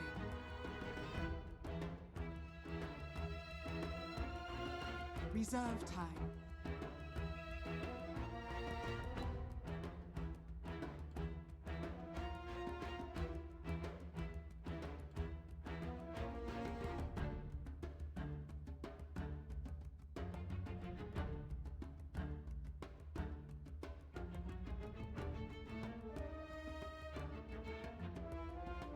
10 seconds remaining. 5 seconds remaining. In the Reserve spirit. OG's turn to pick.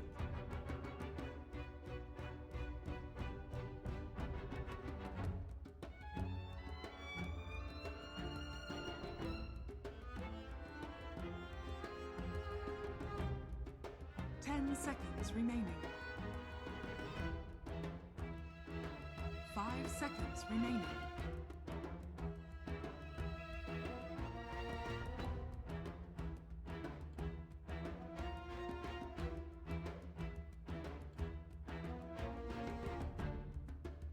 Needs assassin.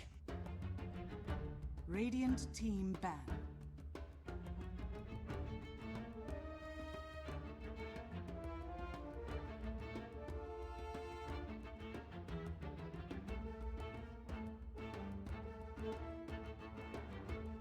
Seconds remaining. 5 seconds remaining. OG's turn to ban.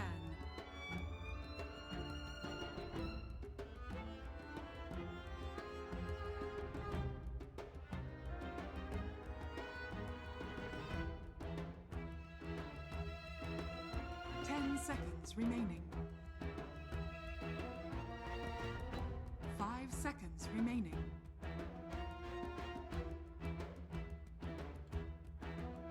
Reserve time. 10 seconds remaining. 5 seconds remaining. OG's turn to pick.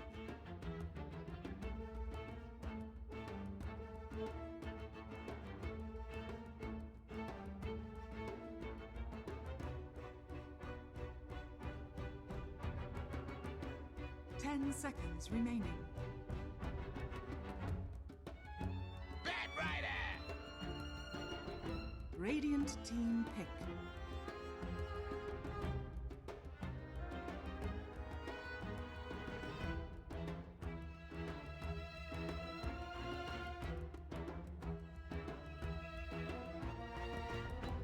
Seconds remaining.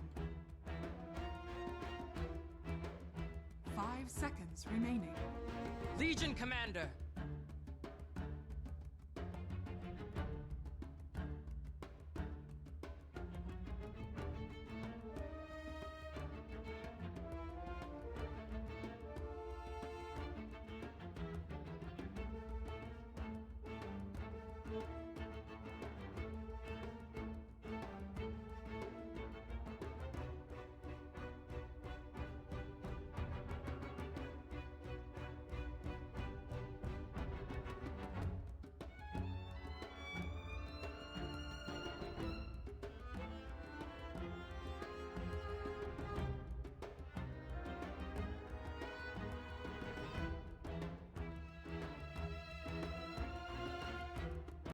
Seconds remaining. 5 seconds remaining.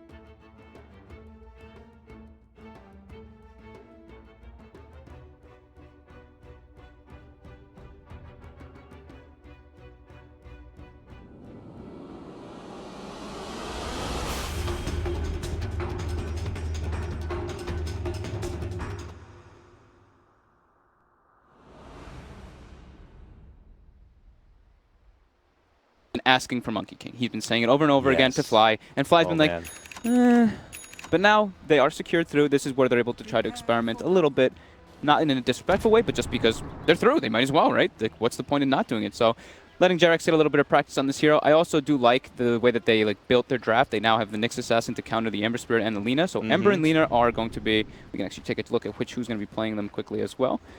So the Ember Spirit is going to be unaggressive, and it looks like he might be going toward mid. Mid with it? Yeah, I mean, most would find the safe lane the more unorthodox position, but...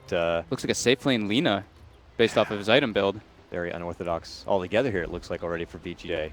But yeah, they already have the, so the Nyx Assassin is going to be in the mid lane from Ana, and he's starting with the Poor Man Shield. Okay. So the Nyx Assassin is very good both versus two of the major cores on the side of Vici, the Lina and the Ember Spirit. So yeah, it does have a lot of different ways to catch for that. And we have one of OG players on one of his most signature heroes that he's probably played one of the most, the Bat Rider, S4. Yeah, he's gotten to already have a good showcase on his Magnus yesterday. Also notoriously known for his Bat Rider. We'll see what he can pull out here. Shouts, of course, to Wepas, who's going to be our obs for this one. But just to take it back a couple of notes what you were saying. First pick Monkey King immediately got me giggling. I already know and probably overpraised Jarex for how solid he is on his Earth Spirit, probably being the best in the game.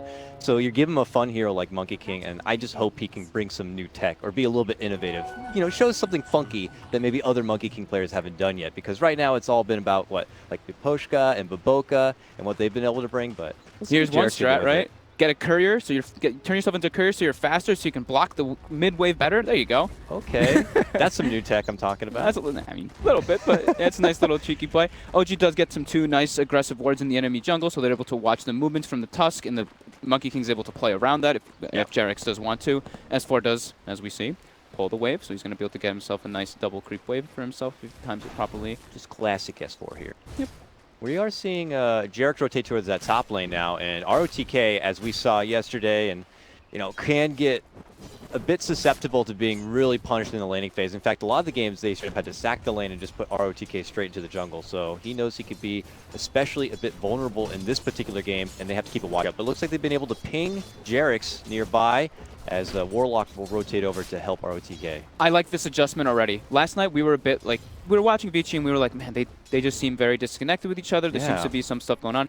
But a lot of that actually was because in the laning phase, ROTK a lot of the games was going just straight to the jungle. So the supports from Empire were allowed to just do kind of whatever they wanted. This time they have a different approach. They're contesting the safe lane, forcing the supports to stay up there. So they can actually just predict, they know what the lanes are going to be like, and they know that they have what they want as the setup. Yeah, it's just so weird to see like a time when you think back, Vici Gaming, FY Fenrir, these guys were the bullies of the early game, shuffling, rotating through the lanes, being a presence, and we were witnessing them like at least the last day or so feel a bit more passive and reserved, kind of dealing with the situations as they develop.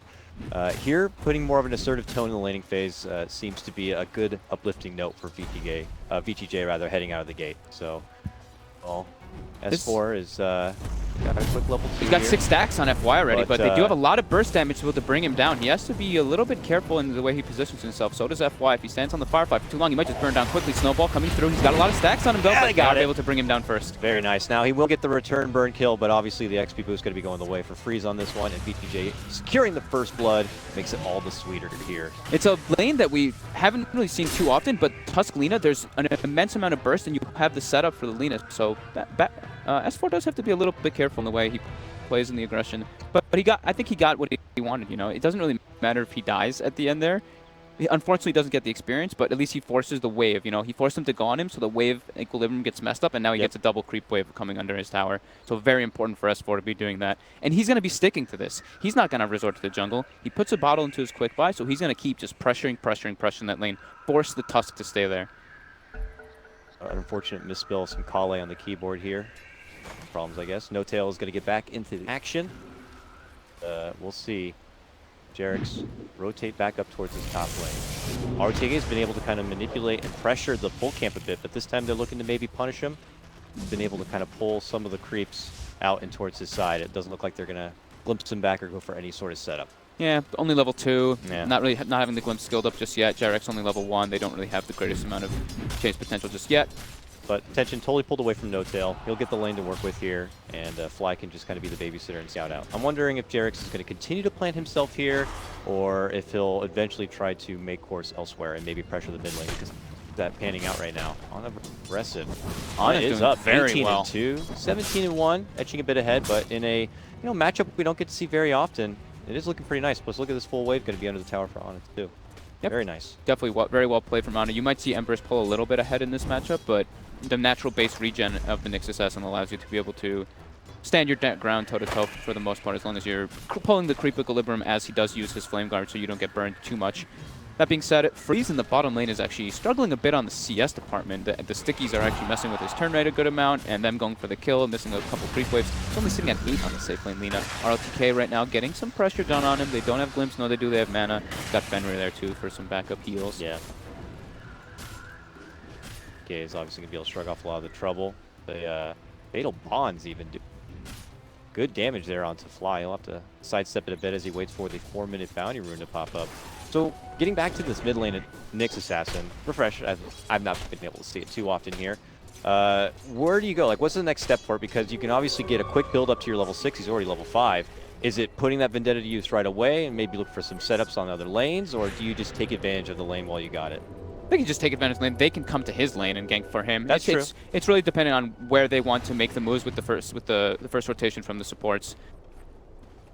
He's going to be going for treads too, so he's going for that scaling type of build already, rather than going for like arcane boots, which you do see very common on the Nyx. That's like a support or offlane thing. He's mid. He wants to be able to transition. He wants to be able to do damage. We'll probably see him go for, I mean, this is much later on, but the agility, talent, and all that. We'll get there when they get there, though. Yeah, that'll be interesting because there is that kind of spellcaster backup. We'll have to see what kind of options he does. 4.5 or so at about 5 minutes in. Not as high in range as he control the lane, but as he steps on forward, scouts out FY, gets a few spells, but the creeps will be pulled back towards his tower here a bit. Yeah, force the Firefly. Get him out of there. Ooh. Careful there. Let's have the bottle though. Back up a bit, but nothing to be too concerned. Still also scoring before, but okay. Did I speak too soon? Snowball in with the Dragon Slave, and that's all it takes. Ooh. Immense amount of burst damage, and he doesn't have a raindrop picked up on S4, so he doesn't have that able to nullify it. We'll probably see him, if he wants to keep contesting that lane, we'll probably see him pick up a raindrop soon, just so he isn't able to just get bursted down so heavily from that heavy nuke damage that they do have. Little pounce right there from Jay, and they edge ahead now 2-1. Then Jarix had rotated through that bottom lane, gave a scouting ward, and it looks like a courier kill. Oh, S4 again. At the same moment, snowball in for S4, and they're going to get a second kill back-to-back. Jarix does get the finish on that courier at the same time. He had been adventuring in those woods, getting that ward down, but yeah, nice swing both ways. Top lane, ROTK now in a bit of trouble, but jumping on in is going to be aggressive. Latches down the chains onto Fly. Can they get the finish? It looks like they will. One more right click will come out, and it's going to be aggressive who secures it. 4-1. Hot start here for BGJ. Very nice rotation by Aggressive. It's literally as soon as the Ember Spirit hit 6, he went toward top and just instantly makes the rotation to just gank the safe lane, putting pressure onto OG. He's also getting look like a few licks on the no-tail possibly. Will take away that pull camp. Turn his business to the mid lane, I'm sure. There he goes with the T. But at that moment, maybe Ana has stepped away from the mid lane, and now they're going to be the team possibly looking for an opening, and it looks like down here in the bottom lane, hoping for a grab, I'm sure, onto Lady Lina, but he's also crossing paths with a nearby support. It's FY. Need a +1. It looks like they're hoping to get Jarix over. They want to get the bigger priority kill. They want to get Freeze here. They do have a offensive ward placed from Jarix earlier when he did snipe that courier, so they saw FY rotating in. And trying to pump fake, but jump in here. Nice snowball. But he will eventually roll into Jarix. They look to turn it back. Fly can't quite get the connection with the kinetic field. S4 steps in with the flight. FY is just drawing their attention all the way away from the Lina. It looks like he eventually should go down, but you know, OG were not able to get that more precious prized pick on the Lina. Took him a bit longer than they wanted. A couple spells off the mark. Leaves a little bit extra time for Aggressive there in the mid lane, and obviously for OTK in the top lane to only be dealing 1v1 against No-Tail, which it looks like he's been pretty happy to kind of get in the face with No-Tail. Yeah, he can do just fine in that matchup since No-Tail did have like the tri-lane split of experience where ROTK was only dual splitting it. They're tied up in levels, so they can both stand toe-to-toe versus each other. So would you say right now this is seeming like a win for BGJ in the laning phase? I mean, it's very slight. Just the only thing is just because of S4 is a couple that extra death in the bottom lane, that secondary one where he tried to go very aggressive on top of Freeze. That one was a little bit quite a big mistake by S4, but he's just trying to force experience, force pressure. All right, level 6s are just about to come online for some of those side lane cores. Here comes OG with a rotation up here to the top lane. It looks like they have 4 at attendance here to try to get something done. Under a ward. Spotted. Already stepping back in a way as VGJ, as they will avoid the trouble altogether here. But look at this, it's aggressive rotating up there, so maybe they're going to hope to bait ROTK out. See if they can capitalize on that. Oh, that's that's a nifty ward. That's a new one. Straight on the side chop. It will spot ROTK. Derek's frantically jumps back out. I think ROTK is really trying to bait this one. Then rear. Now aggressive steps in. And there goes the Remnant. He's looking to he missed get the the grab though. onto Fly. Yeah, and as mentioned, with the chains missing, he'll just send him right back packing. Oh, that's a lot of wasted time for aggressive. That's like a minute, over a minute that he was kind of just waiting there as well. And I think they expended a smoke as well when he was sitting in the back line. So he just stops and he's like, I'll just kind of try to find some farm with the jungle nearby and eventually rotate back to the mid lane. But a missed opportunity for VTJ. Now it's Ana back on the move. It's hit with the LSA, then the shards. He's like, do they know I'm here? No, they don't. But he does end up moving past them, and he's looking for the setup play, but... Sentry's down. Oh, they just popped the sentry. He's going to look to run back. The snowball's already going to be there, though. They turn it back. He gets the carapace. Reflects it right back man. in her face.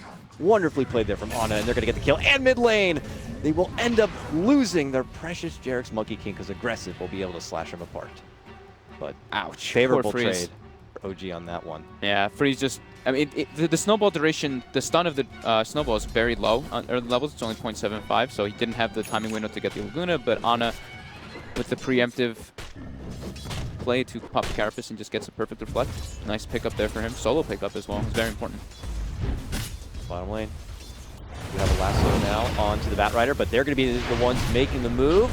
Trying to tie up S4. Arctic Blast past him. Luna's still on cooldown. S4 knows this is up. Feeling a bit frisky here. Backup's on the way in the form of the Jarek's Monkey King. Fly is getting toasted up here, but so is S4. Yeah, FY almost dropped that one. Very close. Luckily that he had the 6 stick charges to put himself into survivable region with 40 HP. Highest net worth still belongs to Ana in this one. Aggressive just kind of behind. No Tail had been still residing in that top lane, continuing his grind to farm. Has the phase boots for now and his truck on 4. Surprising here. Yeah, just the phase lads that we've been seeing majority of players do. Things do get exciting once you get that ultimate online with the Monkey King ult, I'd imagine. See what kind of global presence they're going to be able to have. Lots of setup potential. Jarek's kind of flying through the trees on a Vendetta, and then that global pressure from the Troll. OG have strong kill potential as we begin to creep into the mid game here. Yeah, that's actually reminded me of something I was going to touch on during the draft. That was another reason why I really like the way OG's draft was set up, is they have a lot of different ways of vision to be able to just scout where Vinci's movements are. And Vinci has a very team fight oriented lineup. Just looking at them, of course, the Legion Commander and the Ember can kind of go for these type of pickoffs, but for the most part, it is a very team fight oriented one. And with the Monkey King and Nyx Assassin and Batrider kind of scouting you out, OG might be able to pick and choose when they want to take fights and when they want to just be like, okay, let's just go for pickoffs, force reaction, split push, and go for like maybe roast trades or something with the Troll. Got to give VTJ's lineup credit, though. It looks like they do have some good counterfight in there. I mean, imagine a dramatic rock turnaround, a snowball clutch play. I mean, they could turn fights around very easily here. The flying courier, monkey courier, hiding and scouting. Slowly sees a certain little Fenrir here. Scouting everybody. Ana also creeping in. You're talking about the vision here. OG put it to display. Seeing a lone little Warlock all by himself, but do they know the other VG members nearby? Now FY shows himself. Little do they know, they are under the watchful eye of OG. Freeze is already out, too. These guys are going to get dove. FY and Fenrir. Is it safe to show ourselves in the daylight?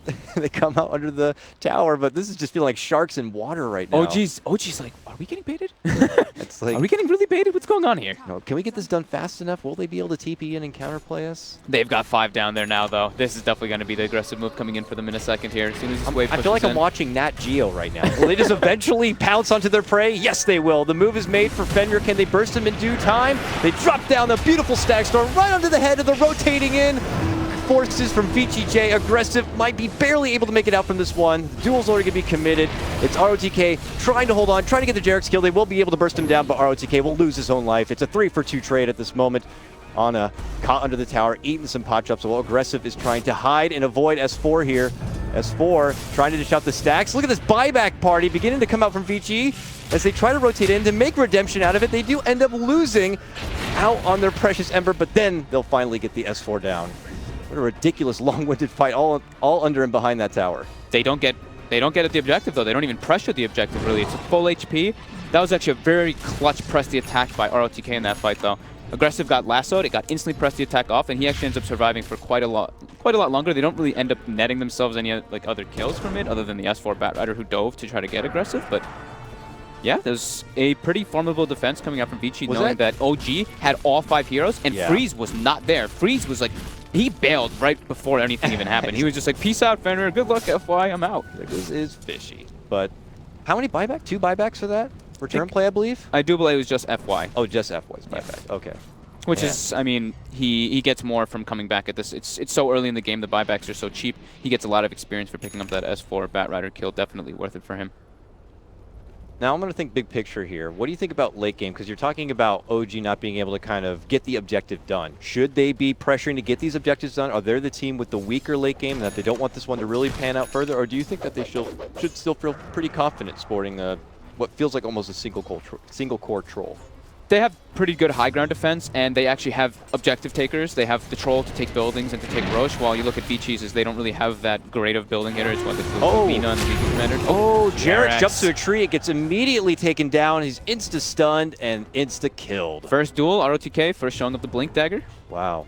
Quick hit and run right there in the top lane, and OG look for a response here. Rotations come out, smoke from the 4 as they begin to head up north. So we kind of thought that Aggressive was going to go for the Veil build because of the massive amount of magic damage that his team just had. Okay, as I'm speaking that, we'll hold that theory because they've already made moves. Hog tying up ROTK just after he gets his first duel. They'll duel onto him and finish him off. Ooh, the shards barely missed the connection onto the proper no-tail target.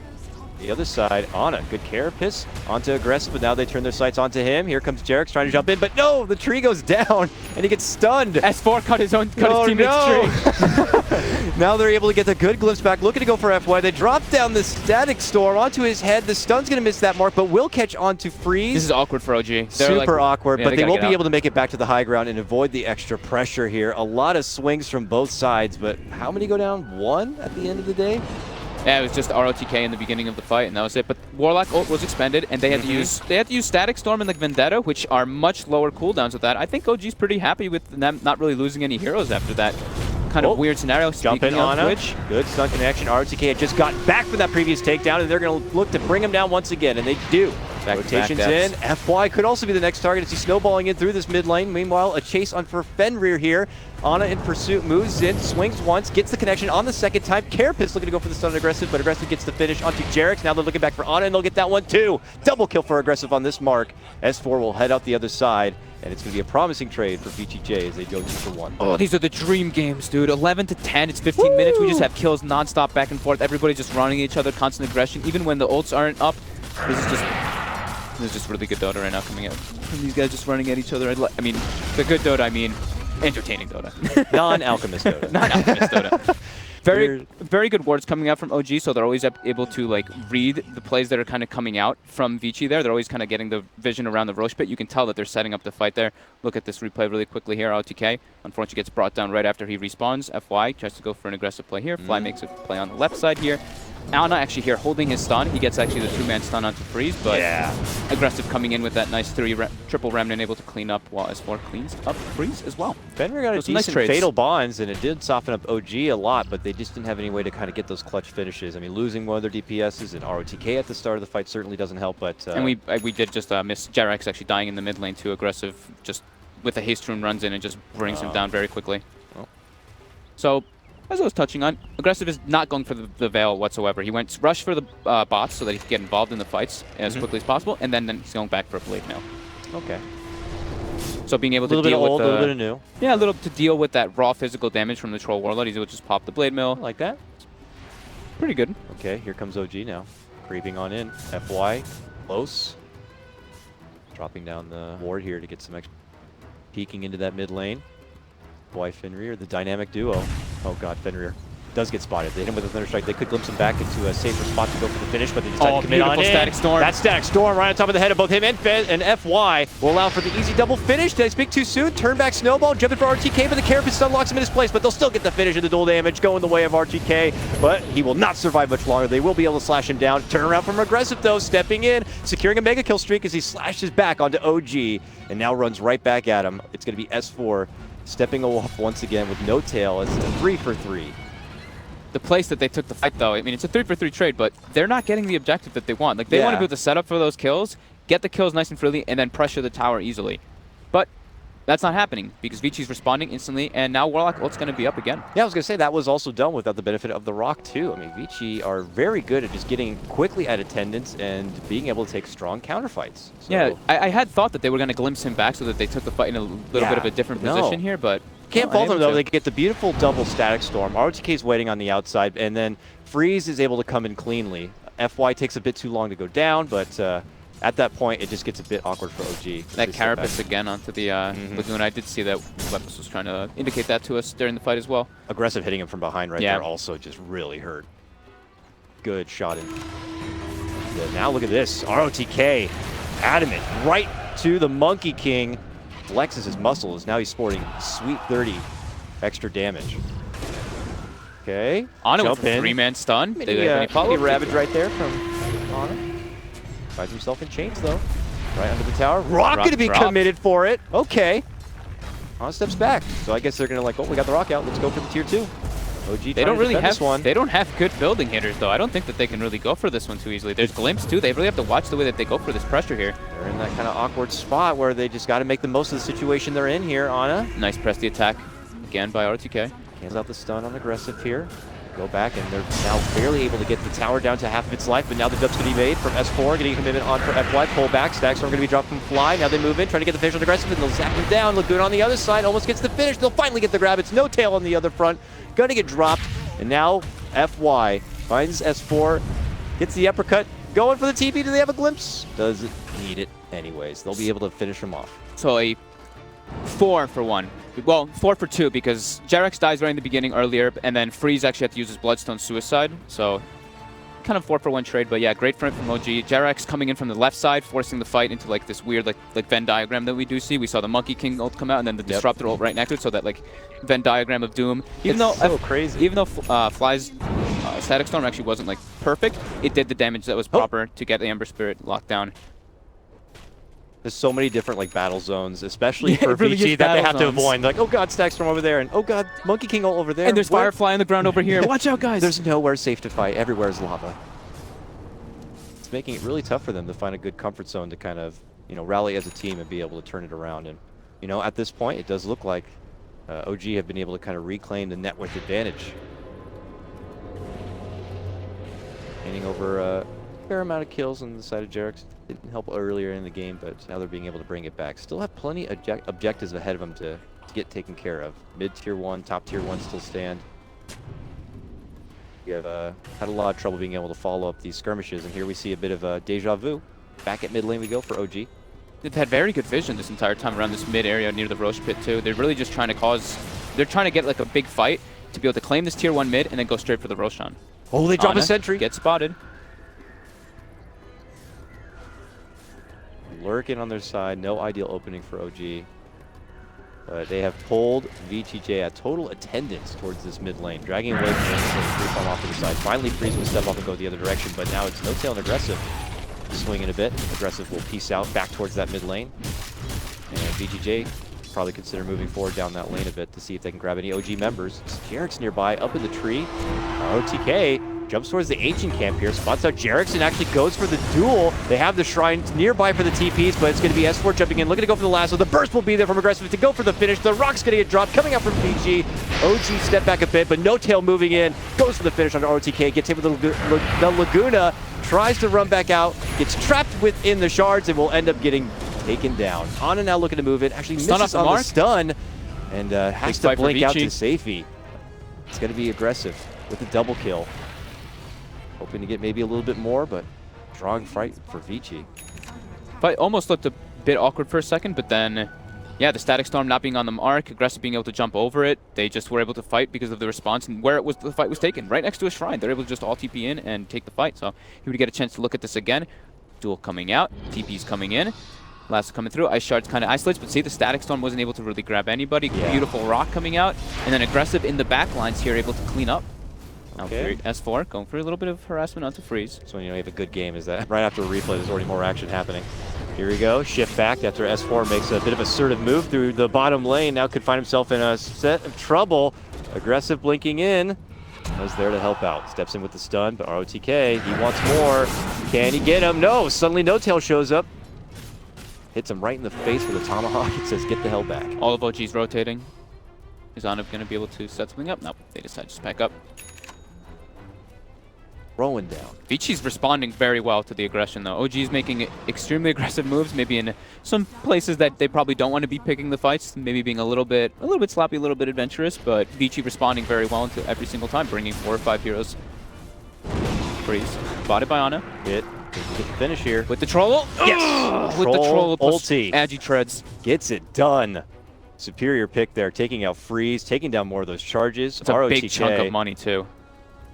Prowl does not like that. Yeah, now Ana's going to be going back for that Midas, so, you know, scaling as much as possible since he's a mid-Nyx. He's running around a lot, not really hitting creeps. You know, Nyx assassin, you're not supposed to be showing on the map, so he's doing the job perfectly. Going to be going back for that Midas so he stays relevant. Poor little Fenrir there we saw. He's trying to at least get that Midas online for himself, sitting at that bottom of the net worth. Would love to get a little bit of extra greed going so he can bulk up that ult a bit. But this moment in time, we'll have to find elsewhere to spend a little bit of that me time. Same where FY. Farming the supports.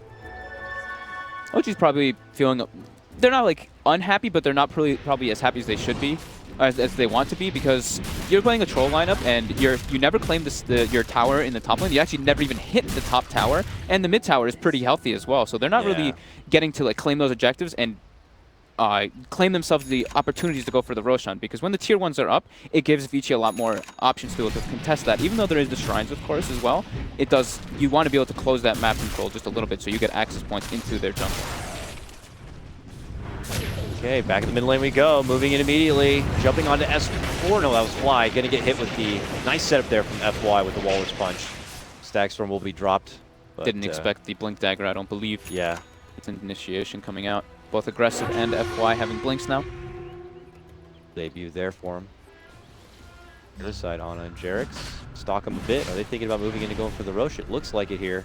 ROTK, who has to be kind of doing all the dirty work inside with Freeze. They don't kill that Rosh too quickly, though. I don't think they can really do this one.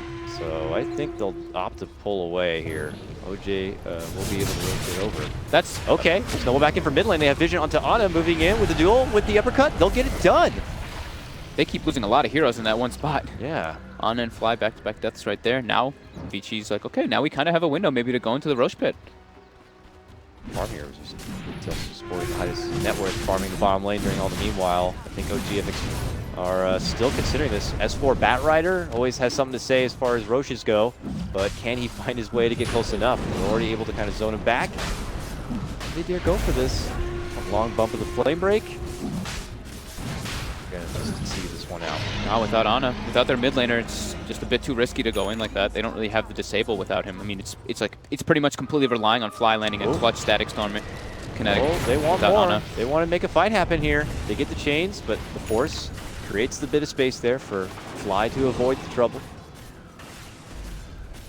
Risky stuff right now. BGJ, it's not like, oh, we got the Roshals backpedal a bit. They get it, and they're like, let's take fights now. And they move in. Double chain setup from Aggressive. They turn around with a Static Storm.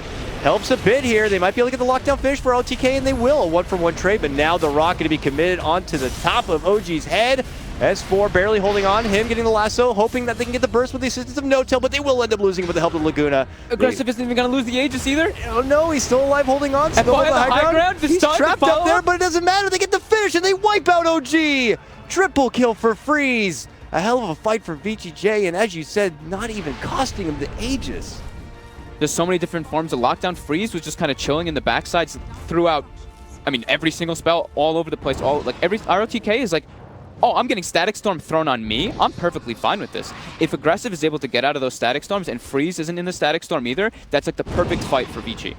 When ROTK does those type of moves, it's just, yeah, it's exactly what they want to happen. He wants to be the damage soaker. He wants Fenrir to be able to get the golem off. He wants Aggressive to be able to do all the damage possible. And Freeze just still sit in the back line, land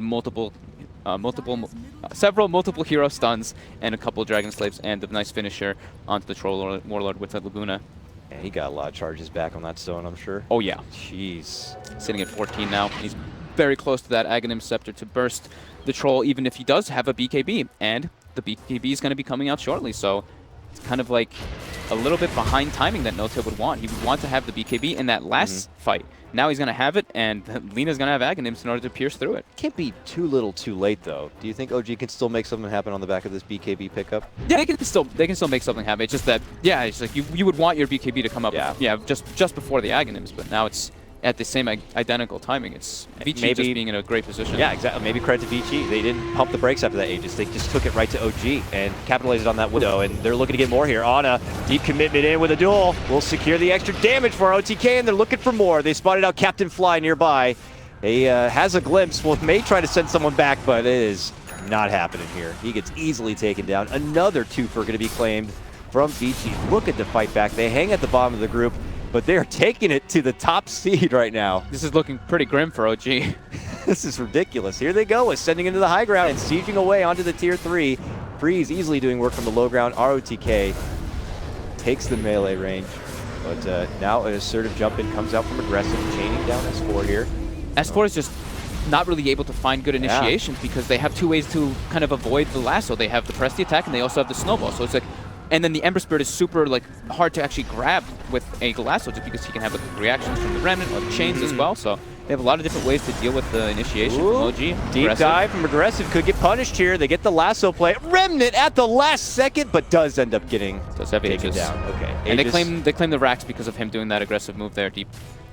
So pretty important move that he did. Oh, they had a sentry in the mid lane. Just as Ana was creeping out, he does get spotted. Gets off a stun combo, but possible reinitiation here. There goes the rock right on top. They blast down No-Tail. He does have the BKB and is able to walk away, barely alive from that one. Upheaval, just a slow molasses play here. As Aggressive will be able to get the finish, taking down Ana. Gonna be out, no buyback. No-Tail getting used up, the re-engage coming out. He's gonna get dropped here. Yes, he will. This could be the beginning of the end for OG in game number 1, who haven't dropped a game yet. But it could be to VTJ here. It's looking very likely. There's so many different ways that Vici can just pull away from the fight, and they have so many different forms of lockdown that it makes it really hard for OG to really do anything. OG, it's like they need to land this fairly nice impale into Static Storm, but Fly's not getting the positions to be able to get that kind of setup for those Static Storms. He's getting maybe one hero inside of it, but not the hero that he wants to. And then they also had the Aegis in that situation, so Aggressive with the beautiful zoning play, letting his team get the racks, and then just, with the Aghanims Laguna showing how much potential it can do versus the Troll Warlord. His BKB's down, they can re-engage with him with their massive burst and low cooldown spells, which Vici does have drafted. Man, oh man. The value of this Legion Commander pick is feeling pretty good. I mean, they managed to creep it as their 5th pick, I believe, in this draft. Yeah. And, you know, being able to kind of put S4 in that bit of a pickle where he can't really get the grabs, can't really get the initiations. Well, maybe I spoke too soon there. Caster's Curses, he gets a nice little sweet pick onto Freeze. That's a pick, though. You know, he was completely isolated. It's not like it was one of those team fight situations. S4 can't quite find openings to get kills and gets a kill. gets a guy. No, I agree though. RTK, even though maybe he's not having the most wow, RTK, that was a beautiful duel, beautiful setup and everything, which he has had a couple of those, and he does have 8 deaths, so you might be looking wow, yes, but that's his job in this game. Yeah. Tank the spells, use your Blade Melt. If the Static Storm and everything gets used on him, he is perfectly happy with that. Allows easy cleanup coming in. Freeze, Aggressive and company. It will BTJ who kind of hold their heads high. It's starting to feel like a lot weighs on the shoulders of No-Tail and his kind of single late game core troll at this point. Ana's been, doing some work through the early game and finding the setups here, but only so far his Nyx Assassin will be able to go. I mean, it's hard to land those type of, every single impale. They have the Monkey King stun too, but it's... There's Basher now, still tough. Which is nice with the ult, but he also feeling a bit weak. He's blasted down in these fights pretty damn fast. Yeah, just some immense amount of AoE damage coming out from Vici with the Fatal Bonds on top. Fatal Bonds, Rock, Veil, all that goodness. No Veil. Oh, no Veil. No Veil, yeah, he did take the Veil. Here comes BK after claiming a tier 2 tower. And one more outer tower does remain on the side of OG here. I like this pickup by FY too. I think it's, kind of obvious that he would do it, but Blink Dagger on Tusk, obviously, but then the Solar Crest. Since there's only one physical damage dealer on OG, he can just throw the Solar Crest on the target the Troll's focusing, and that kind of... It makes it so terrible. Kind of hurts a lot. Yeah, it makes Troll feel pretty bad. Yeah, it's come on, really? No MKV in sight. And knowing No-Tail, he would probably exactly be oh, come on! Solar Crest, come on. He's talking about before it ruins the day of Clinks, so I imagine Troll's a bit of the same. Exactly. It's I just want a single target DPS with physical damage, man. Solar Crest says nay. But OG getting the most they can through the lower half of the map, trying to build up as many resources as possible. Yes, they are down one set of racks here in the mid lane, but they are going to keep on fighting here. Seeing what they can build up for the next big swing. You can tell they feel very awkward, though. They don't really know. They kind of feel like their window in this game has been totally messed up from the way Vichi's been taking the fight. It's fast, but you know, we've seen other games in this very tournament where the OG have been down and been able to pull it back, but this is the best, one of the best games we've seen from VTJ, at least personally.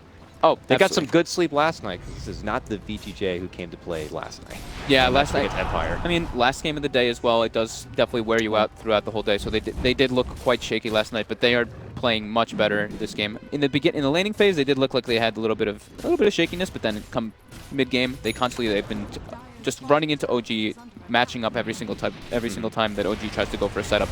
They always try to bring more heroes. So BKB was just picked up on S4's Batrider. Do you think that might help the case a bit? He hasn't been able to find too many lead-in openings. Maybe this could be the tool to help capitalize on someone from VTG being a bit out of position. He can try. He does have he has the BKB Blink Force set, but they still have the tools to be able to kind of, you know, I guess you can say, counter away the lasso, because they have the rock follow, the rock counter initiate, but then they also have the snowball, the press attack, as I was mentioning before. They have a lot of different ways to just mess with S4's attempted initiation. What would you think would be the best case scenario? Like get a hold of Fenrir far from ROTK and take him out of the picture first so there's no rock, or is it maybe taking out ROTK from the fight first and foremost? You would want to get Fenrir, but there's that's impossible. Fenrir's going to be sitting like way the hell in the back. I think he's in like a different game. Yeah, he even got the 150 cast range talent too, so he could actually be in a different game and throw the rock. Here comes VTJ though. Kind of took things a bit passive for a while there, but now possibly to hit OG where it hurts and walk away with another set of racks, or maybe even the game altogether. Smoked up his 5, waiting just out the front door. OG got to be very suspect. Nowhere showing on the map. They just picked up their BKBs on VTJ, the Lina and ROTK. So that's going to be very hard for OG to fight once the main heroes on VG turn yellow. It's going to be very difficult for them to really make an engagement. Just that magic immunity is very strong versus what the majority of OG has. It's just basically the troll ult, or the troll and the Monkey King ult, doing anything through those BKBs when they do come out. And I mean, No-Tail's farm has completely stagnated. He's the same items he's had for the last 9 minutes or so. Unable to really find any places to farm just because of the constant pressure on the lanes from Vici. They don't really want to walk out. Ana's like, I can't even like run around Vendetta because we're just like trapped in our base. No one else can join me if I do go find somebody for a pickoff. It's like, well, you can't even bots on a creep wave because there is no creep wave to come to. Like their hands are tied right now, but lots of credit to VGJ for that. Kind of farm and cripple OG into a position where they're just kind of starving for farm at the moment, only giving bits of residue to No-Tail where available. Here you see a matchup between the 4 positions. Started pretty strong for Jerix, but here you see FY21 to Jerix's level 14. That 40% experience game, delicious. I'm sure that plays a factor. Yep. Double damage, ROTK, taking it to Roche here. Doesn't look like OG are considering countering at all. Instead, countering the vision. Countering the vision instead, that's just outside their base, I'd imagine. Yeah, you can see why there. With that mid wave, the racks being lost, like the waves just constantly pushing in on them, they can't really even farm effectively at all. Everybody's just kind of sitting around. They do pick up a gem now onto S4, so they're going to try to clear out some of the vision that Vici does have, but Vici has a gem of their own to keep that aggression up. Haven't been able to see OG in this kind of position in this tournament very often. Only one other game I can really recall that they had to pull out one hell of a comeback. They might not pick Jerix, but you can't even bots on a creep wave because there is no creep wave to come to. Like their hands are tied right now. But lots of credit to VGJ for that. Kind of farm and cripple OG into a position where they're just kind of starving for farm at the moment, only giving bits of residue to No-Tail where available. Here you see a matchup between the 4 positions. Started pretty strong for Jerix, but here you see FY21 to Jerix's level 14. That 40% experience game, delicious. I'm sure that plays a factor. Yep. Double damage, ROTK, taking it to Roche here. Doesn't look like OG are considering countering at all. Instead, countering the vision. Countering the vision instead, that's just outside their base, I'd imagine. Yeah, you could see why there. With that mid wave, the racks being lost, like the waves just constantly pushing in on them, they can't really even farm effectively at all. Everybody's just kind of sitting around. They do pick up a gem now onto S4, so they're going to try to clear out some of the vision that Vici does have, but Vici has a gem of their own to keep that aggression up. Haven't been able to see OG in this kind of position in this tournament very often. Only one other game I can really recall that they had to pull out one hell of a comeback. They might not pick Jarek's Monkey King anymore. Don't Even say though that. it's not because of him, but anyway. Grab, look at this. They do pull grab back, Fenrir. He let's gets look. grabbed, but oh, the pressy attack comes out. There it is. Not good enough. ROTK will be there to assist, but as I say that, aggressive just inside the base, be a bit too aggressive on that one. Will quickly lose his Aegis. Now the lead-in duel comes out from ROTK. Quad Remnant almost forward to go for the finish on No Tail, but they can't get it. He wins the duel and the damage. Looks to turn back onto aggressive. He tries to avoid the rest of the trouble, but eventually they will catch him. He goes down, does a buyback. Not looking to commit it here. Laguna flash onto Jarek's. We'll get the finish. And now with Ana up in arms with FY. Goes into Burrow, gets scooted back, but that regen is not going to be good enough. And he ends up going down. Now the buybacks might be forced out here from OG. The first one going to be coming out from Jarek's. FY still stuck inside, looks to go for the snowball. S4 takes him to the low ground here. Jarek's pops him with the stun. FY still stuck on the inside. It looks like they'll get a few last right clicks to go for the finish. Yes, they'll finally get it. The turnaround play from Fenrir gets off a pretty good fatal bonds. Lingering damage onto S4 as he tries to hide back and away here. BGJ have just been hanging through this mid lane. Still fighting this ridiculously long-winded engagement. Freeze will finally get the finish as he pummels down Fly. But no buyback was forced out. That was through Aegis. That was through Aegis that they actually did that. Oh, No Tail bash locked aggressive all the way through the Aegis, then aggressive comes back up, and they're able to actually clean him up a second time with the follow-up ultimates. That was fairly impressive defense from OG, but still Vici coming out ahead. Love to see this. Started out with, as I was mentioning, maybe one of your best cases here, but, you know, ROTK a bit too close, able to kind of take off that lasso. And then aggressive, just like, oh, I'll take it up on myself to move right in. And he just gets locked down. No Tail just living here, too, is pretty crazy. The bash is coming out from the Monkey King ult over and over again. Aggressive jumps in, gets caught by the mana burn. He doesn't have any remnants left to be able to survive, gets blown up.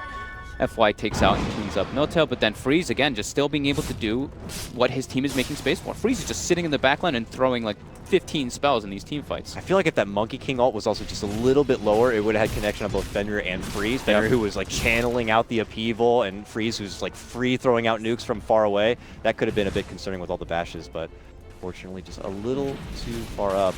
But hey, OG, they put up a pretty good hold for now.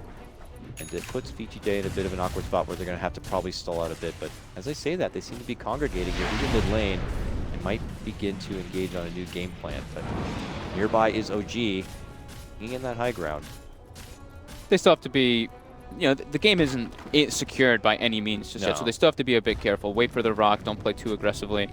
They did have Aegis there, and they saw what just happened, so they're probably feeling it a bit. They're probably like, wow, we just had Aegis, and we went on high ground, and we didn't really claim any objective. We got some cool kills and stuff, but they have rock yet. They're still like moving down this mid lane. 12 seconds. And OG they might get to jump onto him. They scanned them though. They did get the scan on the left side before just before a couple seconds ago, so they think they do know that something's coming up from behind them, but they're not really in a position that No Tail pops his BKB, and they've already made their move. The jump in lasso play is there. They're looking to go for the pullback. Can they burst through the Lina in time? The counter rock is going to be able to come out on top of the static storm. Freeze able to barely wiggle his way up, but Fly's trying to get the finish there. He'll turn around. Laguna Fly right in the face. The up No Tail stuck. ROTK looking to go in. He's able to get off the life. It goes down. The Bloodstone sacrifice to ROTK keeps him alive there just barely as he swings against No Tail. Now it's aggressive, hanging with ROTK, trying to go toe-to-toe against Ana, and it looks like they will be able to do it. It's VGJ able to come out on top of this one, but Ana's taking a lot of tankiness here. S4 from the outside shows himself with a flame break, and that's when aggressive looks to make his move. And he cleans up ROTK with the flame break, but it pays with his life. Yeah. With the chains coming up from aggressive. He's going to be cleaned up. Or is he? Or is he? Yeah, he should be. Yeah, he should be. Okay, he's down 4. 4 go down from OG. The only buyback available is on S4 at the moment. It's maybe it. Yep, this may be it. Very good the way they're taking these fights. Another Bloodstone sacrifice, keeping ROTK in good form in that fight. No Tail as soon as his that was a really nice Bloodstone sacrifice to save ROTK and actually end up cleaning up No Tail with it. But No Tail, as soon as his BKB goes down, he's crawling in that upheaval. He couldn't move. He couldn't get away from anybody. It's actually having a really big effect, this upheaval in this game.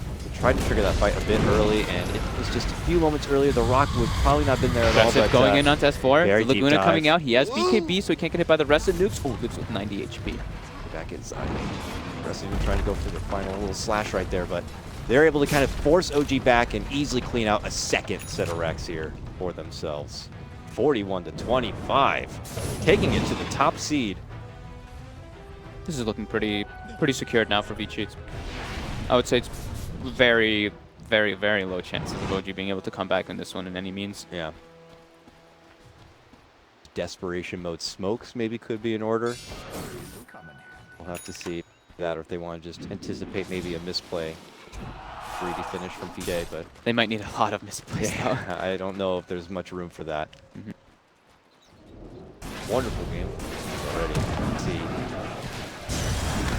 Tremendous amount of hero damage here. See a lasso play. Top lane. Yeah, they do get OTK. And a snipe Isolated. on their OTK. All right. While on the other front, Aggressive looking to come in for a bit of redemption. Aggressive tries to hide under his Shadow Amulet. They actually don't have detection, so sit in the fire a bit and wait that one out. And it's going to be Aggressive who's forced to pull off. So, all right. More time here for OG to feel good. As they claim a little bit of extra net worth. They're not giving up. That's a great thing. That's the thing about OG is that, you know, they have had actual games kind of like not at this point at 42 minutes, but in this tournament they did have a game where they were like down 3-18 and ended up swinging it back. So not counting them out just yet, but it's very, very low chance of them to be able to win this one. They do now have the Lincoln Sphere finished up on the Troll Warlock, so he's able to block the Lagunas with his BKB up. Taking a look at a couple of the other pickups. Jarek's finishing up the Shadow Blade. Fly just has a Yule Scepter, so he's going to be able to set his kinetics up for himself and be able to break the Lincolns. And what is that? What's that Fly got? He's level 25. Old Tusk. That XP though. That XP. Look at that. 700 health. What tank he is now. Jesus. Look at his armor, dude. 39 armor with he's a 2600 HP. He's going to be extremely difficult to bring down. Wow. Well, G making what they can from the map right now. In hopes that they could this one breathing for them. It's all a matter of kind of getting back out, getting the ward, getting the vision down. But it does look like BTJ have ascended past the river. Here they come. Final hurrah here. Will OG be able to hold? Scouting up above. Uh-oh. Jarek's has been spotted. They've got a Goes gem to the though. low ground, and they will be able to take him out. Ah, the monkey. Quick cleanup. Okay, one man down now. And he has no buyback either. Tough. That ulti could have been high value if you want to be able to stop some of that channeling. It's upheaval. Let's see what they can do. Oh, immediate blink in from Aggressive here, able to change down No Tail. Looking to fight back, pops out the ulti. The stack storm will be dropped. A commitment in from S4, and the pullback trying to grab Aggressive here, but he has that Lotus as he's going to be able to reflect it right back onto S4. The duel's going to be committed here, locking S4 in his place, and they will be able to get the finish. Both him and it looks like Ana will be taken down. Buyback already going to be forced out. There's the stun on board. Freeze able to dish out the right clicks, and No Tail will be dropped. This seems to be it for OG in game number 1, and they throw in the towel. Woo, they Vici. finally take a loss into all people. It's going to be Vici J who claimed the first win. I would say that Vici definitely did have some great highlights in this game. I'd say that OG did.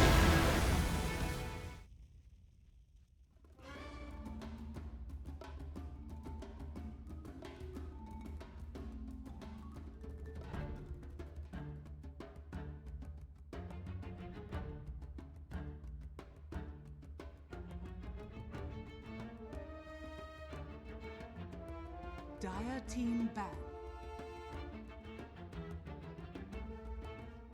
OG's turn to ban.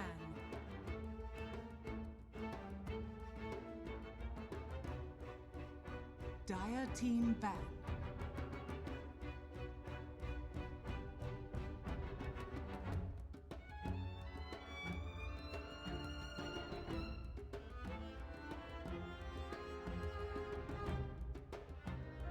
Seconds remaining. 5 seconds remaining. Reserve time.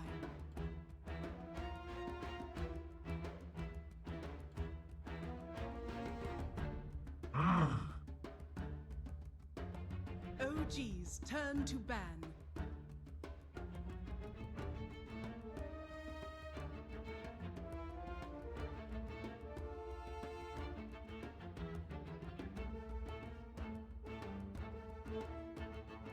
Seconds remaining. Dire team pick. Behold the horn of Magnus. OG's turn to pick.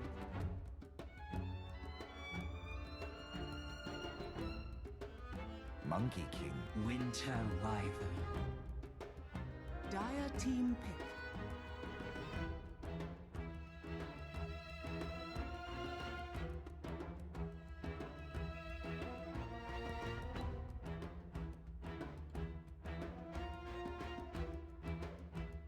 10 seconds remaining.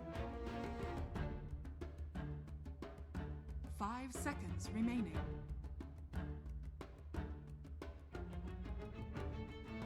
Reserve time.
Sand King.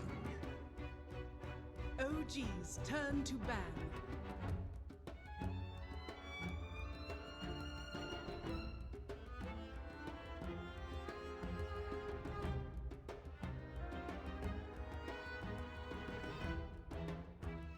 Seconds remaining.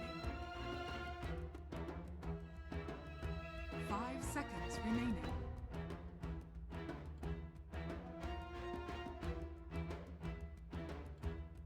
Dire team ban.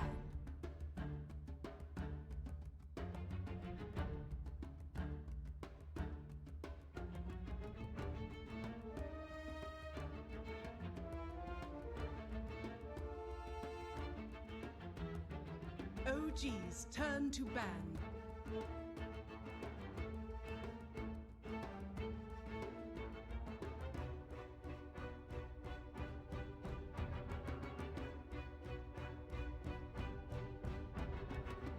Seconds remaining. 5 seconds remaining.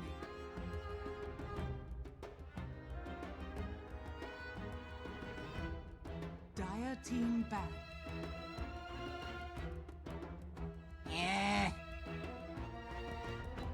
OG's turn to pick.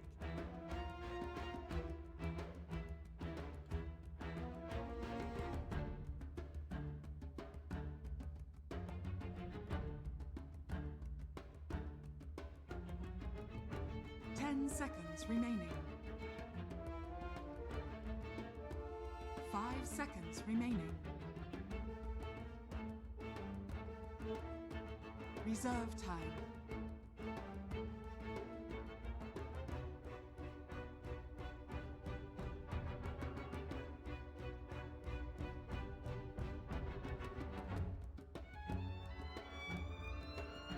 In the Reserve spirit. time. Dire team pick.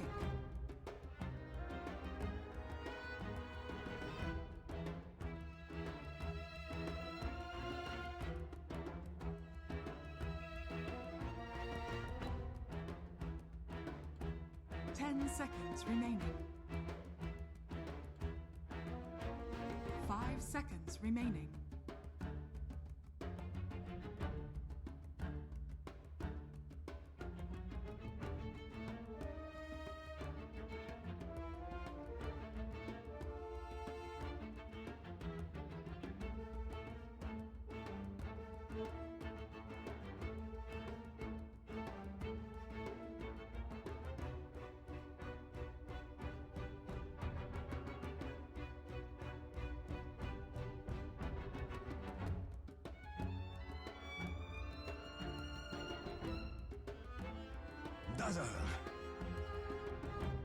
OG's turn to pick.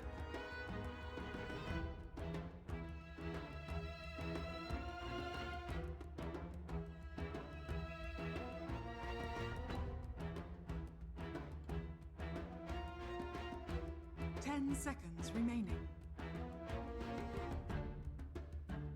5 seconds remaining.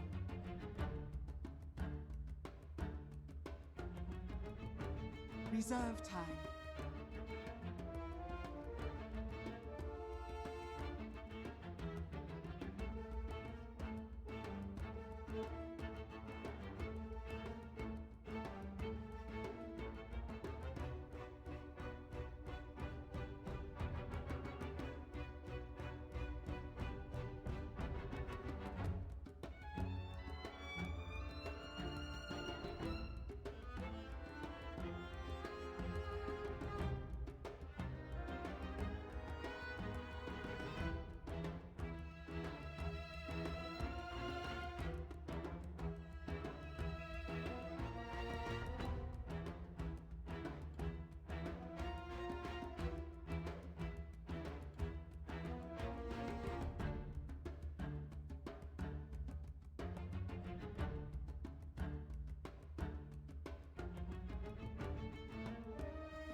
Dire team pick.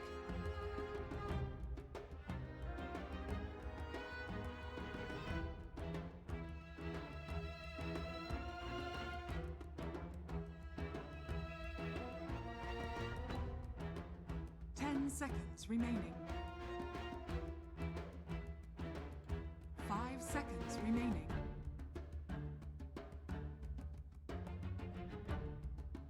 10 seconds remaining. 5 seconds remaining. Outworld Devourer. OG's turn to ban.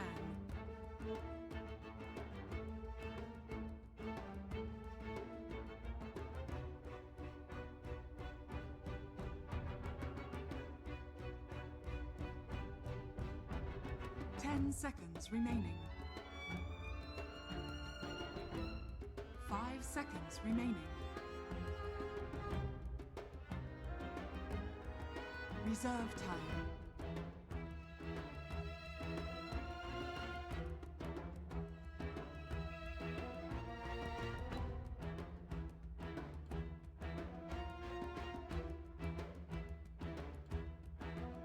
Seconds remaining.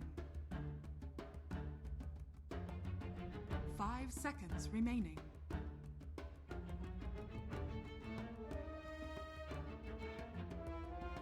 Dire team ban.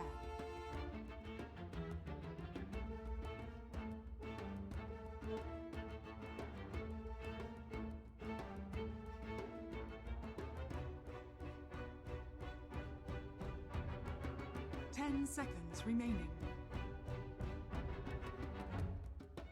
5 seconds remaining.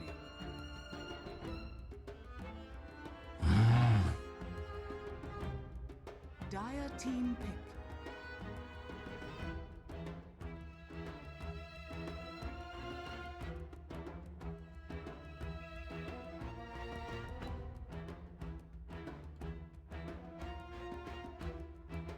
Seconds remaining.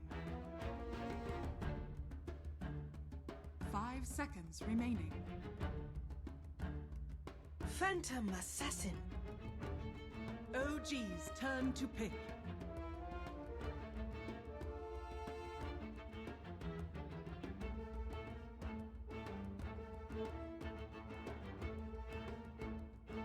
Naga Siren.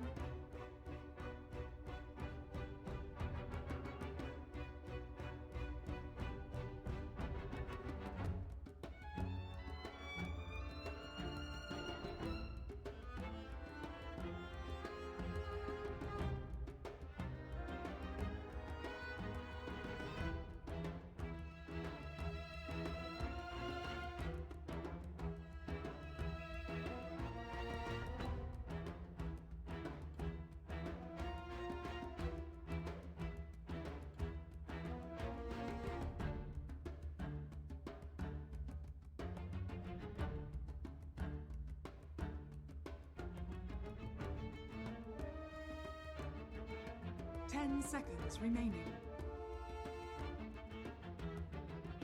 5 seconds remaining.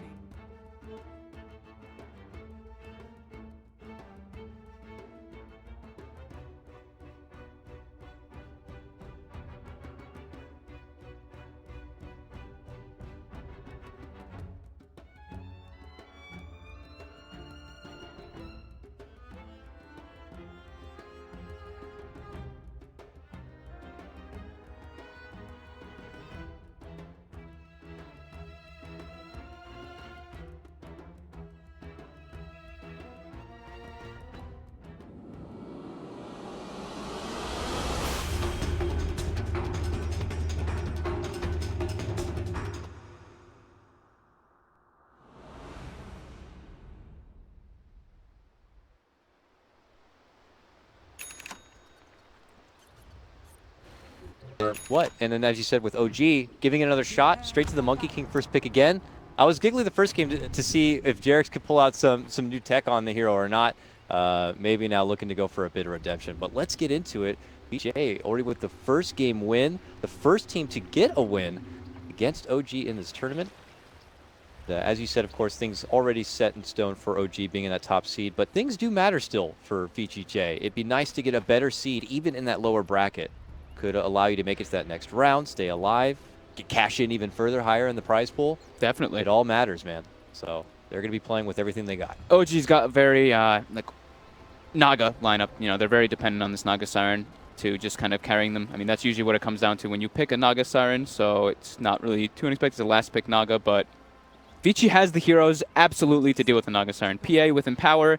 PA is already kind of I can't say like a direct counter to Ember, but it's pretty damn good because Ember's a very low armor hero, so he's susceptible to getting bursted down from that. And Naga as well, when you have the cleave, you're able to bring down those illusions super quickly, etc. Is it as well as the OD? Sorry, yeah, okay, OD Arcane Orb. I was trying to think of the last point that I had.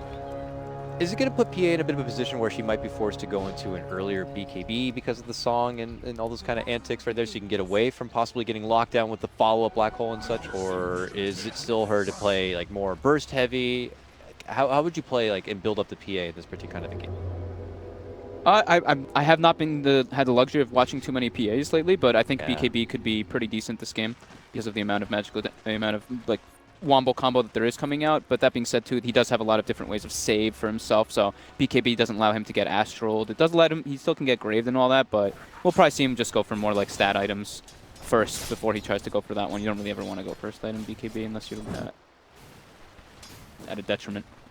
So what they have here... aggro try. Yeah. Aggro try set up here for VGJ to really pressure into OG, while OG have S4 straight in the jungle for his Enigma, and they're letting Jarex take the off lane to, I guess, get some soul XP. He can always hide within the trees to avoid some sort of pressure. FY will probably try his best to stalk him and see if they can make him bring him down from that tree. But they'll all get a decent share of XP, it looks like, and there's not really too much from VGJ to pressure the Enigma, so he's got pretty free time in the jungle here. Yep, trade-offs. I think Vici's happy because they're like, okay, RLTK is going to get free levels and farm in the top lane, whereas in offlane he would be struggling a bit. Just trade off while S4 is going to farm, but that being said, the OD versus the Ember matchup. OD does win that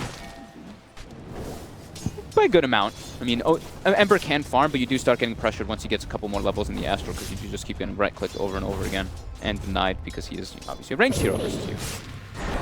That being said, Freeze does get chained under the creep wave, takes a little bit of harassment damage, but Astral harasses Ana just right back.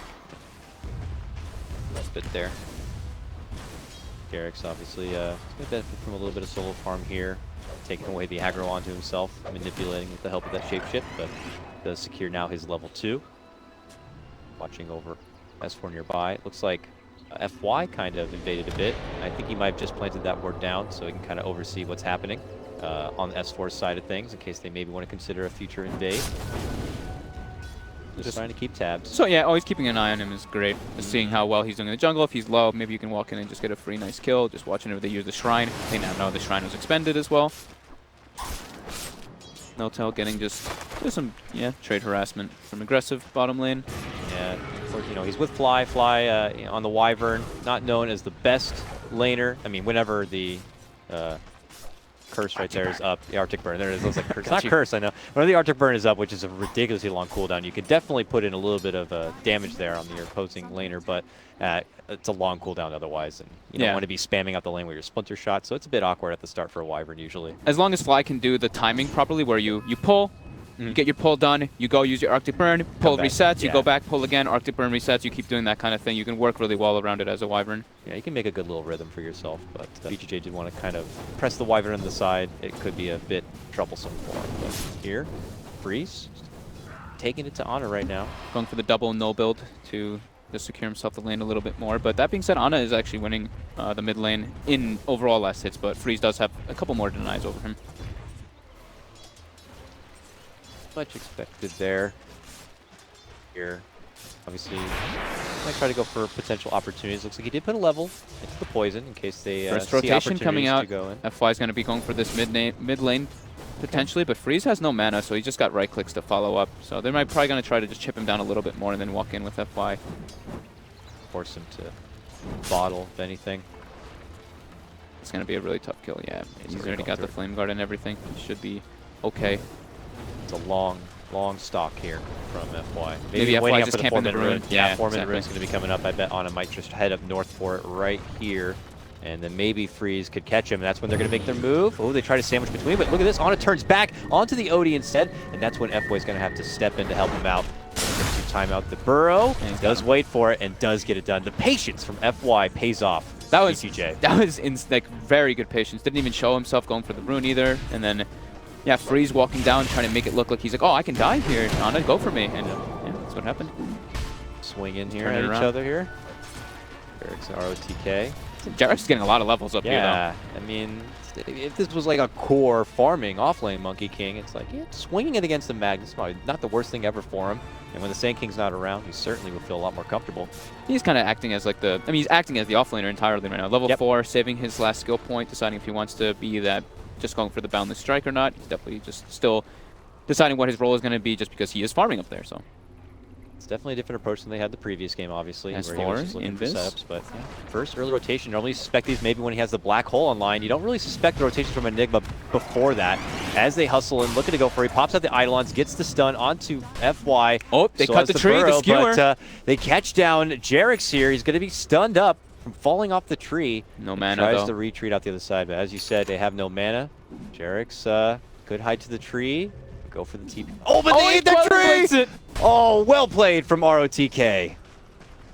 That's one of those things, like, did he have the mana to spring after that tree leap? I mean, he had the mana to spring down, but he didn't have the mana to TP right away. So he made the choice. It's either I, jump, even though I jump down and I just keep running around, or I just do maybe a slight misplay there by Jarex. Yeah, it's tough though, but hey.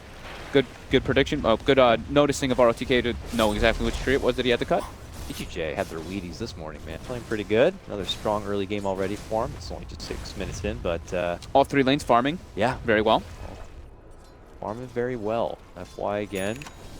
Hanging through this mid lane, and as long as he remains off the radar, Ana's definitely kind of scratching his head here as far as his commitments. But here they set it with a prison. Is he going to fall to the burrow? Here. Yep, but hey, flying out through the trees. It's going to be a wild monkey man. Turnaround chains play on for FY, and it's going to be OG who get themselves on the board now with that takedown kill. Ana bottling up a bit. Freeze is getting baited in a bit by Jarek's here. Does get the finish, bringing down the hammer, and a double on top of it. Who's going baiting who? for Freeze. Here comes Fly, desperate to make a turnaround, but Freeze says, do you want to go? And says, step off. What a Freeze play there. That was very well played by him there. Just with a double null, having enough mana, and to be able to just spam out the Arcane Orb enough, building up the advantage over both of them. It's beautiful. A lot of people don't skill the Sanity's Eclipse, so they probably weren't even expecting that one. So beautiful just decision-making there by Freeze. 1,744 damage coming out from him at 6 minutes in the game like that. That's something you would never expect to happen. Arcane Boot pickup for No Tail there on the bottom lane for his Naga. Spamming out, of course, your Riptides is necessary. Yep. Fly trying to run away. Oh, FY goes for the blind stun. They're still going to try to chase out. They have the dagger spam, but now they just throw one on No-Tail to harass. Yeah. Level the song, so doesn't have that available if he needs to bail out from trouble. Looks like no dive will be committed from BJ's side. Offlaners, though. You have S4 waiting, parked back here with the black hole good to go. On the other side, you have RTK with the RP in his pocket. We do have a rotation up here to the top lane. Look who shows up. It's aggressive here. They may try to make an RP happen. Jarek's, oh, he's moving a little too far forward. They'll see aggressive there. Oh, he's got the but they're perfect going to black go, hole, turn though. around, black hole onto 2. He needs more right clicks, jumps up to the tree, but does not spring back down. Not enough follow-up damage to make the first black hole worth it. Save Jarek's, but you know? It's a heavy price to save your Monkey King, but yeah, definitely.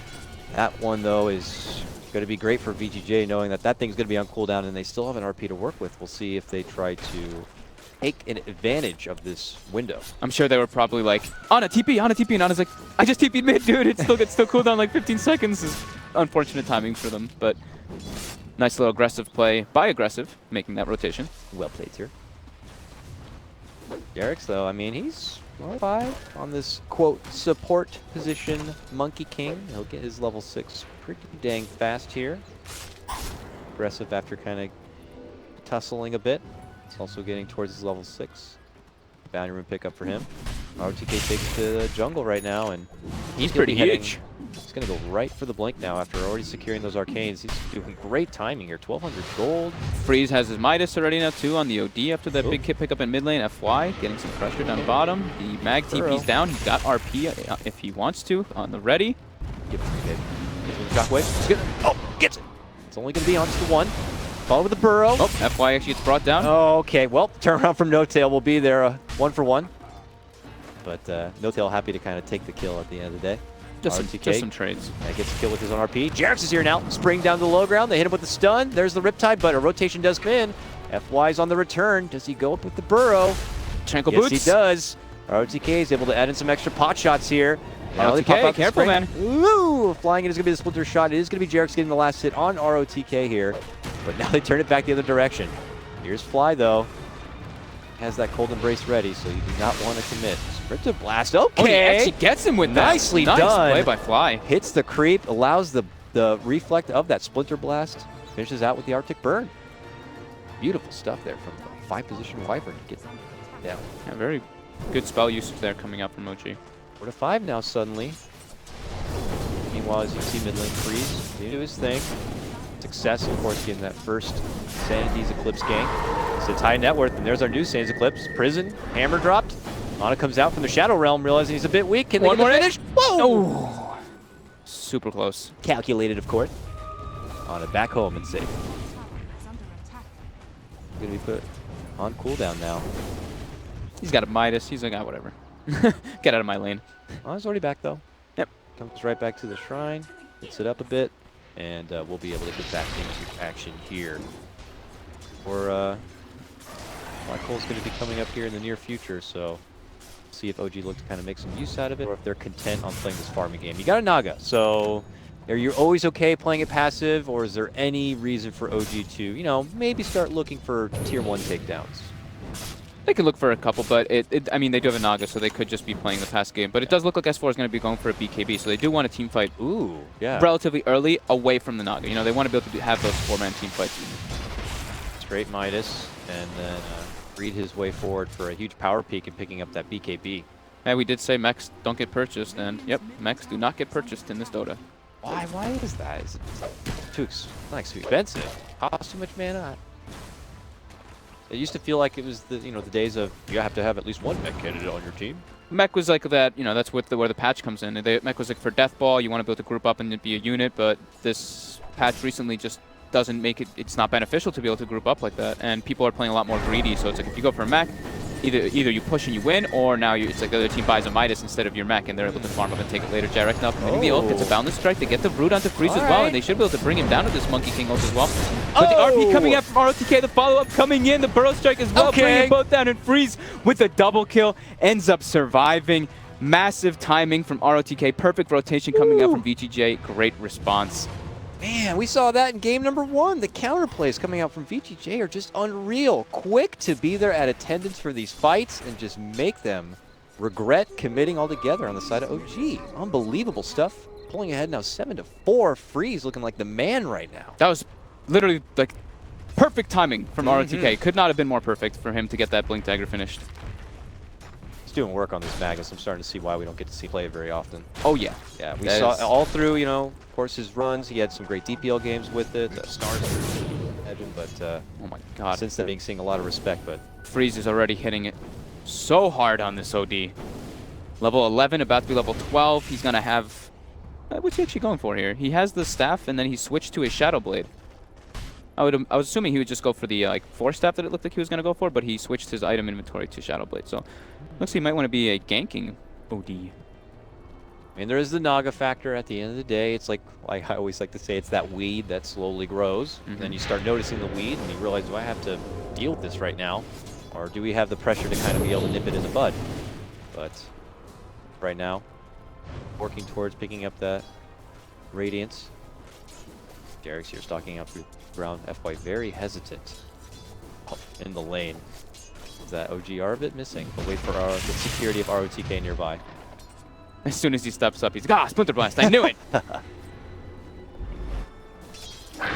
Ana jungling a bit, same with No-Tail. They get a curse out. Set up a Monkey King ult, the stun shortly to follow. They hit him even with the dust, and between the two supports, they easily take down the SK. He knew something was up, too. He was so reluctant to step in there. I knew it! I knew I shouldn't have gone in the lane. Exactly what he's probably thinking. Bottom lane, Jarek steps up, and well, boom! Bursted down quickly. So it looks like Aggressive's going to be going for the Vlad's pickup. So not stats, per se, but he does get the bonus health from the Talon if he opts to go for that. So just Vlad's gives him with the Empower, gives him good base damage upgrade. Okay, Bree's looking for more. Gets hit onto Ana, but a black hole does come out from S4. So we'll be the ones to counterfight on this one. But as I say that, here comes VGJ again, rotating in through this mid lane. Pump fake for the RP, good chains. Stop them in their tracks. He got clipped by the Midnight Pulse. It looked like he wanted to blink and go for just a skewer. He didn't want to have to commit the RP, but yeah, the ends of the Midnight Pulse actually don't allow him to go for that. But it's like, do we really want to dive in there? They felt a little bit in question. Sleep coming out. Song. Boy, they hasted FY, who could potentially set something up for TP by, I guess, but 180 seconds. Yeah, it's a long cooldown, but No-Tail looking to play this one extra safe here. I think they can go for tower pressure right now on Vici. They know the black hole is expended in mid lane. They know Naga Sleep is down. They have all their ults up. I think this is go time to go for bottom. No-Tail using scan to make sure his nearby is safe, and it is. Well, bottom lane is where the attention is actually being drawn right now. Long dagger over, ROTK. Ana has a remnant down. Not too far away, though. Minute within the trees. Jarek's will hop up and above here to scout out the nearby area. Jarek strong and ult down. Looks like they're going to make their aggressive plan out to aggressive. ROTK might need to turn around, but he gets hit with the stun, so no blink will come forward. Freeze does show up, but it's too late to save aggressive ally. Yeah, unable to get the Astral on him in time. Nice little pick right there. A good setup. Timing together both the chains and the Monkey King ultimate. Yeah, it looked like they were trying to go for a little bit of pressure into the bottom lane, but not just underestimating how much damage the Monkey King ult under the chains can actually do. Jarek's definitely, like we said, the last game, he did have some good ultimates. It was just a couple of his other things showed that he maybe has a little slight of inexperience, but this time he looks like he's making a lot more plays. He did have the, the option to as well, because he was kind of left top lane getting all that experience. So get all of his tools right away and be able to flex them and put them to work. But still, Vici, they know that these big ultimates are still on cooldown. The Wyvern ult is up, but the Enigma, Black Hole, and the Sleep are still on cooldown. This is definitely their time to try to go for a tier 1, get some aggressive wards down, keep the eyes on OG. And you got to do it. You're going against a Naga. You got to try to restrict the amount of farm that's available to her. She's not getting involved in these fights. She's about to have her Radiance. It's only going to get worse from here. So they got to make sure they press the objectives in this game. I don't know if you want to risk going late. It keeps looking like they wanted to go for the pressure, but then they kind of back up. They're just very reluctant because of Fly. Fly is just sitting there, and he's like, you guys want to push my lane? I'm just going to Splinter Blast every time a creep wave comes up, because he has the Arcane Boots. He has the ability to be able to do that. He has the Mana Sustain. Couldn't even see him get an 8th lens just to do it from even a safer distance. Look at his solo RP. We've had enough of your shenanigans. Yeah, that showed that right there. That's like, stop it. This tower is ours. Get out of here. And it looks like they will be able to get it, but OG will respond with their own bit of farm here between the mid and top lane. The tower is important for the jungle access, but it's also important just to get the wards down. The wards to watch the Naga's movement is very important. Which they start planning now, No-Tail's going to have his Radiance at a very good timing. He's got the Relic about 300 away from that Radiance now. Naturally, as VGJ will be able to shift through this bottom lane, they'll change their pressure towards the top, and No-Tail will have to go down there and under that vision. FY top, Jarek's going for a big play here with the Monkey King ult again. Dust. No-Tail just tries to sweep him with the Riptide, and Jarek's will be able to get the finish. Almost a solo pick in itself. Wonderfully done from Jarex to set the whole thing up. FY just kind of getting scouted. Yeah, been a hard time for him. 1100 damage from the Monkey King ult with the Boundless Strike just because of the positioning where the Monkey King ult was. If you see, like, when the Monkey King ult comes out, with the position that you target it, there's a spot where there's multiple monkeys, like in the middle, right smack in the middle, where you do the massive amount of damage. So Jarex actually did it perfectly with his Boundless Strike inside of the middle of those 3 or 4, or maybe even 5 monkeys that are there. Learning fast. Probably had some good pub grinds on the hero, but excited to see what to do with it. Now begins to scout things out from VG Jungle as they smoke over. It looks like they may be spotting out RTK, who's going to be forced to skewer to the high ground to make it away from trouble. They will also see the mighty Ancient stack that is there waiting for the PA. Look how sweet and girthy that thing is. They would love to get a piece of that pie if possible. You said mech was a non-existent item, right? ROTK is picking up a mech next on the mag. Dare say otherwise. Dang, sustained power. Interesting. Guardian Greaves to be able to remove the chains and to remove the net. Well, this is Whenever as opposed to what would you normally expect to see in that kind of spot instead of the mag. Like the Force Staff. I've seen a lot of people doing the Blink Force Staff, and they even go back for a Midas sometimes in the mags lately, which it's like, okay, the greed is good, as we've mentioning a lot in this tournament. Tower's done for. Gets the solo RP, but the Song counterplay is going to be there. That will allow him for a possible new setup. They move for the setup of the black hole, and it does connect onto 3. Fenrir waits on the outside and will be able to get the grave onto Freeze. Can Freeze make the most out of this moment? Drops the arcane, but it's not going to be enough. They will have to finish onto Jarex. No one goes down yet from VG. As they pop out, they will be able to get the finish on for Fenrir. Notel's getting chased down too. Finally, Freeze gets brought down. Notel gets brought down at his tier 1. Not the biggest fight here for OG, considering the start they had leading into it. Now the Epi going to be coming out from FY. Will get the finish on for Fly. Re-engaging now is going to be on it, but it's aggressive, slashing it home with a triple kill. Looking to go for the Ultra. Needs one more. Ana hiding within, gets the chains, a re-remnant in. Him and S4, can they go and get the takedown? They will. Aggressive going to get dropped, and now in pursuit, looking to go for FY. The Arcane Rune. Oh my god, Ana with that Arcane Rune in that fight was able to dish out so much damage. All of his spells just always up. Looking at him, 3,800 coming out from the Ember Spirit. That is, I mean, look at the spell usage. 6 Sleights of Fist, 4 Remnants, 6 Chains, like Arcane Rune, perfect timing for that one. But beautiful setup from Notel. Instant reaction as soon as the RP comes down. They get a pretty good black hole on top. Not everybody was really brought down with that, from a great grave coming out from Fenrir, as well as, I believe, the mech. Yeah, the mech was out there too, so he was able to heal them up a bit afterwards. Yeah. But overall, OG would come out ahead in that one just because of that Arcane Rune and the way that they can kind of kite the fight around. And the Epicenter comes out a bit towards the end of the fight because FY doesn't have a blink, so it's a little bit harder for him to set those up. Yeah, credit to BTJ, able to kind of survive as much as possible through that onslaught, but still do end up going down. But they will make up for it here, as Jarex is going to be happy to get a piece of this XP. Ana, though, steps in, hits it with the chains, looking to take what he can here away from Vici. They spot out Jarex. They go right in, but have they gone too far? They turn around with their own chains play. Can they get the finish onto Aggressive? Jarex hides within the pit, pops out the ulti. Aggressive, though, does bounce back to the high ground. And now it's Freeze, forced to get hit with the shallow grave to try to stay alive. The song comes out to lock them all in their place. They're also weak and wounded. Can they clean it up? There goes the Riptide. The Self-Astral barely keeps him alive. ROTK is going to get dropped on him in pursuit. Will be able to get the ground on for Aggressive. And Freeze also went down. A total sweep here for OG as they will claim the 4th life. It's only FY to survive here in the bottom lane who, hey, I got to kill on Fly at least. He solo killed Fly. He didn't even use Epi. Fly definitely wasn't expecting him. He was probably farming low. He just got maybe caught. Watching the other fight too. Who knows? But yeah, elsewhere in the world, the real fight that matters. OG clean house in the mid lane. Without their ultimates there. With the Monkey King ult, which is beautiful placement from Jarex. The way he baited them actually onto the low ground there makes them move into a very awkward position. Maybe it was a little overzealous from Vici to jump down, but the miss skewer really hurts them here. It did. The 2-man stun as well from Jarex. Perfectly timed, catches the OD on that, and then he gets grabbed inside of the Monkey King ult. Great grave coming out from Fenrir, but the damage is already done here. And they're able to just reset the fight with the sleep and then the cleanup. So beautiful. The chains even connecting our OTK. I mean, at first it seemed like it was okay for OTK to be skewed back into the high ground to avoid that Monkey King ult, but as he tries to come in to help out, he just gets locked in his spot, and they just get crushed. Wicked sick for Ana there. The OG just taking the reins of this game right back, confidently so. Top in net worth actually belonging to S4 still.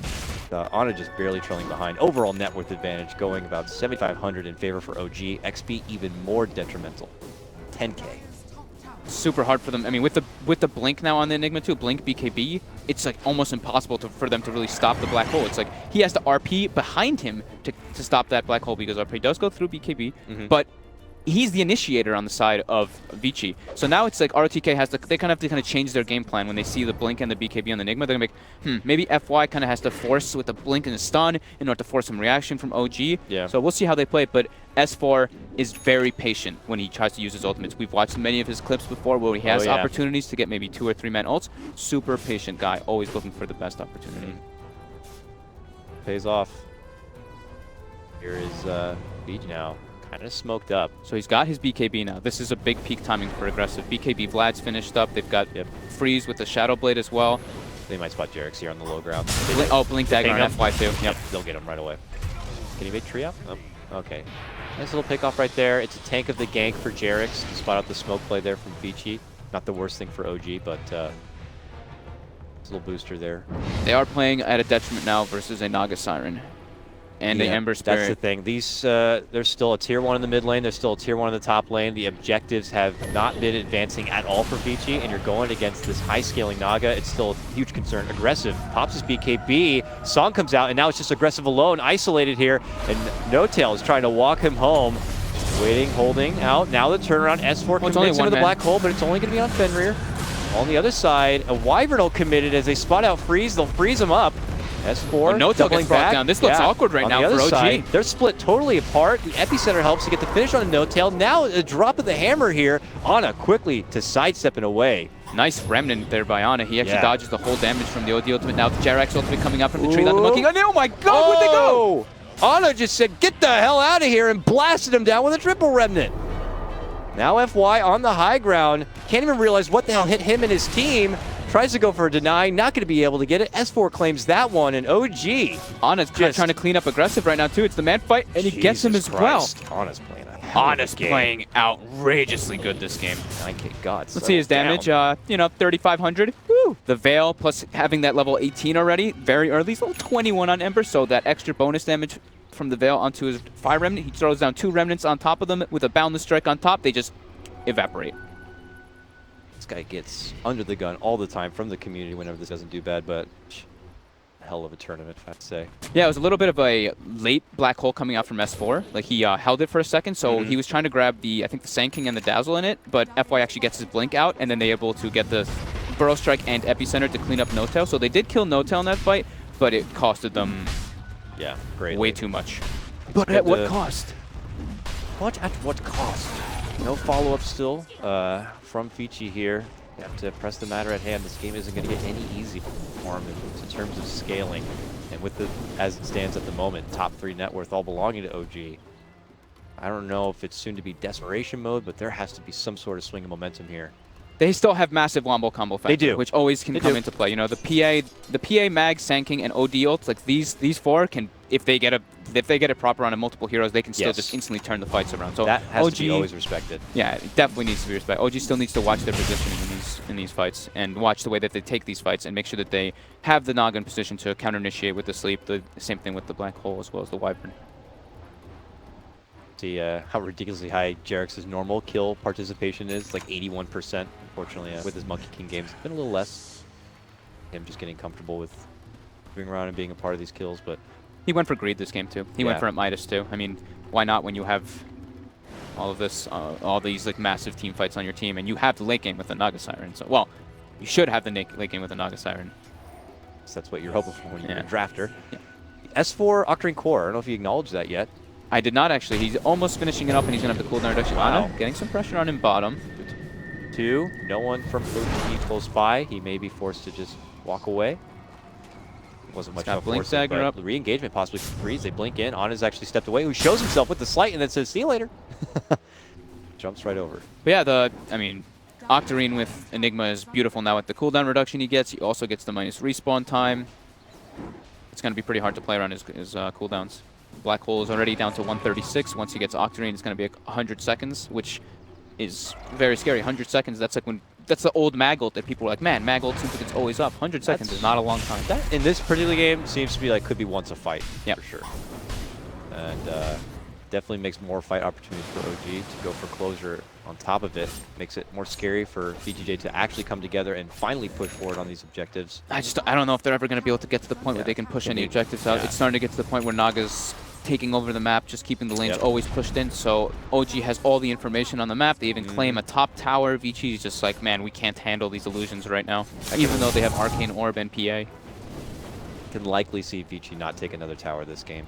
Just continues to progress like this. Yeah. Hopefully not for their sake. They put out a hell of a game one. They're really strutting their stuff here today. Freeze had an incredible, performance so far on the OD in this laning phase. So let's see if they can be able to bring a little bit of a fire back here. Can't emphasize enough that their wombo combo is always something to still be feared. But they are going to have to try to find those opportunities. OG don't have too many offensive wards up here in the jungle, so that's really so good on Enigma. Man, his spells actually become such low cooldowns, and with his BKB only being 44-second cooldown as well. And his Midas gets reduced too, down to only 63-second cooldown. I'm sure he loves like all the regen he gets from like the Midnight Pulse. Yeah, it's a lot of healing you get to. It's deep ward committed here from Jerix inside the base, while Ana stalked and spotted out FY. Jerix is en route. He may be the one with the detection necessary. He actually dropped the sentry over on the other side, and then they'll finally be able to get the finish. Beyond godlike. I think Ana went, what, he was 0-3 or 0-2 at the start, and then he's gotten 12 kills since. Very impressive. That's what people say about like Sumail games, you know, when he's playing that Spirit in the mid lane. Turning it around from the 12 kill run. Crazy. Well played by OG. Very well executed. All right, now they feel so good that they're beginning to creep in and start getting some tier 3 damage here. We open up more money. They are probably just trying to force back the OD. That same play that we were talking about a lot yesterday. Just like show 5 heroes top. As soon as the other team shows 5, then you can start backing up and farming. But No-Tail's just gonna do Naga things. You know, he's just gonna go mid, send the illusions bottom, cut all 3 creep waves. This is when the restriction occurs. They've gotten that noose tied up and they're getting to throw it over the neck of BGJ, and BGJ trying to make sure they can prevent it from like getting so tight that they can't even breathe. They need to be able to make it out from the base. They need to be able to continue to get aggressive his farm and can't get stuck inside. But maybe OG, if they overstep, if they get caught in this precious high ground choke point. Oh, bottom lane freeze. Oh, there's gonna be the black hole. The black hole is there, and OG will be taken down. Does have a buyback, but OG happy to take that one. Yeah. Excellent cross country to the top lane, and maybe they can force out the buyback. Look at this play. Jerix shows himself from the trees with the ulti. ROTK going to be taken down. No buyback. No RP for the defense now. Going to be there. FY, though, going to be forced to step in. Dishes out the epicenter, looking to go for Jerix. Jerix in the middle of the epi, pops out the TP. Will not be getting away. Uh-oh, Ana's got no remnants now. Oh, no. OG. Whoa. That's a pretty penny to be handing over. Oops. Overconfidence after the OD takedown in the bottom lane? I think they just like overcommitted, and I think Ana, he tried to go for the dazzle again there rather than just trying to like use the last remnant to just get out. So I think that was a little bit of a misplay there by Ana. Jerix, however, though, with that Monkey King ult, if you saw, he, instead of using the Boundless Strike on the mag there, he looked for the dazzle in the backline. He threw the Boundless Strike, gets the stun on the dazzle, so dazzle wasn't actually allowed to grave ROTK and save him there. So it's really good perceptive play there by him. But yeah, slight misplay there probably by Ana. Yeah. Overstaying and being a little bit over-aggressive. You gotta give credit to that high ground ward to be able to set up that kind of a play, plus spot out that dazzle coming in too. So absolutely. Good stuff on Jerix. Unfortunately for OG, they do end up on the bad end of those trades, and it kind of breathes a little bit new life here for VGJ. Allows Freeze to kind of get back into action, and back to this bottom lane though. He is pursuing pretty hard here. Fly is going to be forced to fly on back, as they don't have too many OG members nearby to kind of take advantage of this. It's just VGJ kind of pushing things out and trying to give themselves any sort of breathing room. Yep, No-Tail. No hesitation. Oh man, he gets an Arcane. Oh, he actually just pings the Arcane. I thought he was going to grab that one. I guess he's saving it for Ana. So he's just going to keep pushing the waves in constantly. Same thing that we see all the time on the Naga. Yes. Cutting waves, sending them in every single time, and just limiting the map control. Can they go for the pick on Fly? Long dagger from the dark does come out. Fly is not going to be making it away from here. Can make him sweat for it by getting off the cold embrace, but eventually they will bring him down. Well, up and above, S4 and Jerix spot out little FY here. FY super elusive though, will be able to make it into a corner and out from trouble. Placing a very the high ground ward from FY so they can watch the Monkey King's movements in that top lane.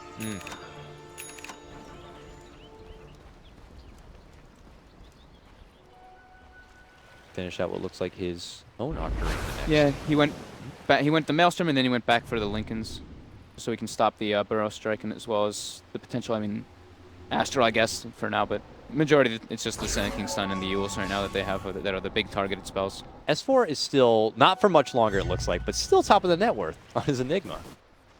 Dude, it's the reduced cooldown on his Midas. I guess so, right? He's like grinding away some serious farm on this map. No, I mean, he's 5-0 and 7. He's been landing pretty good black holes in positioning. Oh, here we go. FY again. Caught out a little bit here. He's just committing the hole. Wow. Okay, we'll take him out of this. Lead it from the game. Oh, a weave does fly out. RP. Gets the RP onto Ana. Do they have follow-up? The Lincoln is there, though. And is popped from the poison. Two-man connection with the Veil. He turns it back in. Oh, the sleep actually cancels out the damage. But it does set up for maybe a re-engagement here, and a Wyvern ult. Catches between the two of them, and is actually going to be on the Dazzle. Aggressive looks to move in, but he gets stunned. They will be managed to slash down and finish off the Dazzle. Aggressive trying to make it away with the BKB pop, jumping over to ROTK. They will scoot themselves back inside where it is safe. But they have no Dazzle for this defense. Are OG going to keep moving in? Nah, it looks like they're content with stepping off and just kind of getting back into, you know, pressuring all these other lanes. FY's probably pretty happy about that. When they use Black Hole on him, he's like, I have the minus 30-second respawn talent right now, man. You Black Hole on me, I come back up in no time. Octarine party here for OG, as Naga also finishes hers. So. And Ember is going to be going for his soon as well. I mean, not soon, but he will have his eventually in this game as well. Triple Octarine. Always able to kind of fight. The long-winded cooldowns aren't as much of a factor anymore to kind of play with. So, get too excited with the advantage they have here. Sure, once ROTK reveals himself bottom, they now know that he's gonna have a Shadow Blade. I don't know if they caught glimpse of it in the last fight because he blinked in and got the RP. He was initially Shadow Bladed, but we might see a gem purchase coming out for OG quite soon. We already see Fly carrying like dust and sentries, but not very good Roche teams, unfortunately, either. I'm sure they could have easily gotten Roche now if they wanted, but yeah, they just don't feel like they can do it fast enough. Interesting. Did you see that? He went for the +2 Searing Chains this game rather than the 20% cooldown reduction on Ana, just feeling like the chains have been doing a lot of work this game, and they have. And so it's the decision he feels like he wanted to make this game, and pays off. Player preference. Well, yeah, we'll see. OG now. It's also that he's been seeing that Aggressive's BKB is since he bought it so early, it's gonna start ticking down. Once it gets down to that 5-second point, you're just gonna get chain shackled over and over again afterwards, and you just get kited, unable to do something. So, could understand why he would be going for that, because that BKB was purchased very early from Aggressive. Fresh high ground ward there from Jerix. He's set up for the top lane. S4 in position. Oh, he's going for a black hole. He gets it. He's going to commit in for it. The BKB was popped, but obviously the black hole is still going to be able to pull him in. Midnight Pulse doing a serious amount of damage, brings him down to about a quarter of his life, but he looks to pop onto Jerix here. The ulti comes out from the Wyvern. Can they go for the finish? On the other side, ROTK, though, gets an Insta-Blast takedown, and No Tail instantly out of this fight here, but they did already lose Freeze. Now the Dazzle going to be going down. Epicenter, and a re-engagement from Aggressive secures a double kill as they get the takedown onto Jerix here. Ana looking to step back and join the side of Fly, but it's actually OG on the run as Aggressive makes his move in. ROTK will skewer on forward, looking to go for Fly. Self-Cold Embrace keeps him alive for a bit. Nice little blink to the low ground to make it away here, but they're still on pursuit. Step back, and here comes those chains. Few trying to hold them back, but they will get the finish. Fly's going to get dropped. Another chains locking down on a triple remnant going on in, but a quick jump back. BKB, though. He pops it out now. He's looking to move in. Can he get the crit necessary to get the finish on for Ana? No, doesn't get it there. Gets shoved on forward. The Midnight Pulse gets the finish onto Aggressive, and then they get the cleanup job on the ROTK. RNGesus not favoring Vici on this day. OG run it right back in. They're looking to go for the 5-man wipe. Can Ana get it here? He will. Yes, he can. Double kill for Ana at the end of that one. They do the full 5-man wipe and finally get Vici down. Ana just surviving for so long. It was a freshly picked up MKB for Aggressive in that fight, so No Tail gets RP'd and he got blown up absolutely instantly. That was crazy. Yeah, like literally in like 2 hits pretty much died, and then the cleanup was coming out, but Ana being able to peel them away, make them chase him forever. S4 comes back into the fight, has his Midnight Pulse up, now Refresher finished up on the Enigma, and he has the double black holes up and ready to go. It looks like he might want to be able to spend it right away. Oh, yeah, Bit's going to be up right now, and one of them off the mark. Own up to it, buddy. He's holding it. He's holding up to it, buddy. It's okay, though. He's got a second one. Maybe they don't know about it. We'll see. If he misses on the second one. He doesn't want to use his Refresher just yet because his cooldowns are so low. And now he uses it. He's ready Freeze to go. gets a grave even. But Daz is going down. Looks like Honor chops, finishes him off. He'll be taken out of this one nearly a minute without a buyback. No-Tail's doing a really good job of keeping all the waves pushed in as well. While they were doing this fight, he sent all the illusions toward bottom and mid lane too. So all 3 lanes very pushed into Vici's base, and this could be where OG just closes this game out. Rax's top lane done for sure. Aggressive though back in just a few seconds here, and OG might just totally pull off. Yeah, and play it safe. Pick up their items. I mean, they have 6,000 gold on Ember. They have a bunch of gold on a couple different heroes. Octarine now picked up by Ana. And here we go. They're going to keep the suffocation continuing. Curse comes out onto ROTK. Gets brought down. The setup for the black hole. Oh, just short. Aggressive. Wyvern's greatest weapon. Able to use it and just shred right through ROTK and even force out the buyback. No-Tail steps in as Vici tried to move out the front door. They're going to catch him with a song. They're going to try to catch him with a setup. Where's S4? Maybe looking to set up a... No, he wanted to wait. RTK could have stepped in with an RP and ruined it. That's patience. Patience here from OG. In with the chains. Damage with the pops from the Maelstrom here, but OG used that song mostly to kind of zone them back. That was really nice from No-Tail again. I mean, he's doing a very good job of microing his illusions. He slept there. He sent his illusions all over kind of the perimeter of the tier 3 area in the mid lane. So ROTK was actually kind of in a position where he's like, I can't blink. There's literally illusions with radiance everywhere surrounding me. Ana engaging again. Finishes up the chains. Will connect onto Aggressive. Hits him with some good damage. The fall's going to be there. It's a black hole to get the finish onto Aggressive, who immediately will buy back and TP right back towards that mid lane. See that and step off a bit. Jesus, these cooldowns from Enigma are actually insane. His refresher's up in 20 seconds again, and he already has black hole. Like black hole was just used like 80 seconds. It just feels like it's coming up every time, and the amount of damage the black hole actually does is insane. The black hole with the midnight pulse. Get an Aghanims, let's go. S4. Once he gets it, we don't get to see him play the hero very often. And he's playing it. I mean, he had a couple, like 1 or 2 like black holes which weren't perfect, but he's 7-0 and 12. He's doing his job perfectly. Yeah, everyone will probably just remember that one missed hole. Yeah, he's actually going to be going for the Shiva, so more of just like a safe thing. Okay, Monkey King ult from the tree line there. Freeze does get the bailout with the shallow grave. Can Fenrir do his best to keep him alive? The Force will also create a bit of space necessary. Chains coming out. ROTK on the prowl here. Hoping to go for an RP, maybe skewer back inside the base. Oh! Sleep right away again. Sleep right there as they spot him out. He had already bought back. S4's waiting for it and drops it down. The black hole will catch the 2 of them, and then Ana steps in to slash him up. And this could be the beginning of the end here, possibly, as jumping in is going to be Ana, looking to catch Freeze from inside the base while Aggressive is stuck on the low ground. He jumps back inside to try to hold it out. A new grave will keep him there, but then there goes the Wyvern ulti, certainly putting the nail in the coffin. RTK says, we've had enough, and it's going to be OG able to at least draw out this series 1-1. Damn. Those, I mean, the black holes, just they don't really have a solution to be able to deal with it. He just BKB black holes a target, and they just get focused down. I mean, overall, OG.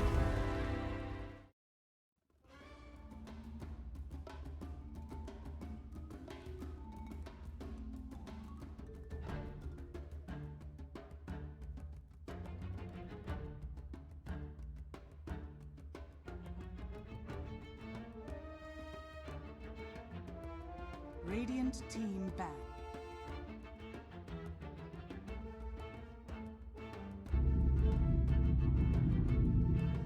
Liquids turn to ban.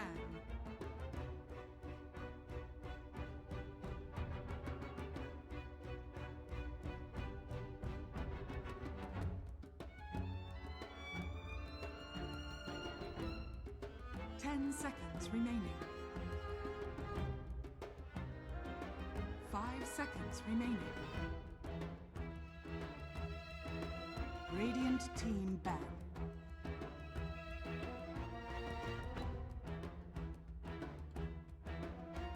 Liquids turn to ban. Radiant team pick.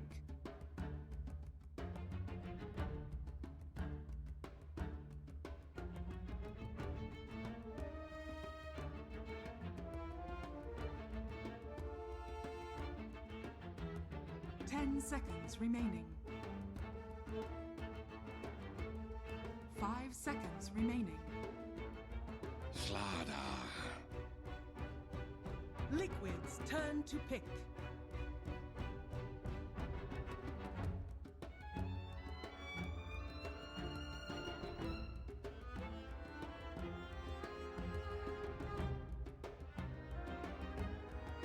10 seconds remaining. 5 seconds remaining. Behold the horn of Magnus. Liquid's turn to pick.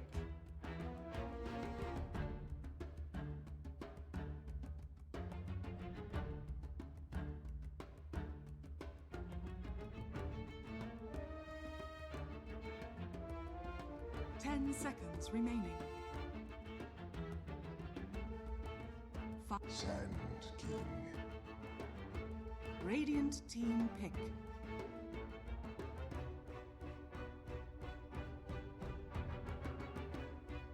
Juggernaut. Liquid's turn to ban.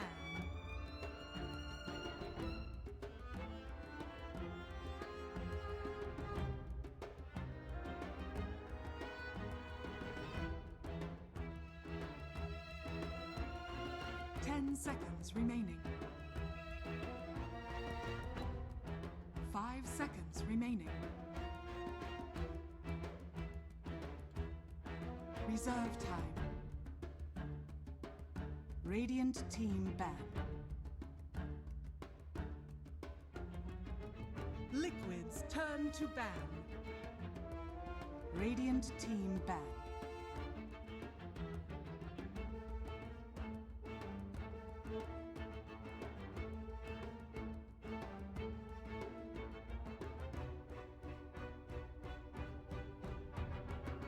Seconds remaining. 5 seconds remaining. Reserve time.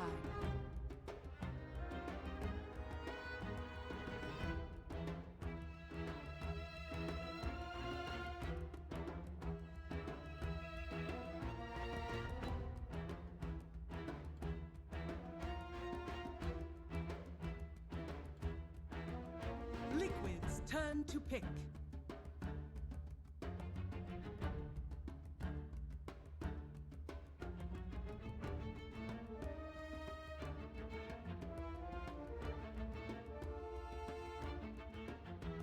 Seconds remaining. 5 seconds remaining.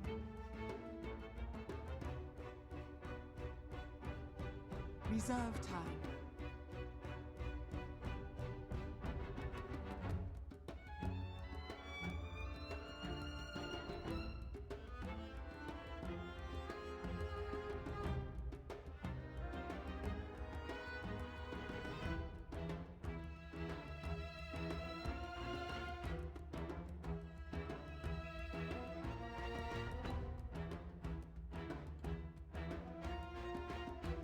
Crystal Maiden.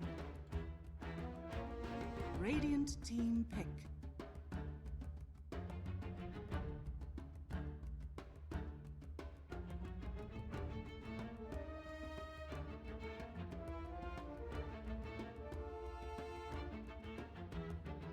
Seconds remaining. 5 seconds remaining.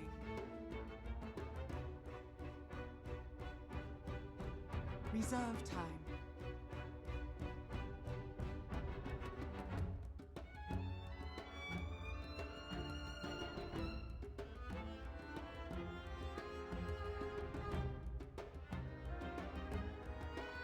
Silencer. Liquid's turn to pick.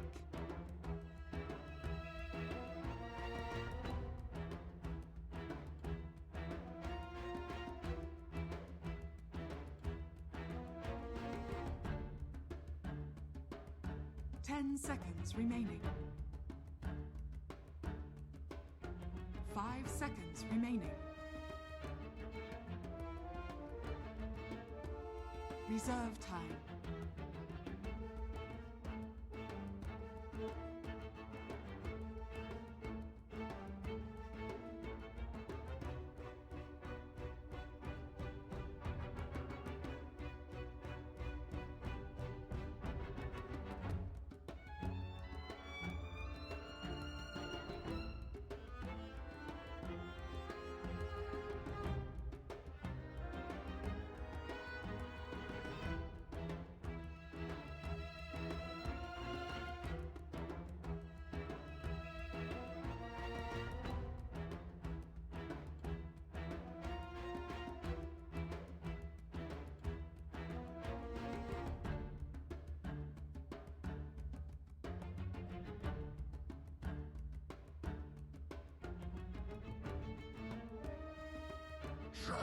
Warlord. Radiant team pick.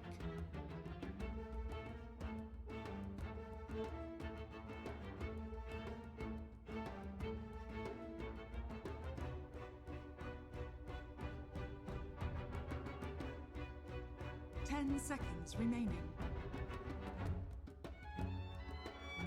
5 seconds remaining.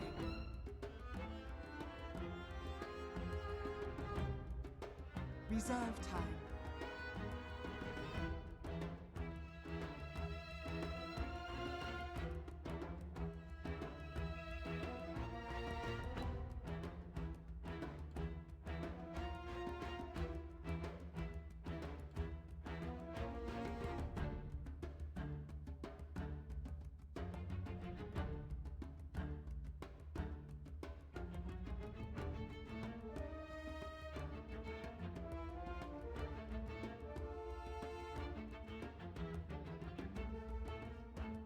Weaver.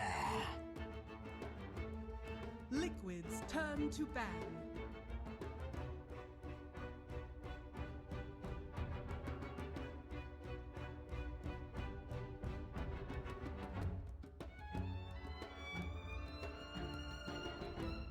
Ten seconds remaining. 5 seconds remaining.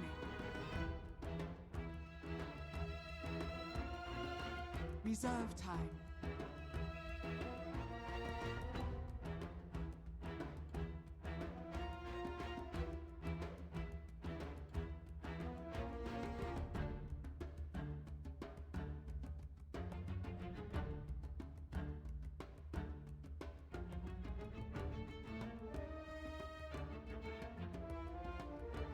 Radiant team ban.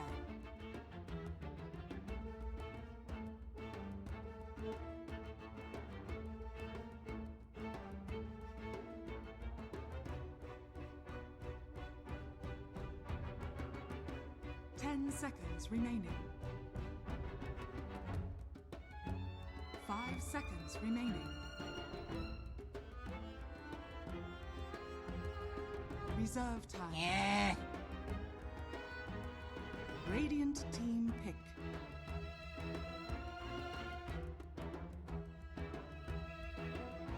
War Chief. Liquid's turn to pick.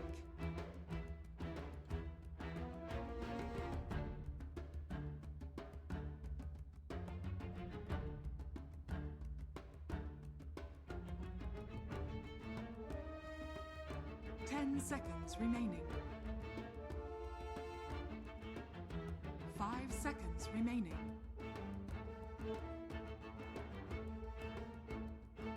Reserve time.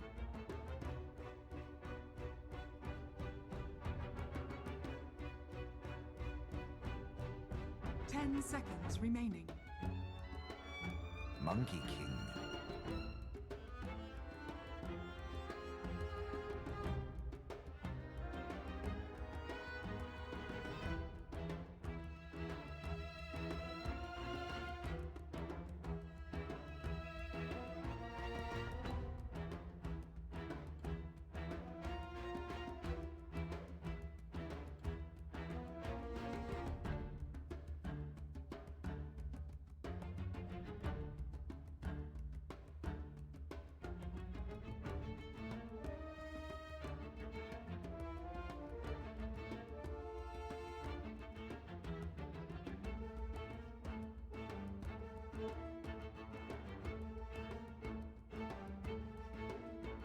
Ten seconds remaining.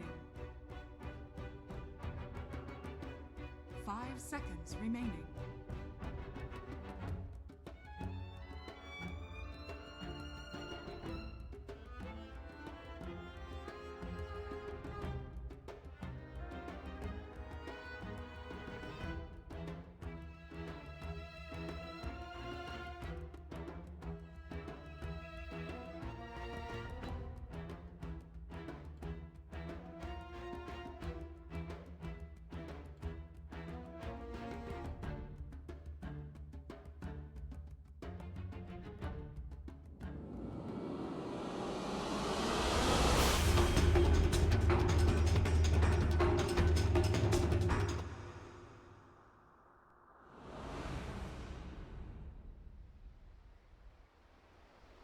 King, or will he roam as we've seen him with the Sand Got a King? poor man shield.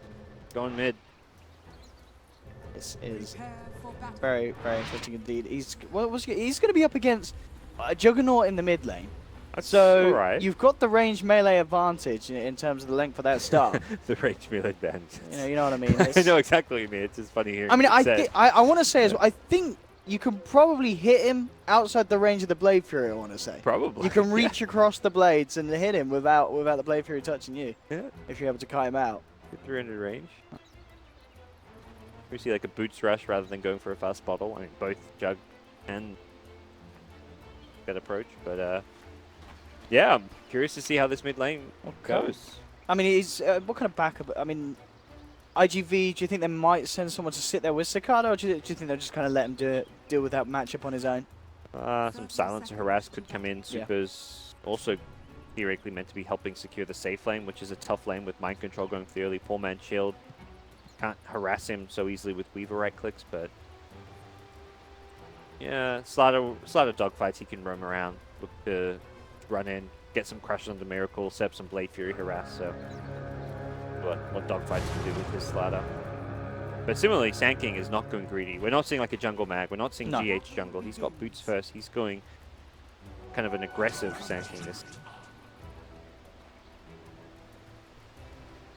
for a first spot at top. He's going themselves into the trees and hoping that Centaur pushes up with the wave and gets a bit greedy. Often Centaur will expect like only 2 heroes to be around. He also bypassed the Observer Ward, so may not have seen Sand King in the neighborhood. So chance that in July gets too aggressive here and gives up the first blood. You can see in the middle lane, Dogfights is going to be the one to come in and help out Cicada, and in fact straight away getting a fair bit of harassment with the body blocking as well. Miracle's in trouble. They're going to move in for this, and that's going to be where the first blood ends up happening. And indeed, in return, Liquid, can they get this in July? Still has the Who Stomp, only gets it onto the Sand King though, and it looks like that won't be good enough to save him, and indeed it won't. But at the end of the day, Vitality the first ones to secure the hit in the mid. It was a good setup at top, but Sand King knopping around the mid lane means there's no response to Dogfights just swooping in and setting up what was a pretty free, straightforward kill on the Monkey King. So you asked if he was going to get help against the Monkey King, and the answer is very much assuredly yes. Cool. Himself off to a bad start. Powder already with boots, bottle queued up. He's good farm. Cool. We'll get the stacks up now. So have that extra bit of harass if Cicada comes close. Indeed, Cicada doesn't want to get hit. At the same time, they're trying to use it to sort of bait Miracle into a false sense of security potentially. Dogfights, sprinting in and out, looking for some sort of a crush, but GH there with the rotation if anything goes down. You don't get the bonus damage on denies, do you, from Jinging? Or how does the Jinging I want to work say, with I deny? think it does use up a charge. Okay, but you get the bonus damage. Do you get the life steal? Do you know? You're I should know. Yes. You're a slack. I don't know. You're a Monkey King picker. You're down there with the I'm the pretty riff sure raff of Dota it does 2 cost players. a charge. We'll see. Yeah. I was hoping it went intrigued for a now. deny and I'd find out there, but I'll do it. Yeah, I don't think it's like like Kunka's typing away. It doesn't use up the splash. No, no. Jeez, One solo control. kill. Waltz is in and with a quick skewer slow. To pick that one up at Dogfights. Doesn't go for it. And with that, in fact, Miracle will have to be a little bit careful. And we'll obviously know that that Invis Rune is there on Dogfights. And no sentry, of course, in the mid lane. Miracle has to be wary of this. Very apparent of Cicada's movements, and as soon as Cicada starts to go kind of aggression and tendencies, Miracle should know. Do Blade Fury, so a bit of extra damage from that spin if you can get in close for it. Going for the crush there.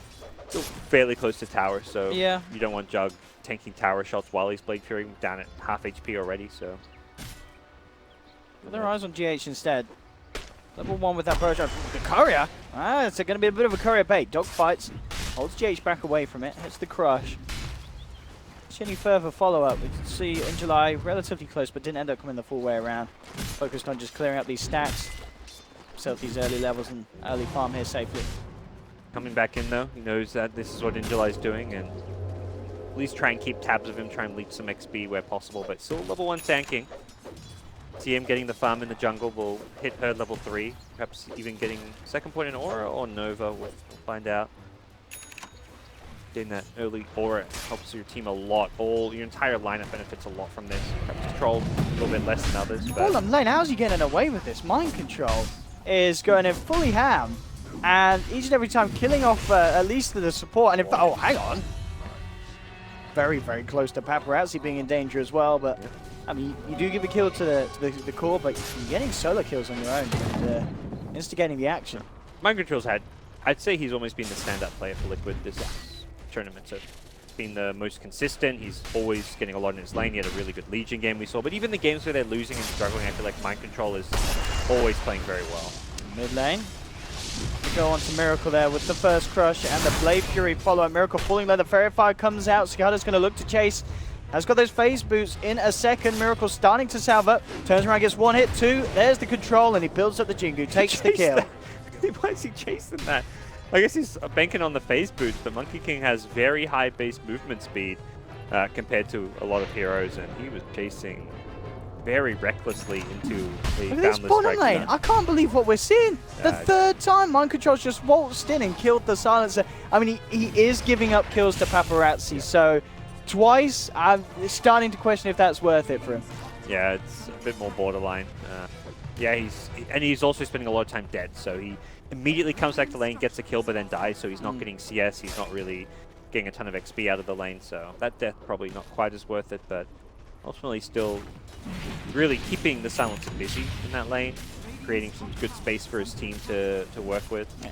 And I mean, you're letting the Weaver kill you, but at the same time you're drawing him away from the CS. I mean, you look at the difference at the moment between Matumba and Paparazzi is certainly there. 42 on the Troll, and also on the borderline of taking a tier 1 as well. So Matumba Man certainly with the freer opening, and in fact with this scan as well, they've hunted down into line, hiding in the tree line.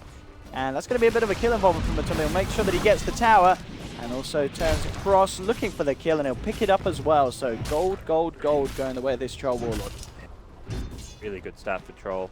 Towers, kills, CS, he's got it all. He is rich right now. Radiant's top tower is under attack. Good. Gonna make a move, it looks like, through this enemy jungle towards the mid lane. They are lurking around, although Cicada on the Jug, not the easiest here to gank by any means. The level 3 Blade Fury, the phase boots as well. Very hard to get those stacks built up with the movement speed of this Jug. They begin to count. It's coming back across towards that mid lane. And Quid, as you said, hanging around, but doesn't look like they will be able to see an opening. Middle, and then about in July, neighborhood. A bit of a wraparound here. They hits from in from both sides. They have the control and damage, that's the question. In July still has that Who Stomp. Dogfights is coming across as well to help out. And with that, July's going to be fine. And a good TP in here from Paparazzi, looking to get involved. We'll look towards the easier kill first. Surrounding Kuroki, they'll take the CM.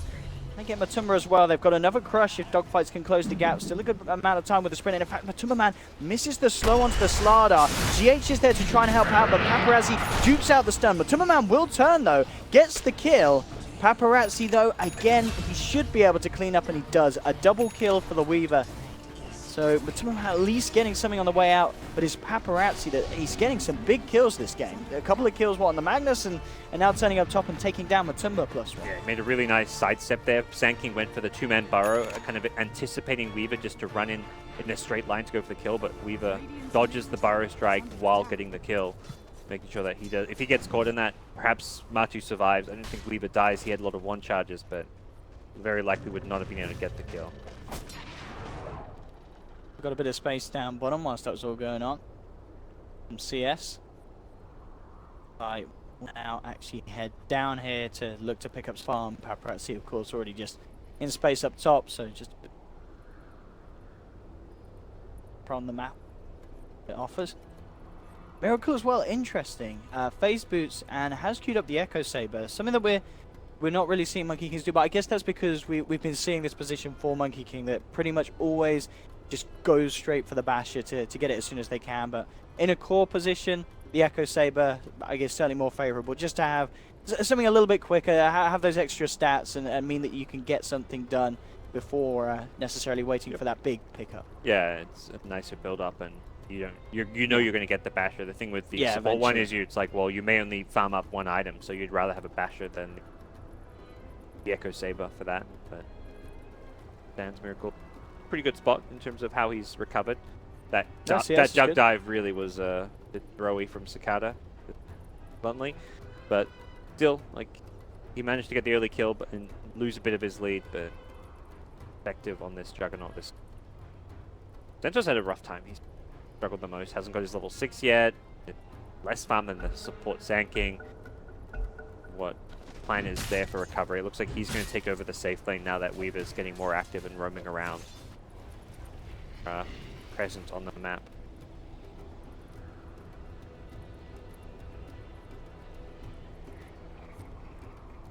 Yeah, I Super was imagine like, so, good yeah, try, try so. it.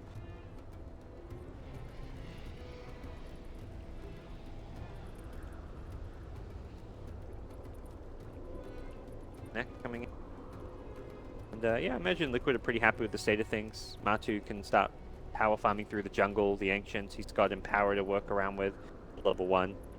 Just having some cleave. Full there. Gonna go straight into a casual Morbid Mask as well. Don't even... we're seeing a lot of Vlads on Troll. Definitely this is the best series that benefits from Lifesteal. Jungling for Roche. Sometimes you get the casual Mask, save it later to upgrade to Satanic, or you can go for the early Vlads. Paparazzi as well, this game, obviously Weaver, one of those heroes that a lot of variants in times of just build up the Dragon Lance first, and I guess it makes sense just that have that early bit of tank as well against a lot of control. You know, this Weaver was picked into a lineup where Liquid certainly have ways to catch him. Stuns, and it's all the stats he can get.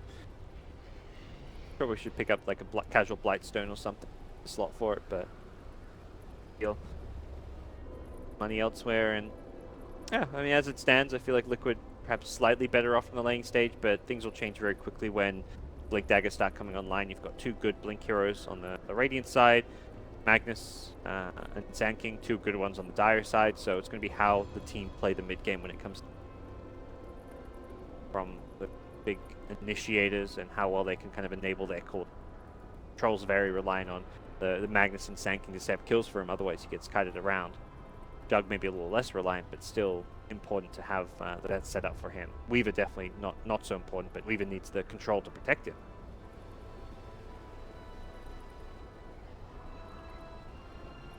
Was Dota? Beat very smooth, you were saying? We have, yeah. There's one delay really yesterday where we had on the second stream. IG versus... Is it IGV? It's one of those two. I think IG versus Newbee. Little bit at the start, but there must be lag issue. But for the most part, the PC's here. Hasn't been to see any issues really from the players with them. Everyone just assumes they go to shit. Kind of. It's true, and I think people will be disappointed because this one's been pretty smooth. Yep. So The track unfortunately, the memes can't be made here, boys. Their track record's not awful. It's just they had one really awful. Yeah, they've got a lot of offsetting to do. Last DAC wasn't perfect, but it was still a good event. That was the one where. Yeah, I remember. Yeah, people remember good things about them. Yeah. It was. I mean, the games were really good. The results were. There were some hype matches. I remember it was the DAC where Charlie had to go to IKEA and buy a bunch of chairs. Oh, that was the chair one, wasn't it? Yeah, that was the chair one. The chair one. We've got good chairs. The chairs look really fancy this time. I like the kind of golden rimmed gamer chairs. I'm gonna complain we didn't get jackets. Even dude, those jackets are so hype. Yeah. Those kind of gold gangster bling jackets. We need some of those. If you want us saying good stuff about your events on air, and if we had those jackets, Twitter. Yeah, I think the coaches got them, and I think the managers as well. Even at TI, many players get them. We had to buy them. I think I bought a jacket last. Doesn't have my name on it. You have the Sharpie for. Put like a highlighter. Cody Pixel.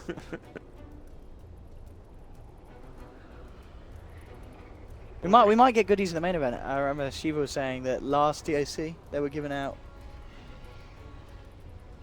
Oh, you weren't there, were you? Because you did the remote coverage last time, right? There was a remote. Shiva yeah, and she was just here for interviews. Sayori, I think, was there doing interviews.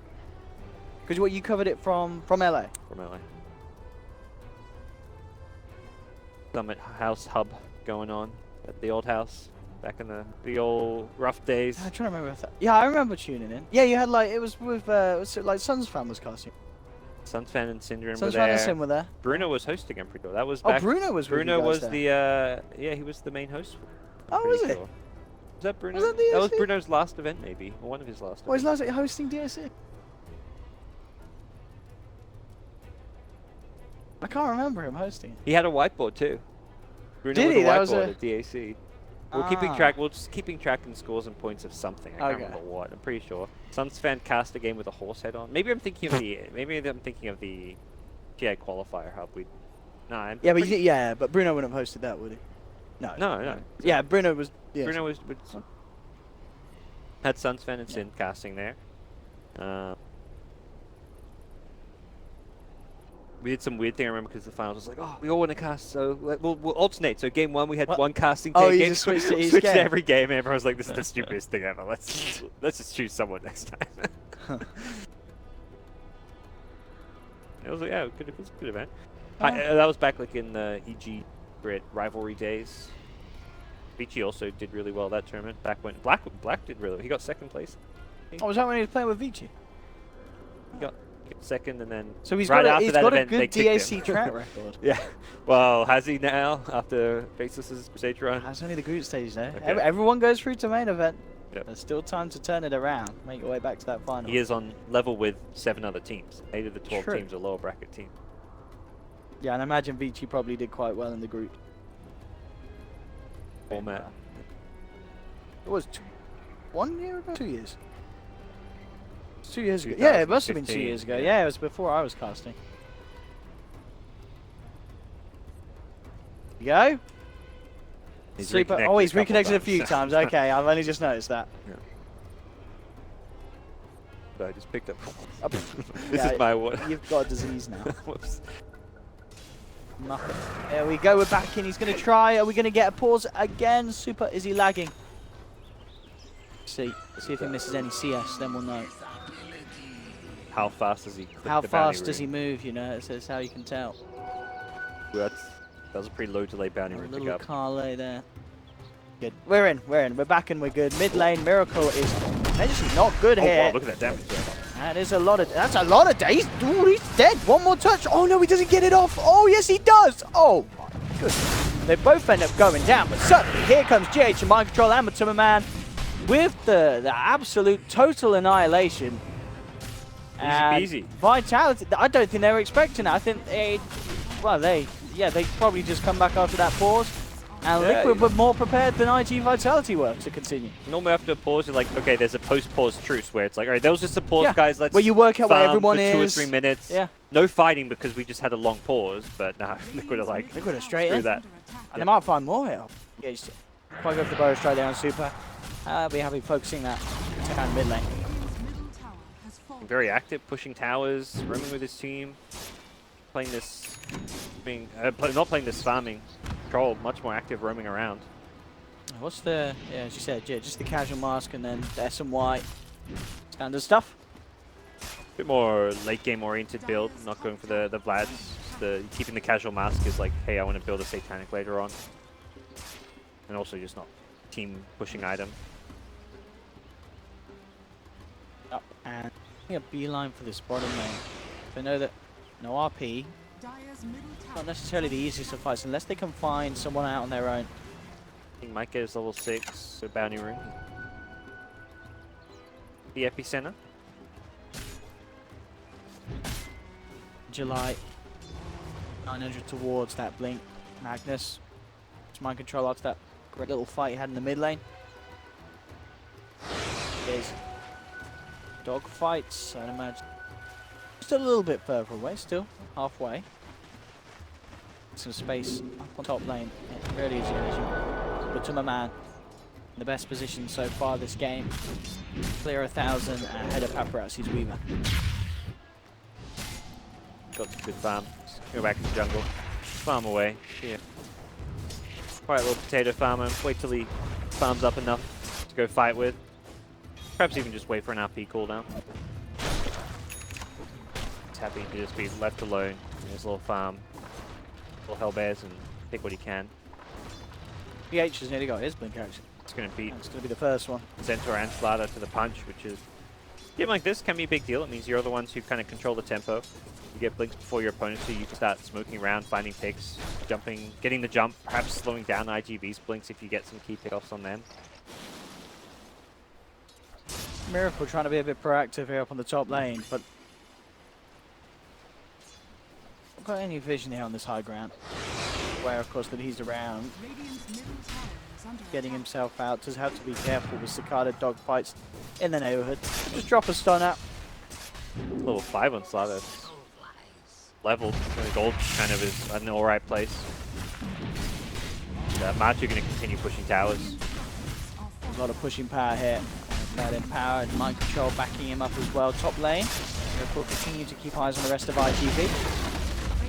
They'll finish it off. More money into the pocket of Matumba as he gets the final touch. The ash out of your backpack, mate. Dire's top tower is under attack. Oh, yeah. Efficiency, come on. You'll notice, but it's a matter of how long. There we go. He switched it over now, taking the Quelly Blade away for it. Miracle. Maybe, yeah, he's calling him, he's pinging behind the trees. Position to be in. They can get the jump on the silencer.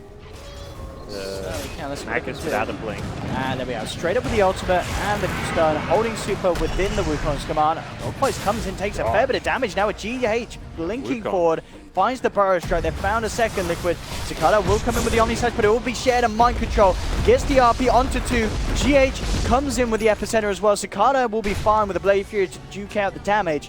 They've picked up a third as Injuly to full as well. And Liquid, they aren't done quite yet. GH once again blinking into position with a follow through Burrow Strike. Cicada will get taken out as well as Liquid very, very easily clear up on this top lane, getting that bottom tower and protecting the top one. Great initiation for Miracle. The ulti with the Boundless Strike, getting Silencer instantly killed with the help of a Shockwave, and Slaughter tries to go in and contest it, but he sprinted into a Wukong's command, takes extra damage, got hit like 3 or 4 times instantly, and just melted. Got destroyed. It's not a fight for him to take. Very, very good for Liquid. Of course, that last fight allowing mind control. Get his blink complete. He'll cure that Midas next. Miracle, a few hundred gold away from Saber completion. Scary pickup. Consider what he can do in the Wukong's command team fight like he just did. He's going to have a power as well. Mid lane here, we're going to see the setup. The Burrow Strike into the skewer backwards. Do they actually have the physical damage to bring him down? And no, not at all with these 3. Don't quite have the punch to take him through the Blade Fury. Need that troll or the Monkey King, really, if they want to try and bring down Cicada like that. Dire's bottom tower is under attack. Kill opportunity. Dire's Poised to perhaps strike again in this bottom lane. RP coming up soon. Paparazzi has to be... There's so many things that can kill Paparazzi. It's damn. They've got a lot of answers for him. 2 blink stuns. There's a Boundless Strike with a long range stun. There's the bash from the troll, a frostbite. Good game for...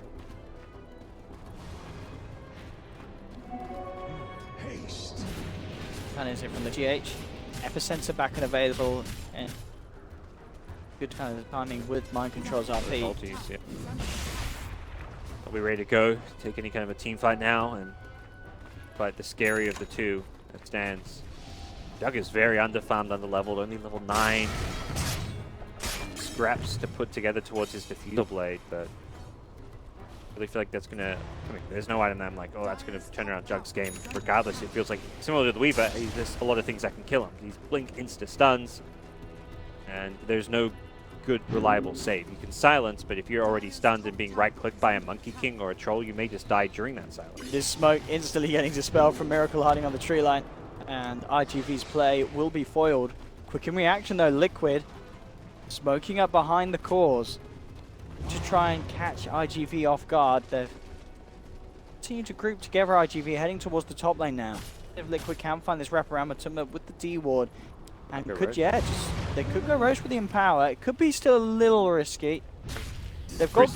It's not really risky to the extent that team fight is just scary. I mean, IGV can come. Like, they don't care if IGV know because they're happy to take a team fight right now. Monkey King will scout out the heroes coming in, puts himself on the cliff. He's ready to fight. And I think contesting this Roche in the RP epicenter, Wukong's command is just a nightmare waiting to happen. I think that's something IGV can do. And that's with a global silence. I feel like the silence effect just doesn't work because even though they've got global silence, they still can't initiate easily. What can they do? KingCharlie's got the blink. He's going to have to go for it blind. He's going to have to go for it quick, and he's not. It's already gone. They've got the Aegis. He will still jump in after Roshan's been taken down, and Liquid, they don't only get Roshan and Aegis. They get a kill as well from Matumba. And they may not be done yet. Miracle already with the chase down. Here's the two-man stun. The ult's out. The slow onto dogfights. They pick a second. Liquid getting everything there that they could hope for and more with IGV turning up on a silver platter. I feel like even if they get there early in time to contest the Roche, it's probably an ugly fight. A really well-timed global silence is the only way that fight can happen for them. They global as they blink Centaur stun and instantly delete a hero, but Jug doesn't have they don't have a good follow-up to Centaur. He blinks into the pit from the north, and the entry to the Roshan pit is to the south, so his entire team have to like work their way around to get into the pit. There's no Jug blink, there's no... I mean, Weaver can Shikuchi for some extra movement speed, but there's no follow-up for Centaur because of the angle that they initiated with. It's very difficult to take that fight. And with IGV coming around as well, they don't even get potentially one of the objectives they could have. That tier 1 at the top lane still standing. Very low as well. Liquid can deny if they head over there.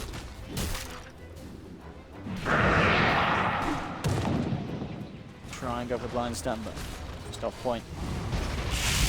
Nonetheless, Liquid bringing the creep wave round. They still have those two big RPs, the big ultimates, the RP and the epicenter. They're feeling very confident with this push. Aegis, of course, still the man yet to be touched. Like just trying to chomp trees. I was like, where's Miracle? There he is. He's here. He's this tree on the tree. I was actually looking. There he is. He's going to go straight up for the ult. They're ready to fight it. GH in with the Burrow Strike onto Dogfight. Silence has already been taken out, and they're also going to lose in July. Matumba Man surviving by the skin of his teeth, and it's another 3 easy kills for Liquid. Vitality just getting caught out vision. Miracle's positioning, just allowing Liquid to set up for these plays and making it very hard for IG Vitality to come out and hope to form some sort of a defense outside of their base. Double sentries are out for Liquid. A little bit of a misplay, but of course it doesn't matter with the lead that they have, the pressure that they've got going on. They can afford to waste a sentry. What's 100 gold? Kuro's not getting items anyways this game. He's playing that hard support. It's been the case for some time, it feels like, with Liquid, and well, a very convincing push from Liquid. They don't get a tier 3 tower, but they take the tier 2, they take the fight. They back off. They've still got Aegis in hand and pick up a couple more big items to work around as well. Magnus is going to go for a mech for the team, so a bit more team-oriented. It's I mean, if it's GH, I'd be like, whoa, that's a surprise, but it's mind control. He's doing what's needed for his team. And I guess kind of similar to the situation yesterday where we saw the Timber build one. It's going to be very nice against the Silence if he goes for the full Greaves, and he's already got those Arcanes, so yeah, indeed. Very likely, yeah. He's got the full Greaves suit up. That'll be nice to have. Top lane, RP straight up. Take every kill when they can, as Liquid, of course, in a position where they don't really need the ultimates now for the team fights. They just have so much of a power edge. Kuroki will be taken down. It's just a CM, and of course, mind control is already well out of there. Really ideal to trade 1-for-1 when you're ahead this far, but bigger a problem with still support. EM and Liquid pick up a Shadow Blade now in Miracle. He's more elusive tools to play around and be pesky with. He's yeah, the Desolator as well. The Troll. On the Miracle, yeah. He had Shadow Blade. He did have Shadow Blade queued up. Coming out. Yeah, Okay, no, he went Deso. I guess he changed his mind after got the cash approach on the top lane. Kind of getting caught out here. The Global as well. GH has tried to come in to help him out, but a little bit of trouble here. They'll lose the Aegis. GH getting surrounded. Mind Control doesn't have that RP, of course, because he used it for that top fight. Miracle does have the Wukong's command coming in. The skew onto 2. They've cleaned up to make that 3. Again, Liquid coming out on top in these team fights. His damage output's just bang. Yeah, I mean, with the Desolator, it is absolutely ridiculous. Desolator in power, getting the Wukong's command out on the playing field. There's just so little Vitality can do. I mean, people on the internet will say walk out of it. You can't walk out of it if you're dead. Yeah, if you get Boundless Strike, you die. It's a 2 second you're gone. Yeah. He did 2.5k damage that fight, and all of it was done during like the duration of his Boundless Strike. So, oh, that is absolute brutal stuff. He's got Empower. He's does absolutely insane damage, and that was such a quick and easy Rex for Liquid to follow it up.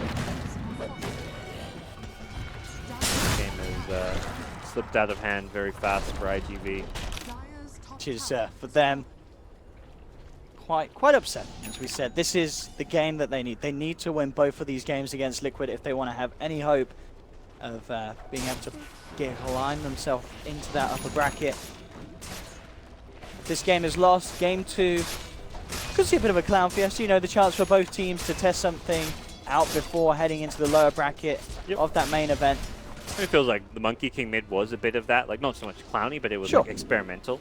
And you're not really showing anything, like when you're picking Magnus, CM, like everyone knows Liquid plays these heroes, so it's like, oh, they're revealing their strats. No, they're just picking the same strats that they're picking every game and that most teams are playing. The Monkey King mid, perhaps if they thought this was a serious strat, perhaps they're showing something, but... Or maybe they just thought it might be good, let's test it. And it proves that, yeah, it's pretty damn good with Empower. Also the troll attack speed buff. Again, yes. Time to tap out with how much damage these heroes doing.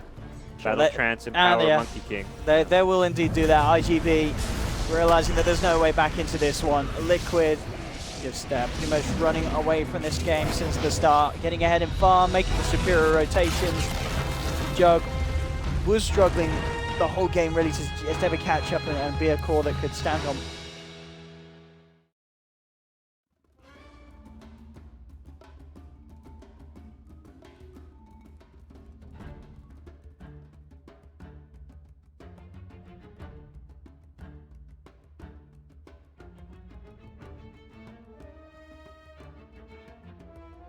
Liquid's turn to ban.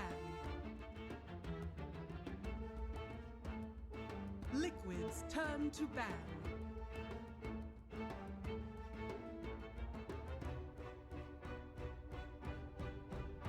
Radiant team ban.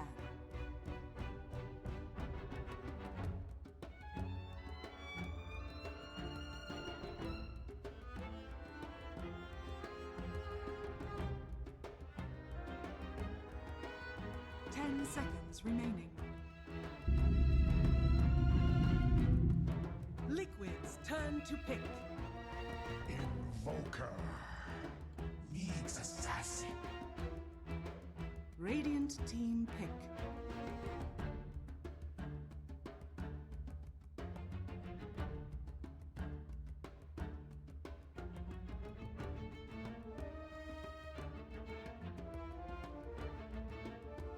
Seconds remaining. 5 seconds remaining. Reserve time.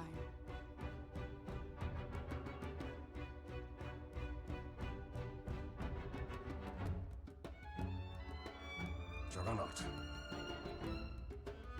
Liquid's turn to pick.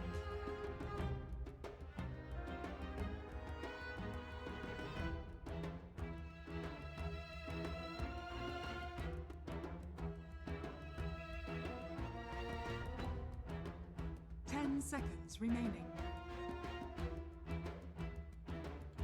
5 seconds remaining. Reserve time.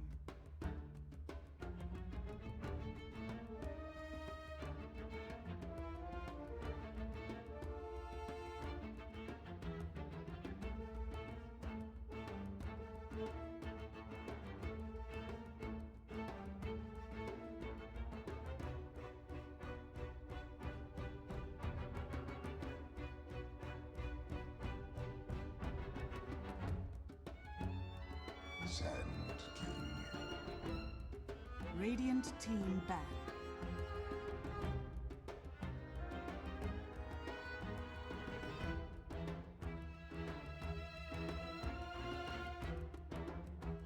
Liquid's turn to ban.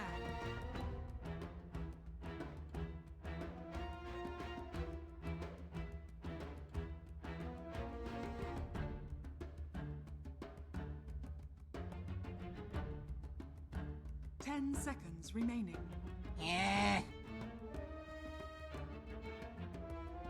Liquids turn to ban.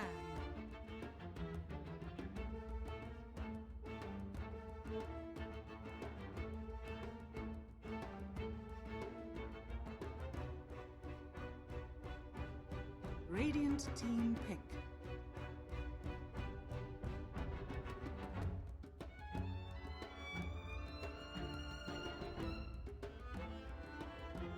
Crystal Maiden. Liquids turn to pick.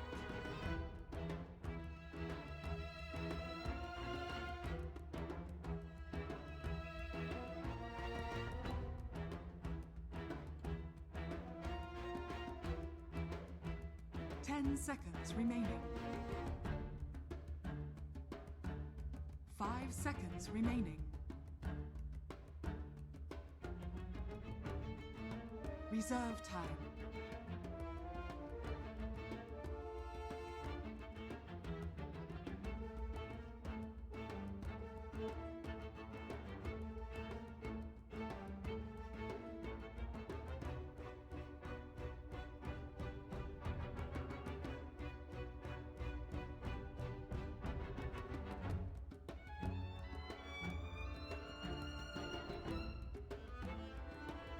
Oracle. Radiant team pick.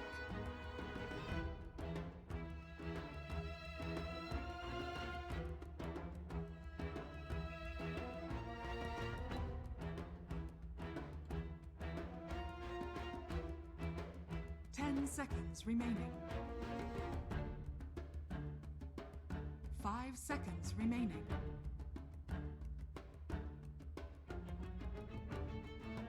Reserve time.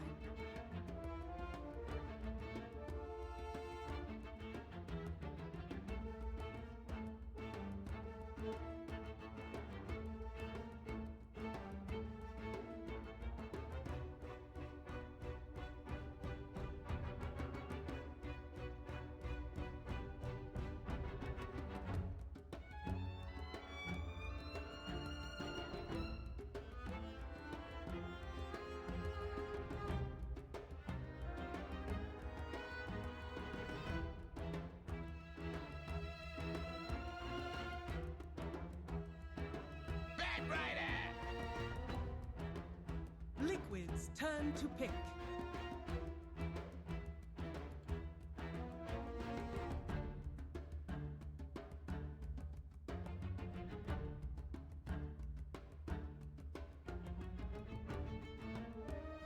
Legion Commander.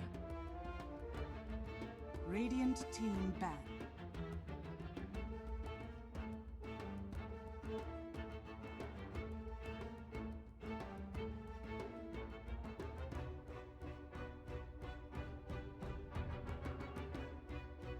Seconds remaining. Liquids turn to ban.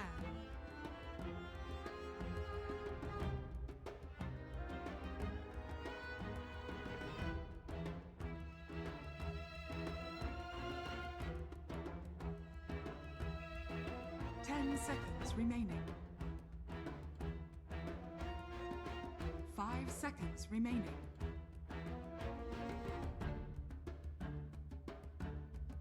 Reserve time.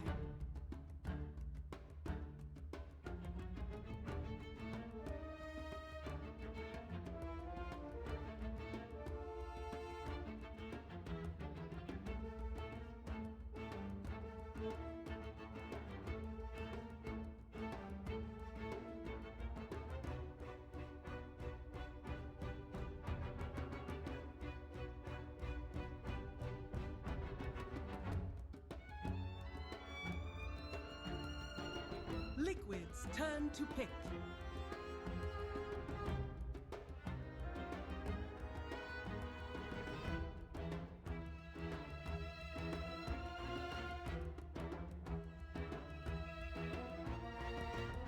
Seconds remaining. 5 seconds remaining.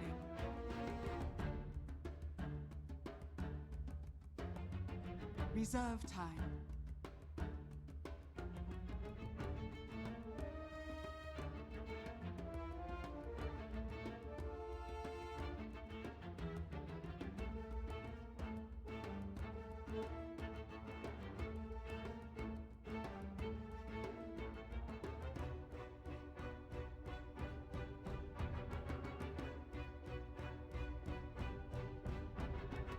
10 seconds remaining. Ursa Warrior. Radiant team pick.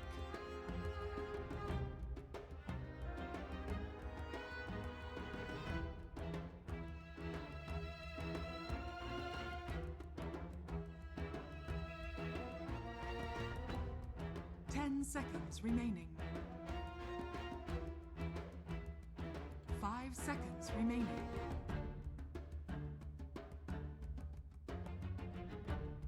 Reserve time.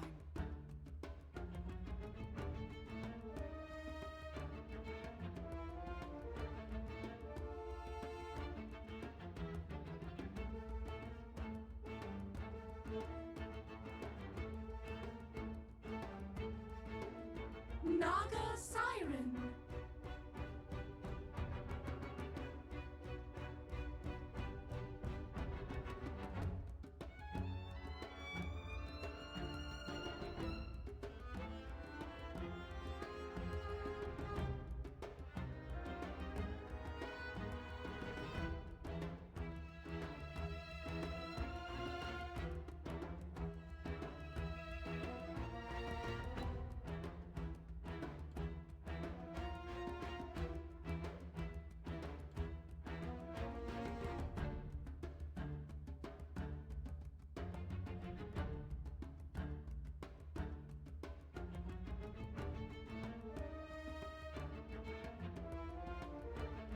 Seconds remaining.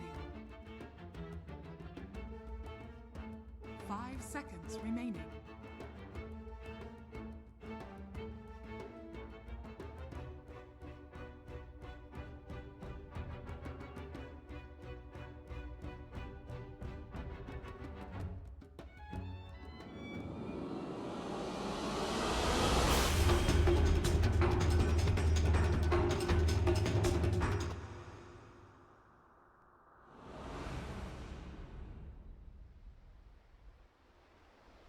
Juggernaut, so we should be seeing the Siren taken towards the mid lane. Shield head off. Liquid actually making a beeline towards the bottom. I think. What if they go for any sort of early play? Yeah, GH has got one. Could yeah, they want to go for something to start off with. Get in position to do so. At the moment, just paparazzi down in the neighborhood there.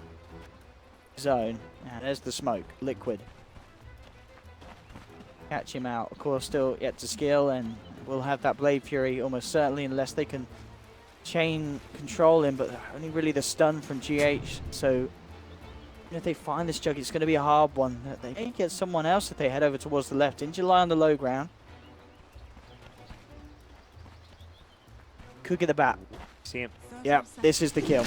In July, much easier target than the potential Jug they could have walked into. But we have it. Liquid with the first blood. The smoke successful. Going to Miracle, you would have loved that kill. Probably even through the, through the Sunstrike, no one was going to land, but would have tried to time it with the last hit. But Shrines up. One of the nice things you can do as Invoker is throw those Sunstrikes, and the Shrines in your base are active before the rune spawns, whereas the Shrines outside your base don't activate until minute 0. Full mana for his lane, since we have mana for 2 seconds. That's half your mana pool. What are they doing? Kuro. Get it too. It doesn't do anything crazy. Kuroki. These courier snipes. Classic. Well, that's not exactly how you expect an Oracle to be played, really. And GH is there too for harass. Good playing mid. With certainly the start that they would have hoped for. Violating Cicada. Alright, they don't want to play a Naga game. They're like, this Naga's going to get removed from the game. With a Sunstrike as well. And okay, not bringing him down low enough. But he doesn't have a South, because that was on the courier, so very tough lane. Has a Shrine, which is nice and all, but using that Shrine very early on just to harass is not. But top lane, dry lane. Matthew's on his own because of these support movements from Liquid, and IGV are able to punish that. So IGV have done the safe lane back, giving him a 1v1 against Troll on Legion. Not great matchup for Legion, but also an okay one in that he can get rid of the sticky charges to press the attack, but when you're getting rid of them, sometimes if Bat's on top of you Fireflying, you're taking a lot of damage and you'll get chased down. You can just re-napalm as soon as you purge him off. Top lane Matu should have a bit of an easier time now that Kuroki and GH have turned up to try and gain back some control of this safe lane for Liquid. Lane Cicada being forced back to Shrine. Miracle doing very well in this matchup thanks to that start that is we're able to grant him. Top lane. Just round dogfights. They've got the slow. They've also got a burrow strike if necessary. Miracle. He's going to be the one smiling though. And will be able to get that last touch. Pick up that goal for the kill. Nicely done. And up to level 3, Cicada doing alright now that the supports have left his lane, managed to get at least some CS here and there, but this is typically a matchup Naga actually can hold her own and beat Invoker in 1v1. Invoker does not clear illusions at all and he struggles against the Naga even just in terms of the laning stage. So with the support help, that is not going to be the case now. Top lane, look towards Paparazzi. Dogfights is there as well as Super, and with the control on the Blade Fury, can they do it now? The magic resist there, of course, from Kuroki as he grants it out, and that's actually going to be enough, it looks like, to save Matuma Man. Seeing the strengths there of the Oracle. Same time, the mid lane Miracle throws out a Sunstrike down to In July. I mean, he's already starting to have the opening for one of those dream games. 2-0-1 on this mid Invoker at just before the 3-minute mark. There's no doubt in my mind, best Invoker player in the world. There are some really good Invoker players. We've seen Sumail show it off. We've seen other players highlight their Invokers here and there. No one touches him. Just finding the Sunstrikes early on. If he gets off to a good start, that is a dangerous thought forward. Top lane be continuing to pull together this aggressive tri-lane. We saw Kuroki and GH in the neighborhood. It's very hard for them to successfully finish off a kill on Matuma Man, but they're stunting his growth. They're keeping his farm down. Still an Ursa though, it's not like a key hero to shut down. Not like it's not a good catch-up here in that sense, kind of like you saw earlier with the Clinks, like you shut it down early, like he can't really farm his way back in, but you don't need big items as an Ursa. You need a few small items like a Phase, a Blink, a casual Morbid Mass so you can Roche, and you can do a lot of damage and start ganking. So because of Ursa's the lack of necessity to farm big items, I feel like focusing on shutting him down over shutting down like the Legion or the Invoker may not really pay off for IGV. Top lane, Dogfights could be in trouble. Does still hold on to that Spike Carapace. Will use it, but GH has the Burrow Strike to follow up and allow Matuma Man to get in. And this looks like in the mid lane, Miracle kind of got his full here with Cicada. Cicada falling low. Miracle has got those 3 points to exalt for a Sunstrike. What's damage that we've got on that amount? 225. Yeah, wouldn't have been enough. Cicada does have backup of Dogfights. Mind Control's actually come across with an Invis Rune. Has 2 points in the overwhelming odds. And Cicada could be in a whole lot of trouble with the Cold Snap coming through as well as the punches from the two of them. As Liquid get themselves another kill in this mid lane. Expected gank. The offlaner who shouldn't really be leaving his lane. He's got a 1v1. You don't expect that Legion to move, but he found the Invis Rune. Having the Rune Ward meant that he sees an opportunity to get a key rune with a Shrine heal, actually go and find a gank opportunity. Bit of play there coming up. Control. Miracle. Continues to excel in this mid lane, close to level 6 already. He's actually moving around the offlaners, the solo laners. In July is headed up towards top. They have the Paparazzi down bottom. Control doing a good job at forcing harassing back. He was out though, so Paparazzi should be fine to stand up. Control also himself getting low, but in fact the nukes bringing Paparazzi down low. Miracle will try for a Sunstrike. Catch Paparazzi. Heals up. Engage. It'll be annoying. Test this Naga jungle, knowing that Naga's completely vacated the lane, but Siem is even there to cure it. Doesn't happen, but swing towards bottom lane if he wants. Lane in July.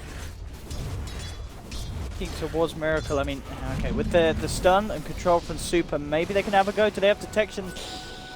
They don't.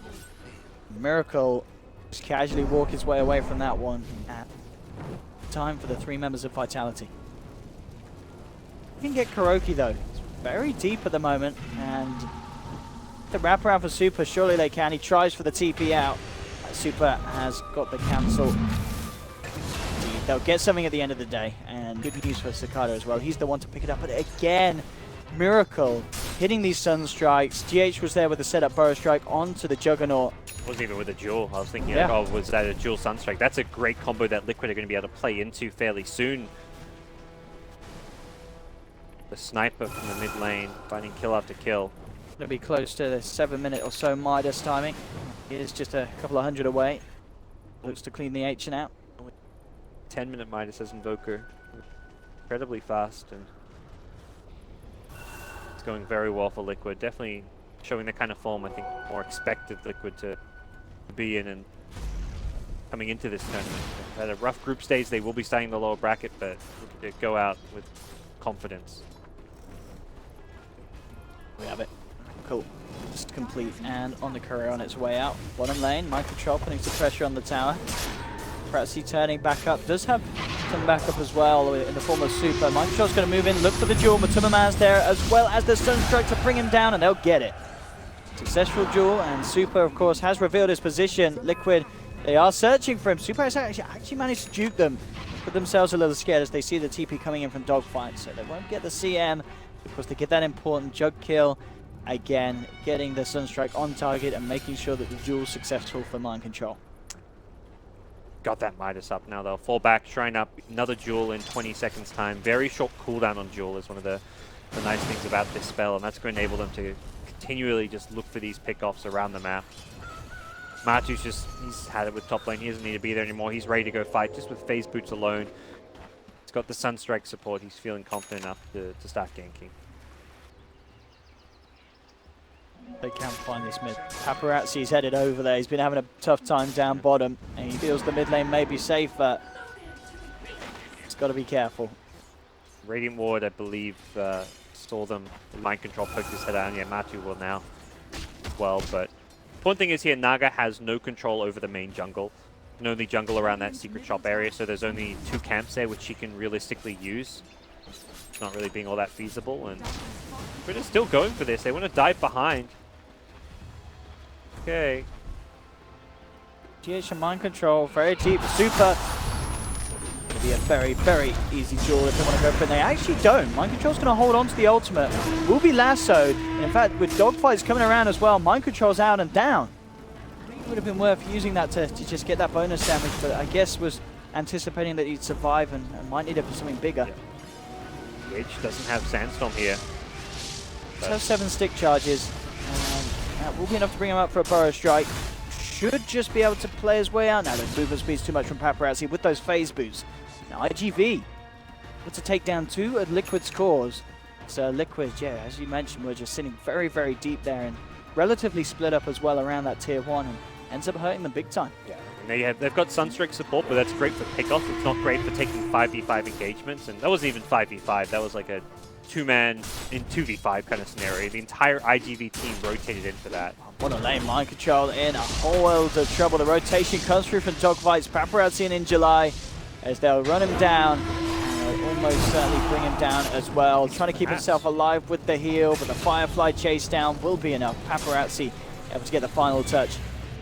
Some good fortune for the side of IG Vitality, with Paparazzi starting to get himself involved in a couple of kills after being beat down pretty heavily in that bottom lane to start off with. Starting to bounce back with a few key successive kills. GH comes in just to snipe a bounty room, but he's still level 4. Miracle's going to rush a drums here. Seeing different build from him, going for like a very early game cost-effective stat item. Not making the big jump for the Ag Scepter, suggesting... I mean, he's so far ahead, that's one of those things where when you're ahead like this in levels, you actually maybe want to fight more. Typically, Invoker's just playing a more AFK farming role because he doesn't have such an easy lane. But with this easy of a lane, Miracle wants to join his team, wants to fight, and the drums will enable that. The Ag Scepter will come next, but we still only need to rush the item. Vitality actually with the 4 of them in the mid lane. They have got the setup. TPs will be coming in. Can they save him? They can't. Miracle's already taken down. Nuke from Mind Control. Look to try and save GH here with the heal, but it's not going to be enough. And Paparazzi really up in his game as these fights start to kick in. 5-2-1. getting himself fully involved. And that massacre as well, taking down Miracle. He was having the best of starts in that mid lane with the Midas timing and such, and IGV able to hit him hard. It's like Kuro's just not in the right places to save these targets that are getting gone on. First at bottom lane, he TP'd in, wasn't there in time.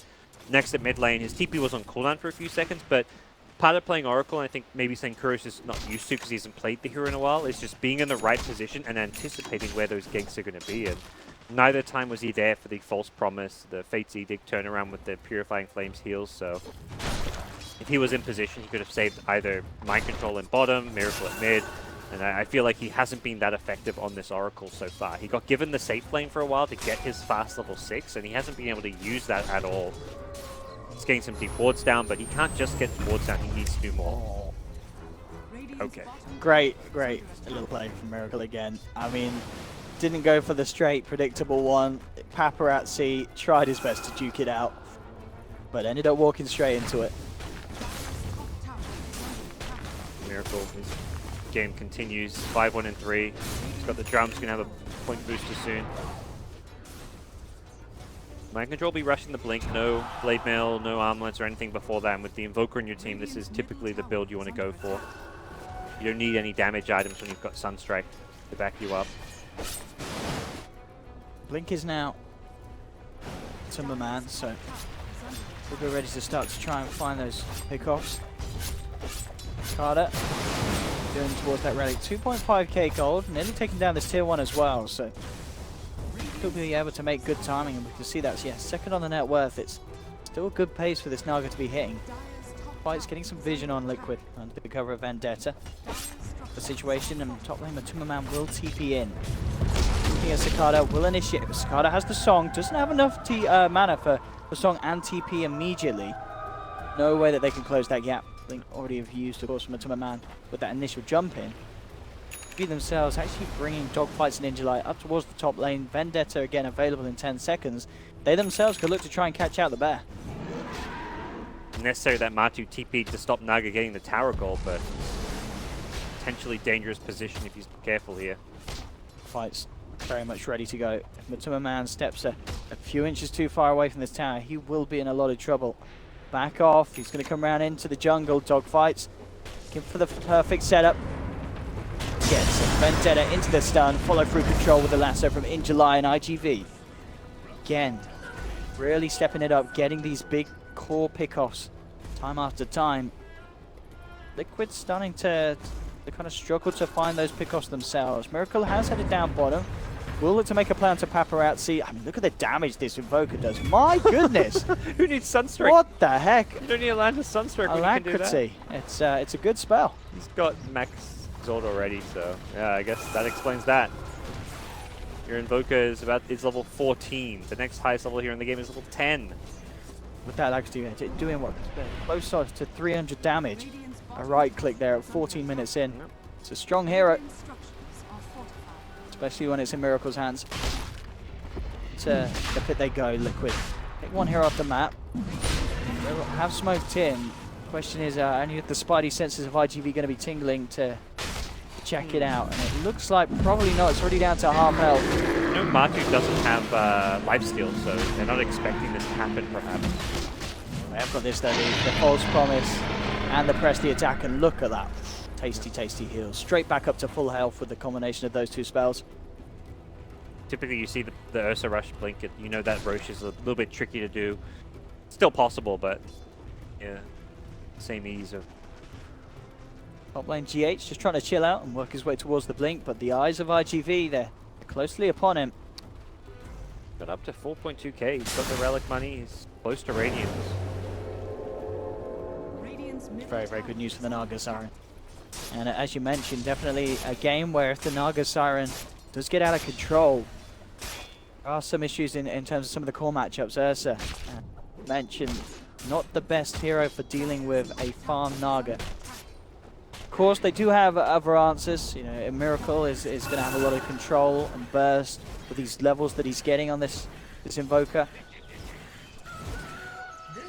Still, you never really want to deal with a Naga Siren that's got a good Radiance timing, and that certainly might be something that the Liquid will have to do so. 16 minutes, And just 200 away from the rest of them. They want to speed things up now, get chain pickoffs using the Legion duel, the Ursa Blink with the Aegis. They can play super aggressive with this. Invoker, he can play a bit more farm split pushy.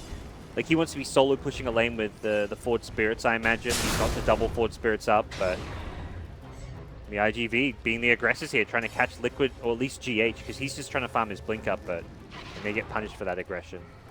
Try and find Dogfights. Dogfights into the tree line, but GH hunts him down. Mind control. And to pick up the dual damage as well. Miracle gets himself involved. Makes sure that he is also able to get a bit of a cash bonus from that one. For the Ags now complete. 17 minutes. Drums, Ags, and Midas all in the bag here for this Invoker. Oh, very, very big. So far ahead of absolutely everyone else in this game. The Naga by a pretty big margin, but definitely can change now with the Radiance. The farm will speed up for the Naga Siren. Be mindful of if you choose to start taking some more objectives and trying to shrink the map as far as where IGV can farm. Matu with a double damage, ready to fight, jumps in, and CM, not a chance for Super. Paratu. Deep spot here at bottom lane. Yeah, he's already trying to back up out of there. I mean, Miracle has been getting so much space as well. He's been sat on this bottom lane for the last few minutes, just farming the waves. Likely get this T2 tower fairly soon if IGV don't make a big response for it, but don't think they necessarily need to or want to. They're happy just farming the top jungle, the top side of the map. Got this Naga Radiance. Don't try and rush any fights now that you've this item timing at a pretty decent stage of the game. Matumba Man and Mind Control looking to make a jump. Dogfights is there with the Vendetta, has their eyes on him. Knows the position of Mind Control. In fact, can't go for anything though. Mind Control does have friends in the neighborhood. GH is there. Matumba Man still very, very close around. Bottom lane, Liquid get that space for the tower, as expected. Miracle now with the Boots of Travel. Recipe on its way. Will then be looking for that Link Sphere, which it's got a very nice against a lot of the stuff ready from Vitality. The lasso initiation and the burst damage that Dogfights would have been hoping to do with that mana burn as the game's going. IGV, they don't really want to go on Matu. He's got an Aegis. They smoked into Team Liquid, but the first hero they saw was a hero they just can't go on. So they cancel the smoke gate, get out, and Liquid say, oh, we know where they are, let's smoke into them. I'm interested to see if this time Miracle comes around to join for the team fight, and certainly looks like the maneuver will suggest so, as the full 5 of Liquid looking to try and catch something out. Paparazzi very careful about how he comes out the base. It looks like IGV are aware. Dogfights, heads out with a Vendetta, very nice. Immediately scouts out that action was being looked for from Liquid, so IGV will be safe at avoiding it down bottom. Mid lane though, Super was left on his own, and Matumba Man quickly in and bringing her down once again. Ravu on that one, 4-4 CM. It's better off sitting back in your base, giving your team Arcane Aura. About the hero's role for now. Miracle bottom, nice tornado, will find Nyx. The line's been drawn as well. Liquid, they know Cicada's in this area. Miracle's dying. Get him. And Cicada's out of there. Great bit of play for IGV. Cicada was, I mean, he was so close as well because Mind Control walked up and he was halfway through about to lay down the duel. Song just too quick from the Naga. And Miracle had the sentry there. He tried to perhaps fade in the Nyx and go for a turnaround kill. Many heroes there for him to mess around with. Jug, Slash, they're willing to throw all the spells they had to make sure they got the kill, and sure as hell do. Ended up getting the money. And Paparazzi did as well on the Jug, so very, very nice for him. Shadowblade. This is an okay Shadowblade game. You need to find picks. Invoker's split pushing always. It feels like a game where getting a Shadowblade where your Naga's pushing out lanes, so it's a lot easier to use an item like Shadowblade to find pickups as a result. Up top, talking about pickoffs, IGV move in to find another. Matumba Man will jump in. He really wants that Crystal Maiden, and he will get it. GH comes in with a Burrow Strike, trying to help Matumba Man escape. Still in July dogfights, and the Naga in the neighborhood. The jewels there from Mind Control though, and they find the big kill, taking out Cicada. Paparazzi shadowblading up.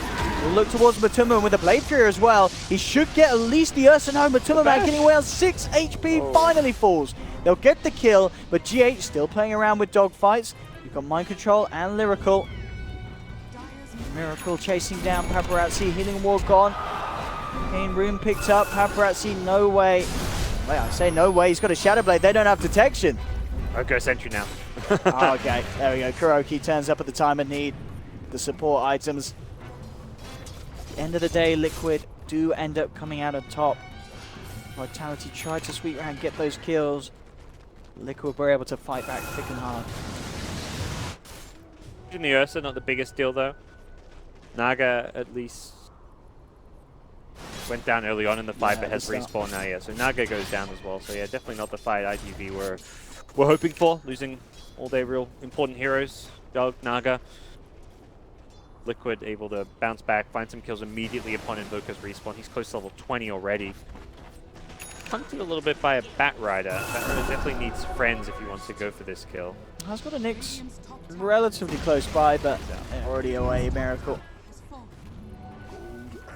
to safety. Paparazzi though. Blade, an immediate blink out from Matuma Man, not wanting to mess around with the Juggernaut. Shadowblade is mind control as one as well. He'll be looking to hunt around, fish for kills. Set Miracle up, possible. Could find some here, but there's a lot of heroes on IGV available to turn it around. If you want to jump, he does. Straight in onto Paparazzi, but Matuma Man's back up as well as the Sunstrike. They can take him down before they lose any lives. And in fact, looking to go for more dogfights, tries to TP out, he will make it. Nothing to cancel it. No bash proc. At least 2 or 3 times there. Dire's middle tower is Gate. To try and maybe push down this tier 2. Just need to perform up. No jug for 20 seconds. If you want to fight.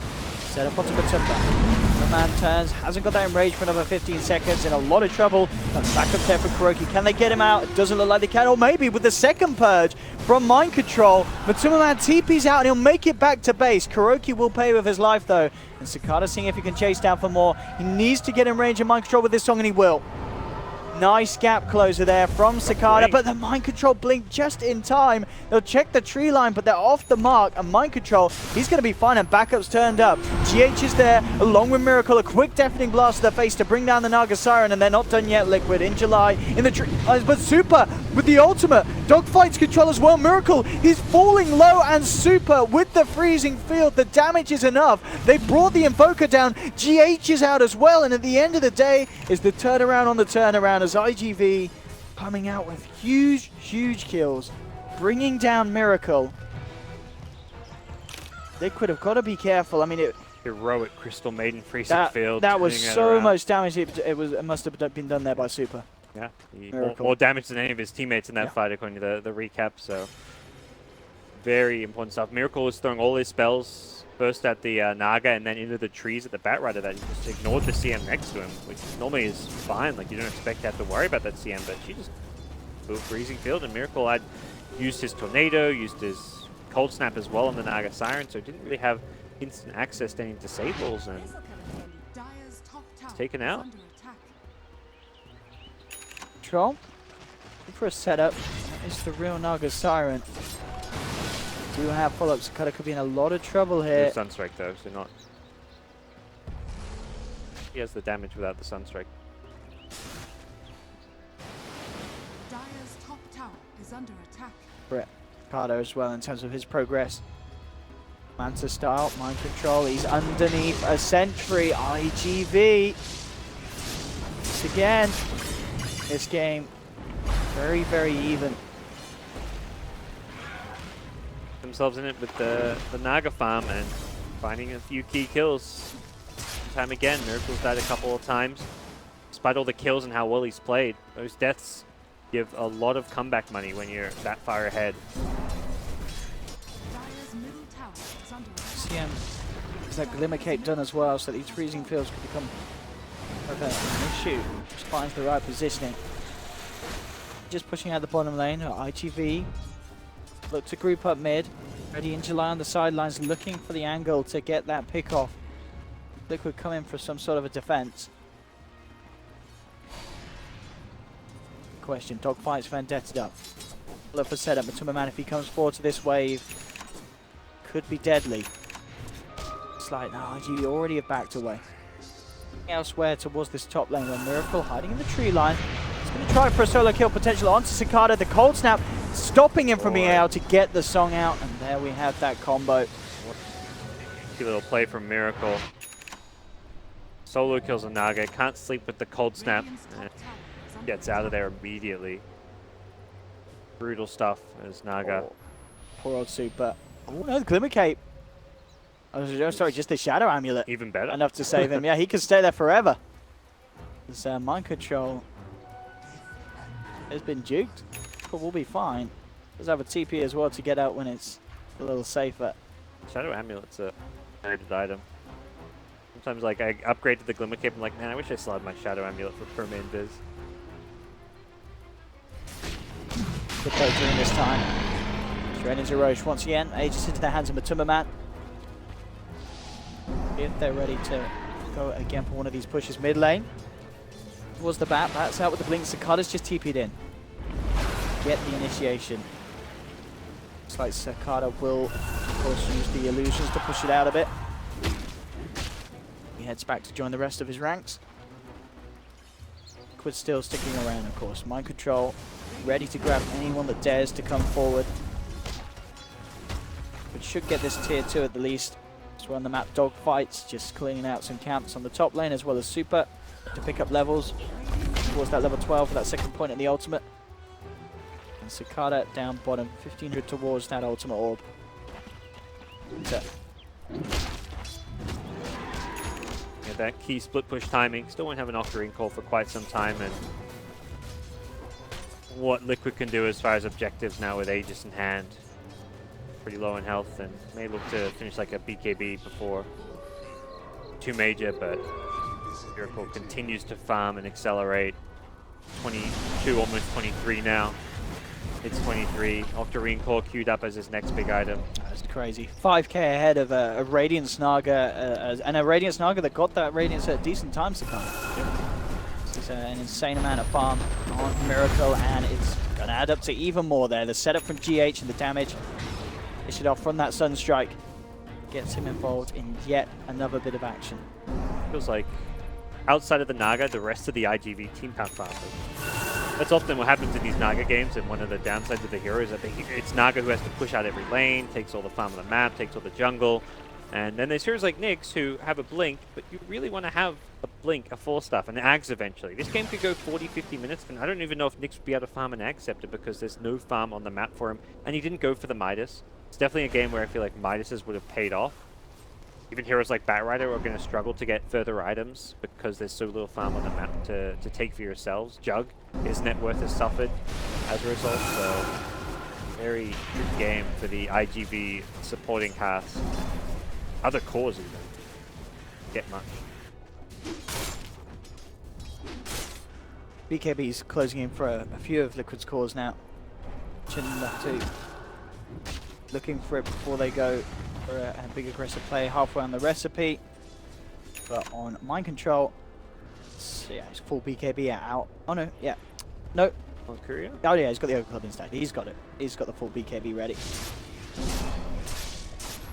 Paparazzi, Sunstrike.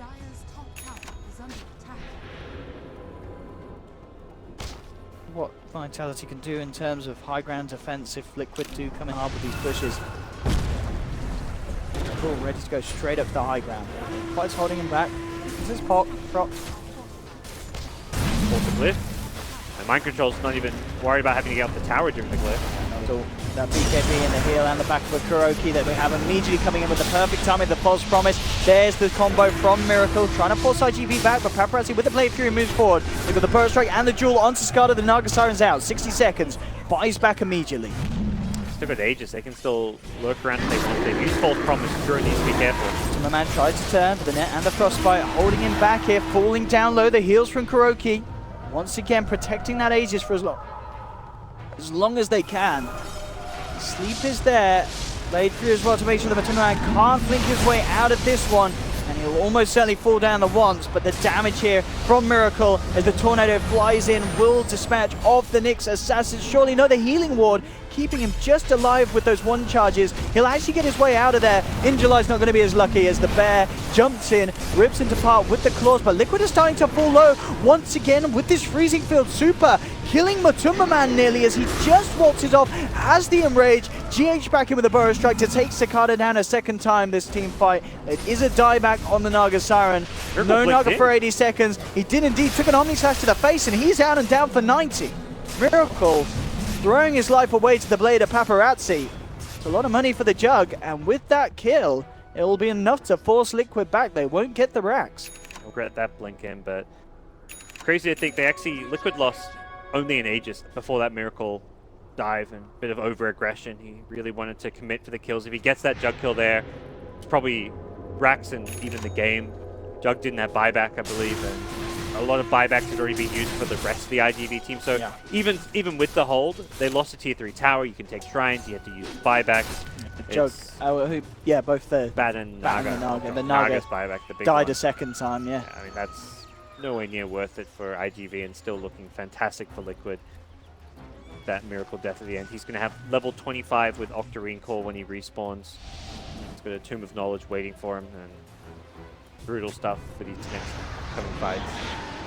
And another little freebie. More damage from my control. CM caught out. And trying to be taken down by Liquid. However, a healthy plus 76.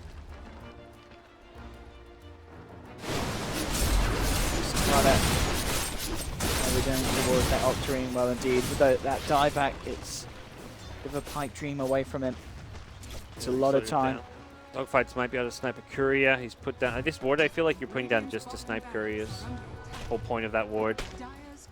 Get it. It was just a tome on it though, nothing massive. Miracle was sending it there to buy the Octarine Core, but he can walk to the shop if he wants. And hey, guess what? He doesn't need to walk to shop. You're getting racked. You're winning the game. Who needs Octarine Core? Not Miracle at the time being. And Naga is not even in position to defend. 5 seconds before she has a TP. Fights hits the stun onto one, but quick reactions there. They jump in with the Jewel. And there's a couple of damage to bring down in it. They do indeed. He's out and down. The lasso bringing Matumba Man away from his team.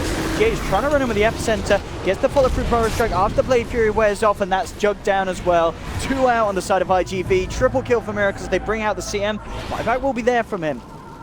The setup with the sleep, but what do they really have with 2 the big damage dealers out for a good amount of time? Can't quite get the kills, but once again they temporarily push Liquid back.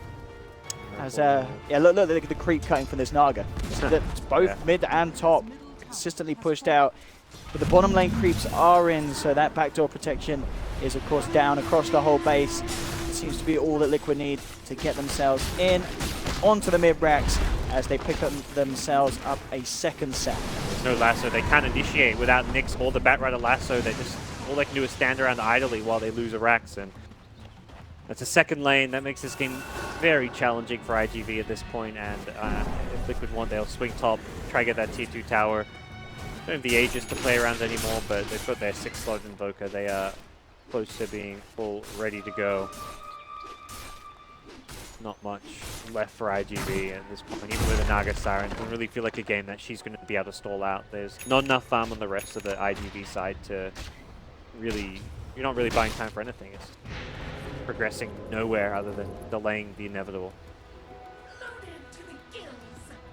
And as we mentioned, this nice for Liquid in terms of, well, obviously can't make it to the upper bracket, but may put them in that position to have that third place if tiebreakers do end up occurring.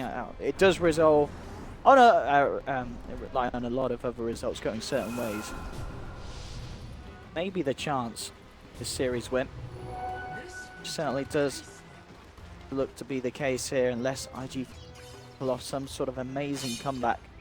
For Liquid, it's just going to be one of those things where it's like, oh, it's nice and all, but you kind of wish you had these performances earlier on in the groups. Yeah. You get a win or two early on, it gives you the confidence, and it's so easy to work off a good start to the group to win the group. That was like OG and IG. I mean, yeah, these are teams that are in good form to begin with, but you win early on in your group, it's much easier to win those later series.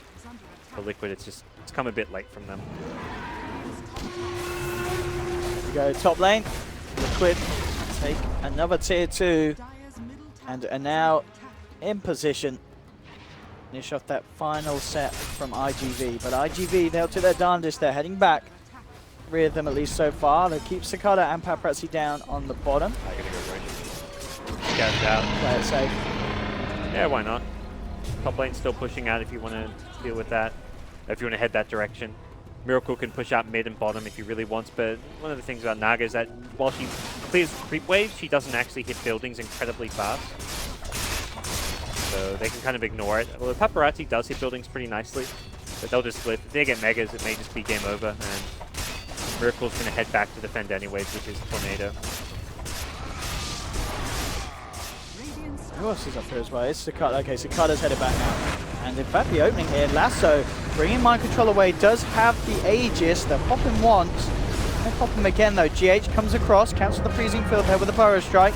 Mind Control instantly with a blink out. But man already working his way through the racks, along with Miracle and the rest of the gang, as Liquid will claim the Megas. Miracle, BK beat up, finds the final racks. Miracle cancelled the Jugs TP.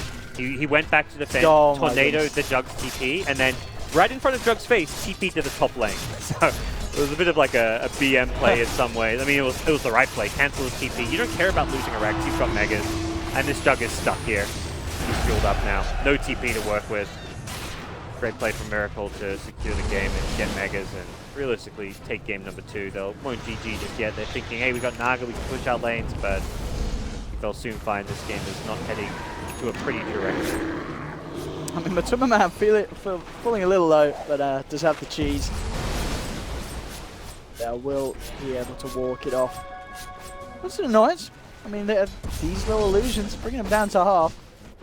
And they are holding on IGV. As you said, they do have the potential to push these lanes out, but it's still such a tough game for them. Push the lanes out, but at what point do you win a team fight or take any more lanes of racks or really eat up the game? It's like not coming their way, but hold on, they'll see what they can do. Refresher from Miracle, he's going to be going that 6-slotted status.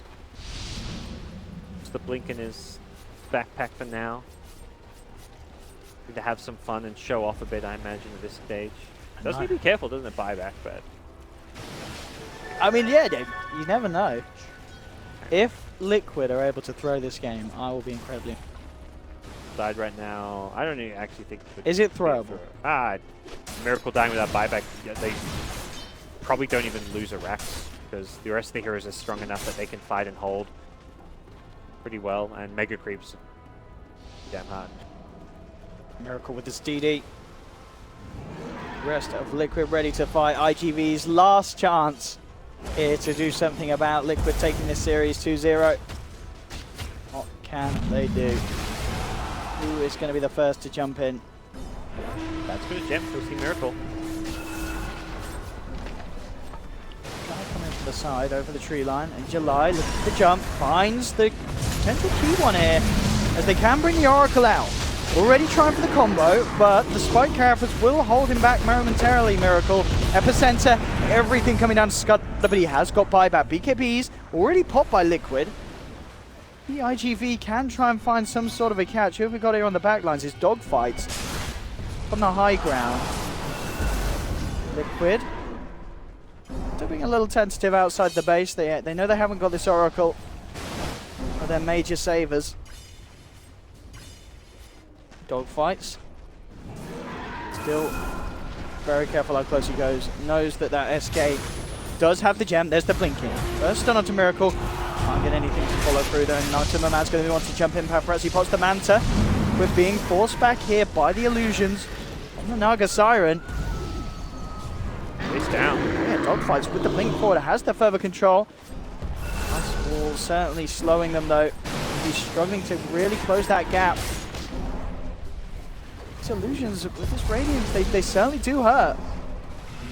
Be pretty pesky to continue pushing, but Kuro's back with Greaves. He'll have everyone back up.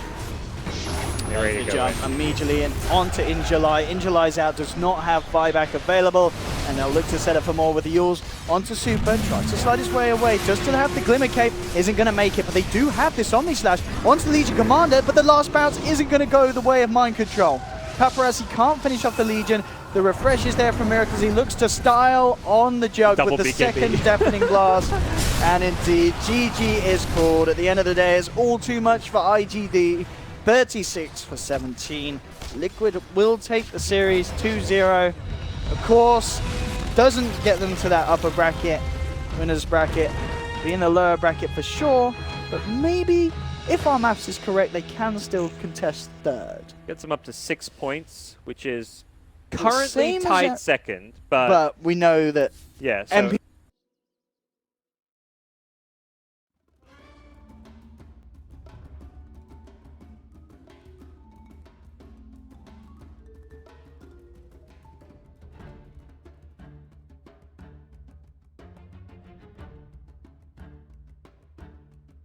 Radiant team ban.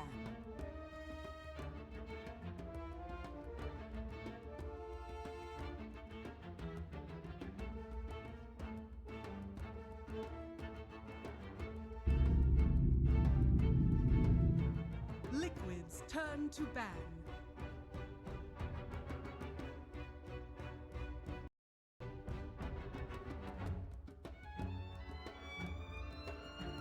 Liquid's turn to ban.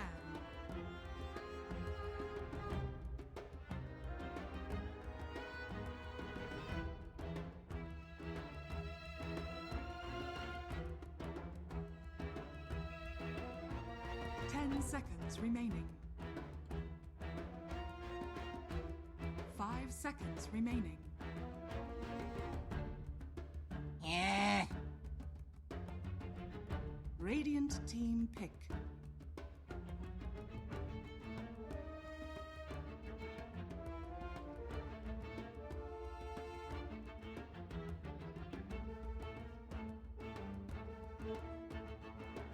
Ten seconds remaining.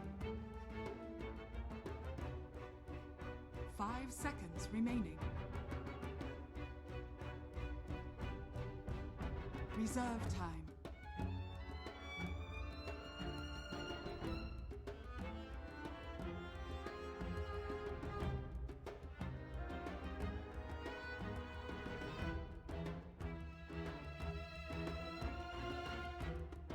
Dazzle. Liquid's turn to pick.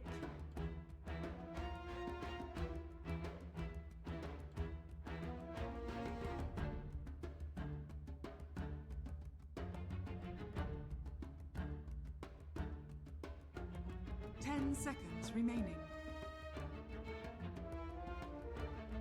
5 seconds remaining.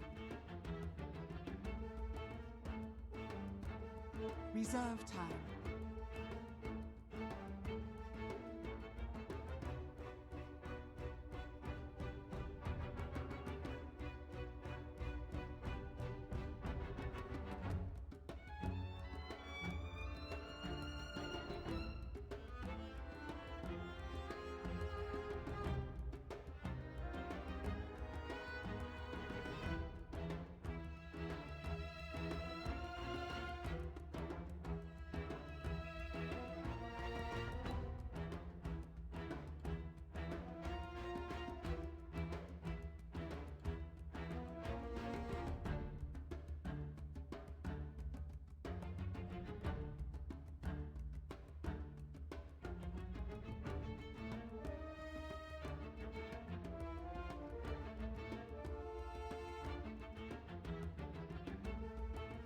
Monkey King. Liquid's turn to pick. Legion Commander. Radiant team pick.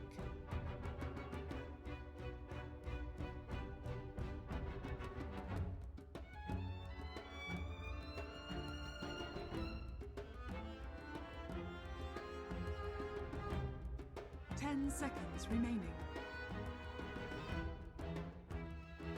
5 seconds remaining.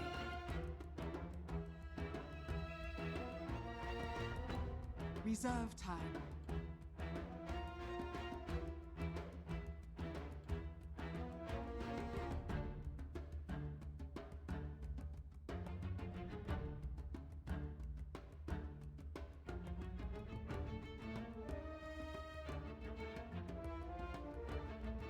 Ursa Warrior. Liquid's turn to ban.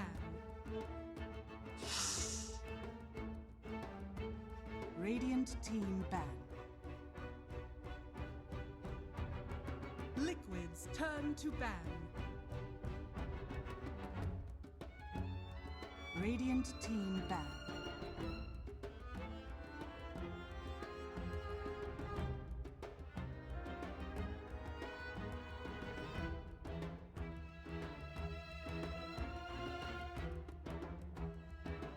Seconds remaining. 5 seconds remaining. Reserve time.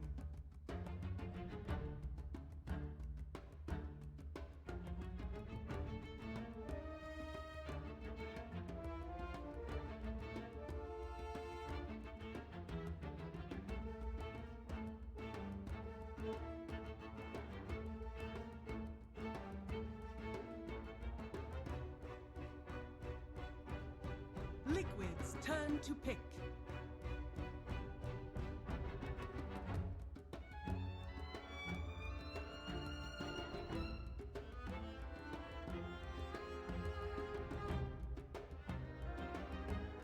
Ten seconds remaining. 5 seconds remaining. Reserve time. Keeper of the light. Radiant team pick.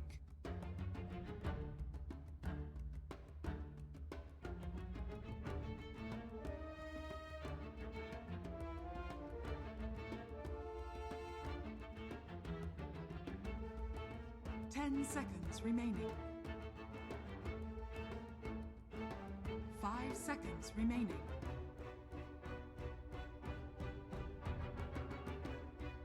Blackwood.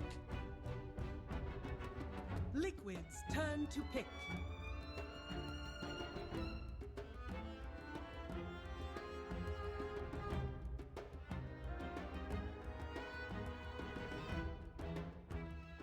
Naga Siren. Radiant team pick.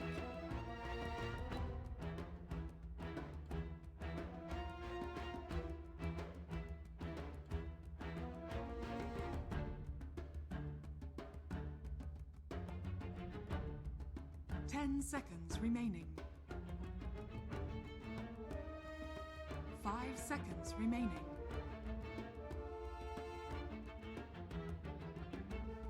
Reserved. Anti-mage. Liquids turn to ban.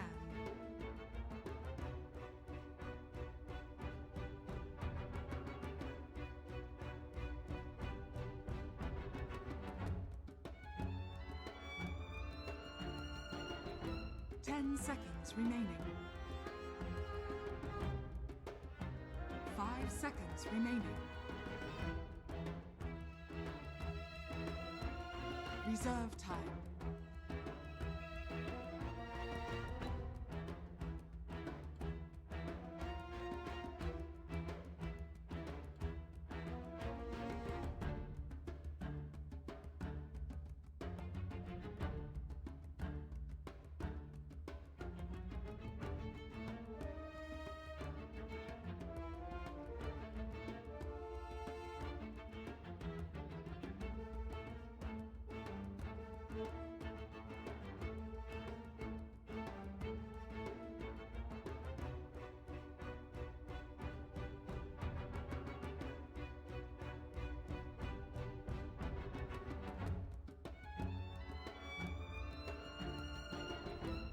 Radiant team ban.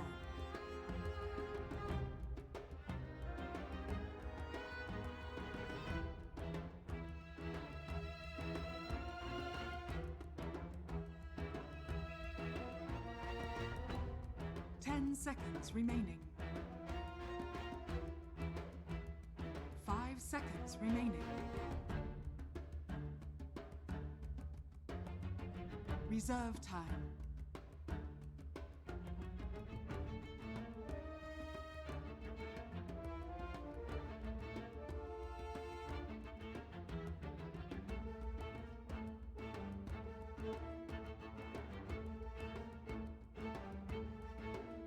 Radiant team pick.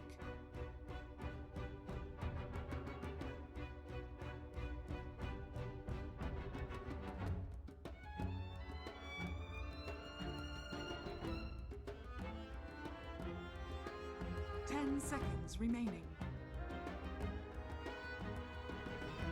5 seconds remaining.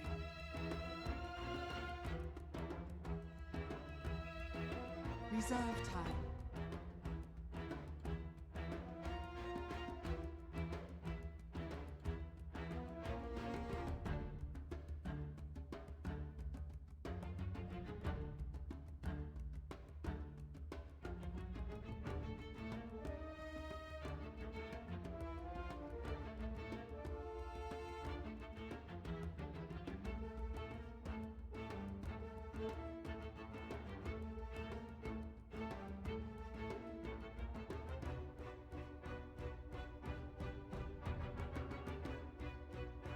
Seconds remaining.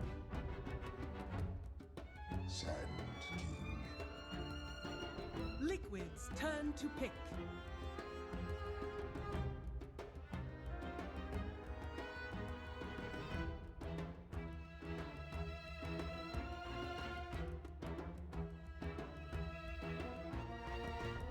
Seconds remaining.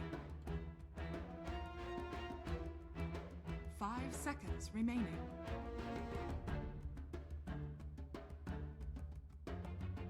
Reserve time.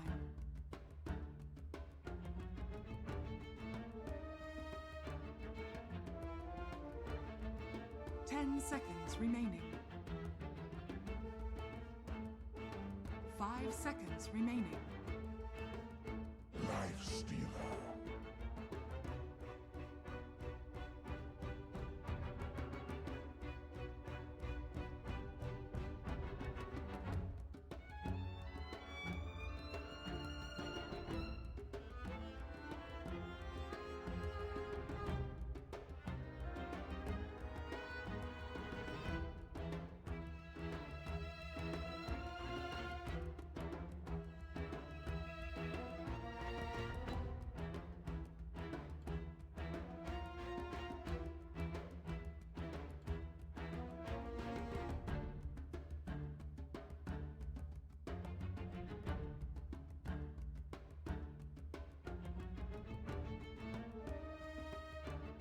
Seconds remaining.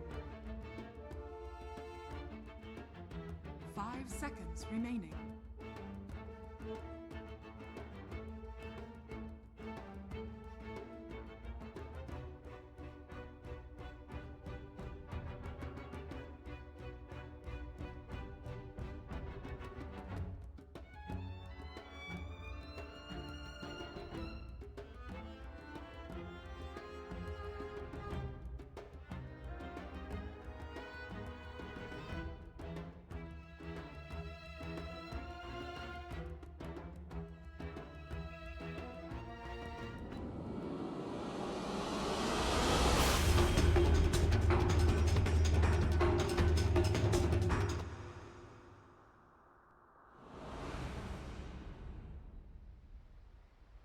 More of a natural mid laner, has the Earth Shock, he can spam, can go for the bottle, can do a bit more with that, but we'll find out. Players have loaded in. We have got the Miracle Monkey King, just in case you were wondering at home. Core Naga, too.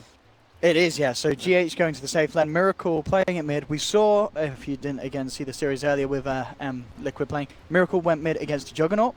This time, as you say, most likely it will be Aoi heading to the mid lane on the Ursa. You feel more likely than I mean, Envy anti-mage. I mean, you've got that blink. You know, you can stop him from getting the stacks up. Check some items. AUI's got the poor man's shield, so he's headed mid by the looks of things. He's got the mid items, so.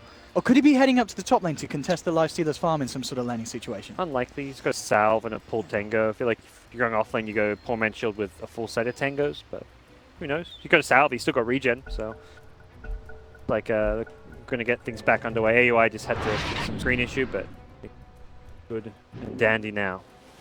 Get ourselves to this match. Liquid versus NP again. Essentially this game 3 of a best of 3. We had the first 2 yesterday, but we're back here in a return for the final episode between these two teams Let's see who's able to come out top.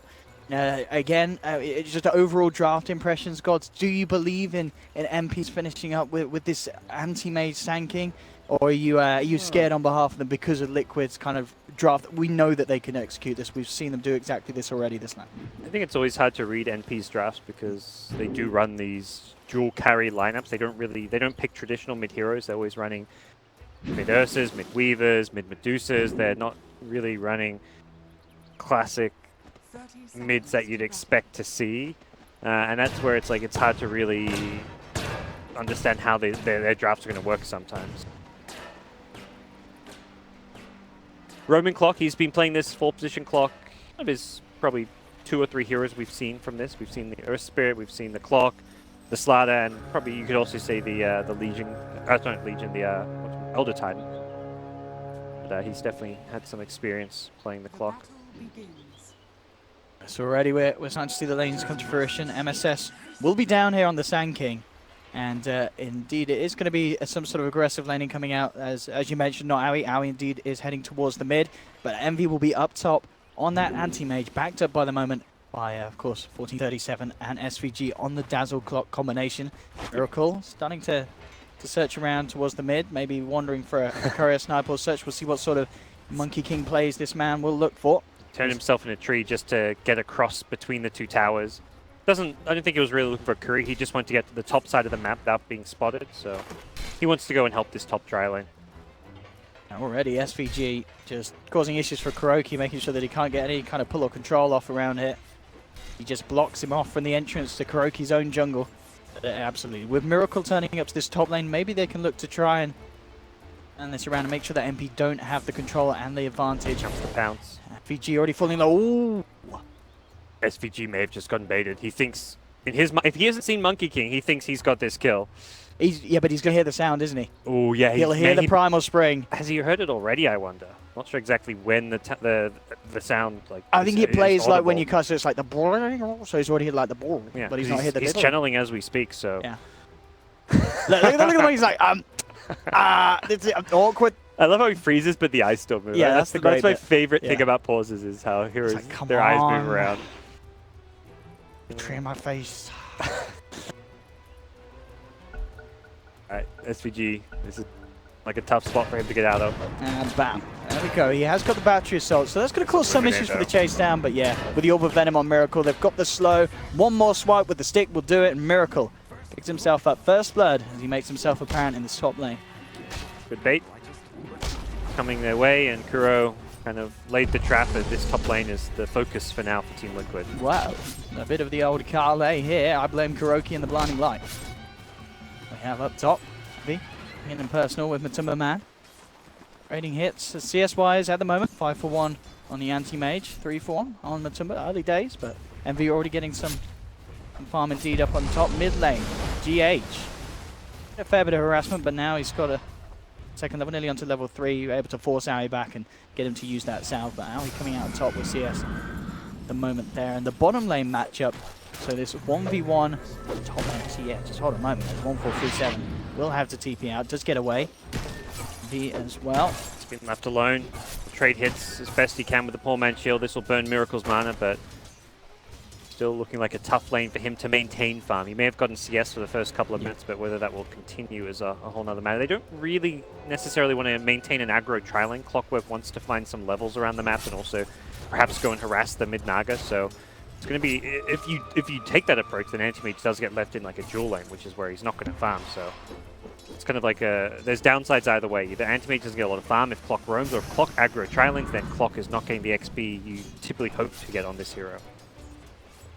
We can see down on that bottom lane, and that 1v1 for the time being, MSS is nearly getting himself a first blood. In fact, with the Caustic finale there, Mind Control is going to pop. MSS, I mean, this man has been having some incredible performances this LAN, and wow, what a way for him to start the game off there. Getting a solo kill against the Legion Commander. Mind Control is going to be off by that, but he does have backup of Miracle. They could look to try and do something in return, but again, it's hard with the Burrow Strike escape potential. It's the first nuke. Try and will him down low before Miracle jumps in. In fact, The Oh, prop missed set the now stun. that the Burrow Strike's used. This is the time to jump down. Miracle will hit the Boundless Strike. Didn't actually get the initial slow on anything with the Primal Spring. So MSS be able to continue to get away. Mind Control will have another nuke in a bit. I don't know if it's going to be enough damage. It has got the 2 points in it. In fact, a right click and a nuke should do it. He's got to get in range for it. Oh, he misses the nuke. Oh, Mind Control oversteps the mark there. And with that, he's not getting the kill. MSS. He's going to survive. Not normally a skill that we see being missed, Gods. The Primal Spring, definitely one of the spells you do sometimes miss as a skill shot. But I mean, I guess he was anticipating a Burrow Strike. yeah. He was And trying he just to play got the around mana that. for Burrow Strike Yeah. too. MSS managed to buy enough time that he had the mana there. Wasn't in too much danger once he had the mana for it, so nicely played. He's going to go aggressive. Monkey King could be in trouble here. The Caustic Finale is not saying he really wants to fight, and with no points in Jingu, Miracle does not win this 1v1. He's got one Boundless Strike, but yeah, level 1, it's not going to have the stun duration. Really holding back too much, and MSS chomps on the Mango, and he chomps on the Monkey King. MSS already picking up a lot of positive action in that bottom lane. On mid, AUI going aggressive. Yeah, with the wraparound as well from SVG. GH, he may be out of answers. Miracles come in. Boundless Strike, I believe, is still unavailable, and now he's going to be allowed to get the kill. Tries to get the aggro over, it isn't going to work, so will lose his life in return.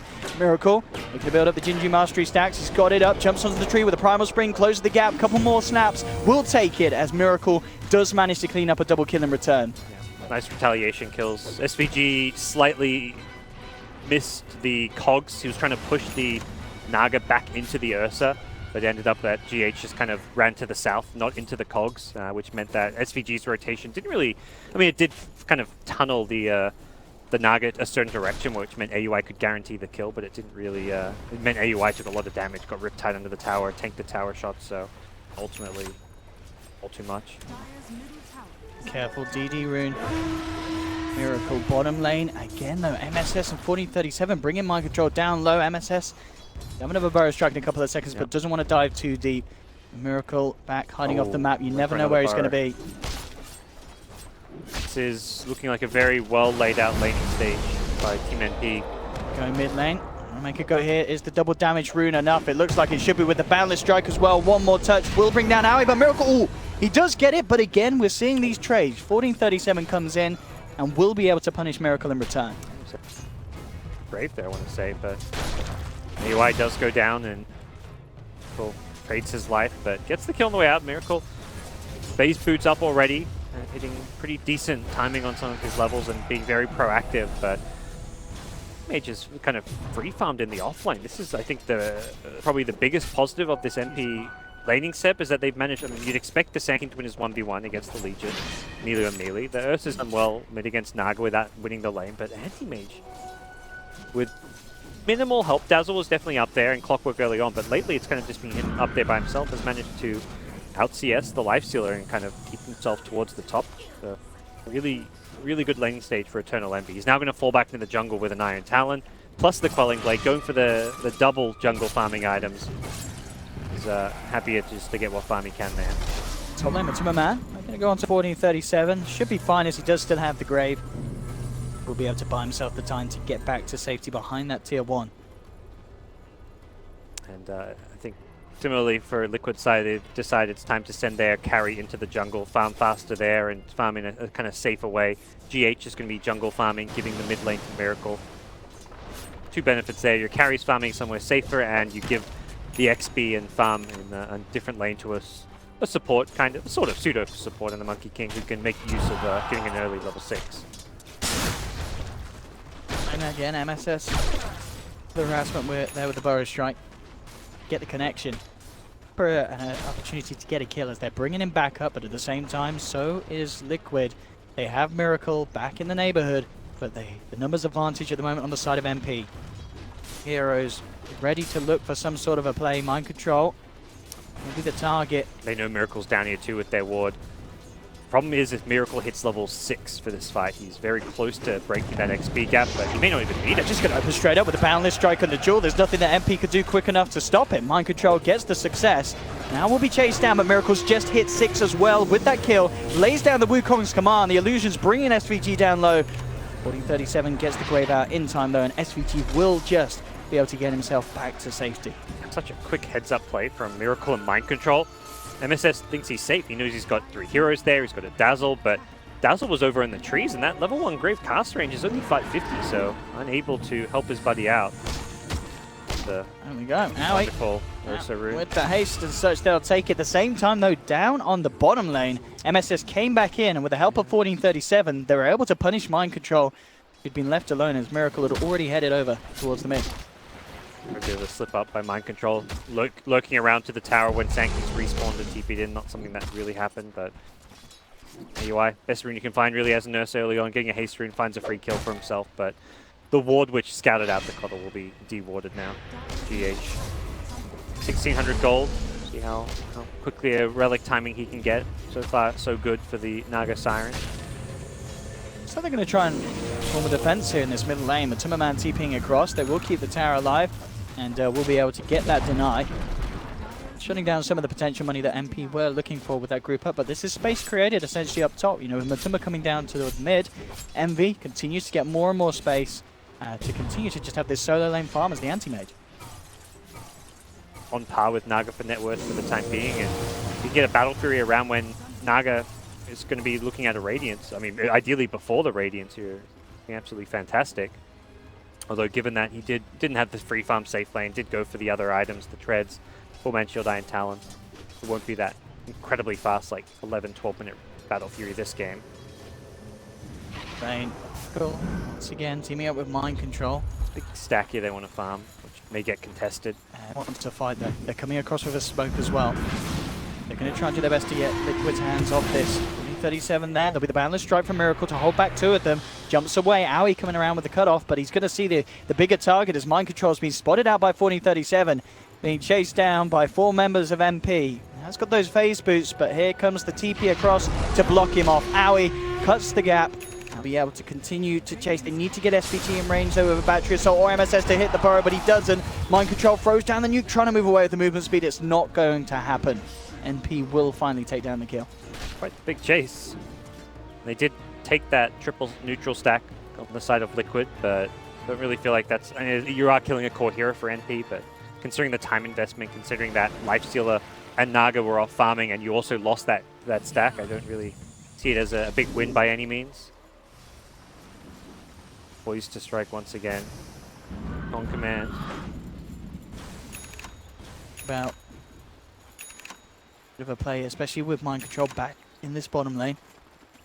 Eyes on 1437, but see with jumps between the trees and the creeps giving the vision in between, they know that he's there. The ping's out there from the Dazzle as 1437 heads back to base. SVG himself hidden under the tower. Would certainly love to try and find that level 6. Still a little, just a little under-leveled in comparison to where SVG would hope to be at this stage, as he is just still sitting at level 4. In fact, he's in trouble as well as they close straight in with Mind Control. The cogs do help him survive for a little bit, making sure at least the dual damage won't go the way of Mind Control, but they do still manage to clean up the clock. Kill nonetheless, and an objective to follow. With numbers down in the bottom lane, Liquid will get the tier 1 tower. Response from NP, not visible for now. They're very close to completing the Blink Dagger on AUI's Ursa. They ideally want to get that level 6 on Clockwork. Not if they've bought or used the Tomb yet. Dazzle's level 6.5. I wonder if he actually took it. I feel like the Clockwork's the key here to get that Tomb on. They buy it now. Dazzle buys it, and I'm pretty sure that's going to go the way of the Clockwork. His level 6 is the key timing right now. Yeah. Especially what we've seen SVG be able to do with it in the past. Pull out some incredible plays. Miracle. The Lifestealer inside him. Yeah, he's not spotted down here. Safe there with that play. Miracle, interesting enough as well, worth noting, this is a Monkey King for that Monkey Midas Gods. Okay. It's just Midas, I feel, as a 4 or 5 position support is always a good item if you can get it at a reasonable time. By reasonable, I mean like by 20 minutes, even by 25 minutes, this item typically pays for itself in the long run. It just means you're not buying a 4-staff or something instead, which, yeah, there is a trade-off, but you will ultimately guarantee further late-game item progression. You're in a game with a Naga and anti-mage. Well, you've got to expect the long game. And with this play as well, you know, they reveal themselves down bottom, so MP knows it's safe for Roche. And with Aoi heading in, have the Arcane Rune as well to help just speed it up with the overpower spam. Easy ages there for MP. You can see Liquid, they were trying to find this tier 2 in response, but only getting about 1/3 of the damage done. MP coming out on top there with that objective.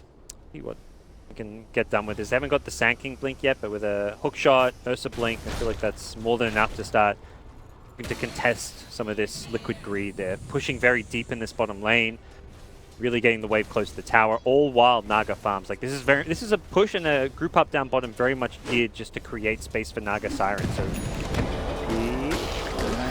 SVG look to be in trouble. He's got the battery, so it's not going to do a hell of a lot of good against that raised up Matumba man. I feel like you either need to address the Naga farming or you need to fight Liquid at the bottom lane, because right now this 4-1 Liquid split where the 4 heroes are kind of fighting and pushing bottom, creating space, and now they're kind top of lane, the perfect jump. Envy, who has been having a pretty easy PvE game so far, suddenly gets met by the full force of Liquid in his face. He was just at the Battle Fury Gold 2, now 300 gold short of it. Rough time for him to die, and perhaps partly why he got a little bit too greedy pushing up deep there. And Legion Commander's blink, I think, was the reveal, hadn't been scouted yet by NP, so he wasn't expecting a blink initiating deck to be able to catch him out. So far those things continue. GH still remaining at the top of that net worth. Absolutely getting the farm that he needs. There's just been a real contest for him over in his side of the map. He's just over 100 away from having that completed Radiance. Very, very respectable timing this game. And I mean, MP's lineup, as mentioned, the anti-mage, if he can keep on par MV, they do have a sense of a solution for a scaled late game Naga, but it just feels like it's never really the plan to let a Naga Siren have this good of a start. Yep. And I think this is often one of the maybe issues that NP run into, is they do play at a pretty slow pace. They've got themselves level 6 on Clockwork, they've got Blink Aegis on Ursa. This is typically where you would have smoked the second that happened. Like, you should be looking for fights, and it's been, what, roughly 2 minutes since they picked up Aegis, and it doesn't really feel like NP's made any aggressive moves. During the 2 minutes since they picked up Aegis, Liquid were pressuring bottom lane, they found a kill on the Clockwork, and they've been farming up their Naga Siren while they've been pressuring the lanes. I don't feel like NP are pressuring lanes, they're not really seeking out kills. They do so now, they've just smoked now, but it just feels like slow. It feels like, oh, we should have been, like, they're probably thinking in their heads like, oh, we should be smoking with Aegis Blink, but they should have immediately done this. It shouldn't have to have been like a solution to what's been going on here. Let's see what they can find with it. The question is, who do they catch out? I mean, getting GH now would be very nice. He is still, as I said, that's a very small amount of gold away from the completed Radiance. Definitely a hard kill to find. Very deep on his own half of the map at the moment. Two of the key base creating playmakers so far for this game. Two of the main kill involved players. Sand King doing very well in his lane against Legion, but Miracle being the more active one roaming around as per his role this game. Not most games, you don't really expect him in the fall, but showing some incredible versatility. This is one of those, I think this, like, teams like Liquid and games like this is really where a testament to, like, where playing lots of pubs is a good thing, because you have players like Miracle who can just pick up a 4-position support. Because a lot of these guys, like, they're very high MMR, play tons of pubs, and you're not always playing mid. Miracle isn't playing mid 100% of his pub games, maybe like 60, 70, 80%, but there are games where he ends up on a support, where he gets some player on his team, like no one, let's say from VP, who's like, I'm playing mid, I'm going mid Shadow Fiend, and Miracle has to play support or has to play 4-position, so pubs give you this bit of extra flexibility. Do you see that? We were waiting essentially for nothing there. But they called G, and then I was like, oh, sorry, I didn't see. Yeah, looks like it doesn't matter nonetheless, as still having some issues on side of Liquid. If up top has TP'd into tricky spot. He's only elite. Legion can't... Without Blade Mail, it's tricky to get this solo kill, but 2 points in Press the Attack, 2 in Moment of Courage. If you use a nuke, and nuke first with the Press the Attack, it may be close. A borderline kill for the Legion Commander, if NB isn't aware of his presence. And you get the nuke, like, on the full creep wave. The bottom lane, the hunt is on. Monkey King is the perfect hero to scout out smoke ganks and also escape them. Depending how on point Clockwork will be with his rocket flare and scouting and hookshot. And you saw that Envy with the ping outs as well. He's indicating his team to be very careful about this high ground going past over the dire side just towards the side. Actually be dangerous. See the vision, not too great for MP over Liquid's half of the map, but vice versa. It's pretty insane. You know, Liquid have 3 deep wards. Very, very good idea of what's going on over MP side. And I've got to look at those sentry placements, guys. I'm seeing a line of 3 sentries that just are outside of essentially the radius of that observer. He's admiring the platinum Roshan. Is it Owie's? I think it's. I believe so. Owie has one. Owie has one. MSS maybe has one too. I know they had a stack that won that event. That did the event, yeah. Yeah. Got Rad. Monkey King. Oh, he's hello! Miracle will take that one, they say, and a hook shot to the backside and a bring down. Owie. I mean, in my head, like watching, like, oh, Monkey King, perfect hero, sits in the trees, scouts up the smoke, runs away. Well, he obviously doesn't know their smoke. He doesn't see what we see, and was just thinking he could get himself some farm, and NP were ready to strike. I mean, on the plus, of course, it is that position 4, so you're essentially throwing your life away. You're protecting others, even though inadvertently. Dazzle's there, though. Top lane, the Grave, indeed. Can they get Owie out? I mean, Envy back safety, and indeed they can. Blink will be there. No sort of control from Liquid to follow through the duel. That is his Battle Fury done. Yep. So as good as the Radiance time is going to be for GH, the Battle Fury as well on Envy, 15 minutes in, absolutely perfect. Yep. He's even got a Shrine to use in about 5 seconds time, so he'll probably stick around this top lane and jungle and maintain some little farm. Oh no, he's going to blink away.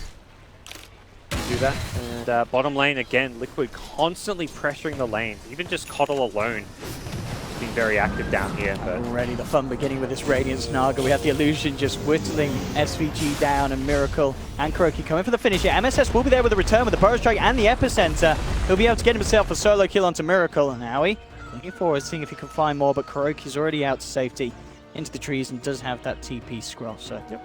It's the 1-for-1 there between the 2 supports. Yeah, both teams losing their 4th position, but and I guess you look at both teams while they're both creating space. Anti-Mage is getting his farming room on MP side, Naga getting his on the Dire side, so pretty even. And pretty much the same game plan for both teams, where you're looking to create space for that big late game carry. Ursa being the fighting carry that MP have, Lifesteal on the Liquid side. Very, very similar strategies from these two. Well, the Lifesteal inside mind control, Matuma Matt.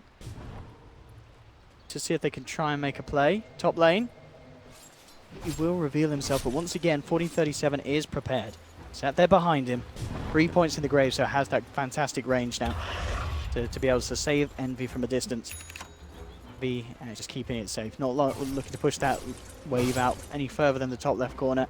Make sure that he doesn't get caught out by this potential dual infest combination. At this point, Liquid may not be as proactive in trying to find those picks now that they've seen what happened with the Grave backup.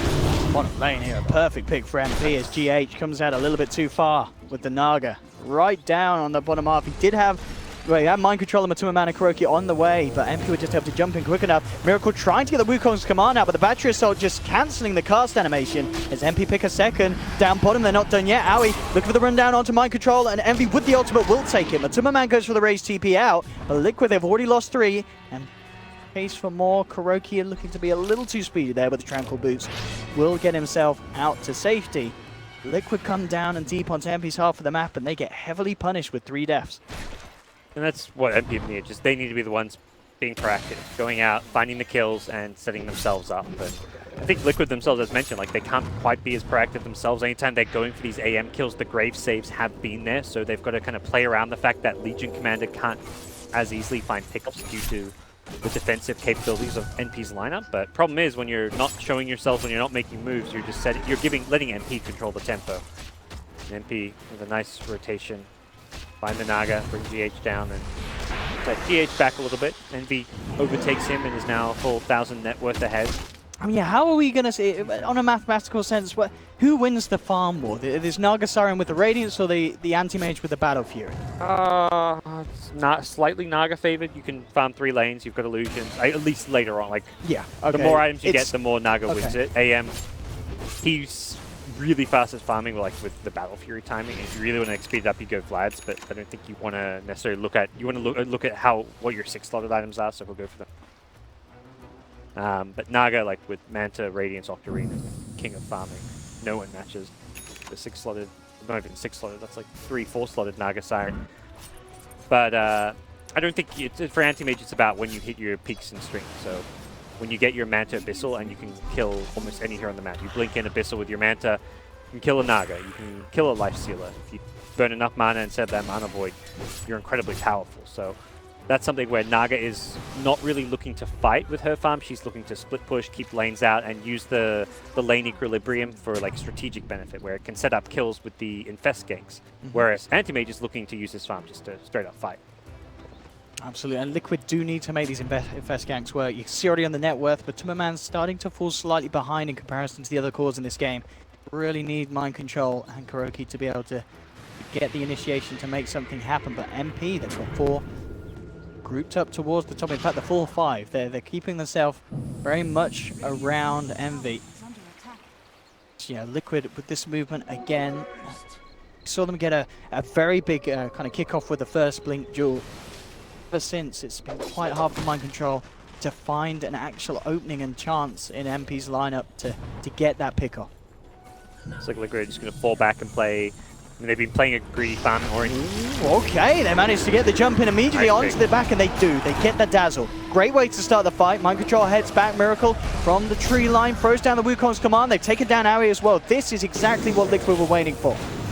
This sort of an engagement where they can get the great way to start it and the fantastic way to continue for even more. GH with the song, trying to set up and allow Timberman to get in close, but MSS actually with a very nice burrow strike. Looked like he went down to the bottom, but he came back up to the top, and that fooled the whole of Liquid. They were down to the bottom of the cliff searching. And MSS, again, up to the high ground. Can they catch him this time, Liquid? They're searching. MSS will try for the TP out. He's not going to make it, though. The damage of Miracle with the Jinju Mastery is much too much. And Liquid will end up getting that 3rd kill.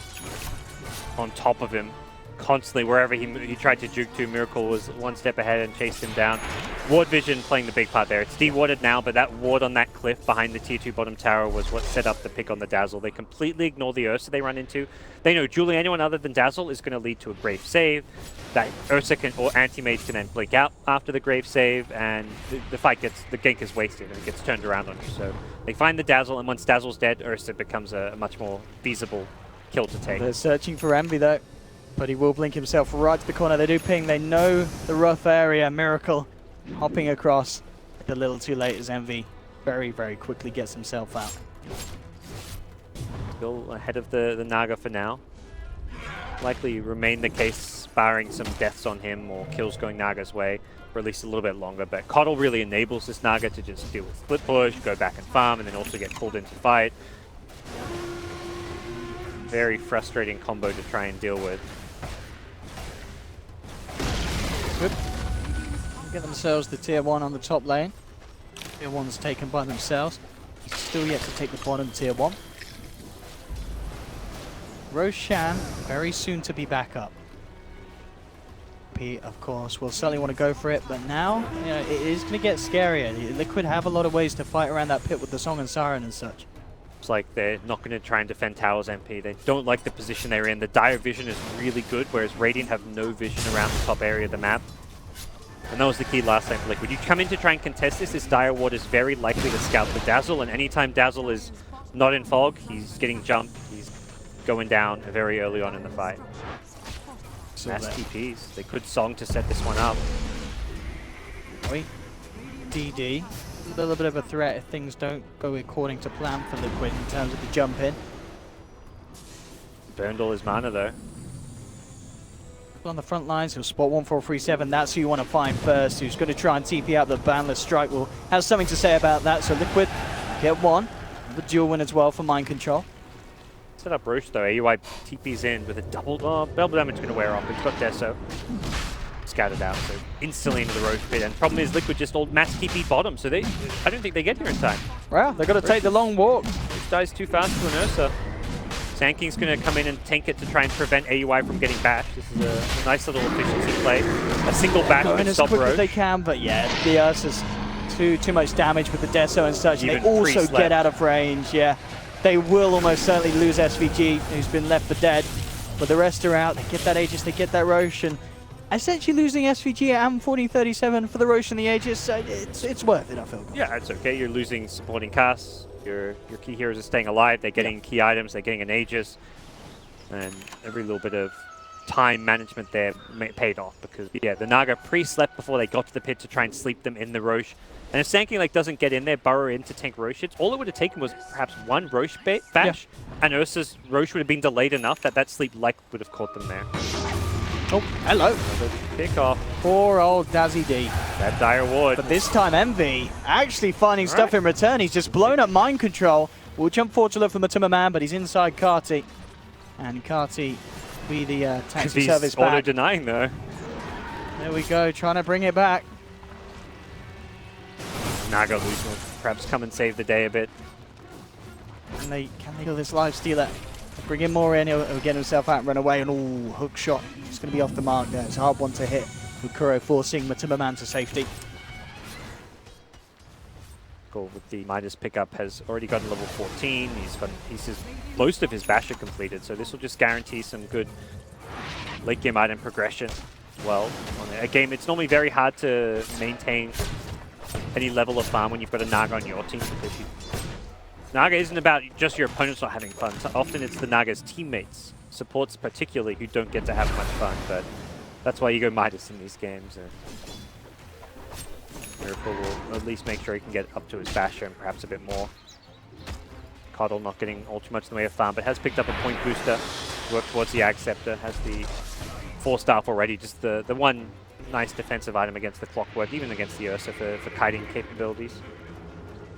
And Envy is going to be even harder to catch without Lincolns. I mean, in terms of AoE control, it's pretty much the boundless strike and maybe some bashes. Other than that, they've got to make sure that they can somehow proc it, follow through. So Envy, very slippery indeed. SPG a little less so. Quick jump in, they'll get it, but Envy wants to try and find something in return. Jumps forward, will be there. Epicenter was coming through as they try and get MSS into some sort of a position, but with the song still up and the TP straight up for GH, get the rest of them out of there. Looks like Liquid will get away, just getting themselves a free duel kill, but not losing anyone in return. Yeah, they're just kind of playing for the late game. Get a pick off and then get the hell out. Don't take the team fight. Even with Epicenter wasted, Liquid still did not want a team fight there. They haven't really got a team fight lineup. None of their heroes really that suited for it. Envy's on the search for the monkey. Okay. A bit of an unfortunate MSS pause is there. nearby. He's got a blink burrow, but they've got to find the monkey first. They've got that Battle Fury, can chop down the trees if Envy finds where it is. Yeah, he should have seen him come across that gap down below where Miracle is at the moment. But it looks like he's heading up the stairs. So there. Maybe like anticipating where he's going to jump to, but Miracle seeing Envy. He's mid-jump too, so he's just about to jump somewhere new, probably to like the northwest. Direction yeah, I mean, if Envy gets up there, he may see them at the end of the Monkey King landing into the tree. He could blink Battle Fury. If he guesses right on the tree. So it's not often hard to tell exactly which tree, but yeah, well he does. Or even MSS may just blink Burrow. Go. They will see him. The boundless strike there from Miracle, very nicely done, holds Envy back, and that will actually allow Miracle to get back to safety as he heads up into the north, TP's out. That's not even a Miracle. That's I can't believe like how short those flying, how fast this hero flies on the map with his 1.4 second free game. Crazy. SS tries for the burrow. Go just out and a little off the mark. Timing. Go. 13 to 16, 27 minutes in. Again, this kind of farm war between the anti-mage, Naga, Siren, very even as well. You know, you look towards Matumba and Aoi. They're pretty much on the same page. It's all feeling very even at the moment in terms of value and net worth. But, I mean, would you feel that there's a team that's a little happy with the situation? As we can see, the edge mathematically is Liquid. And does that mean they're leading? I'd say so. It feels like they have a bit more late game power, and they're going to transition better, mostly because of the Monkey King. And that most of the net worth different. You talk about how Anti-Mage and Nagari, even Ursa and Lifesteal different. The difference is between the 4-position clock and the 4 Monkey King. Monkey King has Midas Basher, Clockwork, 4K net worth has nothing. It's got an urn. But that's where the farm discrepancy is. And later this game goes, Monkey King is going to be very good at controlling Ursa team fights with his ultimate, so I can definitely see Miracle transitioning well, even controlling the anti-mage as well. If you get like some bashes off in the Wukong's command, if anti-mage blinks in aggressively, you drop your Wukongs, and him and his Manta Illusions may get beaten down pretty damn fast. So definitely it feels like a good game for Monkey King to sell. P, once again, the smoke plate. What they can get here, they know that this high ground's safe with the ward already down, but to find any members of Liquid as they're all up towards the top, and they've actually got their eyes on Envy. On control, wanting to make a play, but of course they need to break that Lincoln's. It's quite a slippery little hero with that Manta. Aware of what's going on. Sphere. Yeah, it's a hard catch. They've got 4 heroes scanning the area, searching for him, but Envy again just gets out towards the top, TP's away. As we're seeing, it's just very hard for Liquid now to catch this anti-mage. That Legion Commander duel they've been relying on no longer an option with the anti-mage Lincolns. And still in the neighborhood around this Monkey King. They were searching for him. We saw that hook shot just missed Miracle by the skin of his teeth. Rocket flare, but caught vision.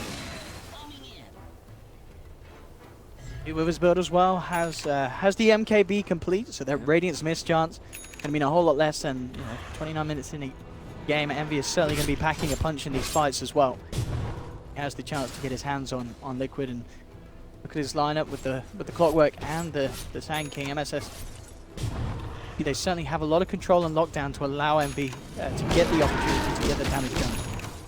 There's the Octarine, so Naga kind of at the peak of her farming capabilities now. Will be looking towards the damage, team fighting items, diffuse butterflies, these kind of things now to match up against anti-mage also. Their next move is going to be, they get a Shadow Blade on Sand King. Again, this is the kind of item, like he's playing the main catch. It feels like Clockwork, with his items and the vision control right now, isn't able to too easily find hook shots. So just being able to Shadow Blade around the map and try and find some pickoffs is a nice way to approach this game. But a lot of sentries you're walking through. Be careful of. Mid. Miracle. Yeah, even with MSS moving around the tree line, it looks like the pings are coming out. They know he's jumping around here. The rocket flare will just be off point. In fact, he's out the south, and the wraparound's coming in for Liquid. There's the jump, immediately taking out the Ursa. And now with the song, just assessing the situation, looking to try and control Envy, but he's quick with the blink. He'll get himself back out to safety. Another epicenter used. Whiffed as well, as he couldn't quite get in around that song. MSS will be down an ultimate. Geoff will TP up, but the recall is there for the pullback. So look at this push coming in. Matu with Deso doing work. There's the jump in though. MP trying to man up against the Lifestealer, has to back away. The fortification MP trying to hold Liquid back. There's hook shot from SVG. The man getting forced out, saved by Kuroki. He really wants to try and get himself stuck in for this fight here. He's been rooted up, turns now towards Lifestealer, who's been stunned by MSS, but there's the heal coming through from the Legion Commander, Matuma Man. Just a bit too big old and scary with that rage. They've nearly got the Ursa back. Tier 3 falls Liquid to be successful with this siege push that they're able to bring together 31 minutes into the game. We'll see how adamant they're going to be in sticking around here. The racks are exposed. They start to send the illusions in.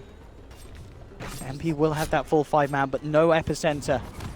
Looks like, though, with Ursa coming back up, Liquid will back away. Roshan's going to be back up soon, and maybe they'll look to try and take that before MP get their hands on it for a 3rd time. Liquid's draft is just incredibly disruptive. They can get pickoffs so fast now that Dazzle actually couldn't react with a Grave with how fast they blew up the Ursa. The Lifestealer and Legion have enough critical damage output that heroes die incredibly fast, so that duel Dazzle can't react. And then there's stuff like the song just to prevent any counter initiation, the Radiance Illusion stopping a Sand King blink. Very difficult for NP to approach team fights. That's before even mentioning anything of what Monkey King is bringing to the table with his chaotic spells and fights. So mentioned Roche going Liquid's way. They are going to start working on an attempt at, but NP will give this one up without a fight. They've got the ultimate backup as well for Sand King. Hook shots there as well for SVG to allow to try and get that initiation, but at the same time GH is pressuring in these lanes. Tight neck for MP. This is where it's like two terrible decisions. You either give up a Rax or you give up Roche. MP just goes ball. He jumps straight up to the high ground. The song will be there from GH. He does have his team behind him who are trying to make their way around from the sidelines. SVG in with a hook shot. Cogs to block Liquid away. Will force Liquid away from this. They know that the song's down. They do anything with that knowledge. They're jumping forward, looking for GH. Doctoring Radiance here, though, and he's duking it around the tree line. MSS comes in with the stun onto Miracle. MV jumps forward as well, but Miracle's going to be allowed to get away. Matuma Man trying to focus the anti-mage, doesn't quite have the damage to bring him down, but they've already taken down 2. MSS, another Sandstorm, but they have the vision. He tries to get himself away with the Burrow Strike over. He'll make it for the time being, but Miracle just reaching over the cliff there with his staff, takes down a third. Gem hits the deck. At the end of the day, MP just can't get what they were desperately hoping for. Bottom lane, GH cleaning up the melee racks. Aoi will jump forward, but GH sings the song of his people. The boosted travel is still on cooldown. He will get recalled out. The power there, the Cotton Naga combination, as they get the racks, they get out, they won the team fight, they take Roshan. They'll be getting Cheese and Aegis out of this as well, guys. Mobility. Naga like split pushes bottom, forces pressure on the lane of racks, and gets recalled into a fight. So disruptive with the song. They were chasing Naga around with the song on cooldown. It looked a bit dicey for GH for a little while. If he got bashed up by the Ursa or locked in place, so that if AM and Ursa got on top of that Naga when she didn't have song, it could have been a lost team fight there. But she managed to just use her elusiveness, the Manta style, I believe, getting out of some of the slows as well to get away. And with that, they waste a lot of time chasing a Naga that they don't end up killing. And while that's going on, Dazzle's dying, Clockwork's dying. The supports on MP are very underfarmed compared to Liquid right now, and that's where you notice the biggest difference in these fights. They just melt to absolutely anything. Dazzle wants to be graving cores getting dueled, but often Dazzle will just have to find himself graving himself because of how squishy he is. Pressure is getting massively amped up now that Liquid have this Aegis and Cheese here. They're straight in position on this top lane. NP really need a fantastic team fight. They need some sort of huge opening to be able to turn this around. NP will jump forward and beat up the Matuma Man. Gets the bash, and Lifestealer starting to melt quickly. Has the Cheese and the Aegis, though. Is he going to be forced to use it yet? Gets himself out with the Marmlet Tog. Rage, but looks like actually the Rocket Flare was able to snipe him whilst he was toggling. So they will at least pop the Aegis there, MP. Nice free Aegis claim. Take those. Matu will be back on the high ground, though, still with Cheese. Says just trying to hold back the wave, but it won't hold back Matu. Raged up, bringing the tower down. Very, very low. With on the anti-mage, not too unhappy with the pressure in lanes, as he will continue to be able to clean up and get that farm as he's picked up the butterfly on top of the MKB, now complete as well. Very, very big indeed. The illusions being sent across towards that top lane though, and again the range racks being pushed down on the bottom. GH is able to claim the top tower. Second set of racks exposed. 3-prong push. There's illusions going in mid. 4 So Liquid much Heroes pressure. top. Illusions bottom. Real Naga mid. You can't even go in the Naga. He's going to sleep while Matu goes to the top Oh my rack. goodness, yeah, locking NP in place while all they could do is watch. Now they'll jump in, immediately bringing Matu down low, but he's into the creep. He's going to be fine. MSS building up the epicenter, and they'll take mind control. Okay, not bad. Matu rides his way out on the creep wave. He'll be all right. But yeah, bringing down the Legion may put a stop to what Liquid are doing, but this illusion spam consistently coming in, picking away at the range racks, bringing them down and down and down. It was the right idea going for that song racks play, but they just weren't fast enough about it. If both Legion and Lifestealer were instantly on the racks, like if Mind Control blinks in and hits with the Lifestealer, they get the melee racks, but felt like there was a moment of hesitation where it was like, oh, GH just did something really good, let's get in there, whereas it should have been like coordinated where he sleeps as they're running in.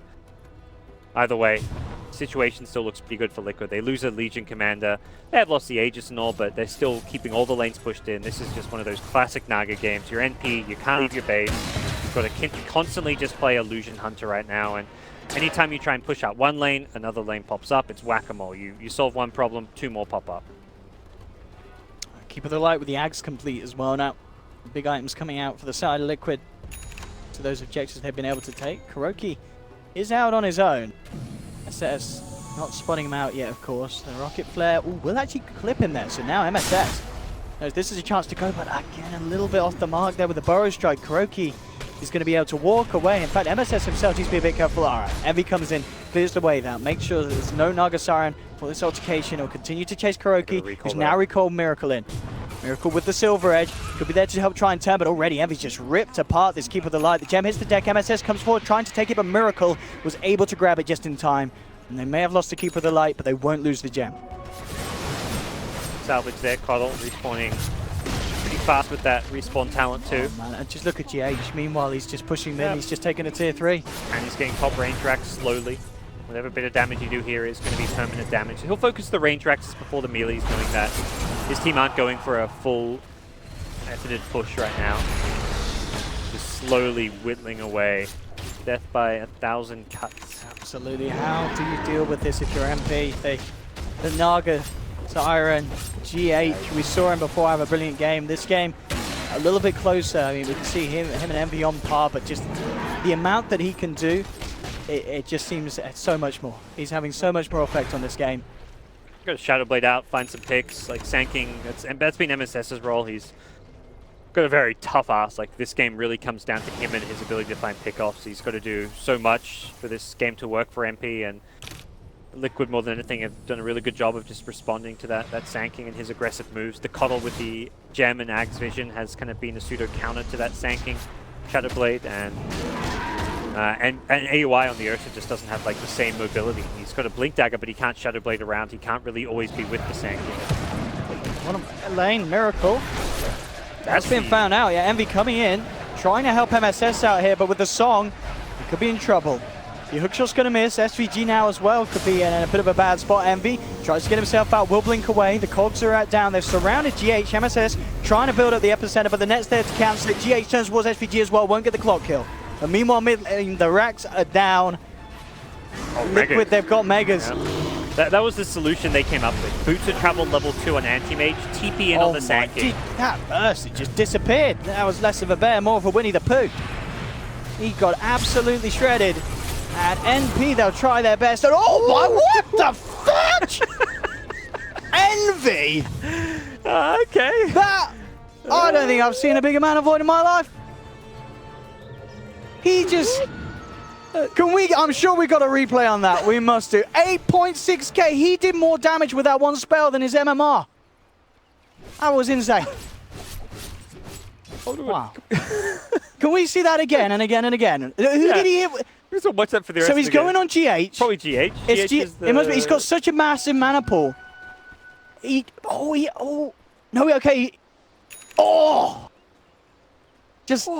again. Yeah. Oh, here we. Oh. Oh. And again. Oh.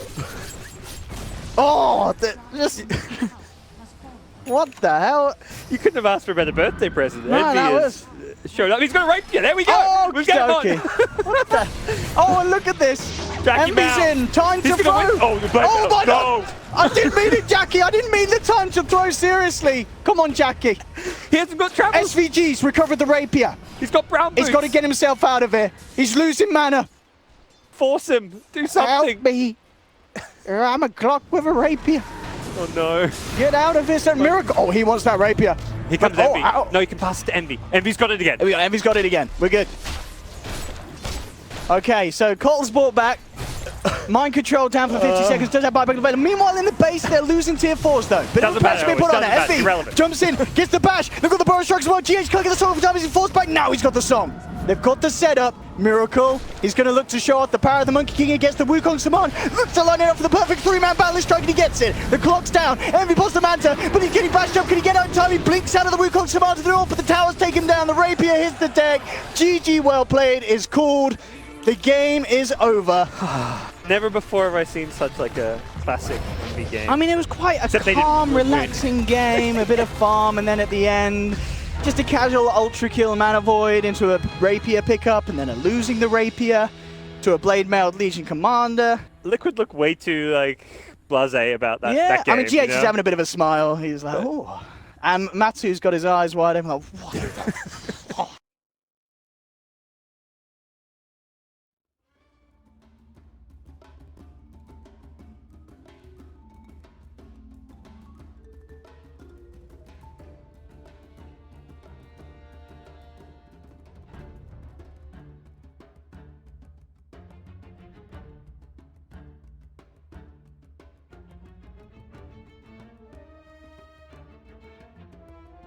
OG's turn to ban.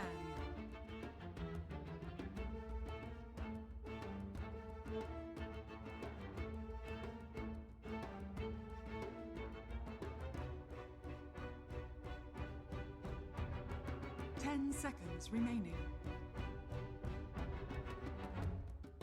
5 seconds remaining.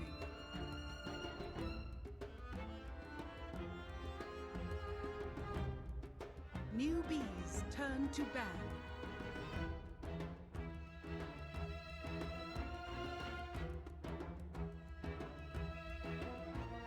OGs turn to ban.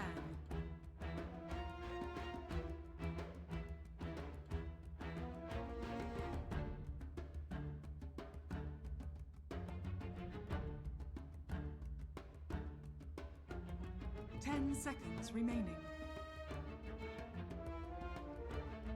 5 seconds remaining.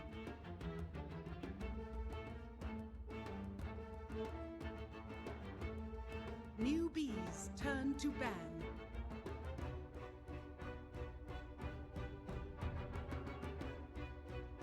OGs turn to pick.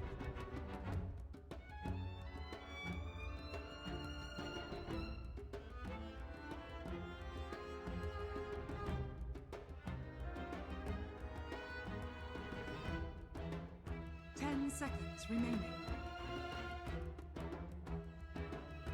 5 seconds remaining. Visage. Newbies turn to pick.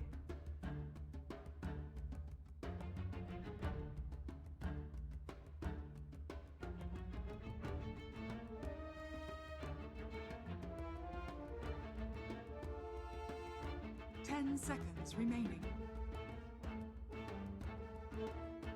5 seconds remaining. Reserve time.